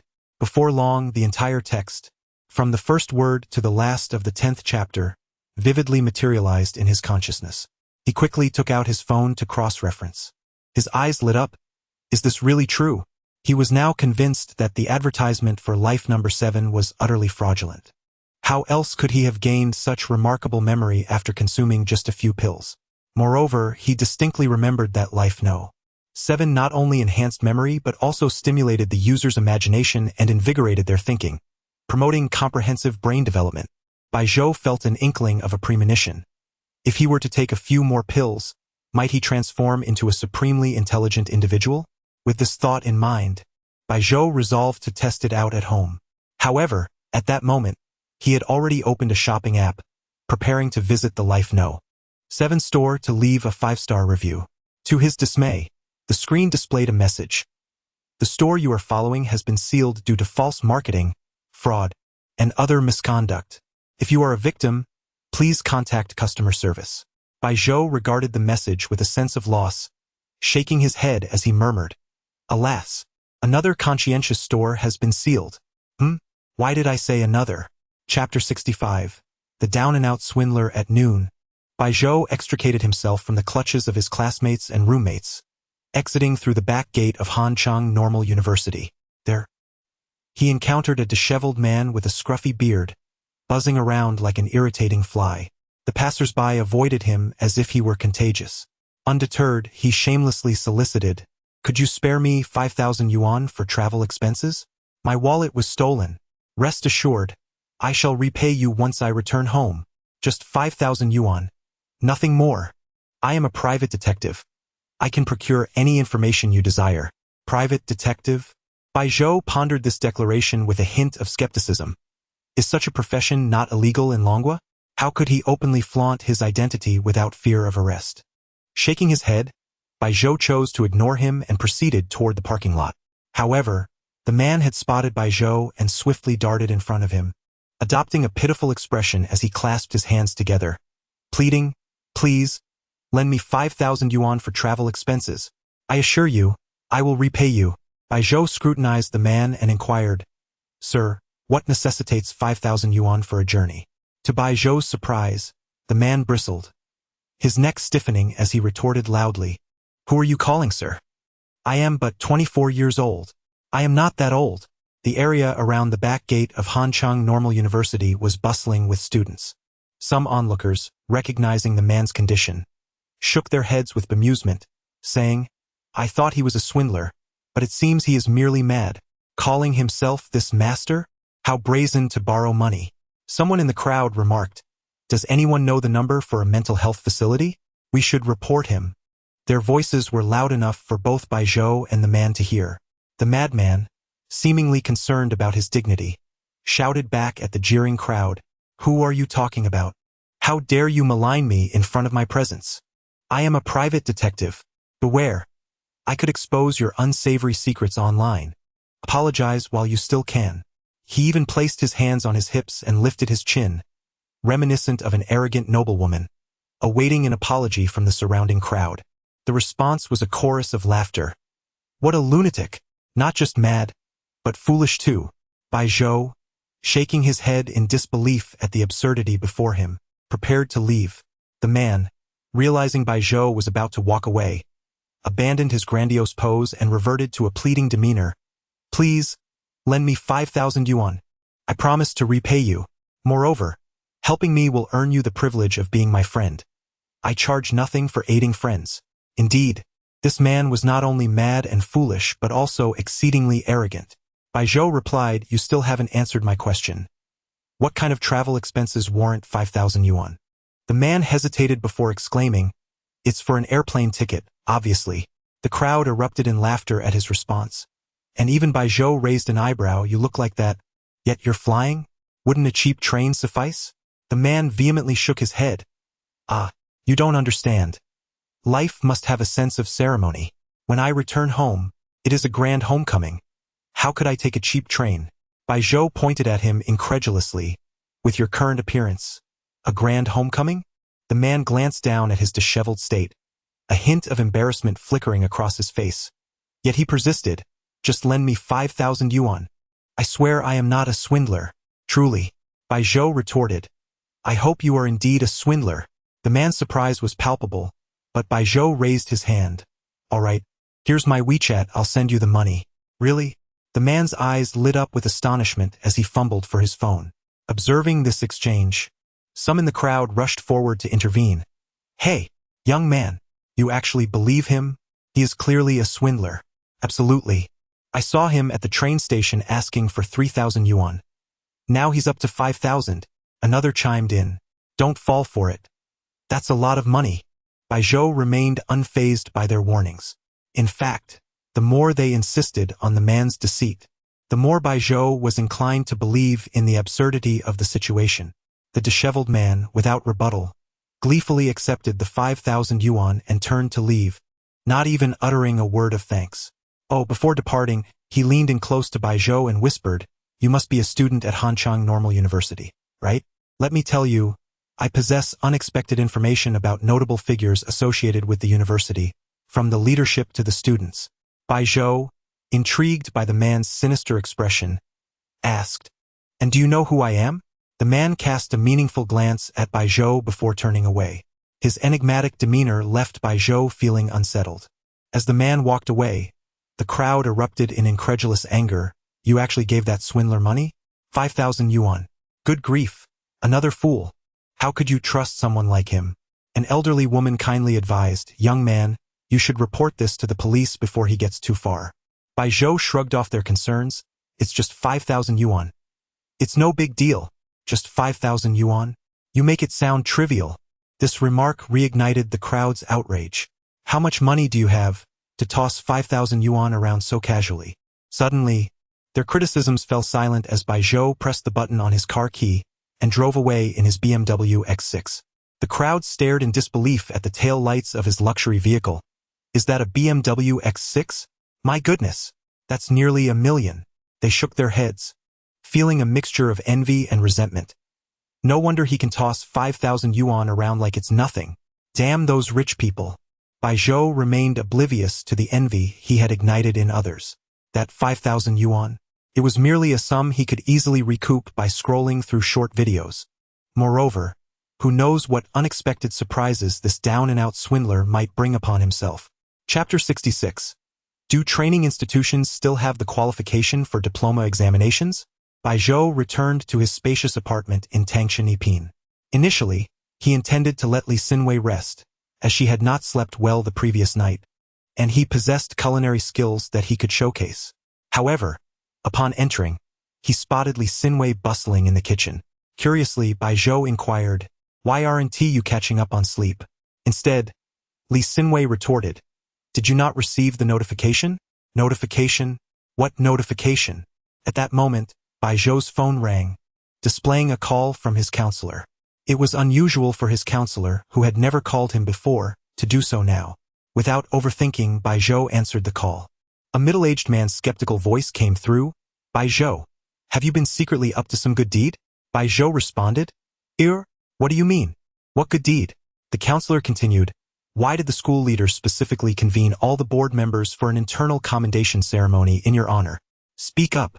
What is it that I, as your counselor, am unaware of, yet the school leaders are informed?" Bai Zhou was perplexed. Commendation ceremony? I have no idea what you're talking about. His mind raced. Could it be that the school had learned about his assistance in apprehending a robbery gang at the back gate of the medical school? He then glanced at Li Xinwei, who was still busy in the kitchen. She had also received a notification. This could only mean, well, the school was actually holding a commendation ceremony because of his act of saving Li Xinwei. Bai Zhou sighed into the phone. This is a long story. Since it was indeed a lengthy tale, the counselor did not press further, noting that everything would become clear by the afternoon regarding the purpose of the internal commendation ceremony, primarily for Li Xinwei's sake. After all, the nature of the incident was somewhat delicate. After a simple lunch, Bai Zhou drove his BMW X6 with Li Xinwei towards the school. Along the way, Li Xinwei looked at him in confusion. "Are you sure this car is yours from the lottery?" Bai Zhou nodded matter-of-factly, "Of course." Li Xinwei began to doubt whether Bai Zhou was indeed a lucky charm. Winning an apartment in the Tangshan Yipin lottery and then winning a BMW X6 at an amusement park shooting game? Where was the struggle in that? Typically, men embark on their career journeys post-graduation. Yet Bai Zhou had become a life winner while still in university through sheer luck? Who would believe such a tale? Bai Zhou intended to head straight to the school but was drawn to a small crowd at a narrow intersection. This group comprised migrant workers searching for jobs amidst corners plastered with recruiting advertisements. Where they gathered, the small ads thrived. Bai Zhou felt a stir of compassion and, without informing Li Xinwei, parked the car by the roadside. He instructed her, "Wait in the car. I'll take a look." He plunged into the throng. His sudden appearance caught the attention of the migrant workers, who noted that he had just stepped out of a BMW. Although they did not recognize the value of his attire, they could tell he was distinctly out of place. This perception stemmed from their long-standing feelings of inferiority. They instinctively maintained a distance from him, as if fearing their dust might tarnish his polished demeanor. However, Bai Zhou was unfazed. He harbored no prejudice against them. Instead, while they kept their distance, they gazed at him with expectation, asking, "Boss, are you hiring? I can do labor, cleaning, plumbing, anything." As one worker spoke, others quickly joined in, surrounding Bai Zhou as if he were a recruiter. Feeling somewhat awkward, he waved his hands. No, I'm not here to hire. I'm actually just looking at the ads." One individual gave him a thumbs up, exclaiming, "Look at him. Even with his wealth, he's trying to earn some extra cash. What reason do we have not to strive harder?" "Exactly. Let us work hard. We can survive in the big city." Bai Zhou felt a mix of helplessness and amusement. Who would have thought that his casual foray into seeking an advertisement would ignite such passion in these individuals? He refrained from engaging further and directed his attention to the wall adorned with colorful ads. However, his focus diverged from the job listings. He sought out those vibrant advertisements unrelated to employment. After scanning the wall, he shook his head in disappointment. Indeed, the misleading ads offered little of value. Before leaving, He made a mental note of one phone number. It read, "The largest and most professional vocational education training institution in the country. A total of 367 students have obtained vocational, associate, bachelor's, master's, and doctoral diplomas. Sangshu Education Training School, where students excel in professional skills. After 1 month of internal training, you can qualify for diploma examinations." To put it bluntly, this was a deceptive educational institution. One must wonder, within the entire Dragon Country, which training school could legitimately grant students the qualification to sit for diploma examinations without attending classes.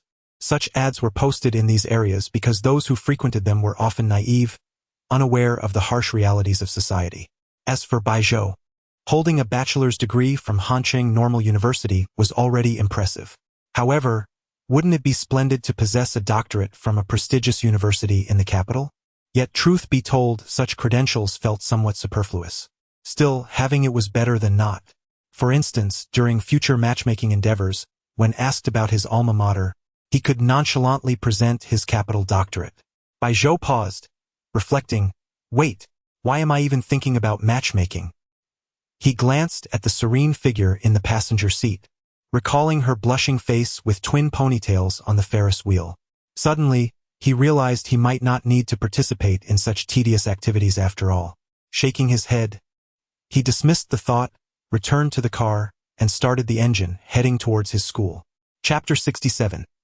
Better to offend a gentleman than a small person.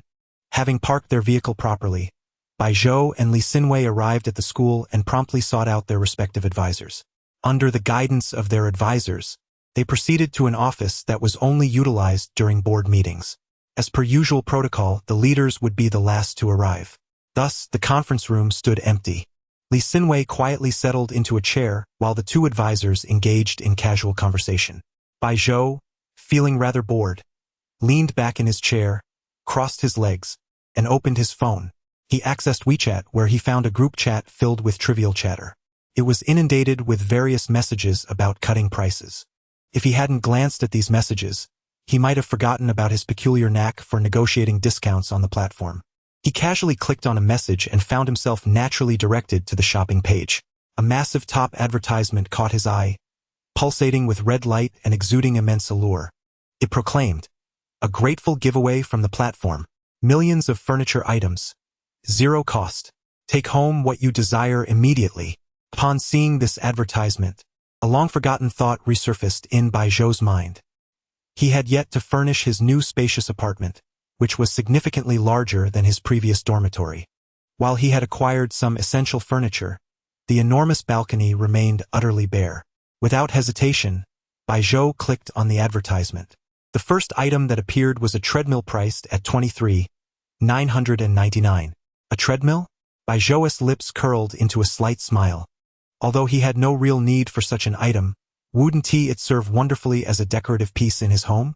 With that thought, he clicked "I want to negotiate a price." "You have negotiated the price down to 19,999, just 17 away from obtaining a smart treadmill for free. One more cut could secure it for you." Wow! In just one cut, I knocked off 20,000. Bai Zhou had expected to save only a few thousand. To his surprise, he had managed to eliminate the bulk of the cost. Even if he had to pay the remaining few thousand, it would still be a bargain. With 3 opportunities to negotiate, he seized the moment. "You have negotiated the price down to 20,999, just 16,600 away from obtaining a smart treadmill for free. One more cut could secure it for you. You have negotiated the price down to 23,999. Congratulations. You have obtained a smart treadmill for free. Please fill in your delivery address. The item will arrive within 24 hours. Success." Bai Zhou felt a rush of excitement. Indeed, his remarkable knack for negotiating discounts remained unblemished. Continuing with zeal, he encountered a luxurious gaming chair. "Congratulations. You have obtained a luxurious gaming chair for free. It will be delivered within 24 hours. He proceeded to negotiate for a complete electric tea set, then an inflatable silicone doll, and even a high-end air conditioner, a top-tier 3090 computer, and a massage bathtub equipped with a refrigerator and intelligent sound system. Every item, regardless of its utility, was fair game, as long as it could fit in his home. He claimed them all. Contentedly reviewing his order details, he nodded in satisfaction. Suddenly, he paused over one peculiar item in his cart. It seemed something strange had slipped in. Clearing his throat, Baijiu felt a flush of embarrassment. Despite the awkwardness, he couldn't bring himself to refund it. After all, who didn't harbor a bit of curiosity? While Baijiu was immersed in his pricing escapade, a cold scoff interrupted him. "Is this a place for you to play on your phone?" Upon hearing the voice, Baijiu raised an eyebrow. The remark was evidently directed at him. Slowly, he lifted his head to find a middle-aged man with a receding hairline and black-rimmed glasses glaring at him in indignation. As he scanned the room, Baijiu noticed that the number of attendees had gradually increased, revealing the presence of school leaders and various board members. He discreetly tucked his phone away, glancing at the man with the receding hairline. The man scoffed again. "I wonder why the school holds a recognition ceremony for students like you." Baijiu's brow furrowed slightly. He recognized he might be in the wrong here, yet the man seemed to harbor a significant grievance against him, as if Baijiu had previously offended him in some manner. However, Baijiu couldn't recall ever meeting the man before. Just as the man seemed poised to continue, the small door at the front of the room swung open. The man's demeanor shifted dramatically. His previous anger dissipated as a sycophantic grin spread across his face, and he scampered over, exclaiming, "Principal, you're here. Please, take a seat." Baijiu watched in bemusement, unable to suppress a thumbs up for the man's swift transformation. At that moment, Baijiu's advisor leaned in and whispered, "Baijiu, this is the head of our school's teaching department, Fu Yong. You may not know him, and that's understandable. He is not well regarded among us. It would be wise not to offend him." Baijiu could discern the disdain in his advisor's voice. Evidently, Fu Yong was not held in high esteem. The adage "better to offend a gentleman than a small person" echoed in Baijiu's mind. Yet it seemed he had inadvertently crossed Fu Yong. Curiosity piqued. Baijiu pondered how he could have upset this man, whom he had never engaged with. "Mr. Lai, you have returned to the country? Oh, such a trifling matter. Why trouble your esteemed self, Mr. Lai?" An odd premonition stirred within Baijiu. He quickly glanced toward the small door and saw Fu Yong fawning over a plump man who had just entered. To his astonishment, Baijiu realized that the prominent Mr. Lai was indeed a member of the school's board. What a small world it was. "Mr. Lai offered a perfunctory acknowledgement to Fu Yong before his gaze brightened as he spotted Baijiu. Baijiu, understanding the man's intentions, subtly shook his head. Mr. Lai paused, cleared his throat, and nodded at Baijiu before taking a seat on the plush couch in the conference room. Baijiu preferred to avoid complications, yet he was intrigued about how he had offended Fu Yong. If Mr. Lai were to approach him with camaraderie, it would surely put Fu Yong in an awkward position. However, that awkwardness only deepened Baijiu's curiosity about Fu Yong's inexplicable animosity. Fu Yong's obsequious performance continued as a graceful woman, appearing to be in her late 20s, stepped through the small door. Fu Yong's eyes gleamed with a hint of admiration as he eagerly approached her, exclaiming, "Ms. Yoon, you have graced us with your presence." "Ms. Yoon?" Baijiu's eyes widened in surprise, not solely because of her beauty. Instead, he felt an undeniable familiarity with the woman. He was certain he had encountered her before, yet the memory eluded him. After evading the outstretched right hand of Fu Yong, she caught sight of Baijiu. A distinct glimmer flickered in her eyes, followed by a playful smile gracing her lips. For reasons unknown, Baijiu felt an inexplicable chill traverse his spine upon witnessing that smile. Chapter 68. The intriguing Fu Yong. Beautiful things, regardless of their location, ignite passion in everyone's hearts. Such is the case with President Yoon. Clad in a deep blue dress and adorned with sparkling high heels, her long, straight, fair legs gracefully strode in, leaving a trail of fragrant air in her wake. Instantly, she captured the attention of everyone in the conference room. Even the corpulent Lao Lai could no longer remain seated. He stood up enthusiastically to greet President Yoon. However, she merely smiled and nodded in acknowledgement, disregarding the outstretched hands. Yet, those yearning for a handshake appeared unfazed, seemingly accustomed to President Yoon's demeanor. Soon, the scattered attendees settled into their seats, and the internal commendation meeting officially commenced. The principal, whose hair had turned gray, sat at the forefront, glasses perched on his nose, and began his presentation. Esteemed board members and teachers of the school, good day. Today, we convene this internal commendation meeting to honor our brave student, Bai Zhou. His actions are indeed worthy of recognition, yet due to the unique nature of this incident, it is not appropriate for widespread publicity. As he spoke, the principal glanced at the quietly composed Li Xinwei, seemingly seeking her approval. Li Xinwei, with an impassive expression, slowly nodded. The principal sighed softly and continued. Just as he concluded his account of the incident, bang! A loud thud resonated as a board member slammed his hand on the table, exclaiming, "Scoundrel! I never imagined such things could occur in our school. There must be severe consequences." Indeed, such despicable acts, they echoed, expressing their outrage upon hearing about Long Gu's actions. Lao Lai, too, was filled with indignation, though he cast a surprised glance at Bai Zhou and Li Xinwei, internally musing, "So, Mr. Bai and Mrs. Bai share such a connection? A hero saving a damsel, leading to a tale worth telling." Remarkably, Lao Lai found himself unexpectedly singing praises in his heart. At that moment, President Yun's beautiful eyes shimmered with a flicker of anger as she regarded Li Xinwei with a sympathetic gaze. However, her eyes brightened when they fell upon Bai Zhou.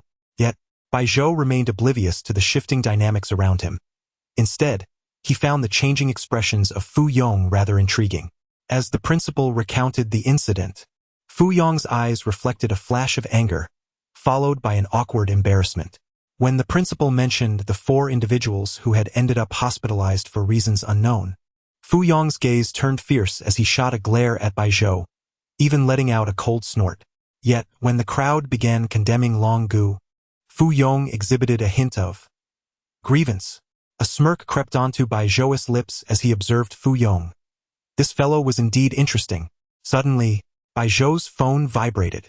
Upon checking, he saw a message from the down-and-out scammer he had added earlier that day, whose WeChat name was Black Spade J. Exuding an air of mystery, Black Spade J sent a message. "Ha ha ha ha, I have returned." Along with it, he transferred 5,000 yuan to Bai Zhou, stating, "See, I didn't deceive you. As soon as I got home, I could repay you.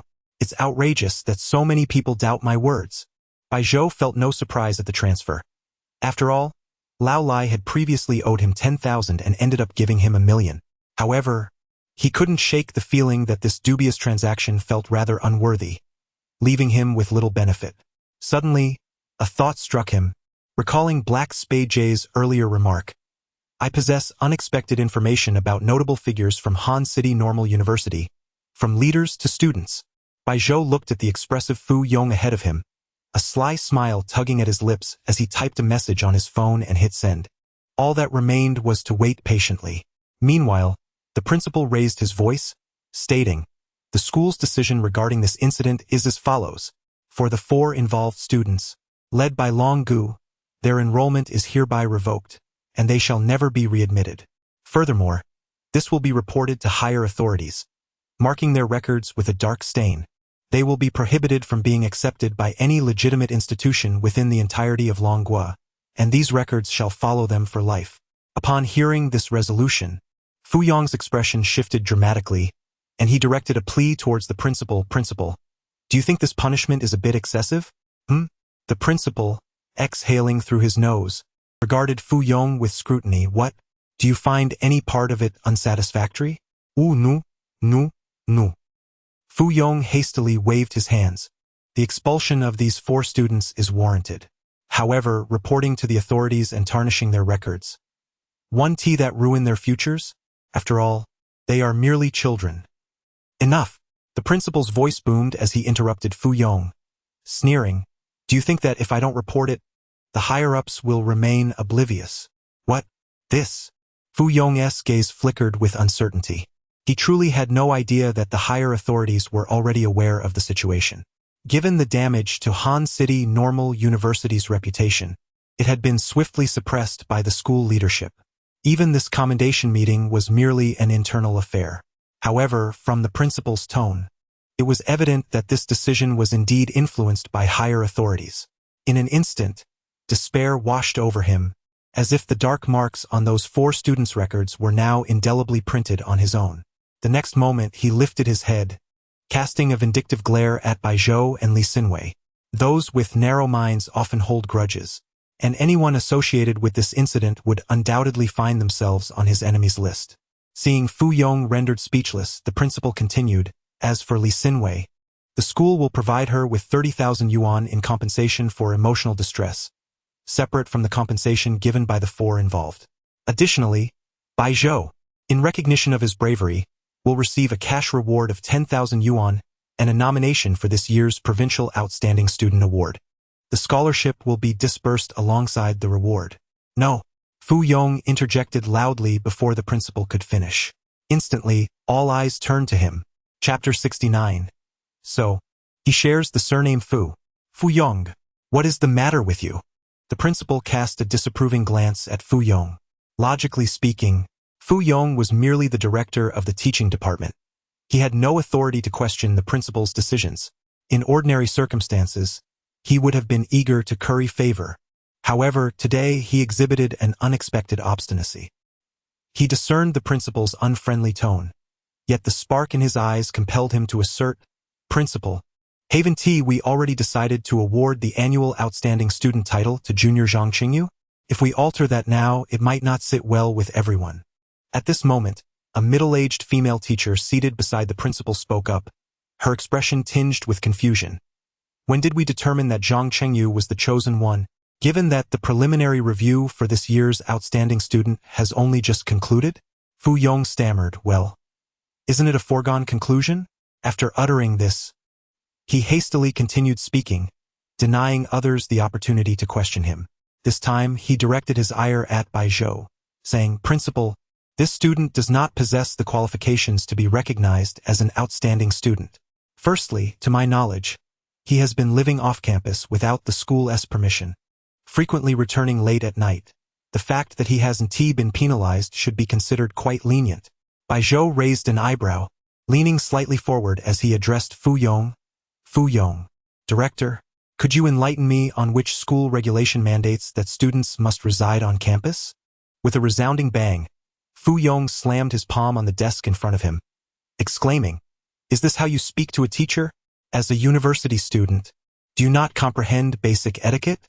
Furthermore, when he entered the conference room, he was nonchalantly playing on his phone. Ask these teachers and board members around us, who among them would engage in such behavior during a meeting? Fu Yong's remarks exuded a sense of deliberate provocation, akin to a petulant child arguing for the sake of it. The surrounding teachers and board members began to realize that Fu Yong was clearly targeting Bai Zhou. Each wore an expression of intrigue, seemingly curious about the underlying conflict between the two. Fu Yong continued, "If he is to be considered for the annual outstanding student title, then let this incident be publicized, so that students understand on what grounds Bai Zhou merits this distinction." "Fu Yong," the principal interjected sternly, furrowing his brow.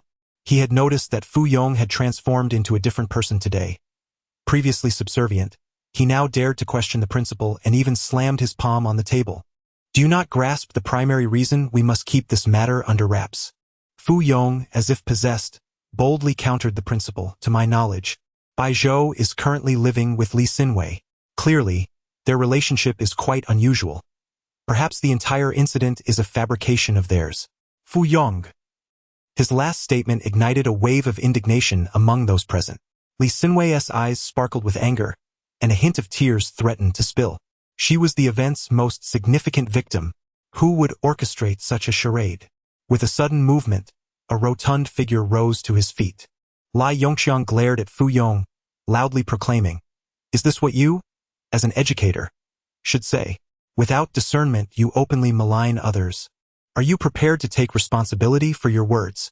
The attendees of the meeting exchanged surprised glances at Lai Yongxiang's reaction. Even Fu Yong was momentarily taken aback. While he had dared to challenge the principal today, he lacked the courage to confront Lai Yongxiang.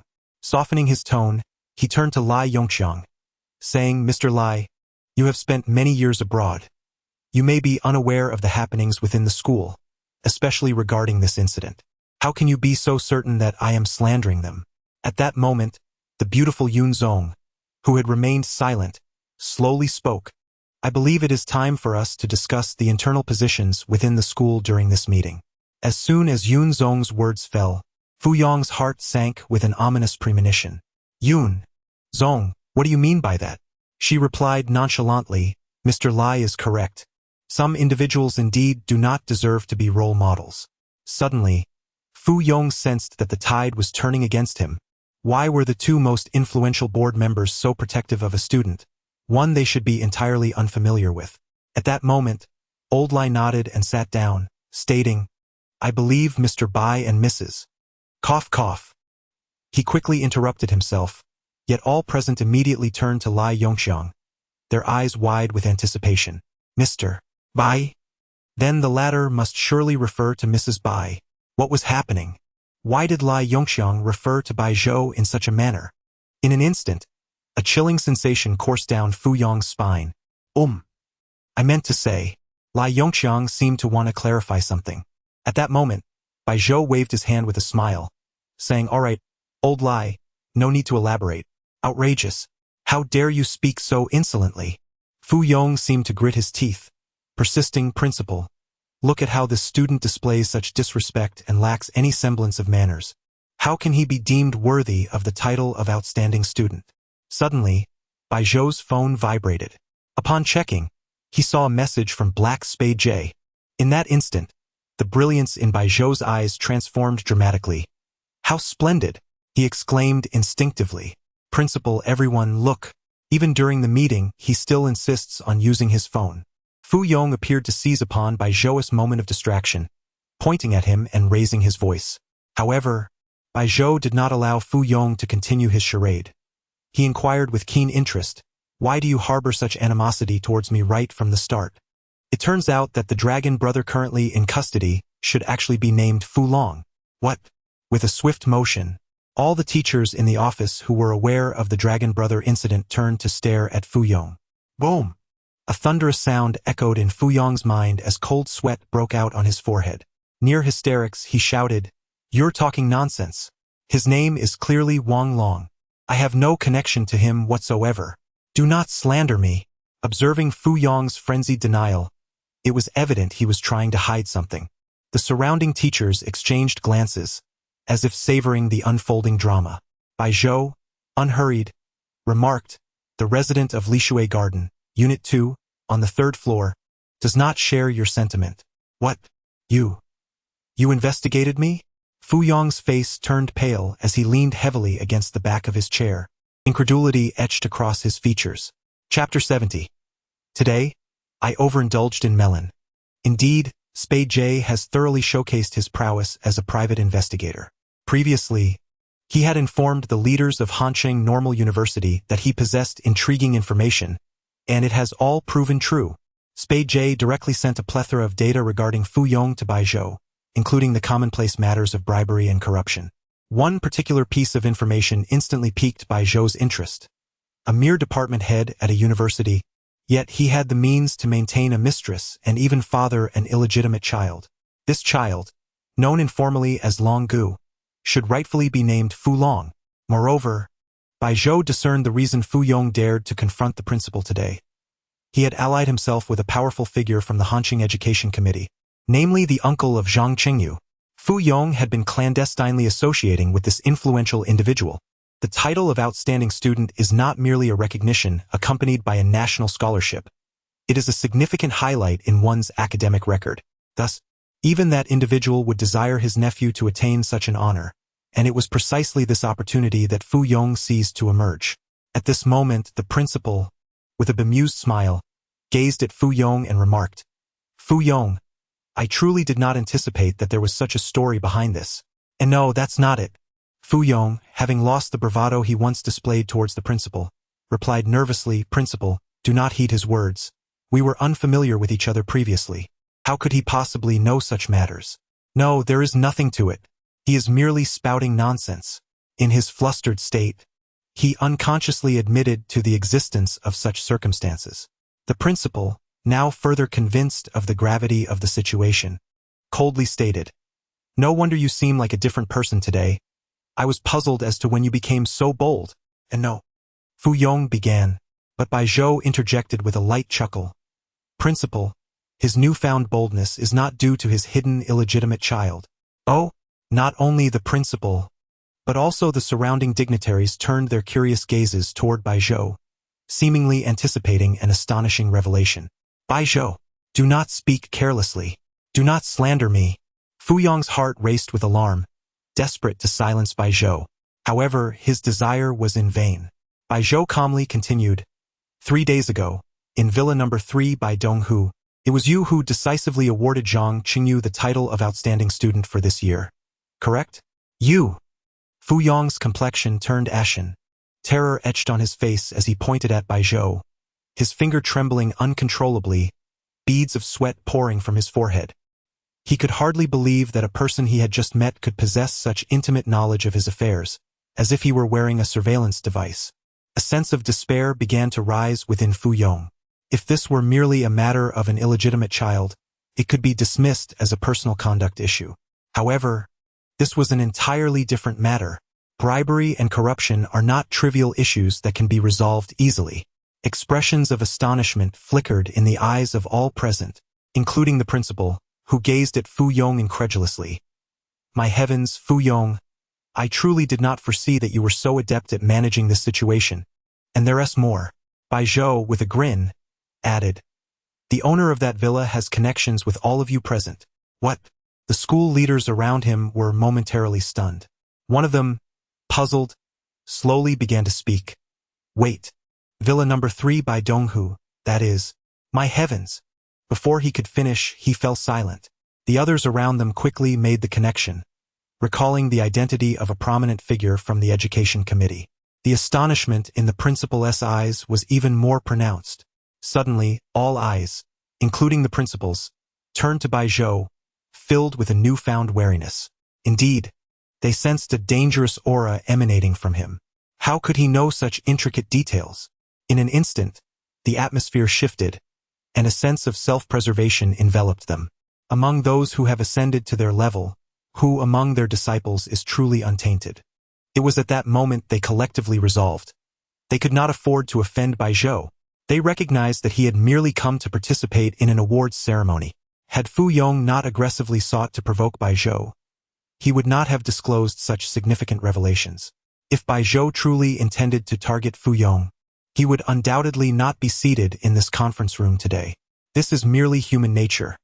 In the face of the unknown, fear is an inevitable reaction.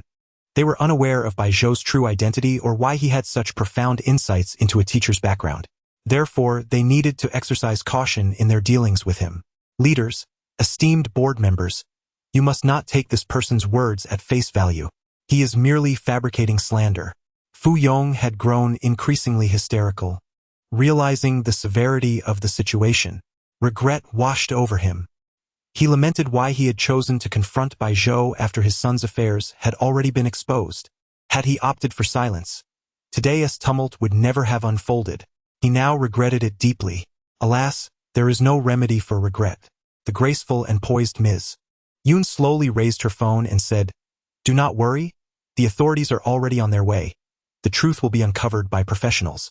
What? You? With a sudden start, Fu Yong stood up, his expression one of sheer terror as he gazed at Ms. Yoon. He then turned and bolted towards the conference room door. There was only one course of action: to flee. He intended to rush to Villa No. 3 and bring that individual along. They had connections abroad. Once they left the country, all would be resolved. Yet, with so many people present in the conference room, would he be granted the opportunity? Lying in wait at the entrance was Lai Yongqiang, who promptly blocked the doorway. His robust presence left the slender, balding Fu Yong utterly defenseless. Ah! A scream echoed as Lai Yongqiang sat down heavily, pinning Fu Yong to the ground. Lai Yongqiang, with a hint of amusement, remarked, No need to rush. Uncle JC will help you investigate. By the time Fu Yong extricated himself from Lai Yongqiang's ample bulk, he was seized by a pair of gleaming handcuffs. Meanwhile, someone in an office, savoring a fine tea gifted to him, was bewilderedly taken away, completely unaware of how he had fallen from grace. After Fu Yong was escorted away, matters at the school reached a temporary resolution.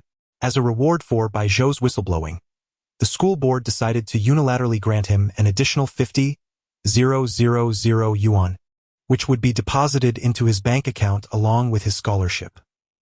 To all the charming and dashing readers, Happy New Year! Chapter 71. Is this really 8 years old?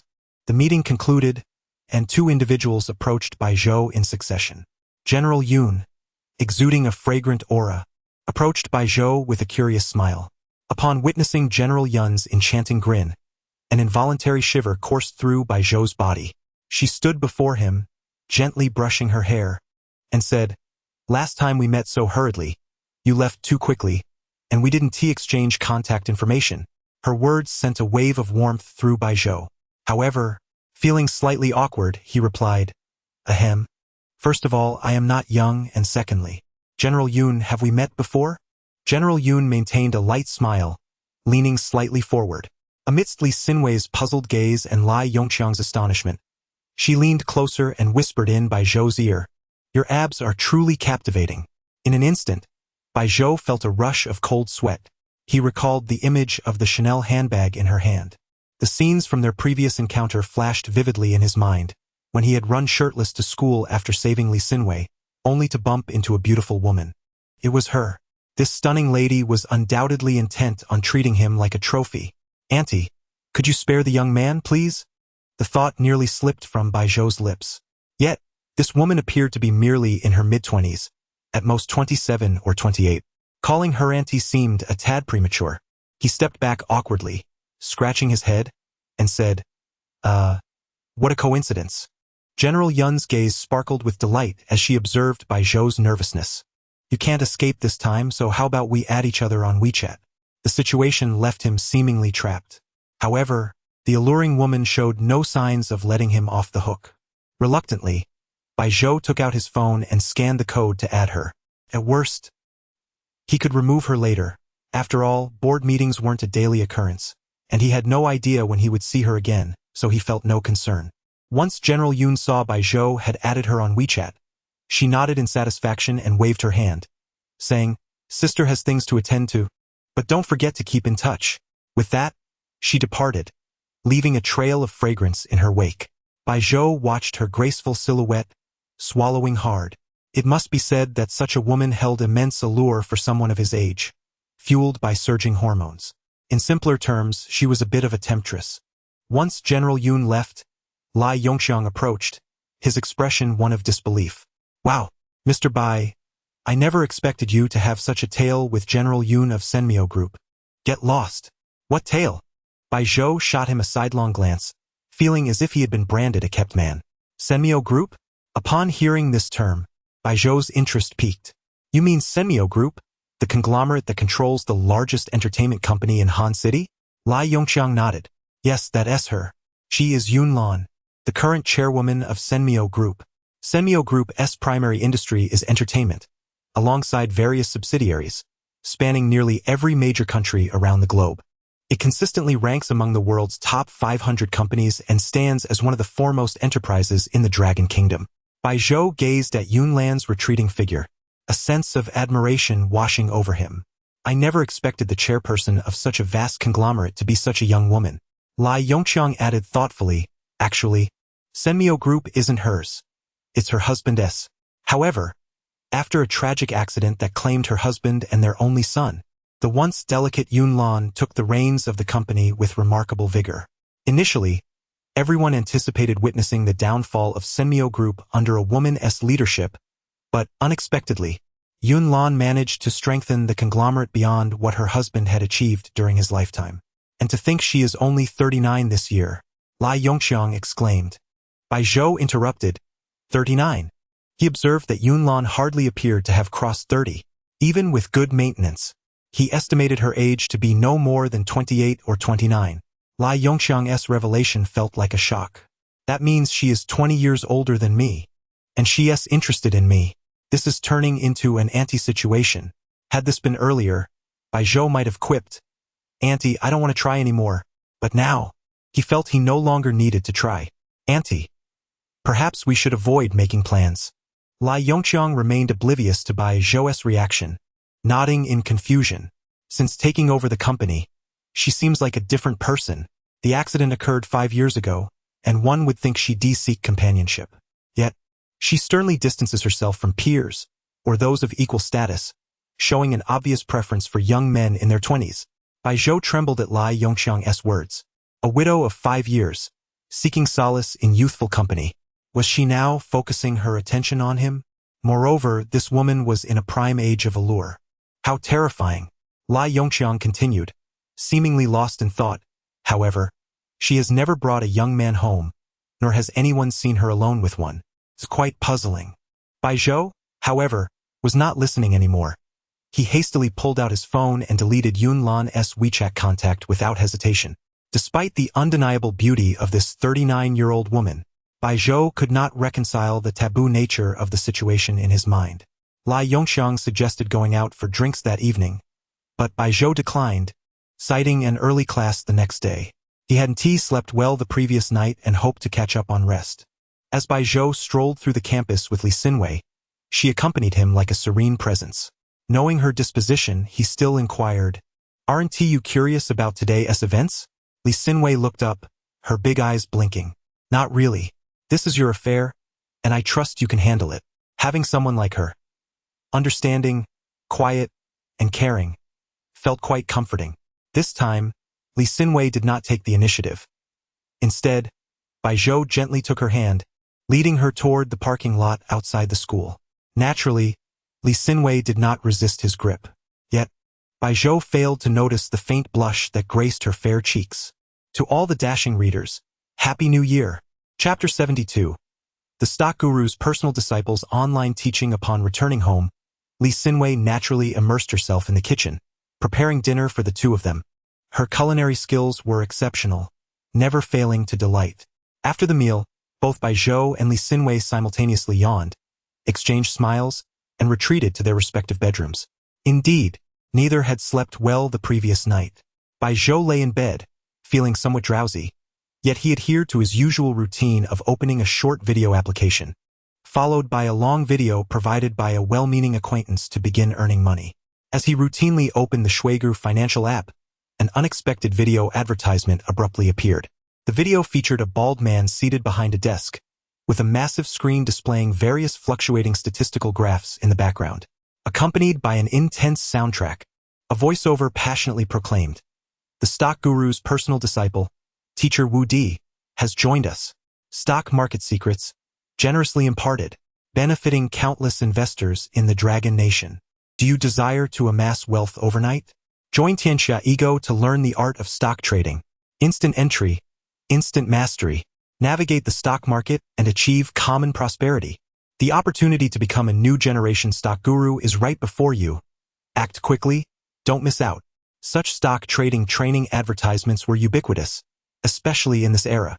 It was perplexing to witness a resurgence of interest in stocks and funds, with a plethora of citizens rushing to partake. The claims made in the advertisements were remarkably audacious, suggesting that regardless of one's prior knowledge, one could swiftly master stock trading, as if losses were an impossibility. Such bold assertions were made by none other than self-proclaimed stock gurus. This kind of software could only be believed by those who had become irrationally obsessed with the stock market, devoid of critical thinking, an obvious scam designed to deceive. However, Bai Zhou clicked on the advertisement without hesitation. Moments later, a web page popped up in his mobile browser, prominently featuring a massive payment QR code.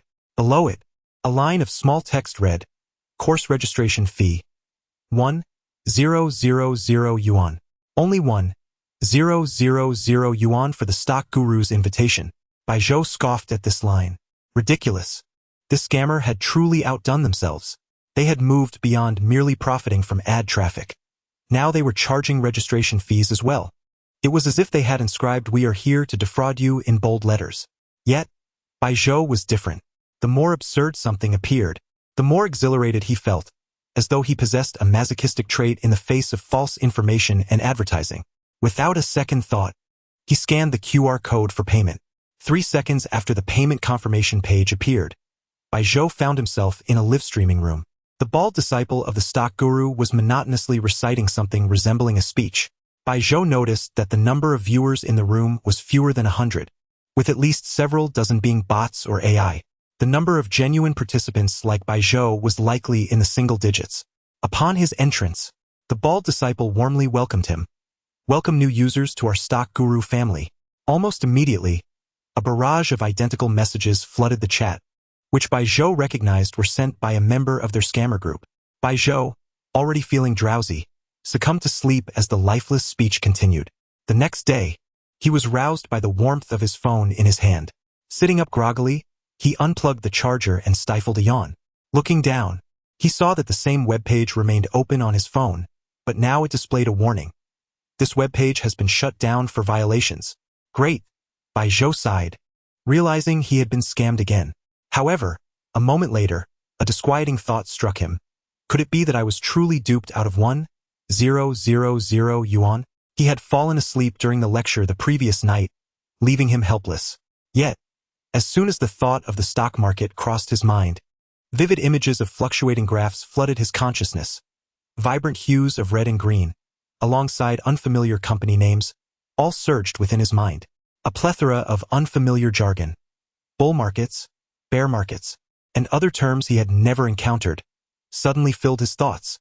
Could it be that I have genuinely learned how to trade stocks? Baijiu's eyes shimmered with excitement. He was now certain that the stock guru's disciple was indeed a fraud. Otherwise, he would not possess this newfound knowledge. Moreover, his realization that he had merely learned to trade stocks was an understatement. After all, the scammer's advertisement claimed the stock guru was beckoning to you. Did this not mean he could now navigate the stock market at will? He immediately opened the App Store on his phone, seeking a more reputable stock trading app. He deliberately avoided the deceptive options that merely consumed one's invested capital. If these apps were to materialize before Baijiu, they would merely transform into legitimate trading platforms. Thus, downloading a proper application was no different. Baijiu registered for an account and linked his bank card, which contained a substantial sum of over 600,000 yuan. He was ready to invest it all. This was not due to a lack of caution. It was simply unnecessary. He casually selected a stock, and in an instant, his mind began to operate at lightning speed. Based on the stock's previous data and future projections, along with the current state of the company, the anticipated trends for the next 5 days became crystal clear in his mind. All of this seemed to function as if his brain were operating autonomously. Of course, part of this newfound clarity was attributable to the teachings of the stock guru's disciple from the previous night, as well as the assistance of the Life No. 7 program, which was designed to enhance cognitive abilities. After analyzing several stocks, Baijiu found that their projected trends were less than satisfactory. Although some would rise in the next 5 days, the extent of their increase was disappointing. He then clicked on a stock named Sanshui Catering, and the data analysis caught his attention. This stock was projected to increase by an astonishing 30 within 5 days. Without hesitation, Baijiu decided to invest all the money in his bank account into Sanshui Catering. Although the stock market had not yet opened, the app allowed him to pre-purchase, enabling automatic transactions when the market opened the following day. He even withdrew some funds from his wealth management app to ensure he had a full million to invest. After committing 1 million yuan, his mental data analysis updated again. The anticipated increase over 5 days was now projected to reach a staggering 40. This meant that when Baijiu sold the stock after 5 days, he would receive at least 1.4 million yuan. Earning 400,000 yuan in a week was beyond imagination. Now, Baijiu eagerly anticipated the substantial income awaiting him by the weekend. Having confirmed multiple times that this stock would not decline within 5 days, he contentedly set his phone aside. After having breakfast with Li Xinwei, we went to school together. Wishing a happy new year to all the charming readers. Chapter 73. This forbidden matter, I shall handle myself. As Baijiu entered the classroom, he was immediately swarmed by his classmates. They clamored excitedly, each vying to express their admiration. Wow, Baijiu, incredible. Brother Zhou, you truly are remarkable. Your skills took us by surprise. Absolutely amazing. Surrounded by these fervent peers, Baijiu felt utterly bewildered. He was engulfed in a wave of self-doubt, questioning whether he had unwittingly committed some egregious act that provoked their fervor. Struggling to push aside a female classmate who was overly familiar, he asked, "What on earth happened? Don't you know?" The classmates chorused in disbelief. It was then that his roommate, Hoaxes, spoke up. Brother Zhou, your glorious deeds have been announced on the school bulletin board, the official account, even the official WeChat. My deeds? Glorious? Bai Zhou exclaimed, astonished. Surely, the school hasn't revealed anything about Li Xinwei, has it? How is she doing now? In an unexpected turn, he found himself concerned for Li Xinwei. However, Hoaxes' next words eased his worries. Brother Zhou, how did you uncover the shady dealings of that vulture? Vulture? Bai Zhou understood now. It referred to the Mediterranean bald guy, Fu Yong. It seemed the school had publicized Fu Yong's misdeeds. The bulletin proclaimed that Bai Zhou had made a significant contribution by exposing corruption, rewarded with a cash prize of 50,000 yuan. Thus, the scene of his classmates surrounding him unfolded. Yet, Bai Zhou had no intention of disclosing the matter of the black-suited Jay. Even if he did, it was uncertain how many would respond. He merely laughed off their enthusiasm. Nevertheless, his classmates remained fervent, insisting, no way. Brother Zhou is now a wealthy man. You must treat us. Treat us. The entire room erupted in a synchronized chant, demanding Bai Zhou to host a feast. In truth, they were merely jesting, not genuinely expecting him to foot the bill. They understood that the prize had no bearing on them. Whether he treated or not was inconsequential. However, Bai Zhou had developed fond feelings for his classmates over the year. Their camaraderie, devoid of intrigue, made their interactions pleasant. Moreover, he was not short on funds and readily declared, all right, this weekend, I shall treat you all to a grand feast. Really? His classmates cheered in delight. Long live Brother Zhou. Now, it was not just his roommates calling him Brother Zhou. Every classmate, irrespective of gender, chimed in with the same. Seeing the youthful exuberance of his classmates, Bai Zhou smiled knowingly.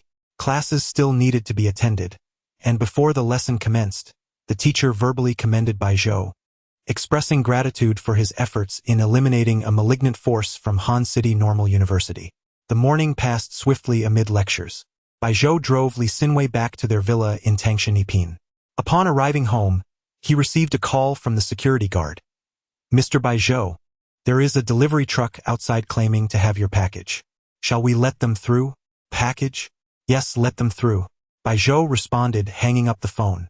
It was evident that the items he had ordered online had finally arrived. He eagerly descended to the garage to receive his goods. Upon his arrival, he was surprised to find a large, completely enclosed red delivery truck parked at the entrance. To his astonishment, 2 or 3 property staff and 4 or 5 security personnel were waiting nearby. Had he unwittingly ordered something illegal? As Bai Zhou approached, a man in property uniform hurried over, bowing respectfully. Mr. Bai, greetings. Why did you come down personally? We could have delivered your package upstairs. Who are you? Bai Zhou asked, recognizing the man but unable to place him. I am Xiao Li, the man replied, adding, Mr. Bai, you tend to forget, but I was with General Long last time. Ah, Xiao Li. Bai Zhou recalled him as the man who stood nervously during his previous meeting with Long Jinxin. Bai Zhou patted Xiao Li's shoulder with a smile. Thank you for your hard work. Since you're here, I won tea trouble myself. With assistance at hand, why should he exert himself? He had ordered a plethora of large appliances and fitness equipment. Upon opening the truck, he found it packed with brand new items. Xiao Li complimented, Mr. Bai, your lifestyle is truly enviable. Setting up a home gym, his flattery was relentless. As the delivery crew unloaded item after item, Bai Zhou's curiosity piqued as he spotted a particularly large rectangular package, tightly wrapped in yellow tape. He leaned closer. What did I order? The label read, electric, silicone doll, heating and humidifying. Cough, cough. Wait, put that down. I'll handle this myself. Bai Zhou exclaimed as Xiao Li nearly took hold of the package. The last thing he wanted was for anyone else to handle such a personal item. Although Xiao Li was puzzled by Bai Zhou's insistence, he refrained from questioning further. The items were large, necessitating multiple trips in the elevator. Finally, after several journeys, only the peculiar package remained. Bai Zhou instructed Li Xinwei to send a gift of cigarettes to the property staff as a token of gratitude. Xiao Li accepted the unfamiliar cigarettes with delight, modestly declining at first but ultimately thanking Bai Zhou profusely before taking his leave. Once they had departed, Baijiu carefully hoisted his package and entered the elevator. As the doors closed, someone outside pressed the button, causing the elevator to open again.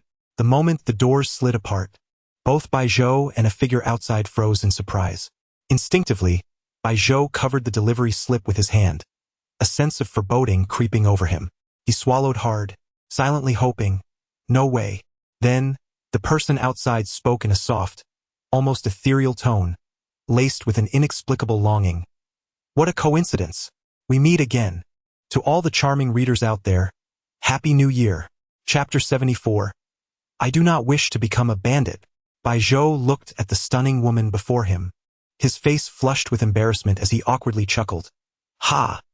Ha! What a coincidence. Yet, deep within, he felt a profound discomfort akin to a dog being scolded. Why was this woman so persistently haunting him?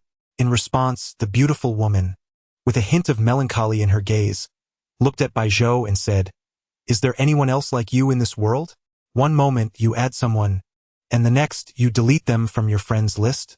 Baijiu suddenly felt as though he were being publicly shamed. He scratched the back of his head and replied, Perhaps it was a misclick? All right, I'll take your word for it. With that, Yunlan cast a flirtatious glance at Baijiu and then took out her phone, stating, I shall give you another chance. Baijiu, glancing at the QR code before him, could hardly contain himself and blurted out, Auntie, could you please let me off the hook? What did you call me? Yunlan's expression shifted dramatically, her previously charming eyes now gleaming with a hint of sternness. This newfound intensity emanated an aura that pressed against Baijiu, causing a palpable sense of oppression. This was not some fantastical or martial arts scenario. It was a blunt, physical pressure. In that moment, Baijiu recalled the woman's true identity. A formidable businesswoman. Previously, she had always behaved flirtatiously around him, but now, was this her true nature revealing itself? Wait a moment. Which one truly represented her essence? To be honest, Baijiu could see that Yunlan was indeed angry. However, he had no intention of backing down. After all, Yunlan was 39 years old. While he had yet to celebrate his 20th birthday, the 20-year age difference made it perfectly acceptable for him to call her auntie. If Yunlan truly became furious, it would save him from enduring her torment. Thus, Baijiu nonchalantly shrugged and said, Auntie, I'm only 19 this year, still in my freshman year. My teeth are still intact, and for now, I don't need to rely on anyone. His message was unmistakably clear. He understood Yunlan's intentions and had openly declined her overtures. Logically, an angry woman should be furious, especially in the solitude of this elevator, devoid of any other human presence, excluding those lifelike dolls. However, Yunlan did not react as anticipated. The cold glint in her eyes flickered briefly before fading away, replaced by a look that was intriguingly persistent as she regarded Baijiu. At first, he awaited her response, but the more he waited, the more he sensed something amiss, especially in the way Yunlan's gaze seemed to radiate warmth towards him. Baijiu, being only 19 and inexperienced in the complexities of social interactions, felt a twinge of anxiety. He worried. Could this woman possibly take advantage of him right here in the elevator? Boys must always protect themselves. Baijiu had previously thought this was merely a humorous saying, but now it seemed more relevant than ever. The elevator enveloped them in a silence that lingered for 3 whole minutes. Suddenly, Yunlan inexplicably broke into a radiant smile, one that could undoubtedly captivate countless youthful hearts, though not Baijiu's. She then leaned in closer and softly uttered a cryptic phrase. You've misunderstood. At this moment, Baijiu still believed she was clarifying that he had misinterpreted her intentions of wanting to support him financially. Thus, he could only respond with a meaningless smile. Ignoring his response, Yunlan raised her phone and said, Some matters require a discerning eye to uncover. I wonder if you possess such insight? Huh? Baijiu was left bewildered by her enigmatic words. Yunlan continued, We can discuss future matters later. For now, let us add each other on WeChat. Still adding? Baijiu stammered, Auntie you. HM? Upon hearing Baijiu's reluctance, Yunlan's brow arched slightly, her eyes reflecting an array of emotions. Nevertheless, Baijiu was resolute in his refusal. However, at that moment, as he gestured dismissively, His hand inadvertently shifted, revealing a delivery slip that was now only a mere 10 centimeters from Yunlan's line of sight. Her gaze flickered momentarily, and a subtle smirk graced her lips as she remarked playfully, "With such a delectable specimen before you, why bother with mere toys?" "Toys? What toys?" "Oh no." Baijiu hastily flipped the package over, maintaining a composed facade as he uttered a fib. "You must have seen wrong."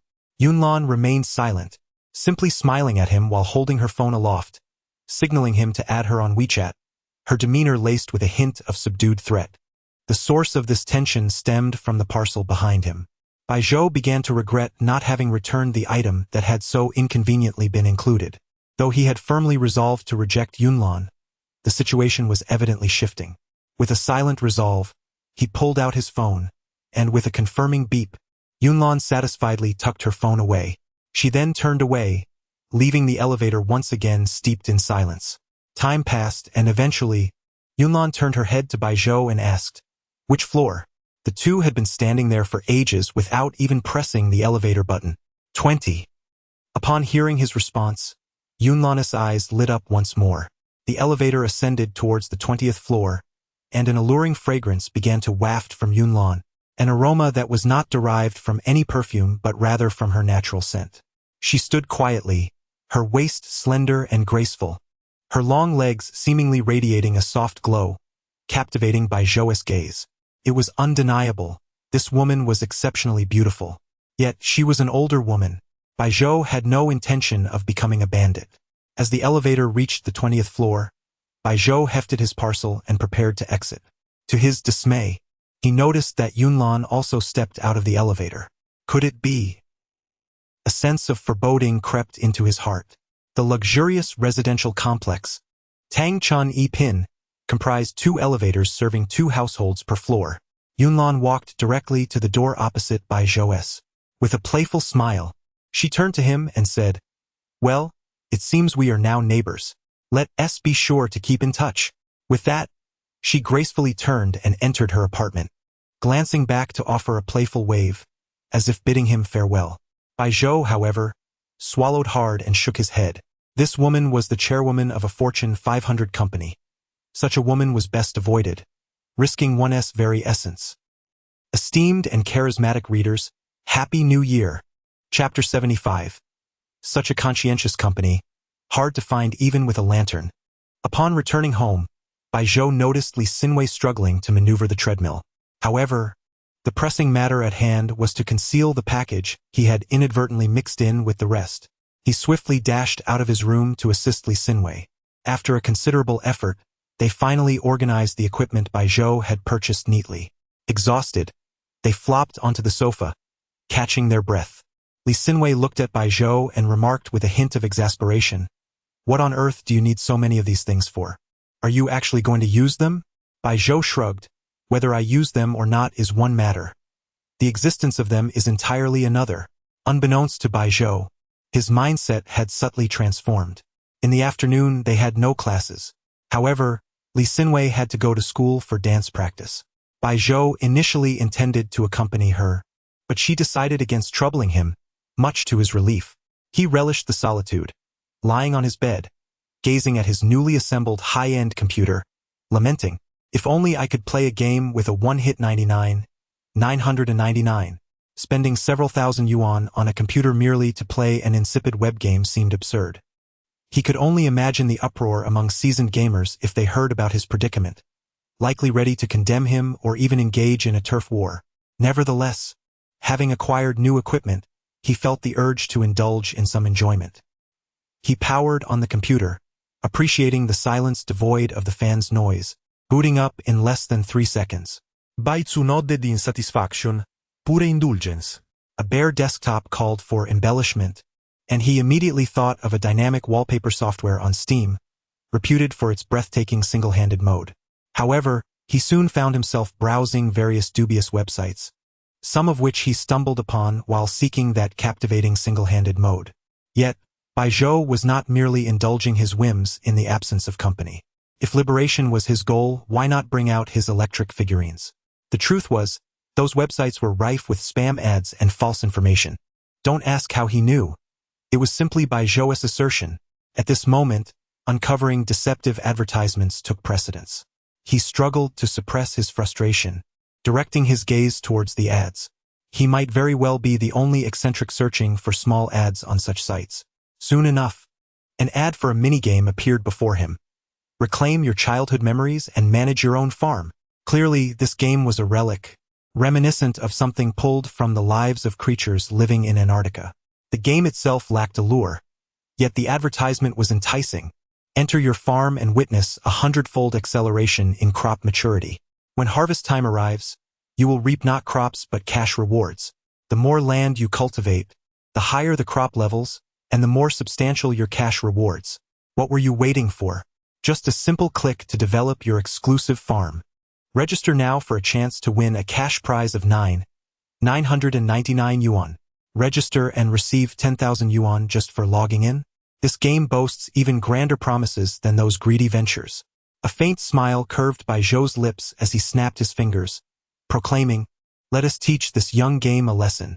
He clicked on the ad, and instantly a colorful webpage sprang to life. The center showcased patches of earthy land. Even the game's UI appeared to be borrowed from someone else. Bai Zhou couldn't help but question whether such a game could truly afford to reward him. Nevertheless, he registered using his phone number. Almost immediately, a massive red envelope popped up on the screen. 999 yuan. Awaiting withdrawal. Naturally, he clicked to cash out.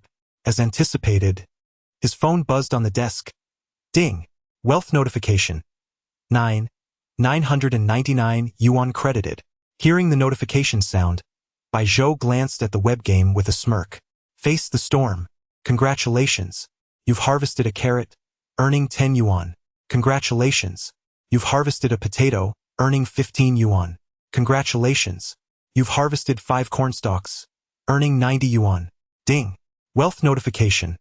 1000 yuan.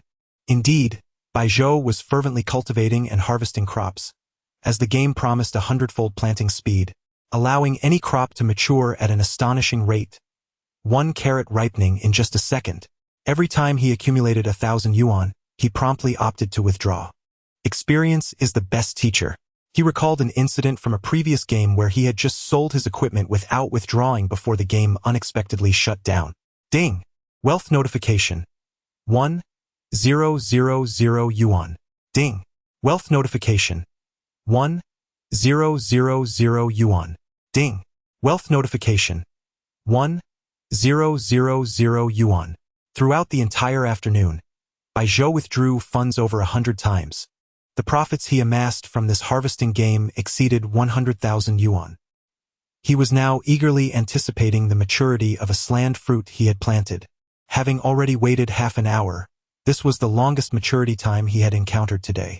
Clearly, the fruit from this cactus was bound to be quite valuable. 5, 4, 3, 2, 1. Maturity. Bai Zhou clicked to harvest. Congratulations. You've harvested a sland fruit, earning 10,000 yuan. Wait, this single fruit is worth 10,000 yuan. Bai Zhou immediately clicked to withdraw. Ding! Wealth notification. 10,000 yuan. Subsequently, he eradicated all crops from his lands with a shovel and replanted exclusively sland fruits. Although it took half an hour for them to mature, it was undoubtedly a wise investment. Bai Zhou had upgraded to 18 plots of land. If all 18 matured into sland fruits, that would equate to a staggering 180,000 yuan. This income surpassed the speed of returns from any investment app or stock trading he had encountered. Seated before his computer, he did nothing but await the maturation of the sland fruit, even neglecting to respond to Li Xinwei when she inquired about dinner. Finally, when she called him to prepare for a meal, Bai Zhou clicked the harvest button. Congratulations. You've harvested 18 sland fruits, earning 180,000 yuan. Bai Zhou nearly spat out his drink upon seeing the screen's notification. It wasn't shock but laughter that erupted. This gaming company was astonishingly generous. Such a remarkable company was indeed hard to find. Even with a lantern, without a moment's hesitation, he clicked to withdraw. Ding! Wealth notification. 180,000 yuan. However, as he attempted to plant again, a gigantic red X appeared on the screen, declaring, "Website server crash, repairs in progress." Well, that was another one gone. Baijiu shook his head in regret and headed to the dining room for dinner. As for why the website had shut down, he had no inkling. However, while Baijiu was having dinner, an urgent news bulletin broke, capturing widespread attention across the internet. The headline posed a provocative question. Have you ever witnessed a fraudster voluntarily reporting to the police? Chapter 76. A complete liquidation. Not a penny left. Yet, unexpectedly, the fraudsters had taken the initiative to report themselves. While Baijiu was fervently cultivating his crops and withdrawing funds, the company behind this deceptive online game began to notice some irregularities. They discovered that, astonishingly, some individuals were still fervently playing this game. Indeed, there were people passionately engaging with this farming simulation. The most significant aspect was that it was a fraudulent software designed to exploit web traffic. Despite the apparent absurdity of its advertisements, they were incredibly alluring. Each day, they managed to garner considerable traffic. These deceitful companies had invested a substantial amount of capital into this venture. Otherwise, would they offer these pop-ups for free? There existed an unspoken understanding among them. However, the issue they encountered was not related to this unspoken rule. Instead, the funds accrued from their fraudulent traffic began to diminish alarmingly. Initially, the losses were in increments of 1,000. They began to investigate the cause but found no answers. Ultimately, they suffered a staggering loss of 18,000. Promptly, they suspended the game and reported it to the authorities. Indeed, they sought the assistance of the law enforcement. Now, within a police station in a city in Longwa, 5 or 6 young men and a middle-aged man huddled together in an interrogation room. Outside, several officers wore expressions of intrigue and amusement as they conversed. Wow! In this vast forest, there are all sorts of creatures. The fraudsters actually came to us. Laughter erupted. This must be the fastest response we've ever had. Yet, one officer raised a pertinent question. What about the money lost by these fraudsters? An older officer replied, what should we do? If their company promotes a scheme where one can earn by farming, and someone indeed earns without deceit, theft, or robbery, then it is rightfully theirs. Upon hearing his explanation, many officers could not help but chuckle, remarking, so, after deceiving for so long, these fraudsters finally have a shred of conscience? Suddenly, the door to the office swung open, and a reporter, microphone in hand, approached a high-ranking officer, inquiring, what are your thoughts on the incident of the fraudsters voluntarily reporting themselves? The officer displayed a playful smile and stated, I would like to urge all fraud groups in Longwa to learn from this online scam group, return to the organization as soon as possible, and seek leniency. Laughter filled the office. Meanwhile, in a spacious apartment in Tangchun Pin, Baijiu slowly lit 3 cigarettes and placed them upside down on the windowsill. On the opposite side of the sill lay a note with a website, clearly the URL for the recently mentioned crop-selling site. Baijiu gazed wistfully at the stars outside, sighing. Alas, another conscientious game has vanished. Life must continue in tranquility. Baijiu had acquired various fitness equipment through a shopping platform, which would have gathered dust had he been alone at home. However, with Li Xinwei assisting him, it became a different story. Previously, Li Xinwei would jog every morning and practice yoga in her bedroom after dinner, maintaining her physique. Now, with the equipment at hand, Baijiu could enjoy the uplifting sight of a beautiful woman in form-fitting attire running on the balcony each morning. Truly a refreshing start to his day.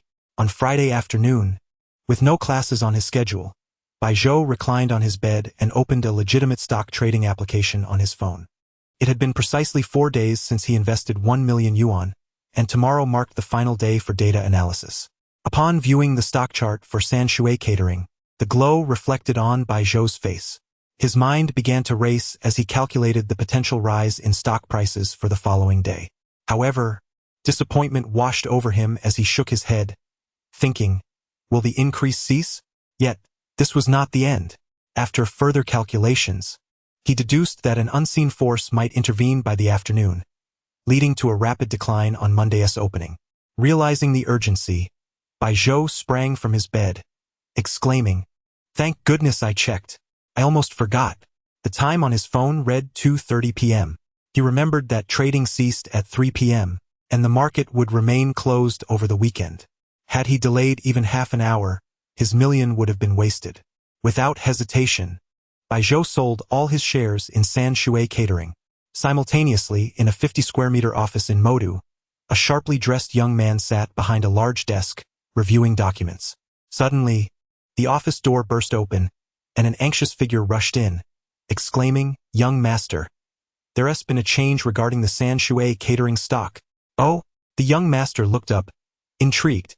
"Is it the stock that has been on a continuous rise for a week?" "Yes, precisely."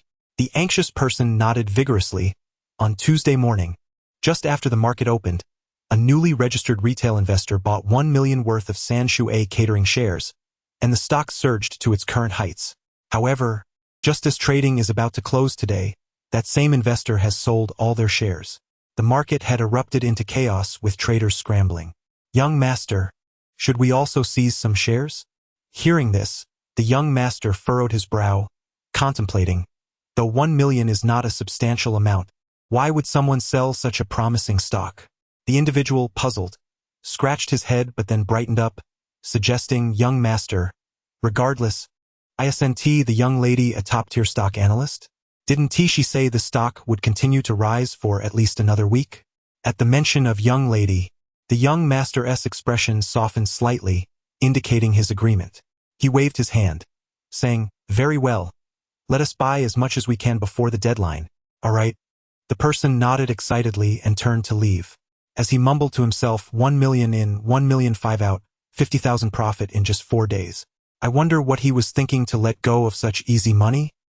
His voice was soft but reached the young master's ears, causing his expression to shift dramatically.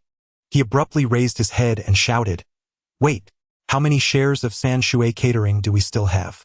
The individual, momentarily taken aback, proclaimed, "We acquired it at 200,000, and it has now escalated to 260,000. With a resounding thud, the young master forcefully struck the table, rising to his feet as he bellowed, "Hurry! Liquidate everything. Not a single share shall be retained." Chapter 77.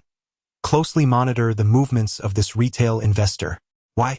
This individual completely fails to comprehend why his young master intends to do so. Initially, they possessed a substantial capital of 10 million, which could have been invested in the stocks of San Shui Catering.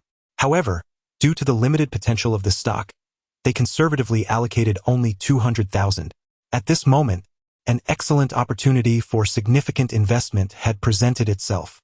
Yet, the young master was even considering selling off the mere 200,000. The young master, however, did not respond to his inquiry. Instead, he glanced at his Vacheron Constantin watch and realized it was already 2:50 in the afternoon. Only 10 minutes remained. He shouted at the top of his lungs, "Stop the nonsense! Hurry up!" The individual, taken aback, hurriedly rushed out of the office. At this moment, Baijiu surveyed the 1,500,000 in his bank account, nodding in satisfaction.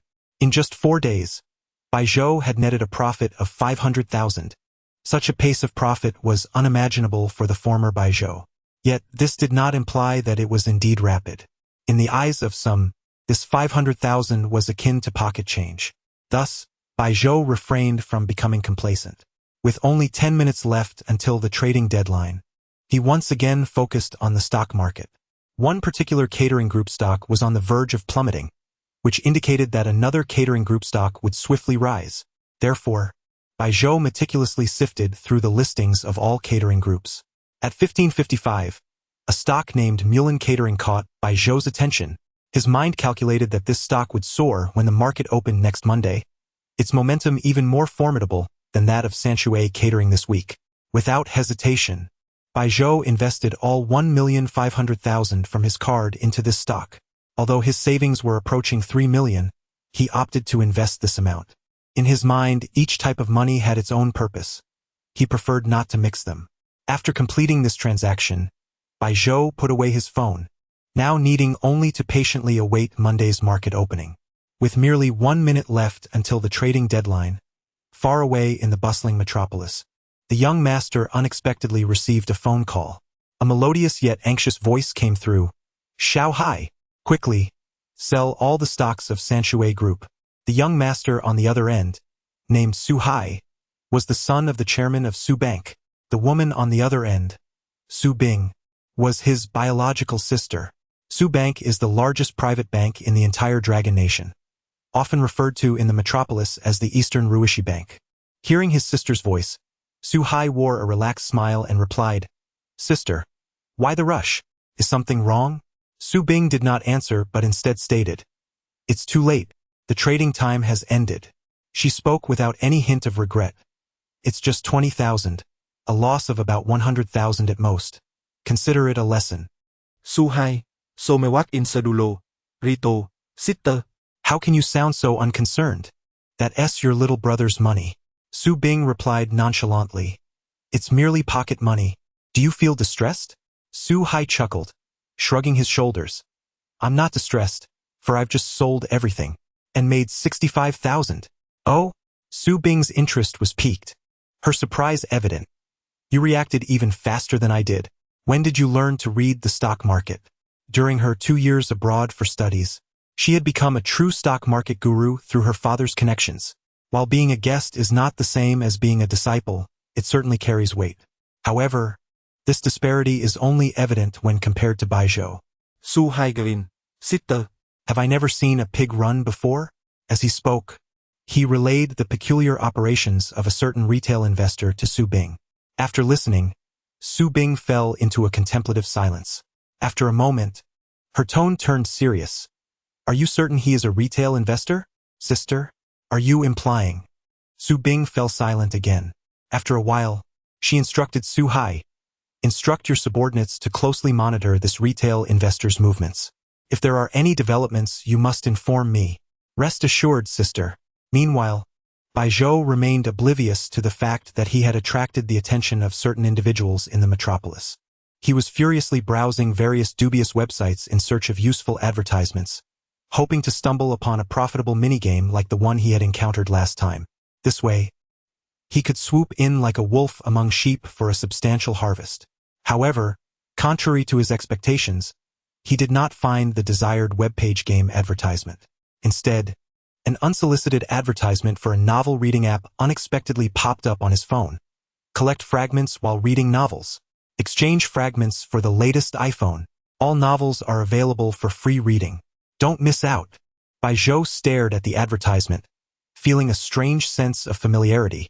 Indeed, he seemed to have seen this advertisement trending online, denouncing it as a deceptive marketing tactic. The fragments were impossible to collect. First, one would receive a fragment for each chapter read, but eventually, even after finishing an entire book, not a single fragment would drop. He had failed to collect the fragments for the original iPhone 7, while the iPhone 108 had already been released, looking as formidable as the sword of slaying dragons. Naturally, this was merely the lament of the app's users. Faced with such an advertisement, Baijiu experienced no hesitation and promptly clicked to download it. The installation was swift, and he registered using his Taobao account. A novel titled The False Information Becomes True from the Start appeared on Baijiu's bookshelf.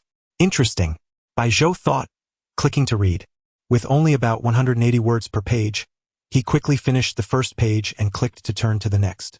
Immediately, a small line of text popped up in the upper left corner of the reading app. Obtained Fragment 1. However, Baijiu was oblivious to this, as he was engrossed in the captivating story, unable to extricate himself. He failed to notice that with each page he turned, similar messages appeared. Obtained Fragment 1. Obtained Fragment 1. Unbeknownst to him, the sky outside gradually darkened, and Baijiu lost track of time until he reached the final page, which read, "The author is currently." Baijiu scoffed, muttering, "What a slow author." After grumbling, he suddenly slapped his forehead. "Wait, I didn't download this app to read books." Chapter 78. Who Deceived Whom? Baijiu finally extricated himself from his state of obsession. He recalled that he had downloaded this reading application solely to test the speed of acquiring an iPhone. Thus, he navigated through the homepage's promotional section and directly accessed the event interface. At the top of the screen was Baijiu's fragment collection progress. It displayed, fragments obtained, 2357, 2,357. Baijiu felt a slight chill upon seeing this number. I remember. There was a small question mark at the bottom right of this string of digits, so Baijiu clicked it.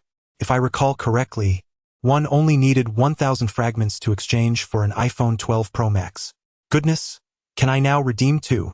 With this thought in mind, Baijiu swiftly scrolled down to the bottom of the page. There, in bold crimson letters, was a button. Click to claim your phone. After clicking, the redemption page promptly appeared. With no limit on exchanges, Baijiu directly redeemed 2 devices. Since he had logged in using his Taobao account, his shipping address was automatically retrieved. Instantly, an order appeared on his phone. iPhone 12 Pro Max X2. The merchant has shipped, awaiting acceptance. A glimmer of joy flickered in the corners of Baijiu's eyes. He was confident that this system would guarantee success. However, he never anticipated that after merely reading a few dozen chapters of a novel, he would receive 2 phones worth over 10,000 yuan for free. Yet, with his current possession of a Huawei foldable phone, the 2 devices seemed somewhat superfluous. Nonetheless, one should never refuse a gift. In high spirits, Baijiu reopened the novel reading app and discovered an option to watch an advertisement to increase the author's revenue beneath his favorite book. He chuckled, saying, well, consider it a tip for the author. Meanwhile, on the balcony of the Seoul Medical School, a girl with twin ponytails, shimmering faintly under the sunlight, anxiously gripped her phone, her face a portrait of conflict as she murmured, what should I do? Should I trouble Baijiu?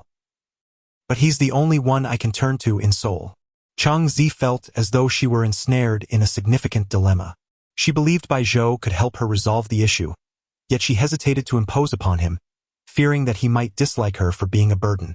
The intricacies of a woman's thoughts are indeed complex.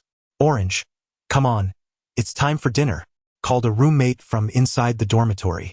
Chang Zi had no choice but to set aside her troubles. Coming, and hurriedly left the balcony. Unbeknownst to Baijiu, who was seated in the dining hall like a distinguished elder, awaiting Li Xinwei to prepare dinner, Chang Zi was grappling with her inner turmoil. After dinner, Baijiu activated a walking mode on the treadmill he had purchased, preparing for a leisurely stroll post-meal. He contemplated how to spend his weekend as a laid-back individual.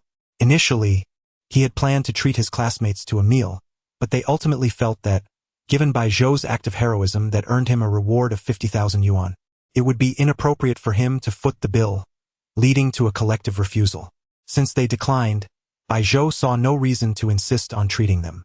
As a result, his weekend remained unoccupied. He had considered going out with Li Xinwei, but she seemed rather busy lately, leaving him to abandon that thought. His peripheral vision caught the Gold Card credit card app on his phone, prompting a memory of the black card reward he received from Smile Bar after his first expenditure with the gold card. Baijiu slapped his forehead. Oh, I forgot. There are still plenty of complimentary offers there waiting for me to enjoy. But with whom should I go? His first thought was of Lao Lai, as he was the first person with whom Baijiu had shared a drunken night. However, to avoid another wild night, he dismissed that option. Next was Yun Lan. Wait, why am I thinking of her? Baijiu quickly shook his head, dispelling that thought from his mind. He also considered his roommates, but, in comparison to a bar, they preferred internet cafes. Baijiu did think of Chang Zi, but it didn't seem quite appropriate to take a young girl to a bar. Thus, he ultimately decided to go alone. Truth be told, he had initially intended to go solo on his first visit, but Chen Yi had unexpectedly joined him. Yet, thanks to Chen Yi, he had met Chang Zi, which turned out to be a fortunate twist of fate. On a new day, Baijiu rose early as usual. A visit to the bar would certainly be an evening affair, but Baijiu had other plans for the day. A few days prior, he had noticed a peculiar advertisement on a telephone pole for an institution called Sengshu Education, which claimed to offer degree qualifications. Supposedly, one could obtain a degree without attending classes. This sort of advertisement reeked of deception. Anyone with a modicum of common sense would not fall for it. However, Baijiu found such advertisements appealing. The more implausible, the better. After a simple breakfast, Baijiu followed the map to an old, dilapidated building. Upon viewing the rust-laden concrete walls of the structure, his expression turned slightly uneasy. His eyes twitched as he observed a large sign on the second floor. The sign read, Sengshu Education Training Institution. Beneath it, in smaller letters, was written, a blessing for thousands of students. Bai Zhou was convinced that such a fraudulent school would constantly relocate. This building was likely rented as well. He shook his head gently and ascended the staircase. Upon reaching the sign, he found only a dimly lit room, devoid of classrooms. Inside was a makeshift office and a sofa bed, with 2 drowsy staff members seated beside the office. A large ceiling fan wobbled precariously overhead. Bai Zhou felt a twinge of concern that it might fall at any moment. Approaching, he lightly knocked on the door and inquired, "Is this Sangshu Education?" The 2 staff members, hearing his voice, exchanged glances before instantly donning overly enthusiastic expressions. With a swift motion, they leaped from their chairs and approached Bai Zhou, grinning broadly. "This is indeed Sangshu Education, a blessing for thousands of students. May I ask if you are here to enroll?" Bai Zhou recognized their deceitful intentions and had no desire to listen to their elaborate con. He merely wished to conclude his business and leave this place promptly, so he directly asked, "What is the enrollment fee? Where do I attend classes? When is the exam scheduled?" His straightforward inquiries left the 2 scammers momentarily bewildered. They thought, "I haven't even begun my spiel, and you've already caught on?" Although they were momentarily taken aback, they eventually responded. "The enrollment fee is 2,000. You will receive textbooks, study at home, and you'll be notified via text when it's time for the exam. Without attending classes, one still practices self-study at home."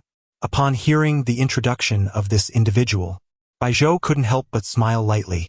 Is there truly someone naive enough to be ensnared by such an evident ruse? One of the swindlers, catching Bai Zhou's mutterings, hastily attempted to clarify, "You don't understand, actually." Before he could finish his sentence, Bai Zhou raised his hand to halt him. "Enough, I comprehend. The master leads one to the door, but the journey of cultivation lies within oneself. Now, let us settle the payment." What? The 2 con artists were utterly bewildered. As Bai Zhou departed the building with a bag of textbooks, they were left in a state of shock. It seemed the 2 of them began to question their own existence, exchanging glances and pondering. Am I the swindler, or is he? Chapter 79. This display of skill makes my scalp tingle. Bai Zhou left his phone number behind, fully aware that no matter how the scammer handled the subsequent events, he only needed to wait at home for further notice. Stepping out of the residential building, he turned a corner and spotted his BMW X6 parked not far off. However, as he rounded the bend, he noticed a young woman clad in a tight leather outfit leaning against his car, incessantly taking photographs. Bai Zhou was not surprised. He had witnessed such behavior many times before. People borrowing others' possessions to show off was quite common. He thought little of it. If she wanted to take photos, so be it.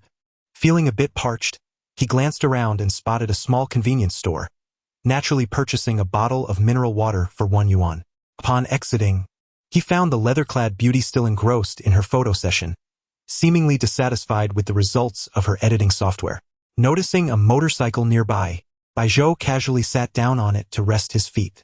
After taking a sip of water, he was suddenly startled by the roar of a motorcycle engine from behind him.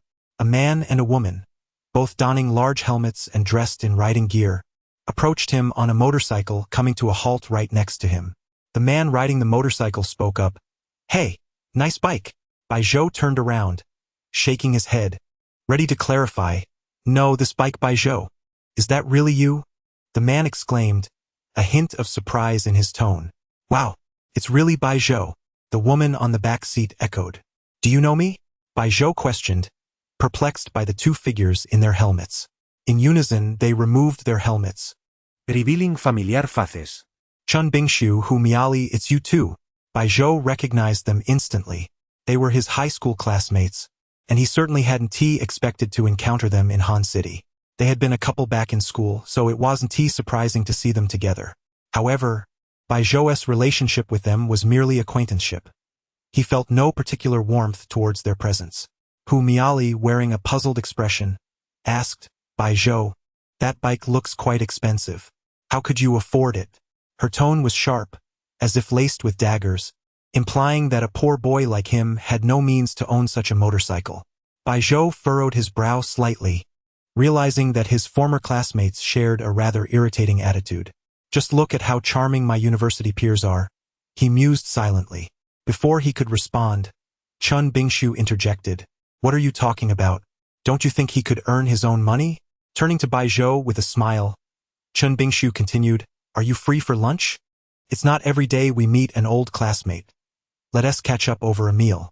After a moment's contemplation, Bai Zhou agreed, Sure, I have no plans for lunch anyway. Upon hearing Bai Zhou's consent, Chen Bingshu inquired, Bai Zhou, that Yamaha WR250X must cost over 40,000, right? It looks brand new. Where have you been making money? Care to share with an old classmate? 40,000?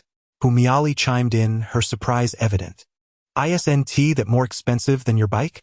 Ignoring her, Chen Bingshu turned his gaze back to Bai Zhou, who shook his head. Actually, this bike isn't. Before he could finish his sentence, a sharp voice interrupted. Hey, who is this brat? Who told you to sit on my bike? The leather-clad woman stormed over, shoving Bai Zhou off the motorcycle without a second thought. Frowning at him, she shouted, Do you know how much this bike costs? If you damage it, can you afford to pay for the repairs? Bai Zhou lamented that his choice of understated attire, a non-branded outfit, had led to this misunderstanding. Otherwise, the woman might have been more inclined to flaunt herself in front of him rather than confront him. Chen Bingshu and Hu Miali exchanged glances, momentarily stunned by the scene unfolding before them. Then, a knowing smile crept onto their faces as they looked at Bai Zhou. Bai Zhou, so this isn't actually your bike? With a smirk, Hu Miali added, I told you, a poor boy like him couldn't possibly afford a motorcycle worth over 40,000. The leather-clad woman, hearing their remarks, glared at Bai Zhou. So you're using my bike to show off? Did you take any pictures? If I find any of your photos online, I'll sue you for copyright infringement. Hu Miali then suggested, Old Chen, don't we have other plans for lunch? Let us not bother with Bai Zhou. Chen Bingshu nodded in agreement. Bai Zhou, let us reconnect when you find a way to strike it rich. Bai Zhou stood there, utterly flabbergasted by the trio's antics, but then he simply laughed. Yes, he laughed, reminiscent of a comedic skit from a spring festival gala. The leather-clad woman, witnessing his amusement, retorted, How can you laugh? I need to check for any damages you may have caused. Bai Zhou took another sip of his mineral water, looking at her, and mimicked her earlier tone. Don't let me see any photos online. He then turned away. Hey, what photos? Are you really that foolish? She spun around to Chen Bingshu and Hu Miali, demanding, Do you guys know this idiot? Both shook their heads vigorously. No, we don't know this kind of poor loser. Moments later, they heard a splashing sound. Bai Zhou had poured the remaining mineral water all over the BMW X6 door, where the woman had leaned. She screamed, Hey, you really are an idiot. Do you know how much this car costs? It's worth at least 800,000. Can you afford to? Her words halted abruptly, as Chen Bingshu and Hu Miali gaped in disbelief, their mouths agape as if a chicken egg could fit inside. After dousing the car, Bai Zhou tossed the empty bottle into a nearby trash bin, pulled out his car key, and with a gentle press, the BMW X6 hazard lights flashed. Nonchalantly, he opened the door, settled into the driver's seat, and started the engine. Rolling down the window, he cast a fleeting glance at the three of them, his eyes filled with profound pity. The trio stood frozen, mouths agape, inhaling the fumes of Bai Zhou's departing vehicle, their faces turning shades of deep crimson. It dawned on them how foolish their earlier remarks and reactions had been. The leather-clad woman was the first to recover, hopping onto her motorcycle and revving the engine as she sped off, shouting, Hey, wait! I'm sorry. I made a mistake. Chen Bingshu also snapped back to reality, racing after her, calling out, Bai Zhou, we've got no plans for lunch. Don't forget you promised to join us. In the rearview mirror, Bai Zhou gazed calmly at the three clowns, who were halted by the traffic officer for failing to wear helmets. He slowly shook his head and murmured, Ah, humanity. Chapter 80. Video games are a double-edged sword. As the midday hour approached without any return from the previous classmates, Bai Zhou decided to dine with them. Naturally, he returned home. Li Xinwei had yet to arrive, so he ordered takeout from the Jinrui Grand Hotel, of course, including the indispensable pine nut mandarin fish. Just as Bai Zhou had arranged the exquisite dishes on the table, Li Xinwei walked in. The two shared a sumptuous lunch together. Afterward, Li Xinwei retreated to her room for a nap, while Bai Zhou sprawled on the sofa, perusing his phone. His plan for the day was to indulge in a solitary escapade at the Smile Bar. However, he pondered the absurdity of visiting a bar in broad daylight. He instinctively opened his free novel reading app, which allowed users to exchange fragments for an iPhone. Upon launching the app, a glaring red announcement caught his eye. The activity to exchange fragments for phones has officially concluded. Baijiu was momentarily taken aback. He hastily checked the logistics of his two phones on a certain shopping platform, anxious that they might be reclaimed. To his relief, the status indicated that the courier was en route. Could it be that his order was about to arrive? Given that such electronic products were shipped directly from the local city, dispatching swiftly from the warehouse yesterday meant they would arrive today. Since the promotional activity had ended, Baijiu felt it unreasonable to press the company to resume it. Moreover, he was merely there to savor the thrill of the experience. The fact that the website had not shut down entirely offered Baijiu some solace.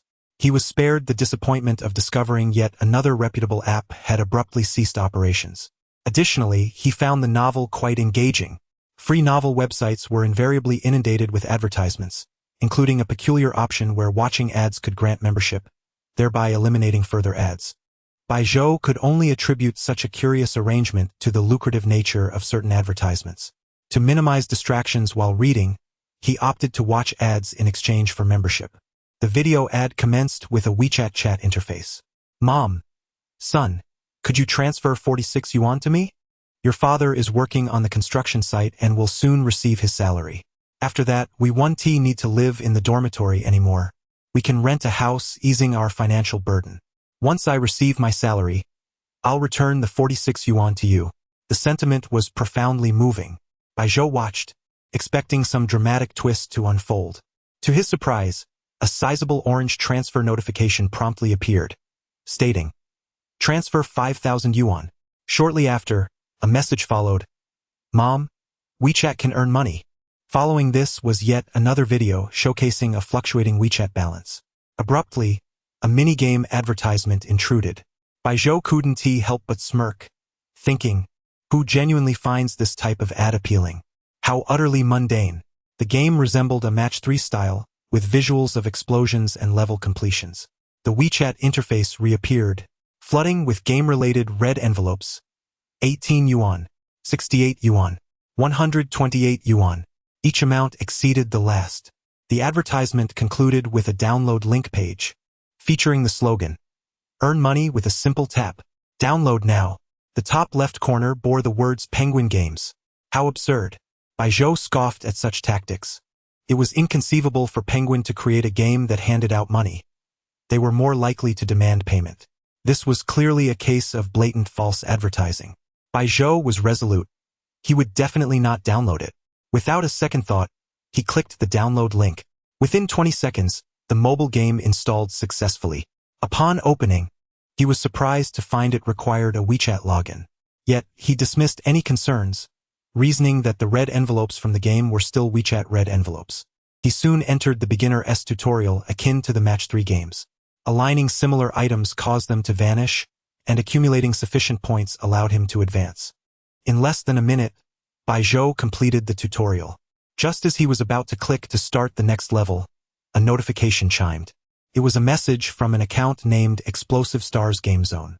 Baijiu realized, ISNT Explosive Stars, the very game I just completed the tutorial for? The message read, "Congratulations on completing the Explosive Stars tutorial. Click to claim your cash red envelope." Could he truly receive a red envelope for merely completing the tutorial? He clicked the blue text below, which led to a public account prompting him to follow. After doing so, the account sent another message. "Please click the link to bind your game." Baijiu clicked the blue text once more, only to be met with yet another public account to follow. Was this a nesting doll of accounts? He followed again, but this time no blue text appeared. The account congratulated him on finishing the tutorial. Suddenly, an orange-red envelope appeared in his WeChat interface. Could it be real? He clicked to claim it. 68 yuan has been credited to your balance. Astonished, Baijiu recalled that the advertisement initially started at 18 yuan. He had unexpectedly advanced to the second tier. Eagerly, he reopened the game and clicked on the next level. With ease, he cleared it, Congratulations on passing the second level. 200 yuan has been credited to your balance. 200. Bai Zhou gaped at his second red envelope, realizing he had reached WeChat's maximum limit for red envelopes. To exceed that, he would need to transfer money. Was there a possibility for more? With a hint of anticipation, he proceeded to conquer the third level. Congratulations. 200 yuan has been credited to your balance. It seemed the public accounts limit was indeed 200. A tinge of disappointment flickered within him. However, he reasoned that having something was better than nothing. 200 yuan was still a decent amount. Bai Zhou immediately immersed himself back into the game, oblivious to Li Xinwei's departure for school after her nap, exemplifying the notion that video games are indeed a double-edged sword. Chapter 81. Such a conscientious game, yet it seems to have faded away? Ding!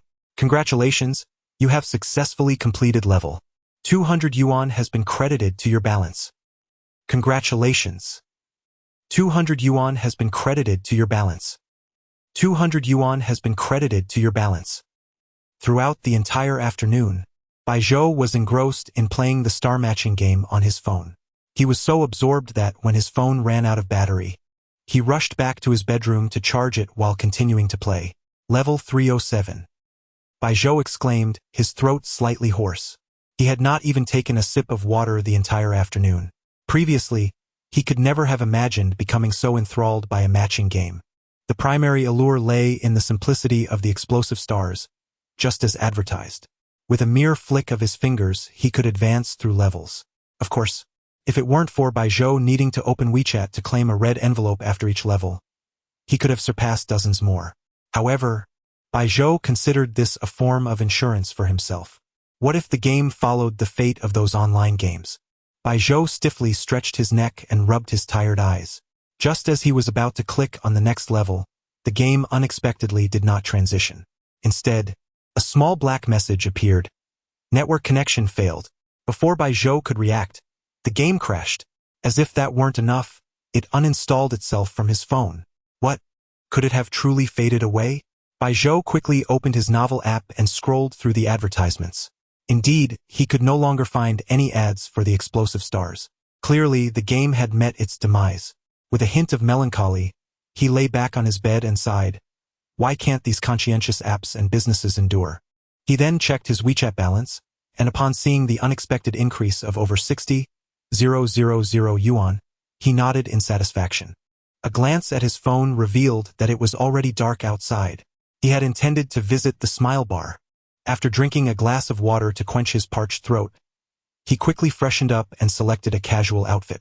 Looking at his wardrobe, he muttered, when will the suit that Blioni custom-made for me arrive? However, he was not worried about Blioni flaking on him. After all, given his status, even if Blioni wanted to cancel, he could easily ensure that the suit would end up in Bai Zhou's hands. Satisfied with his striking appearance in the mirror, Bai Zhou nodded, remarking, I seem to have become even more handsome. At last, I can hold my own against the readers. As Bai Zhou stepped out, he encountered Li Xinwei returning home.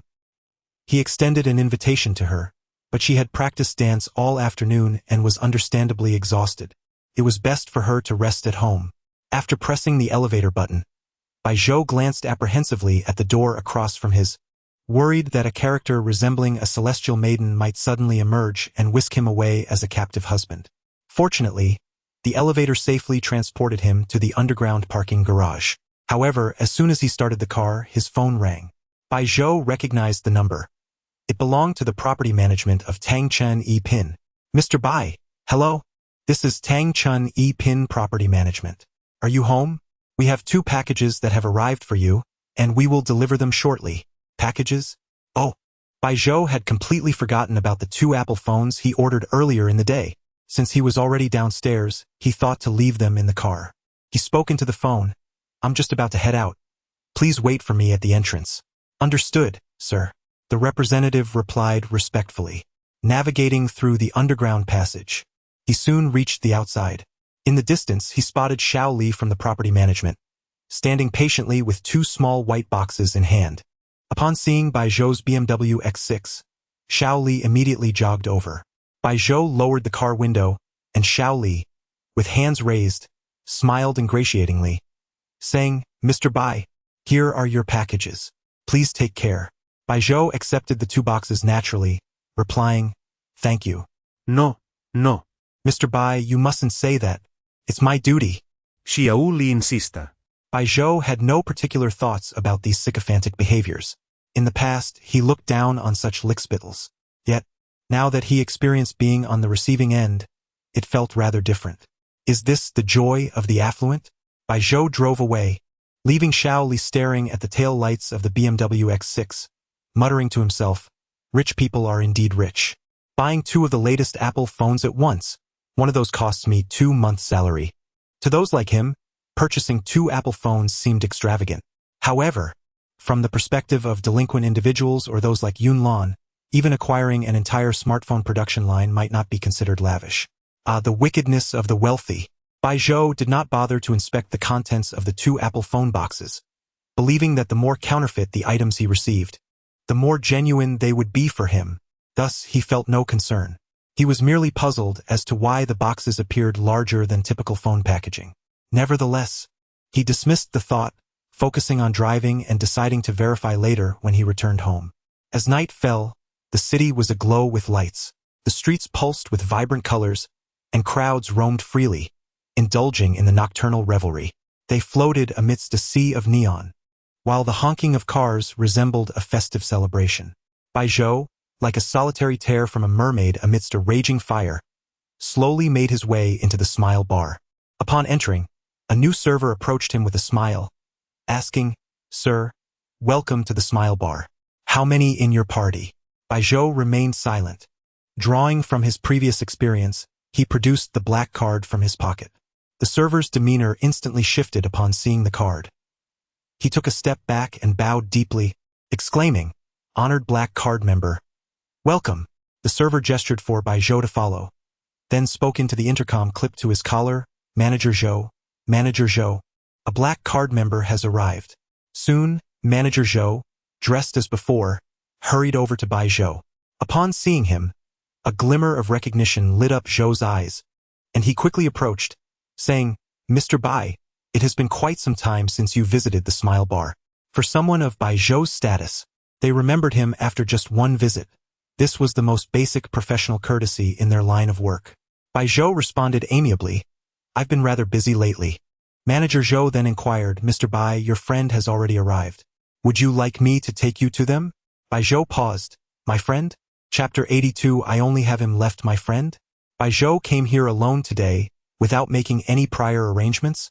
Upon hearing Bai Zhou's confusion, Manager Zhou kindly explained. It's the girl with the twin ponytails who accompanied you last time. Kingzi. What is she doing here? Bai Zhou furrowed his brow slightly. Could it be that the annoying Chen Yi has also arrived? Given Chang Zi's personality, she would never come to a place like this alone. Reading the room is another essential skill for Manager Zhou and his team. Noticing Bai Zhou's expression, he felt a slight certainty in his heart and pointed in a direction, saying, Mr. Bai, look, she is right over there. Indeed, in a dimly lit corner, there was the familiar sight of twin ponytails. She was tightly gripping something in her hands, appearing somewhat anxious and conflicted. However, Chun Yi was nowhere to be seen, which only deepened Bai Zhou's confusion. Manager Zhou continued to inquire, Mr. Bai, do you need me to call her over for you? No need. Bai Zhou waved his hand and smiled at Manager Zhou, saying, I'll go myself. Thank you, Manager Zhou. Not a bother at all. It is my pleasure to serve you, Mr. Bai. Manager Zhou had already anticipated that Bai Zhou would choose to approach her personally and nodded with a smile, agreeing to his request. He also informed the waitstaff. If Mr. Bai does not signal you to come over, please do not disturb him. Bai Zhou navigated through numerous booths, parting various groups until he reached Chang Zi from behind. The bar was quite noisy, and Chang Zi remained oblivious to his presence. Bai Zhou stealthily approached her and noticed that she was holding her phone, with his contact and profile picture displayed on the screen. A thought crossed his mind. Is she about to call me? Just then, he overheard her voice filled with inner turmoil. Should I call Bai Zhou? Would it be too much trouble for him? But he is all I have left. What does he is all I have left mean? Something is amiss. She is not acting right. Bai Zhou cleared his throat softly. Ahem. The sudden sound startled the girl with twin ponytails, causing her to jump almost 3 feet in the air and turn around instantly. Upon recognizing Bai Zhou, her expression shifted, and tears welled in her eyes. "Hey, what's wrong? Why are you crying?" "Don't cry." Bai Zhou initially thought he had frightened her into tears. Chang Zi let out a muffled sound and threw herself into Bai Zhou's embrace, clinging tightly to his waist. "What is going on?" Bai Zhou gently struck at Chang Zi's ponytails, filled with endless questions. What kind of grievances has this girl endured? To elaborate, today was indeed a troublesome day for Chang Zi. Tomorrow is her birthday, and a high school classmate traveled a considerable distance to Seoul to celebrate it with her. This should be a joyous occasion. However, one rotten apple can spoil the whole barrel. The most infuriating part is that this rotten apple is the organizer. In simple terms, Chang Zi is simply too beautiful, which has caught the eye of this undesirable character. This individual is intent on confessing his feelings to Chang Zi during this gathering. Chang Zi had anticipated such an outcome. However, her classmates are not solely comprised of this one individual. They have traveled far to celebrate her birthday, and it would be utterly impolite to stand them up. So why was Chang Zi crying while tightly hugging Bai Zhou? It is primarily because she could not withstand the advances of this undesirable character, compounded by the teasing of her classmates, making her feel quite distressed. At this moment, the only one who could assist her was Bai Zhou. Yet, she did not want to entangle him in her troubles, hence her internal struggle about whether to call him. To her surprise, Bai Zhou appeared without warning just when she needed him the most. How could her fragile heart not melt in that moment? Thus, the scene before us unfolded. Chang Zi lifted her head from Bai Zhou's embrace, her face flushed, and she quickly stepped back, using a tissue to wipe away her tears. She never wore makeup when meeting Bai Zhou, preventing any embarrassing smudges. Looking at Bai Zhou with a hint of surprise, she asked, "Bai Zhou, how did you come to be here?" Bai Zhou, reflecting her question, replied, "Shouldn't I be the one asking you that?" Upon hearing Bai Zhou's words, Chang Zi displayed a moment of hesitation, followed by a hint of shyness. Nevertheless, she mustered her courage and said, "Bai Zhou, would you be my boyfriend?" "Ah? Goodness. That is a bit too forward. Isn't it?"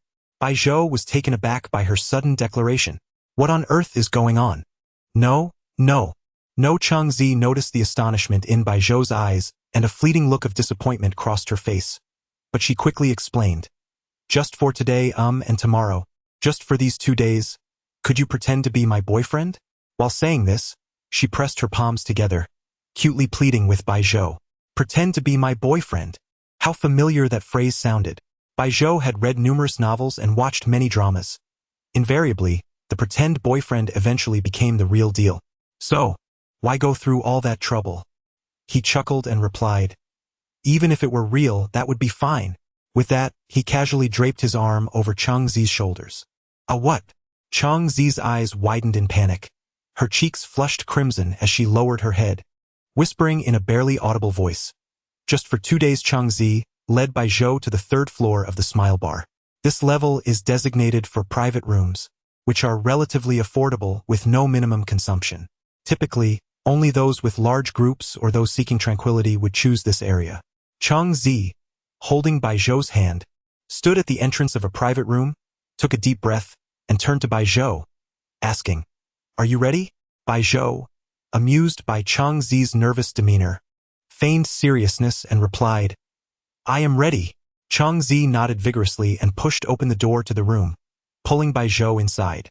Upon entering, she announced loudly, "Tada, everyone, this is my boyfriend, Bai Zhou." Upon stepping in, Bai Zhou was taken aback to find a gathering of over a dozen people, both male and female. Hearing Chang Zi's introduction, Bai Zhou maintained a warm smile and nodded. "Hello, everyone. Wow, he is so handsome. His voice is lovely too." As soon as Bai Zhou's words fell, a chorus of admiration erupted from the girls present. Following this, an eerie silence enveloped the room, with everyone turning to glance at a young man blushing furiously, who stood before a large bouquet of bright red roses. He was dressed in a pristine white suit, his hair styled with wax, parted to one side. His face is distinctly angular. Although he is not on the same level as Bai Zhou, he can still be considered a handsome man. However, the expression on this handsome man's face appears rather stiff. Chapter 83. Li Lei and Han Mimi. It seemed that Li Lei had noticed the gazes directed at him. His expression shifted slightly, and the stiffness dissipated. Clearing his throat softly, as if concealing something, he gradually rose to his feet. A smile adorned his face as he approached Bai Zhou, casually inquiring, "Is he Cheng Zi's boyfriend? I never heard her mention you before." He extended his right hand, appearing to be genuinely cordial, adding, "Hello, I am Cheng Zi's good friend. My name is Li Lei." He deliberately emphasized the word good. Bai Zhou remained unaffected, but Cheng Zi furrowed her brows, hastily retorting to Bai Zhou, "Don't listen to his nonsense. He's merely my classmate. Nothing more." The surrounding classmates of Cheng Zi exchanged glances, revealing their surprise at her words. They silently speculated.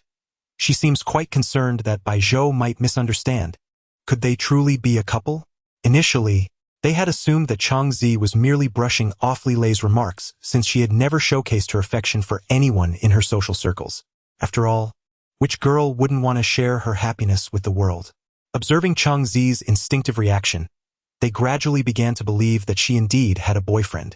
However, they hadn't anticipated that their initial assumption was correct. Bai Zhou was merely a pretender. Seeing Cheng Zi's response, a flicker of gloom crossed Li Lei's face. He glanced back at Cheng Zi, only to find her gaze solely fixed on Bai Zhou, as if she were indifferent to his presence. A surge of resentment coursed through him. Yet, he maintained his smile, still extending his hand, awaiting Bai Zhou's handshake. However, Bai Zhou, with a smile, raised his own right hand. In an instant, Li Lei's expression froze, his smile abruptly transforming as he involuntarily gasped. For Bai Zhou's right hand was firmly clasped in Cheng Zi's grasp. It was as if Bai Zhou's eyes conveyed the message. "Sorry, my hand is occupied. Cannot shake yours." Li Lei trembled, and Bai Zhou distinctly observed the veins bulging on his right hand. It was evident that Li Lei was engulfed in a state of intense fury. Nevertheless, Bai Zhou harbored no fondness for someone attempting to usurp his place. Of course, this was precisely the behavior expected of a faux boyfriend. Bai Zhou donned a bewildered expression, gazing at Li Lei, and in a tone of utmost seriousness, asked, "Is there anyone named Han Mimi in your class?" Li Lei, on the other hand, felt as though he might choke on his words.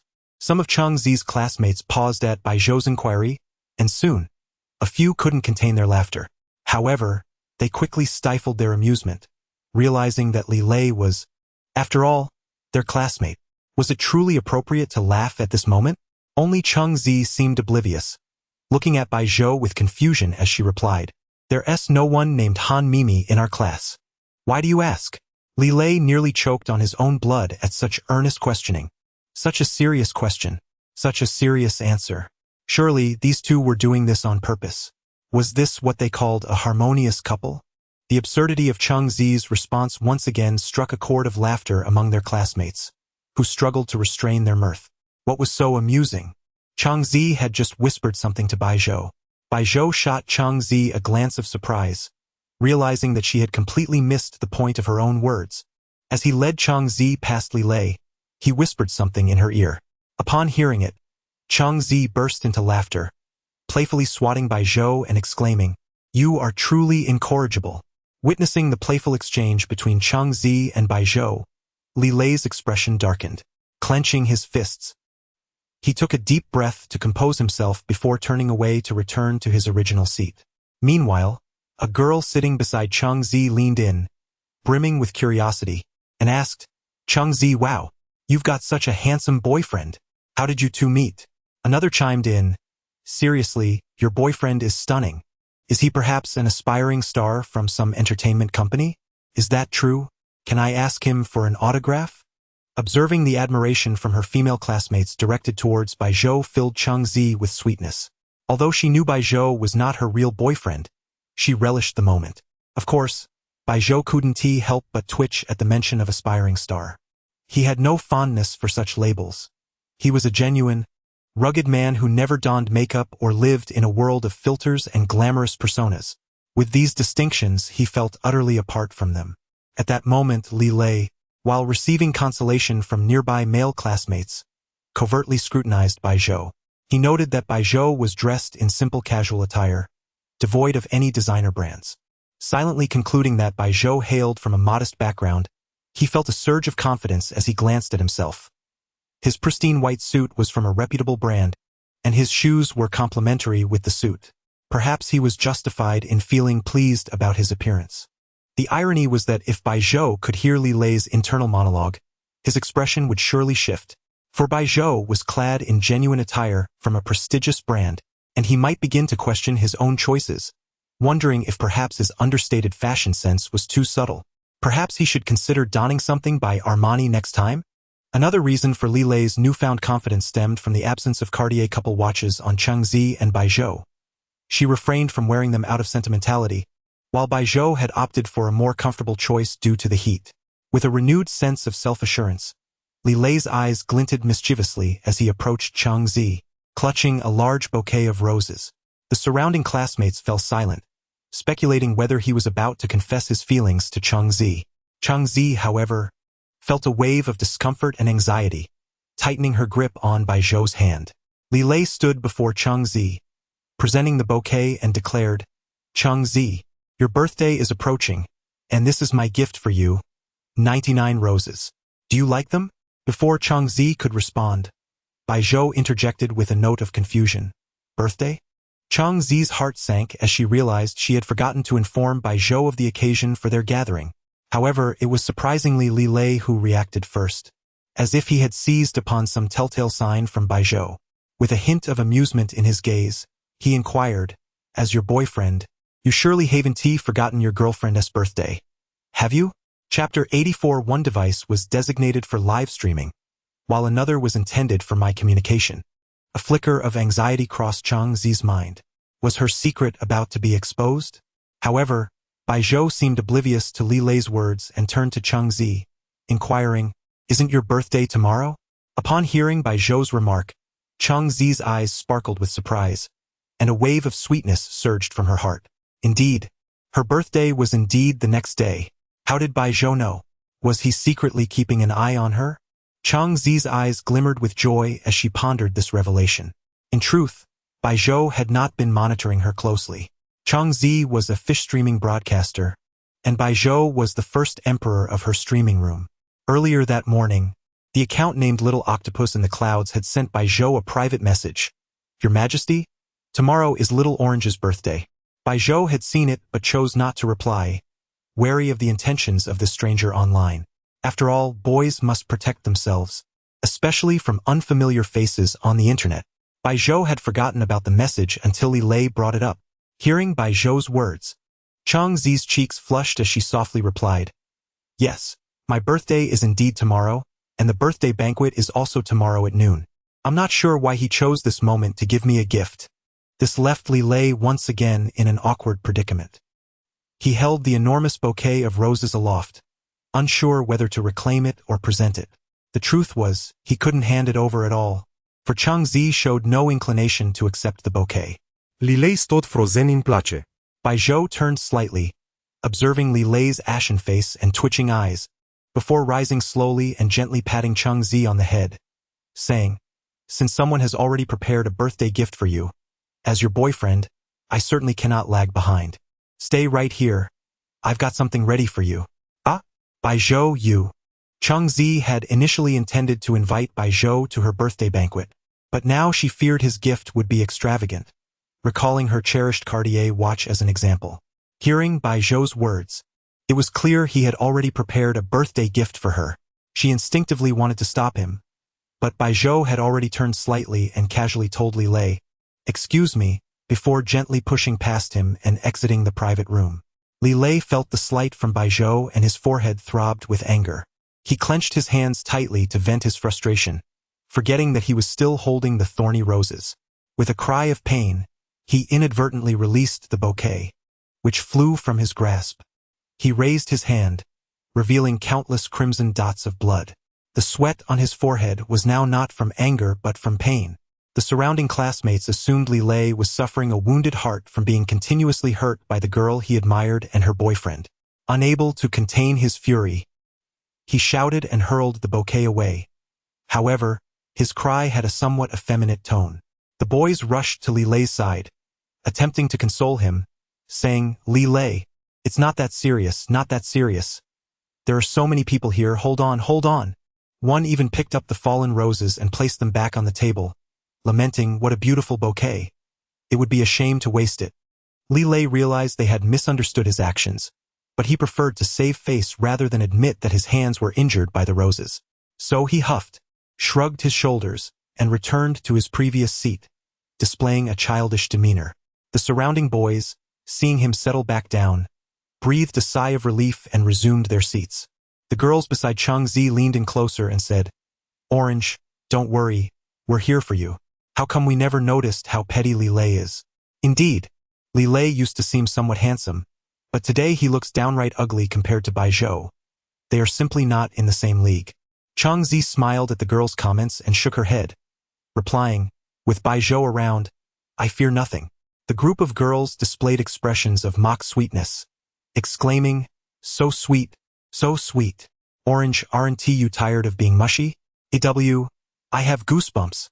Regardless of the chatter around her, Changzi maintained a sweet smile, eagerly glancing at the door of the private room. Bai Zhou returned in less than 2 minutes, pushing the door open. The brief time was hardly enough for Bai Zhou to make a purchase. Could it be that he had prepared something in advance? Changzi's heart swelled with joy, yet an undercurrent of guilt accompanied it. She truly did not wish for Bai Zhou to spend any more money on her. In reality, Bai Zhou had not prepared anything. Had it not been for Li Lei's reminder, he would have forgotten about Changzi's birthday altogether. However, he recalled that he had 2 Apple phones he had recently acquired, which he had been pondering how to deal with since he was not in the business of selling phones. He remembered that Li Xinwei's phone was already an iPhone 12 Pro Max, so there was no need to gift another identical model. The phone he had carelessly tossed in his car earlier that afternoon now seemed to have found its purpose. Bai Zhou held 2 white boxes, the iconic packaging of Apple phones, which instantly captured the attention of everyone in the room. With a smile, Bai Zhou approached Changzi, presenting one of the boxes to her and saying, "This phone is for you to use for live streaming." He then handed her the second box, adding, "And this one will allow you to chat with me while you stream." Upon hearing Bai Zhou's words, the entire room fell into a stunned silence. Changzi, flustered, quickly waved her hands to refuse, exclaiming, "Bai Zhou, I can't." Just then, Bai Zhou leaned in closer, pressing his forehead against hers. Changzi felt her body stiffen, her words caught in her throat, and her face flushed a deep crimson. Bai Zhou spoke in the gentlest tone, "I am your boyfriend. This is what I should do." In truth, Bai Zhou's statement served as a reminder to Changzi that he was playing the role of her boyfriend, urging her not to expose their secret. Yet, Changzi took it to heart and obediently nodded. The sensation of his forehead against hers made her feel as if her spirit had sprouted wings. Must they flaunt their affection here? I'm full now, I really am. I haven't even had my drink today. Are they trying to lure dogs to Seoul to hunt them down?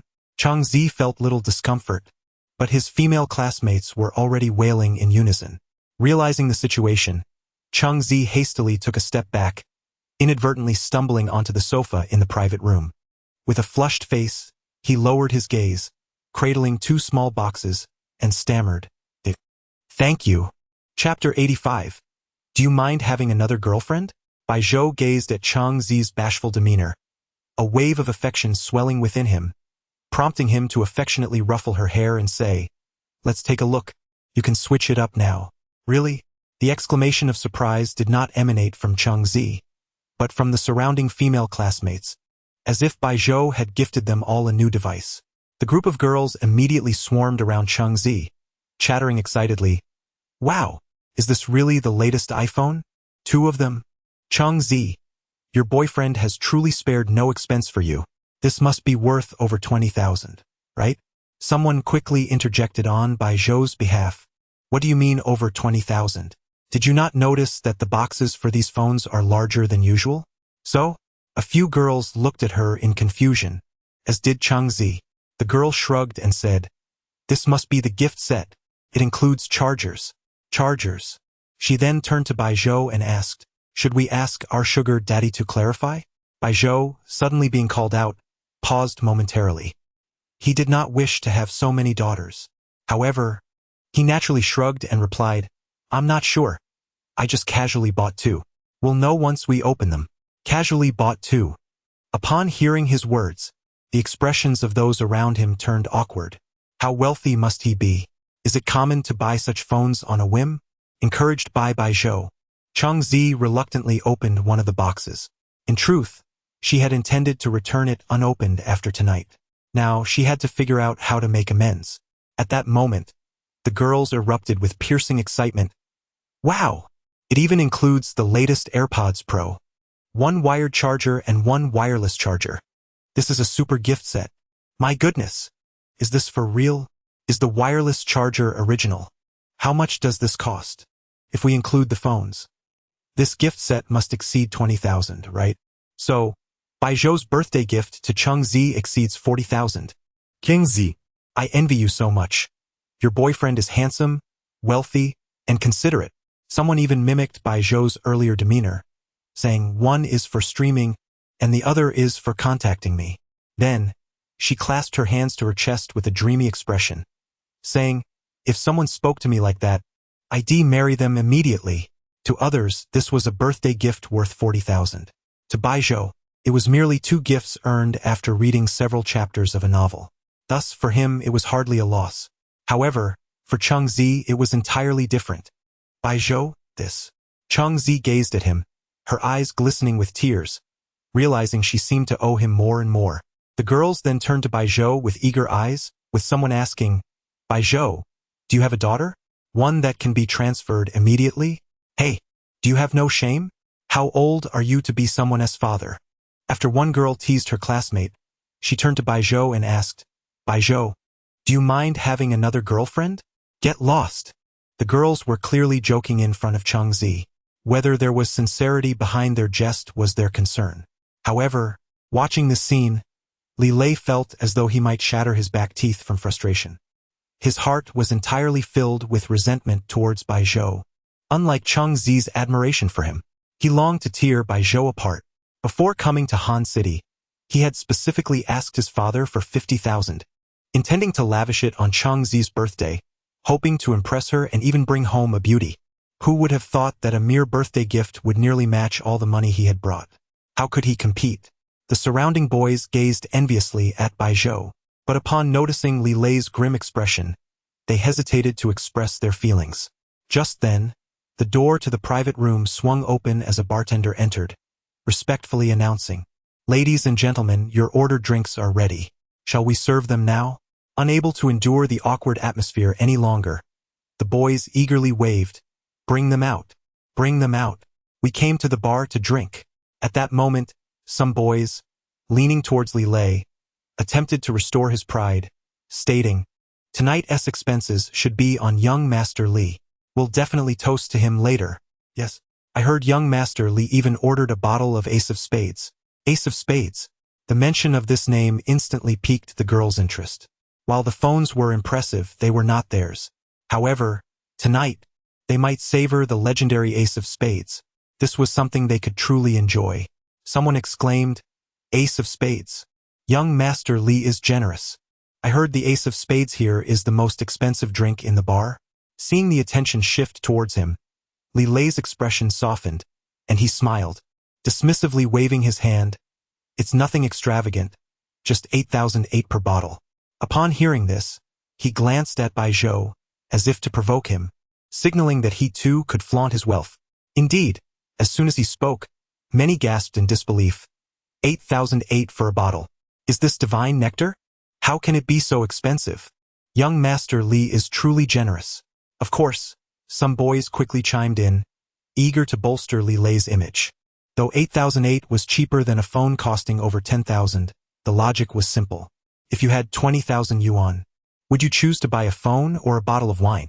Those who bought a phone felt excitement and anticipation, while those who spent 8,008 on wine would regret it the next day. The distinction between consumables and reusable items was stark.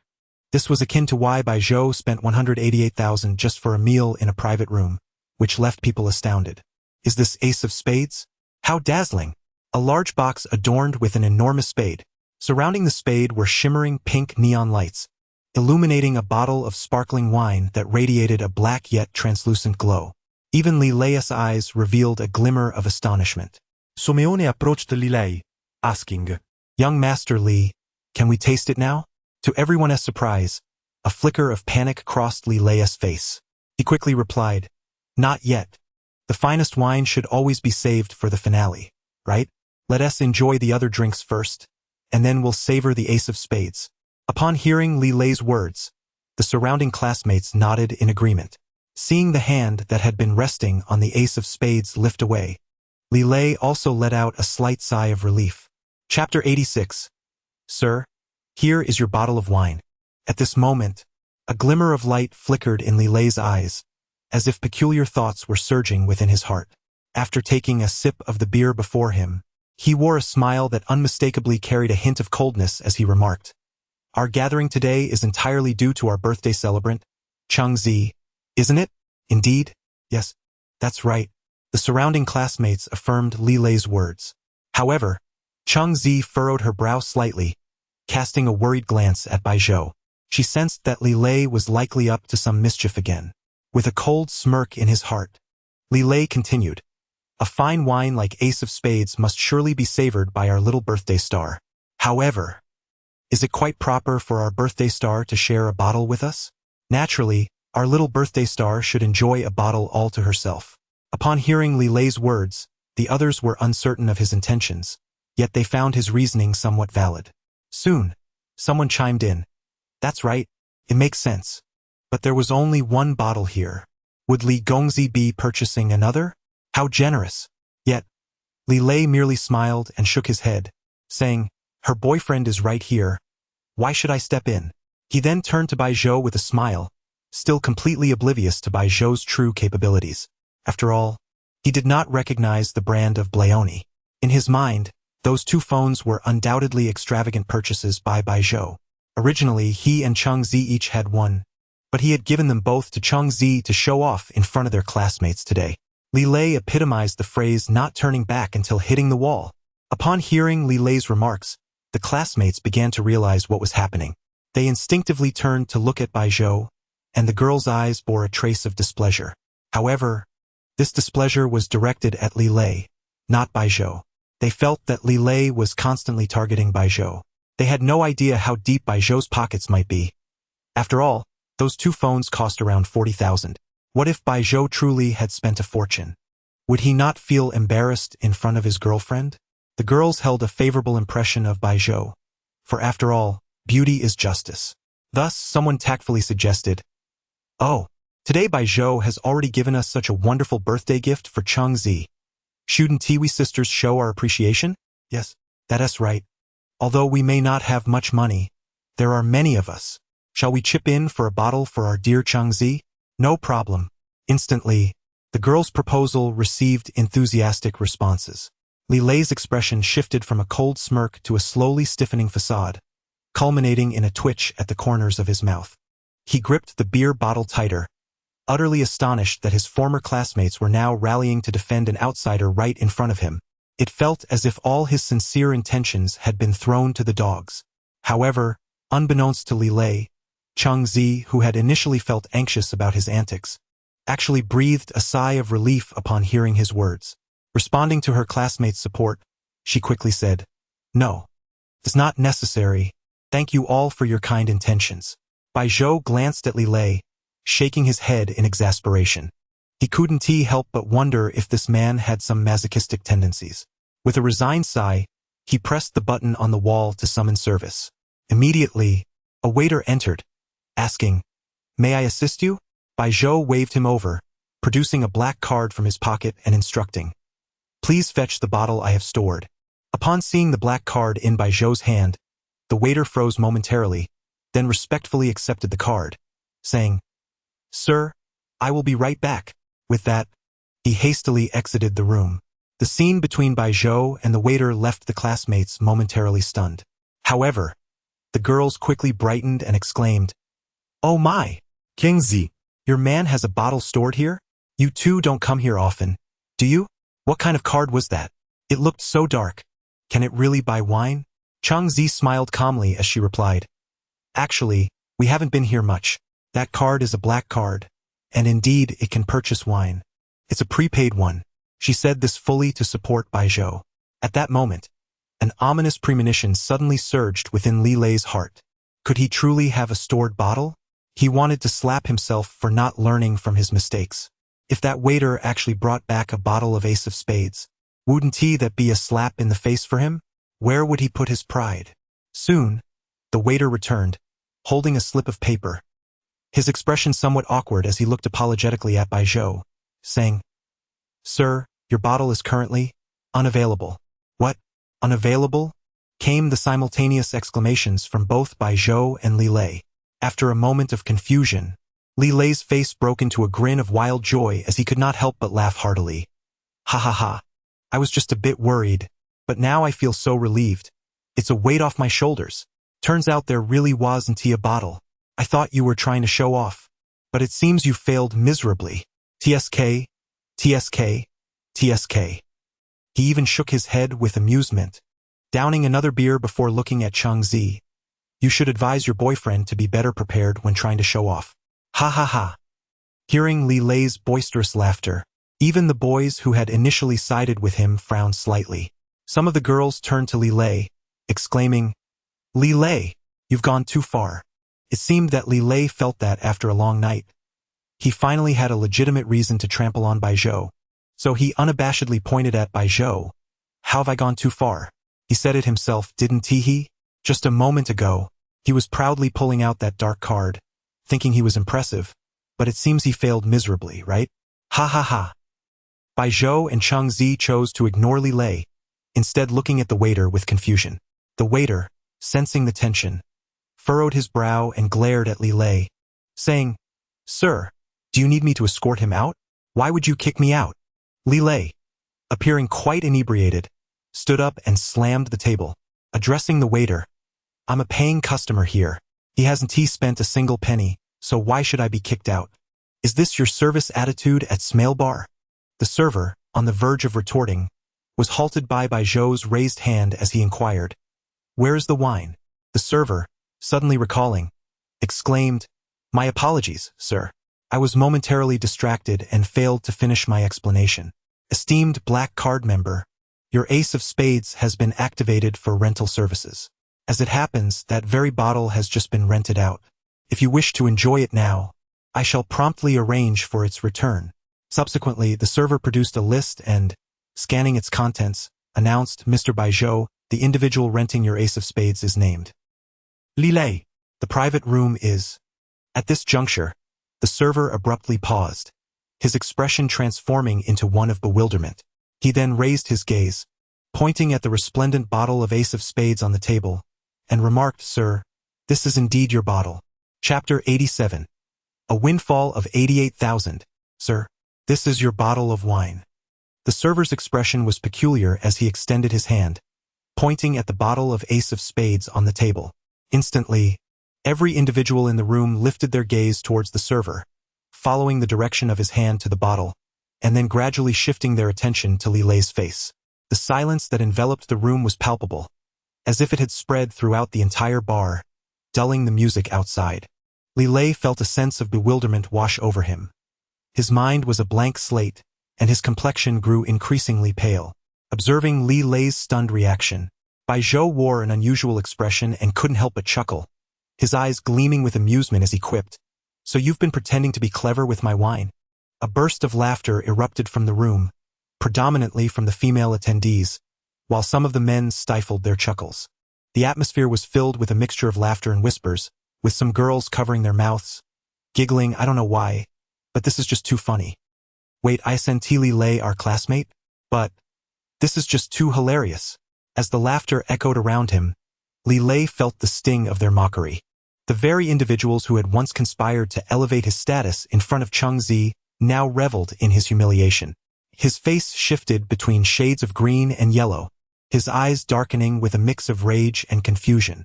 Suddenly, overwhelmed by a sense of desperation, he slammed his palm on the table and shouted, "You're talking nonsense. I paid for this wine myself. How can you claim it belongs to him? Are you all in cahoots?" At Li Lei's frantic and incoherent outburst, The server's demeanor shifted dramatically, his expression turning icy as he replied coldly. Mr. Baijiu is one of the most esteemed black card members of our global chain, Smile Bar. To defame our most distinguished member within our establishment is tantamount to defaming Smile Bar itself. You will be placed on our global blacklist. What? What? Li Lei's anger surged further at the server's words. He pointed an accusatory finger at the server, exclaiming, "Who do you think you are? You're just a lowly server, living off my patronage. How dare you speak like this?" Before he could finish, the door to the private room swung open, and Manager Zhou entered with 2 security guards. "I am the manager of Smile Bar in Han City, and I take full responsibility for what I say."